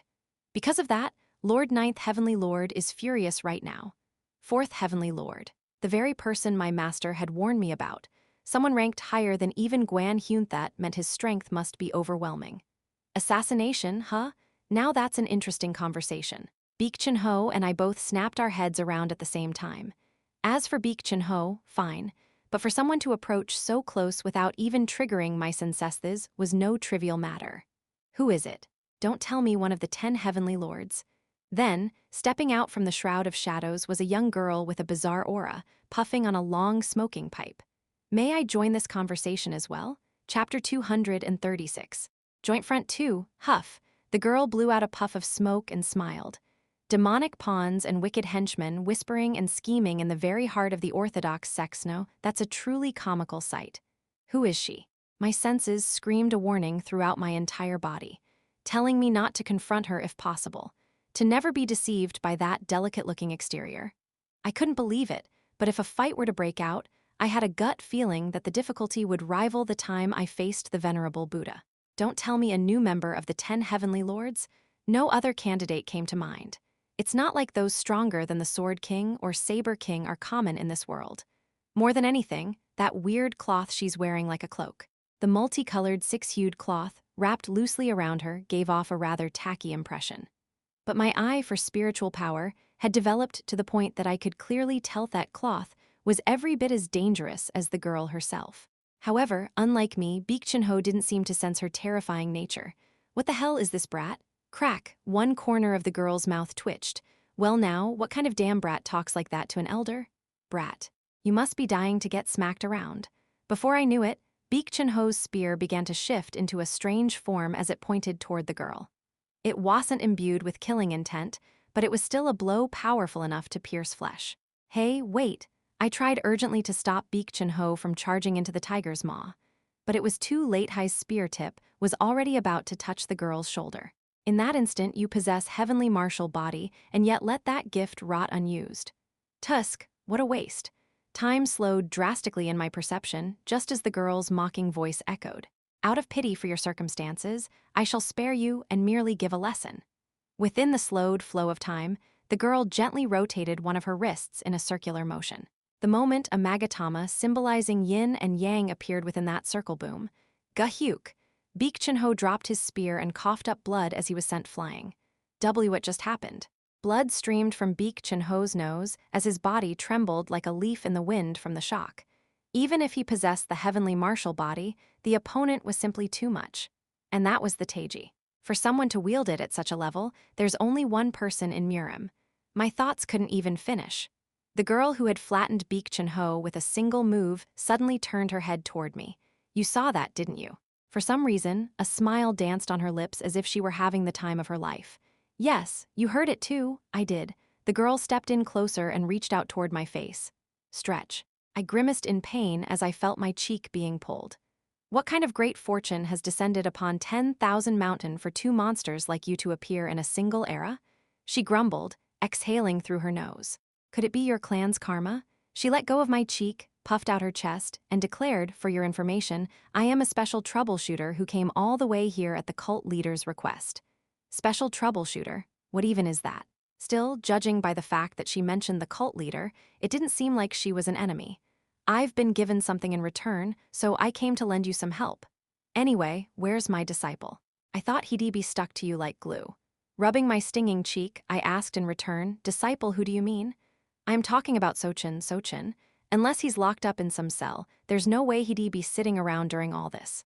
It was only then that I realized who she was. The three supreme beings of the Central Plains, Daozun. The absolute figure who stood at the peak of the Central Plains, alongside the Demon Lord and the venerable Budawas right in front of me. That's Daozun? I couldn't hide my disbelief. When I thought of Daozun, I imagined an old crone like Grand Elder Jin Yeomyung gracefully aged. I never imagined she'd look like a youthful girl who had reversed the flow of time. I was so dumbfounded that even the congratulations from my subordinates barely registered in my ears. I was now seated face-to-face with Daozun in the strategy room behind the main camp. So you and Sochin got separated for some reason? That's right. Even if she was Sochin's master, I couldn't reveal the full truth to someone outside the cult. Well, all right. Doesn't seem like he's at risk of dying anymore, so maybe it's best I don't meddle too much in my disciple's life. Dying? My subordinates, unaware of the context, glanced at each other with baffled expressions. Daozun then got to the point. There's only one thing the cult leader asked of me, to help you all within the limits of my abilities. My expression darkened slightly. Again. First Gu Chil and Myung-oh, and now even Daozun, one of the three supreme beings, had come to support me. At this point, I couldn't deny that I was cursed with calamity. I shook my head and reaffirmed my resolve. Still, I have a job to do. I won't waver.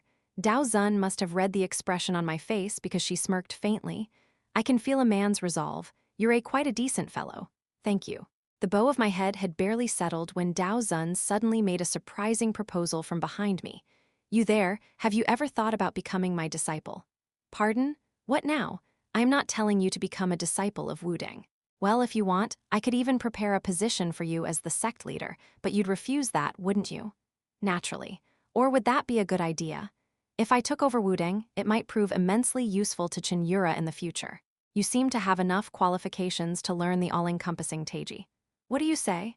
The all-encompassing Taiji isn't a realm but a technique. You'd find many good uses for it if you learned it. I was seriously tempted by her words. To be honest, every time Sochin used that technique in such an overpowered and creative way, I had to restrain myself from begging to learn it. But right now, I needed to focus on developing what I already had rather than adding more miscellaneous skills. More importantly, I must decline. Why's that? I'm already studying many martial arts, and I scowled, making no effort to hide my distaste. I absolutely refused to serve that Sochin bastard as my senior brother. I'd rather bite a blade and die than hear that guy puffing his chest and ordering me to call him senior brother.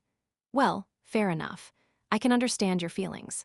Dao Zun patted my shoulder in apology.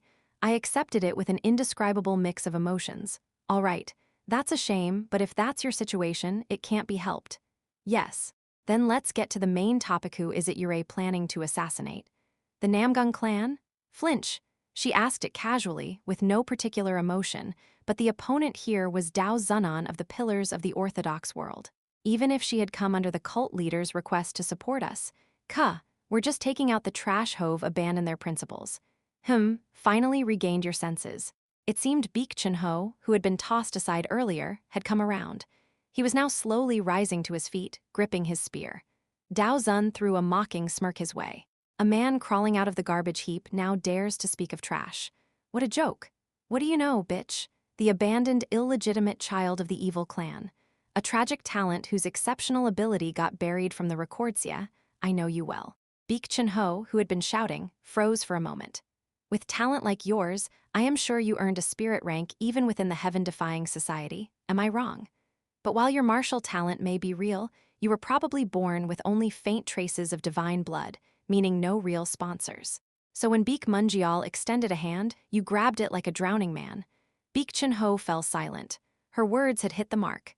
Dao Zun, who had taken out her smoking pipe again at some point, blew out smoke and continued. Still, someone like you might be salvageable. When this is all over, you should cut ties with them. If not, I won't leave you be. Baek Chun-ho's face darkened, could tell she meant it. So, who's the assassination target? Well, I had no choice but to explain the current situation to Dao Zun. Surprisingly, her expression remained positive. I already heard from the cult leader that Jin Yeomyung of the Jin clan and Sa Beon of the Sa clan were kidnapped. That's good. Saves me the trouble of reading the celestial flow. What do you mean by that? I was asked to help with their rescue. Seems I can take care of it alongside the other matter. Alongside, she said. Will that be all right? They're prominent Orthodox martial artists, and more importantly, to find them, we'll have to search the entire Namgung clan. Honestly, I thought Baek Chun-ho's plan was utterly ridiculous. Would a Namgung elder just be wandering around alone? They would at least have multiple escorts, and if someone held an elder position in a clan that massive, they were probably a supreme master-level martial artist at minimum. Of course, Dao Zun, she could probably turn the entire Namgung clan upside down if she wanted, but that would completely flip the order of things. HMPH. I have no intention of clashing head-on with a huge clan like Namgung. Too much of a hassle afterward. Then, rescuing hostages and eliminating a key figure. I have a plan that can kill two birds with one stone. SHFF. She suddenly pulled something square from her robes. It was a neat, rectangular piece of paper, like a business card.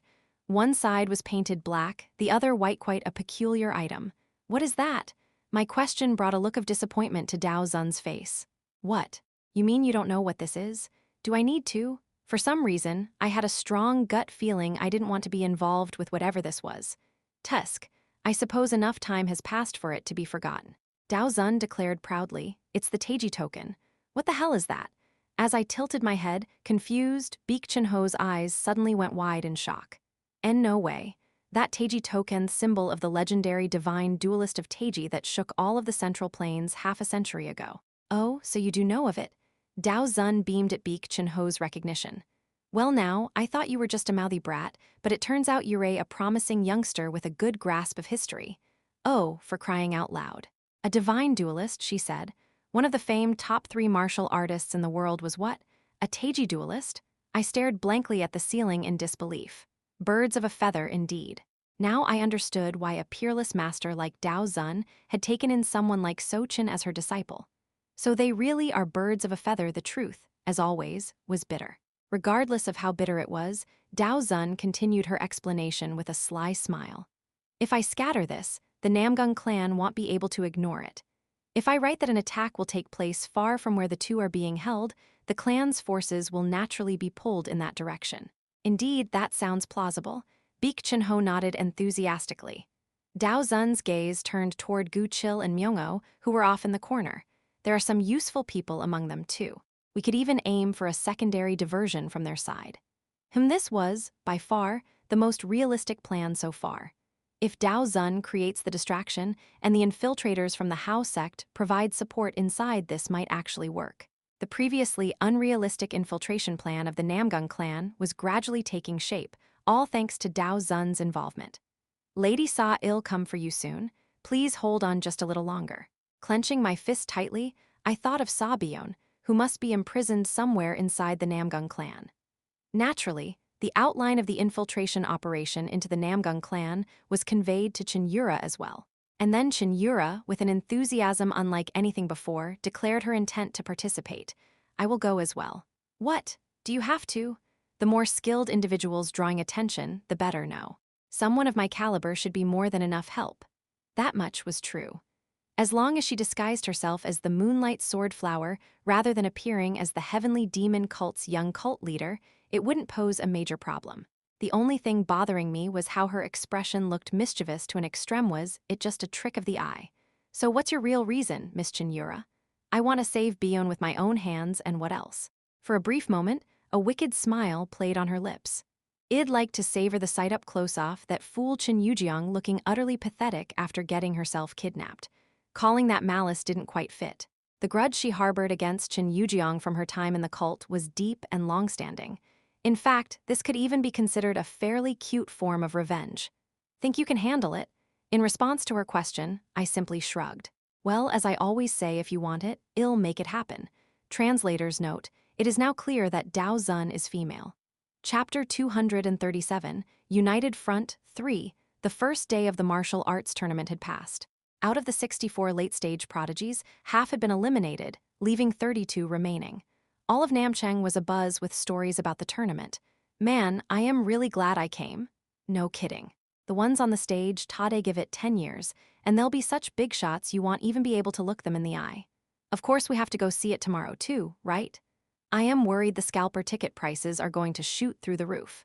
In every tavern and guest house near the Namcheon Baek clan, drinkers gathered were all talking about the tournament. As expected, we really can't underestimate the strength of the demonic cult. Exactly. Even if we set aside that youth demonic heaven dragon, all his subordinates passed their rounds with overwhelming victories. The 3 demonic dragons, the subordinates of the demonic heaven dragon. The fame of Baeksa, Hyuksa, and Gyeoksa had already spread across the entirety of Namchang, especially since they defeated none other than the 6th divine dragon. It had been a huge shock when Peng Eun-yong, one of the favorites to win, lost not to demonic heaven dragon himself, but to his subordinate Baeksa. That one match had raised the public's opinion of the demonic cult several notches. Annoyed by the constant talk of the demonic cult, a wandering martial artist from the orthodox side raised his voice and tried to change the subject. And what about that first strategist Black Thunder, the strategist from the Black Lotus Union? Didn't the Tang clan's hidden weapons have absolutely no effect on him? Ah, right, the 4-star chi was intact too. More importantly, doesn't the Namcheon Baek clan also have some trump cards like the Azure Dragon and the Thunder Spear Dragon? Of course, there's no way they'd lose to mere demonic lackeys. Now, drink up everyone. The orthodox martial artists gathered there raised their cups high, trying hard to shake off their growing unease. In truth, it was the higher-ups of the orthodox factions who were more bewildered by the rise of the demonic cult and the sudden appearance of new dragons. What in the world is going on here? Wasn't there supposed to be only one late-stage prodigy representing the Namcheon Baek clan? Seems like the alliance leader was playing tricks on us. Still, what's with all these damn dragons showing up? No less than 9 dragons had registered for the tournament. Of course, more than half of them were self-proclaimed and unofficial nicknames. The real problem was that their skills were far from ignorable. That young man named Jin Yeomyung, his martial arts didn't seem like they were from the Namcheon region. Where the hell did such a wild brute come from? This might end up as a massive embarrassment for us. With 64 elite late-stage prodigies gathered, no one had predicted that 2 of the 6 divine dragons, considered strong contenders for victory, would be eliminated in a flash. Then someone sighed and spoke up. That's not the real issue. The real problem is that the strength of the demonic cult far exceeds what we imagined. The demonic Heaven's Jin clan isn't even considered one of the most prominent among the 6 great clans of the cult. And yet, not a single so-called elite from our prestigious sects has managed to beat any of their members. With those words, a strange sense of crisis began to spread through the hall. Until now, the southern martial world had maintained peace with the demonic cult for over 50 years without major conflict. At most, there had been skirmishes along the remote borders of Shanxi or Sichuan. But now, after so long, the true power of the demonic cult had reappeared, and it was enough to instill real fear in their hearts. Maybe we should stage an accident and nip this in the bud. Hey, what are you saying? At that muttered suggestion, many turned pale with shock. Wasn't that the kind of dirty trick only the evil factions would pull? Ahem, that was a foolish remark. The person who'd spoken was none other than an elder of Mount Hua. Unlike the other sects gathered here, Mount Hua was still actively clashing with the demonic cult. And their future hope, the 7-plum sword dragon, had been left almost incapacitated, heightening their hatred to a fever pitch. I understand how you feel, but the time has not come yet. The elder of the Namgung clan sitting beside him gently patted the Mount Hua elder on the shoulder. Ahem, HMPH. Even with those consoling words, the elder's expression didn't improve much. Unlike Mount Hua, who had been eliminated in disgrace, Namgung Chung, the Azure Sky sword dragon of the Namgung clan, had easily made it past the first round. There's no need to be so disheartened. If not Mount Hua, our Chung will surely achieve great results in this tournament, just as Namgung Hak was slyly trying to rub it in, sir. Urgent word from the main house. A bodyguard who had accompanied Namgung Hak whispered the message in his ear. Upon hearing it, Namgung Hak's eyes widened. What? An intruder at the main house? Late at night, near the Namgung clan's main estate. Apparently, the Taiji token really worked because it hadn't even been a full day and the entire Namgung clan was on high alert. Not only were warriors patrolling inside the Namgung household, but even those sent on external missions had been recalled, placing the entire estate under heavy security. But on the flip side, I could feel the number of people around our target area beginning to thin out. Dao Zun Eld, I mean, sister. What is it? I was stationed with a few others on the outskirts, waiting for the right moment to infiltrate. Can I ask you something? Speak. I finally brought up something that had been driving me crazy with curiosity for a while. Why is someone like you going around picking other people's pockets? Swoosh. As soon as I finished my sentence, Dao Zun's fist came flying toward the back of my head. I tried to accelerate my perception of time to dodge the strike. Where do you think you're going? Smack. But Dao Zun's fist, moving faster than me, struck the back of my head cleanly. Picking pockets, you say? That's rather rude. I rubbed my stinging head and replied. Isn't it true, though? You don't earn the nickname Divine Thief by robbing just a couple people. There's a reason I acknowledge Sochin as the future Thief King. A thief had to put in several times more effort than an ordinary martial artist to earn a nickname. At that moment, desire for material wealth is what corrupts people most easily. What? Dao Zun averted her gaze and muttered that excuse. If one wants to rid the world of wicked thoughts and endless greed, then wouldn't it be most effective to eliminate the very subject of those desires? If we keep doing that, perhaps the world will become just a bit more beautiful. Saying that while unable to make proper eye contact didn't make her argument any more convincing. I glared at her in disbelief. Why don't you go bash some rich people's heads in with a magic wand while you're at it? A magic wand? Magic, you say. Disguising myself as a shady sorcerer isn't a bad idea at all. Ill-considerate. Well, if there was one thing I could say for certain, this woman was definitely Sochin's master. At that moment, Cheon Yura, still wearing a mask, asked from the side. Jin Yeomyung, how long do we have to wait? I turned away from Dao Zun and replied. Gu Chil and Myung-o will make a proper distraction soon. We'll move in when the opening appears, so hold on a bit longer. At those words, Cheon Yura suddenly removed her mask. A smile she couldn't quite hide stretched across her exposed face. Judging from that unpleasant presence I am sensing inside, Jin Yeomyung must be in there for sure. You can sense that? Of course. There's no way it'd ever miss that wretched creature's aura. If she had said she sensed Sa Bion's aura, I might have been touched. But do you really think we can assassinate the Namgung elders in the middle of all this? It seems more like we'll get smashed instead. With someone like Dao Zun included in our lineup, we could probably just bulldoze our way through them head-on. Of course, there'd be no way to handle the aftermath. I nodded and answered. If news gets out that the hostage escaped, those bastards will have no choice but to rush over. At that moment, Dao Zun Elda flash.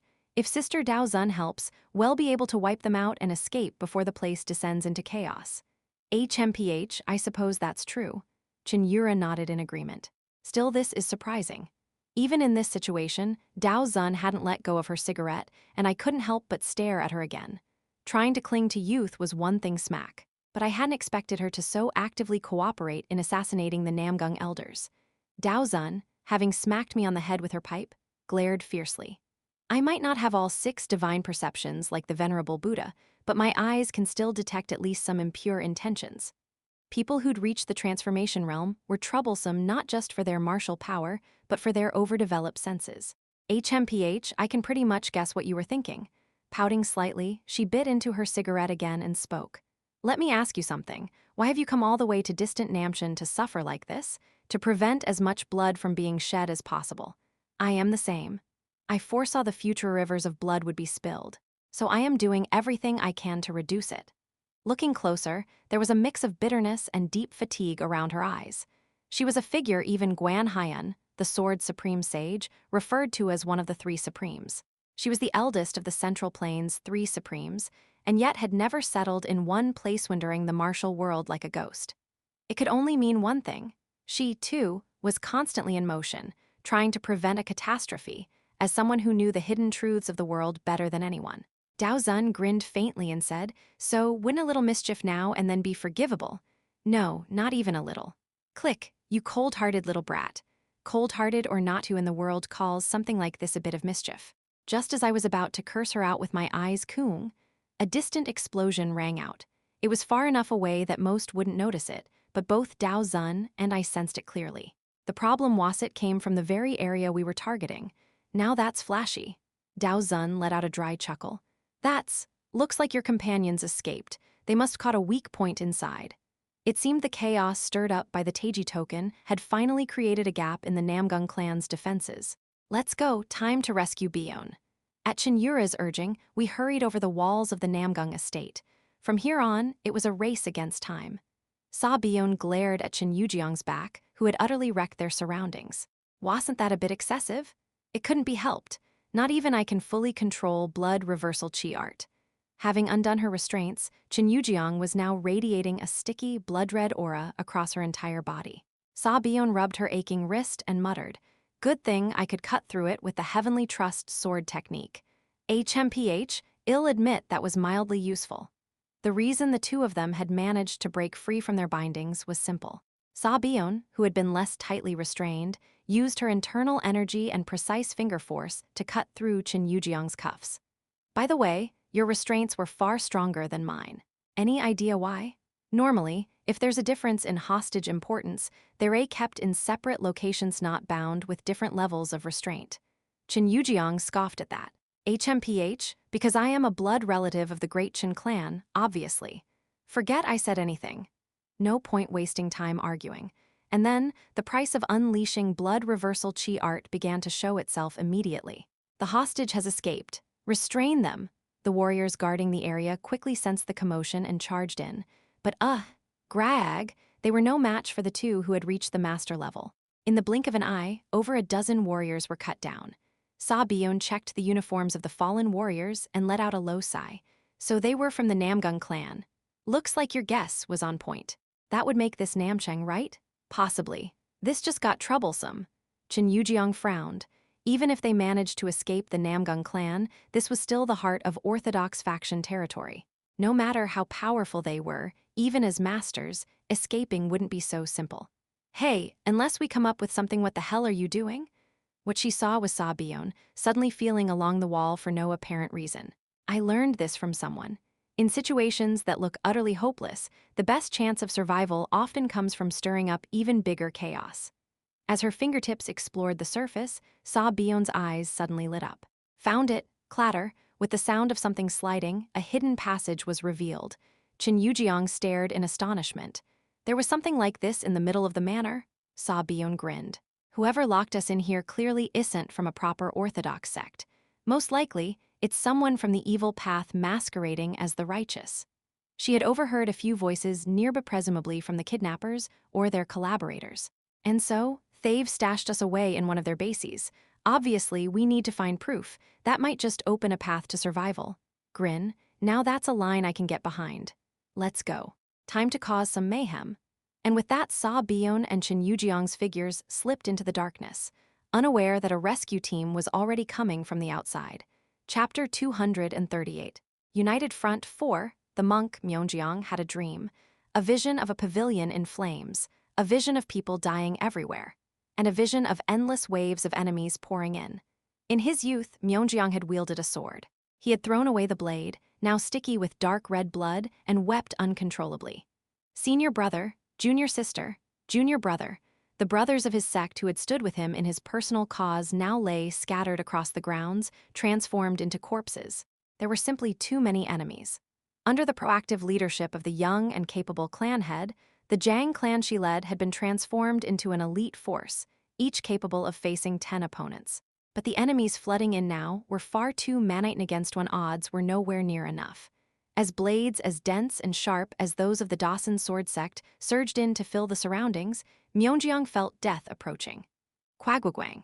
If it hadn't been for the sudden sword gale that swept through the surroundings like a tidal wave, Myeonjeong's life would have ended right then and there.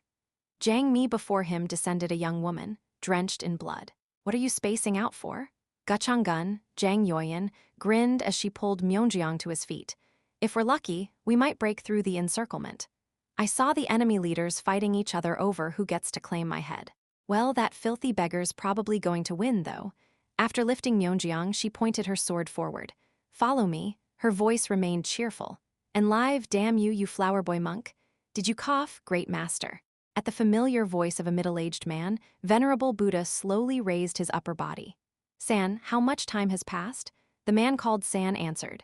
You slept for about 5 shichen. Your recovery rate is monstrous. Though Great Master Myeonjeong had essentially been half unshackled from the bonds of sleep, things were quite different now. When you slept straight for 2 days, I honestly thought you had reached nirvana. Is that so? As Venerable Buddha slowly rose, his ragged torso came into view. But San knew even that was a near miracle.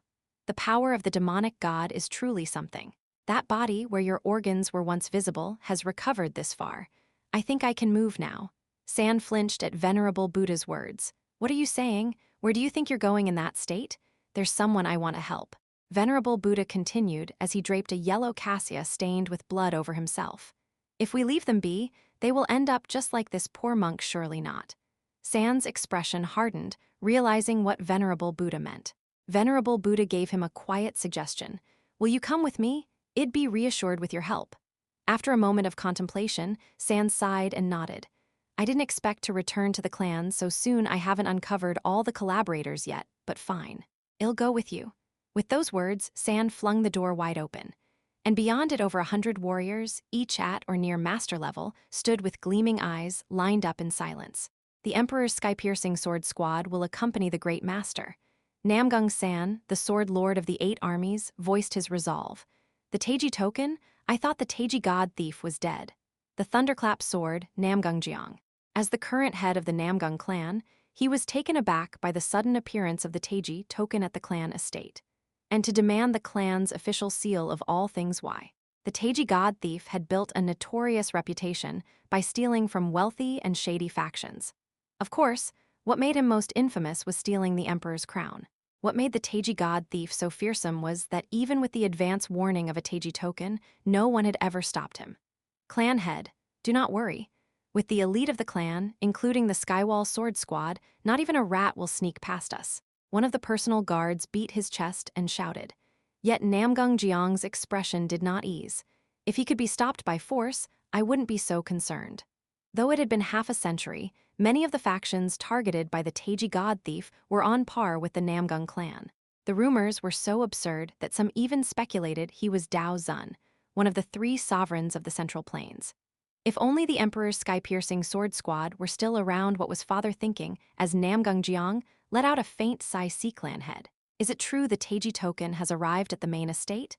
An old man came running in with several warriors trailing behind. Regretfully, it is true, Elder Namgung Hak. The Taiji god thief, why would he target the main estate the way he spoke? It was as if he knew the Taiji god thief personally, causing Namgung Jeong to tilt his head in curiosity. Another elder standing beside the clan head shouted toward Namgung-hak as if interrogating him. Elder Namgung-hak, what of the search for the former clan head? That task was entrusted to you by the current clan head. Oh, that. Namgung-hak shrugged. I've searched high and low, but haven't even found a trace. As you know, when a transformation realm expert decides to hide, finding them is near impossible, isn't it? An awkward silence settled over the hall. The matter of the former clan head was a thorny one for the Namgung clan. If only he had left a proper reason, Namgung Jeong rubbed his forehead. The former clan head, the Emperor's Sword Lord Namgung-san, was once a leading candidate among the next generation's 5 kings of the Central Plains and admired by all within the Namgung clan. But one day, claiming there were rats within the main house, he went on a killing spree, slaying several clan elders among them. The incident where he clung to the corpse of an elder he himself had killed and wailed became notorious within the clan. I acted too hastily and ended up killing an innocent man. After that, Namgung-san handed over the position of clan head to Namgung Jeong, the former young clan head, and went into seclusion. Roughly a year later, he vanished without a trace along with the Emperor's sky-piercing sword squad, the clan's most elite force. Amid the heavy atmosphere, Namgung-hak sneered inwardly at the clan head. Kyukuku, my apologies, but the former clan head is never coming back. In truth, Namgung-hak had a fairly good idea of Namgung-san's whereabouts. Even if he were alone, hiding the movement of over 100 elite warriors like the Emperor's sky-piercing sword squad without leaving a single trace was nearly impossible. Namgung-san will go down in clan history as a madman. He was certainly a talent, but he lacked the ability to see the big picture while he clicked his tongue internally. Sir Elder. Emergency. A subordinate sent him a panicked sound transmission. What is it? The hostages we locked up in Jangmyeong Pavilion have started a commotion. What did you say? The problem is rather than escaping. They've entered the secret archive inside Jangmyeong Pavilion. A chill ran down Namgung-hak's spine. The secret archive of Jangmyeong Pavilion wasn't that the hidden location where he and his comrades gathered at regular intervals. Naturally, the things stored there were secrets that should never be exposed to the outside world. I'll head there immediately. Inform the other 3 about the situation. Yes, Elder. Between the flickering light of candles burning all around, the sound of papers being flipped echoed. This is quite the unexpected jackpot. The 2 people who had entered the restricted section of Jangmyeong Pavilion quickly discovered a space where piles upon piles of documents were stacked. From simple letters to high-value promissory notes, even secret martial arts manuals thought to be lost. Among them, the most valuable were undoubtedly the letters and the blood oath tablet placed among them. Not just the Namgung clan, but also the Namshin Beek clan, the Hebei Peng clan, the Jinju Ian clan, the Byok clan Sa Bion was at a loss for words. If her guess was correct, then the people who had signed the blood oath tablet were currently cooperating with the heaven-defying society. Thank goodness. While there are plenty of elders and high-ranking figures, there doesn't seem to be any current clan heads listed. That meant there was still hope. If they could somehow use these letters and the list to negotiate, there might be a chance to escape. But then Cheon Yura, why do you mention the young cult leader? Jin Yeomyung suddenly frowned, lifting her chin toward a direction. For some reason, I am sensing Cheon Yura's presence far off in that direction. Sa Bion clicked her tongue in disbelief. How can that be? There's no way the young cult leader would be all the way out here in Namsheng. I know, but still try to hang in there even if you're tired. If we take these and go to the Namshin Beek clan, we might have a chance. The Namshin Beek clan. They're at least one of the few factions we can still talk to. That young lady should still be at the main sect, after all. Currently, Beek Sanga, the cherished daughter of the Namshin Beek clan, was effectively being held as a hostage by the main cult. If we gently remind them of that during negotiations, that's when it happened. Well, such cheeky little rats. Flash, in a split second, a sharp yet heavy strike flew towards Sa Bion and Cheon Yeomyung. Kwang, ga. They barely managed to defend against the ambush, but were sent crashing into a corner of the archive as a result. Sa Bion clenched her teeth as a heavy impact struck her back. A master. They arrived faster than expected. 3 figures stood at the entrance to the archive. All elderly men, and each of them exuded power that had reached the pinnacle of master level. I knew this was coming. This is the critical moment. If they could just get past this point, survival was within reach. Cheon Yeomyung asked, "What's the plan?" "We break through." Sa-byeon took the most critical blood oath tablet and a few key letters and tucked them inside her robes. Heh heh heh, you think you can manage that? The more you thrash around here, the worse it'll be for you. He wasn't wrong. They needed to wreak havoc here in order to create a chance of escape, but the problem was, this place was the very heart of the Namgung clan. Still, no matter what, I have to. Pazik, Pajijijik. Lightning crackled along Sa-byeon's sword. The Heaven Trust lightning art. A newly learned divine art just before she became the head of the Black Gold Sa clan. Though still fresh, it was undoubtedly powerful. Oh, a lightning sword? So you're a junior of the same lineage. Pajijijik. Lightning-imbued sword energy, no less potent than Sa-byeon's, flowed from the old man's sword. His lightning chi was completely different blue, vivid, and refined. The Thunder Crash sword art, heh, you recognize it well. One of the 3 sword arts that represented the Namgung clan, alongside the Emperor's sword and sky-piercing Freedom sword. It was also the personal martial art of the current Namgung clan head, currently rising in prestige. Thunder Crash and Heaven Trust, I'd prefer to settle this one-on-one, but the situation won't allow for that. They were more wary of Sa-byeon, who held the oath tablet and the letters, than Jin Yeomyung. Damn it. Sa-byeon immediately understood the level of the enemies. Even with Jin Yeomyung aiding her, they could barely handle just one of them. She lacked the talent to demonstrate divine prowess that transcended realms. Compared to monsters like Cheon Yura or Jin Yeomyung, she fell far short. Still, somehow, repeating those very words in her head, Sa-byeon hurled herself toward the 3 elders. Haya Kuakwakwakwang, though it couldn't compare to that of her biological mother and clan head, the Thunder Queen Sa-myongrin, her lightning chi still burst in every direction, aiming at all 3 of them simultaneously. Ho, what a cheeky trick! Momentarily startled by the unexpectedly fierce power, the 3 old men hesitated. Sa-byeon shouted toward Jin Yeomyung, now's the time, even if it's just one. But then, for a moment, Sa-byeon couldn't believe what she was seeing. Jin Yeomyung, whom she had been sure would join her in a combined attack instead of aiding her, used the opening Sa-byeon had created to escape.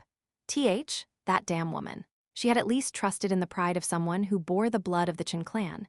To think she'd show her true colors at such a critical moment. Sorry. With not even a trace of guilt on her face, Jin Yeomyung launched herself down a narrow passageway. Even the 3 elders looked dumbfounded by her sudden action. It seemed Jin Yeomyung would escape successfully by evading the 3 elders. But no, a sacrifice can't just run off on her own. Thud. A dull impact rang out from afar. And shortly after, a large elderly man appeared, slinging an unconscious Jin Yeomyung over his shoulder. G9th Heavenly Lord? How could he be here? The burly old man known as 9th Heavenly Lord raised one corner of his mouth in a smirk. I came by for a brief discussion, but I didn't expect something like this to be happening in the Namgung clan. I must say, fortune is smiling upon me. The man who had subdued Jin Yeomyung in a single blow had clearly surpassed the transformation realm. Despair washed over Sa-byeon's face. Chapter 239. United Front 5. The old man called 9th Heavenly Lord was a head taller than the others, an imposing figure. Just a glance was enough to see that he had cultivated his body and external martial arts to a high level. What stood out was that, despite his sturdy physique, his attire was barely a step above that of a beggar. No, he is a beggar. Sa-byeon was certain. Beggar's sect? Oh, the moment 9th Heavenly Lord smirked and nodded, Sa-byeon was able to deduce his alias and name. The strange Lord of Martial Limits, Human Division? You're a 9th Heavenly Lord of the Heaven-defying Society. Haha. You've got sharp eyes for someone so young. One of the 3 pillars supporting the Beggar's sect. Heaven Division, Earth Division, Human Division. If Heaven Division represented the head sect leader and Earth Division the vice sect leader, then Human Division was a symbol of the Beggar's sect's actual top master.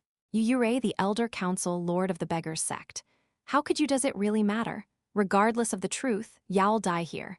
Now that his identity had been exposed, he had to kill her here. She would have made a good card to pressure the demonic cult. What a shame. 9th Heavenly Lord swiftly turned his body.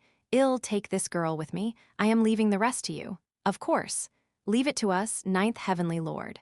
Even when it was 3 against 2, the odds were grim. No. Sa-byeon's chances of survival plummeted into despair. Once 9th Heavenly Lord disappeared, the 3 elders began to put real pressure on Sa-byeon. Achieving master level at your age, that's quite the feat. But you've got too many gaps. You clearly forced your way through the wall. Must have stumbled on some great opportunity, huh? The three elders from the Namgung clan began hunting Saw Bion down like they were toying with a cornered rat.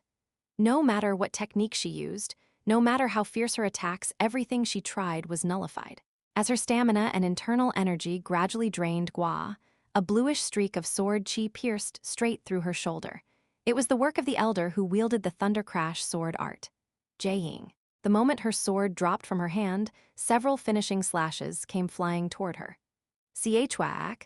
Even in agony, she managed to mitigate the shock of the sword chi with her heavenly demonic lightning protection chi.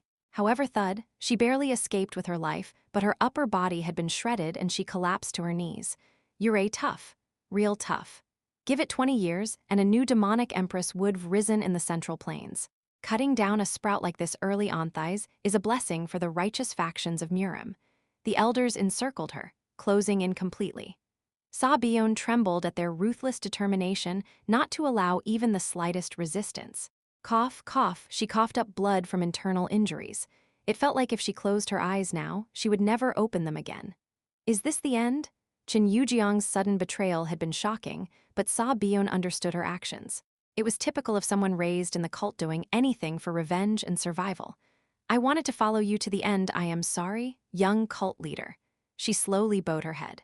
And young Master Jin, I don't know why your face is the last thing that comes to mind, but please don't hurt her gentle heart, please no. She tried to lower her head. Ah, Saw Bion stared blankly at the entrance. Someone who shouldn't possibly be here was standing there, blood vessels bulging in his eyes, looking straight at her. Was this the hallucination shown by the Reaper at the moment of death? She mumbled toward the illusion. You're too late, but then the illusion replied. My apologies, lady. At those words, the elder's head snapped toward the entrance, and then the head of the elder wielding the Thunder Crash sword art flew into the air. The moment I saw Bion dying, her body slashed to pieces, I nearly lost my mind. Even the power of the second heavenly demon, which had so far obeyed my control, reacted on its own. My apologies, lady. I responded to Bion's scolding voice and immediately moved at full force. This bastard. Demonic heaven dragon? How the hell are you here? Perhaps because they'd seen my face during the martial tournament, the elders of the Namgung clan recognized me. Shut up. I instantly went for the one in the center and beheaded him with a surprise attack. The opponent had reached the peak of master level, but thanks to my training with the heavenly demon patriarch, I could partially accelerate time and he was no real obstacle to me. This bastard, you took down Sunhu in one blow, was the one I just decapitated named Namgung Sunhu. Whatever he was called didn't matter. He was already dead. You were hiding your true level. The elder on the left sent his sword flying like a mountain crashing down. A heavy yet sharp sword strike clearly, it was the royal sword form. But rather than respond to the royal sword form, I dashed toward the elder on the opposite side. You bastard, are you ignoring me? The elder who had mastered the royal sword form roared in fury and tried to charge in, but he never finished his sentence. Walk. From the crown of his head to the bottom of his groin, a deep crimson blade of sword chi, flying in from somewhere, cleanly split his entire body in two. Ah, Saw Bion, who hadn't yet grasped reality, had her eyes slowly fill with joy. Bion, get a hold of yourself, Bion. So, young cult leader? Saw Bion, lifting her dazed head, saw Cheon Yura approaching. Ah, don't talk. Cheon Yura quickly covered her mouth and examined her closely, cursing under her breath. Damn it, those bastards toyed with you. She was somehow still alive, but the bleeding was far too severe. Cheon Yura urgently pressed several acupuncture points and began transferring internal energy into Saw Bion's dantian. Saw Bion's chi was nearly depleted, but the fact that she still had stamina left was a small stroke of luck amid the disaster. After completing first aid, she hit a sleep acupoint to put Saw Bion under. And almost at the same time, the last remaining elder's head was severed. How is Lady Sass' condition? It's close. We'd best return immediately. I'll have to ask Sword King or someone to help. Understood. I carefully lifted Saw Bion, doing my best not to jostle her, but I don't see Lady Cheon Yura anywhere. I can't sense her presence either. Still, right now, Bion's safety takes precedence over that traitor. Nod, let's go. Fortunately, the Namgung elders hadn't summoned reinforcements, probably to avoid revealing the location. I carried Saw Bion out of the pavilion, with Cheon Yura following closely. Far off in the distance, I saw Baek Chun-ho locked in a deadly battle with another Namgung elder, while Dao Zun watched with interest. Well, that's not my problem. We'd already taken out 3 elders. That alone was enough to consider our end of the contract fulfilled. Cheon Yura and I gave a small nod to Dao Zun and slipped away from the Namgung clan's grounds. What happened? Beek Sanga was horrified at the sight of Sa Byeon, who had been carried in, covered in blood. Please summon the Sword King immediately. We need to move her to the medical hall. Since Sa Byeon wasn't part of the righteous factions, nor an official envoy, they needed someone with real authority in Namchen to authorize her treatment. Beek Sanga stammered in response. Grandfather is out meeting with Grandpa Saber King right now, damn it. Cheon Yura grit her teeth at the timing. Why did everything have to go wrong at once? Damn it, no choice then. Beek Sanga hastily deactivated her bone compression technique and removed her mask. She tied her loose hair into 2 roughly parted pigtails like before and shouted, "Follow me. Will you be all right? What choice do I have? Someone's we have to save her." Cheon Yura and I followed Beek Sanga to the medical hall. The physician on night duty widened his eyes at her sudden entrance. Huh? Miss Sanga, when did you return? Forget that. Look at this person now. Pressed by Beek Sanga's sheer intensity, the physician nodded and began his examination. He sent his chi into Sa Byeon to check her condition, and his brows furrowed. Demonic chi. Don't tell me this woman is. His expression began to change subtly, but Beek Sanga cut him off coldly. Just save her. I'll take full responsibility. All right. The killing aura she gave off made the physician's face crumple, and he frantically began preparing medicine. Only when he started applying proper treatment and stopping the bleeding could Cheon Yura and I finally breathe a sigh of relief. The assassination of Namgung clan's elders in the middle of the night caused an enormous uproar, as expected. The second day of the martial tournament was even cancelled because of it. Unless you were on the scale of the Namchen Beek clan, any faction with even a small martial hall in Nanchang would be stormed by Namgung's warriors. Naturally, Weon of the most likely suspects were interrogated. This is insulting. What would we possibly gain by stirring up trouble in the Namgung clan? Jin Yura's cold killing intent made the investigators flinch. Why yes, but eyewitnesses and bodyguards reported that the young cult leader and your group were nowhere to be seen last night. It's true we stepped out briefly, but it was only to reward our subordinates and unwind at a nearby tavern. That may be this is tiresome. Ask that man called Fourth Order about our movements. Hell verify everything. When she mentioned Fourth Order, the investigators had no choice but to back off. How's Byeon's condition? Fortunately, I heard the crisis has passed, but she'll need at least 2 months of complete rest. I see. Cheon Yura let out a deep sigh. Though she still hadn't regained consciousness, it was a relief that her life had been spared. With Wang Chinjial assigned to guard her, there shouldn't be any assassination attempts. Now that Sa Byeon's safety was secured, it was time to shift to the next matter. The situation is turning quite interesting. How so? I gave a small laugh at her question. One of the Namgung clan's prime suspects is Beek Chun-ho. It was because the fight was too loud. Thanks to Dao Zun's help, we managed to take that elder's head in the end, but the plan itself was reckless from the start. He used a spear, was young, and had skill. Even in a large place like Nanchang, finding someone like that again wouldn't be easy. Could this be an internal conflict? Still, we can't let our guard down. More importantly, the disaster that the Venerable Buddha had warned about hadn't struck yet. There was no telling when or where the butterfly effect might trigger and sweep us away. Because Beek Chun-ho carelessly revealed his identity, Beek Munjial won't be able to focus on us for a while. In the meantime, we finished the matter in Namchen quickly. The only remaining concerns were the whereabouts of Chen Yujiang, who was assumed to have been with them, and the existence of Ninth Heavenly Lord, who managed the traders in the vicinity, and the one said to be his rival, Sa Cheng-gun. I kept repeating their names to myself as I returned to the lodging. And then Yurei, late, youngest brother. The moment I entered my personal room, a strange masked figure greeted my return. Flash. Without a word, I struck out, aiming for the masked figure's vital blood points. Papapapet. A flurry of piercing strikes, like lightning bolts, stabbed through the figure's entire body. However, my sword chi passed through him as though slicing through water and embedded into the wall behind him. An illusion? It wasn't a projection illusion technique, yet it didn't seem like a simple hallucination either. I can't tell whether this thing has substance or not. What is this? Has such a spellcaster ever existed in the world? Until now, the strongest spellcaster I had seen was Huan Yul, the great sorcerer of the Heavenly Illusion clan. But this masked man might be beyond even that. Yura quite impatient, youngest brother. I could feel a light chuckle that didn't match the dignity of the figure's aura seeping from behind the mask. Who are you? Y'all find out who I am soon enough. Tap. The masked figure sat down casually on the chair in front of him. I came to make you an offer. An offer? Join the heaven-defying society. Another one of these offers. With that single sentence, I could make a rough guess as to the figure's identity. Slowly, carefully so he wouldn't notice, I began to draw up my internal energy. Whether it was illusion or not, if I channeled the heavenly demon's power, I could definitely land a hit. But then I won't interfere with the heavenly demon cult. I'll even let you live out a long life with the young cult leader.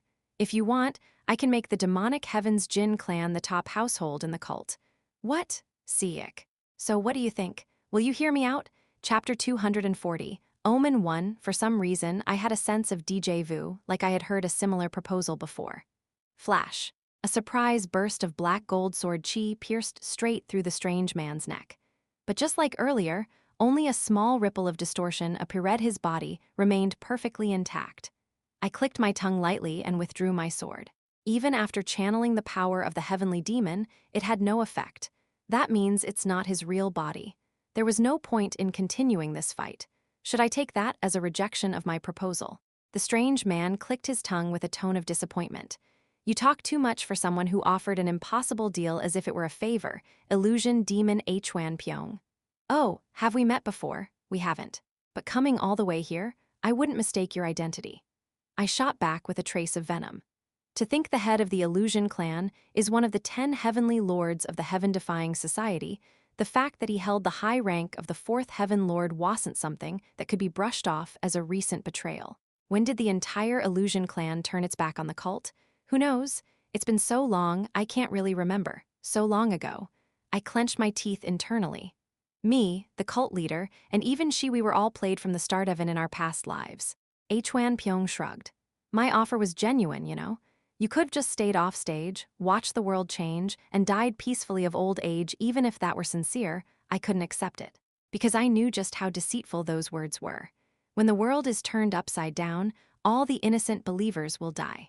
Oh, a world that rejects the survival of all but a handful of the gifted, that's what you're trying to create.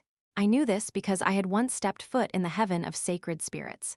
Even so, Chinzhou, who had nearly reached master level, would have self-destructed if she hadn't broken through the wall, let alone the hundreds of thousands of common believers who hadn't even reached first rate. And yet, so what if they die? What? Cheon Yura looked genuinely puzzled. You and the young cult leader already have what it takes to survive, don't you? The others, with enough effort, you could save some of them. And yet, you worry over a bunch of lowly believers. I don't understand. Just as I was about to retort, I figured you were the kind of man who wouldn't care what happened as long as the young cult leader was safe. His words struck a nerve. He wasn't wrong. In this life, I had devoted everything to Cheon Yura alone. Everything else was insignificant. Am I wrong? I gritted my teeth and answered. You're not wrong. Then why? Because I promised to make her dream come true. Her dream? Yes, her dream. Right now, Cheon Yura only harbored that hope in her heart. But the wish of her who once longed to become a benevolent cult leader in an era of peace still lived on in my chest, transcending time and space. And for that dream, the heavenly demon cult cannot fall. HMPH. Whatever it is, I take it negotiations have completely failed. Cheon Yura clicked his tongue in mock disappointment. I stared him down, preparing to unleash my full strength at any moment. No matter how skilled you are in illusions, you can't project them beyond the bounds of the Namshin Beak clans. Come out now and let's settle this. I'll send you straight to King Yama. At my words, Cheon Yura let out a hearty laugh. Ha ha ha, you say that, but it'd be troublesome for both of us if things escalated. Ah, youth, how bold. He wagged his index finger side to side. This is nothing more than a simple greeting. I am not foolish enough to fight head-on with a mad dog that possesses karma vision. If I get bitten, I am the only one who loses. Flinch, he knew about it. I know using karma vision comes at a steep personal price. Still, can't be too careful. As expected from someone who once led the Great Illusion clan, was no easy opponent. Then suddenly, his aura turned fierce. The reason I took the risk to show myself is simple. I wanted to see, with my own eyes, the face of the bastard who ruined our plans by killing Cheon Yura.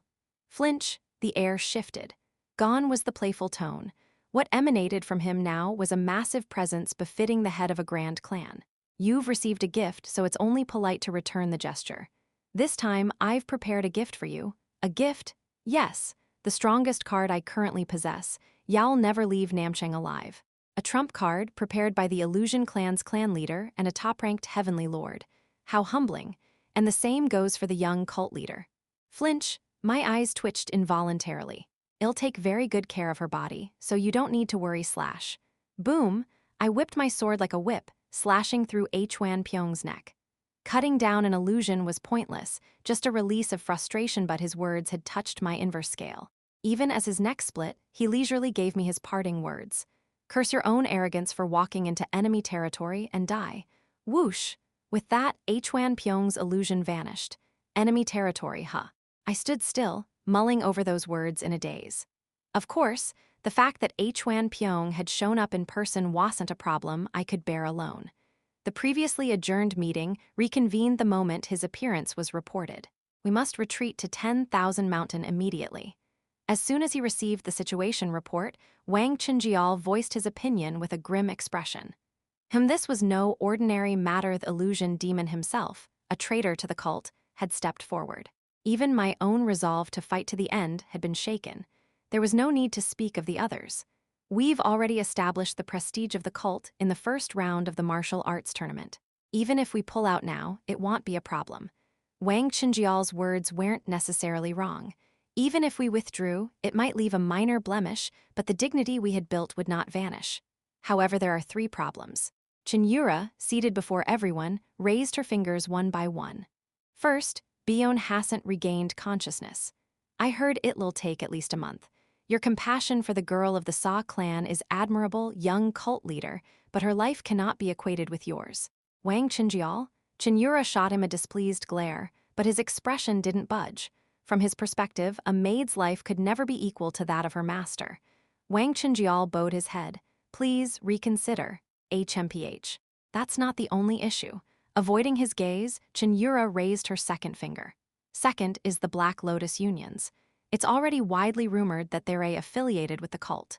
If we turn against the Sword King here, all the effort we put into the Black Lotus unions will crumble. That guy will find himself in a difficult position too. And finally. Cutting him off, she raised her third finger. It may already be too late to escape. What? What do you mean?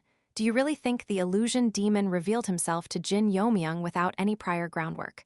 Wang Chenjial fell silent. He may be waiting for us to make a rash move. She tapped the armrest with her fingernails, a displeased look on her face. The moment the illusion demon appeared, we should have assumed we'd fallen into his trap. Jin Yeomyung? Yes. Since this was somewhat of a formal setting, I answered her with a respectful bow. In our current situation, what sort of tactics do you think the illusion demon would use? I thought for a moment, then gave my answer. It would most likely be Chunrad Jimeng. Whose forces? Any orthodox factions connected to the heaven-defying society, primarily. And in the worst-case scenario, I frowned. There's also a possibility that the Evil Path sect might get involved. Evil Path sect, the largest faction in the Evil Patch, which had established a strong foothold in the Gangnam region filled with prominent orthodox sects. There may even be several of the 10 heavenly lords lying in wait nearby. That's what we should assume for now. Cheon Yura asked again, if all of that turns out to be true, how should we respond? First, we must not act recklessly. Even if Hwan Pyong had laid traps, they couldn't be flawless. There had to be openings. We'll need to coordinate with the Sword King, the Black Lotus unions, and the Hao sect to find an escape route. And we must resolve the matter with the Namchen Beak clans as swiftly as possible. Understood. Cheon Yura stood up from her seat. Mobilize every available resource to find a way out. Also, share our current situation with him and have him help formulate a countermeasure. Yes, understood. Truthfully, Beak Sangha and the Saber King, the core figures of the Black Lotus unions, were essentially part of the orthodox sects. Even if they remained uninvolved, they wouldn't suffer any real loss. Still, the reason she chose to inform them of the situation was because, in her own way, she considered them allies. While the clan leader of the Namchen Beak clans, Beak Dajiang, had long been absent, serving as the alliance leader of the Murim Alliance, the Namchen Beak clans had, in practice, fallen under the control of Elder Beak Munjial. Naturally, nearly all events occurring within the clan were bound to reach his ears. What? That girl Sang-ah returned? Yes. She visited the medical hall with a wounded demonic cult woman and some cultists. At those words, Baek Munjeol's face darkened. What the hell were the outer guards doing? If she came back, it should been reported immediately. The subordinate couldn't find a proper response and fumbled for words. Considering the location of the medical hall, Baek Sang-ah had essentially slipped into the heart of the clan like a ghost. Looks like the outer defense commanders about to be replaced. That's what the reporting subordinate thought. Meanwhile, Baek Munjeol's face contorted in utter confusion.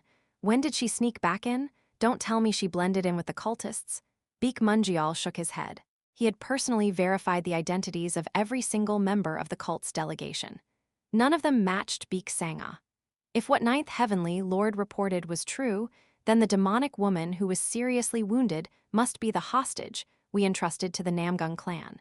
It would be easy to capture her again and hand her over to Ninth Heavenly Lord, but that wasn't the important issue for Baek Munjeol right now. How did she fool my eyes and get in? The clan leader must know. Did I miss someone among the external guests? The fact that the returning clan leader had made no moves only intensified Baek Munjeol's unease. He had no idea when or where the blade of the clan leader might turn toward him.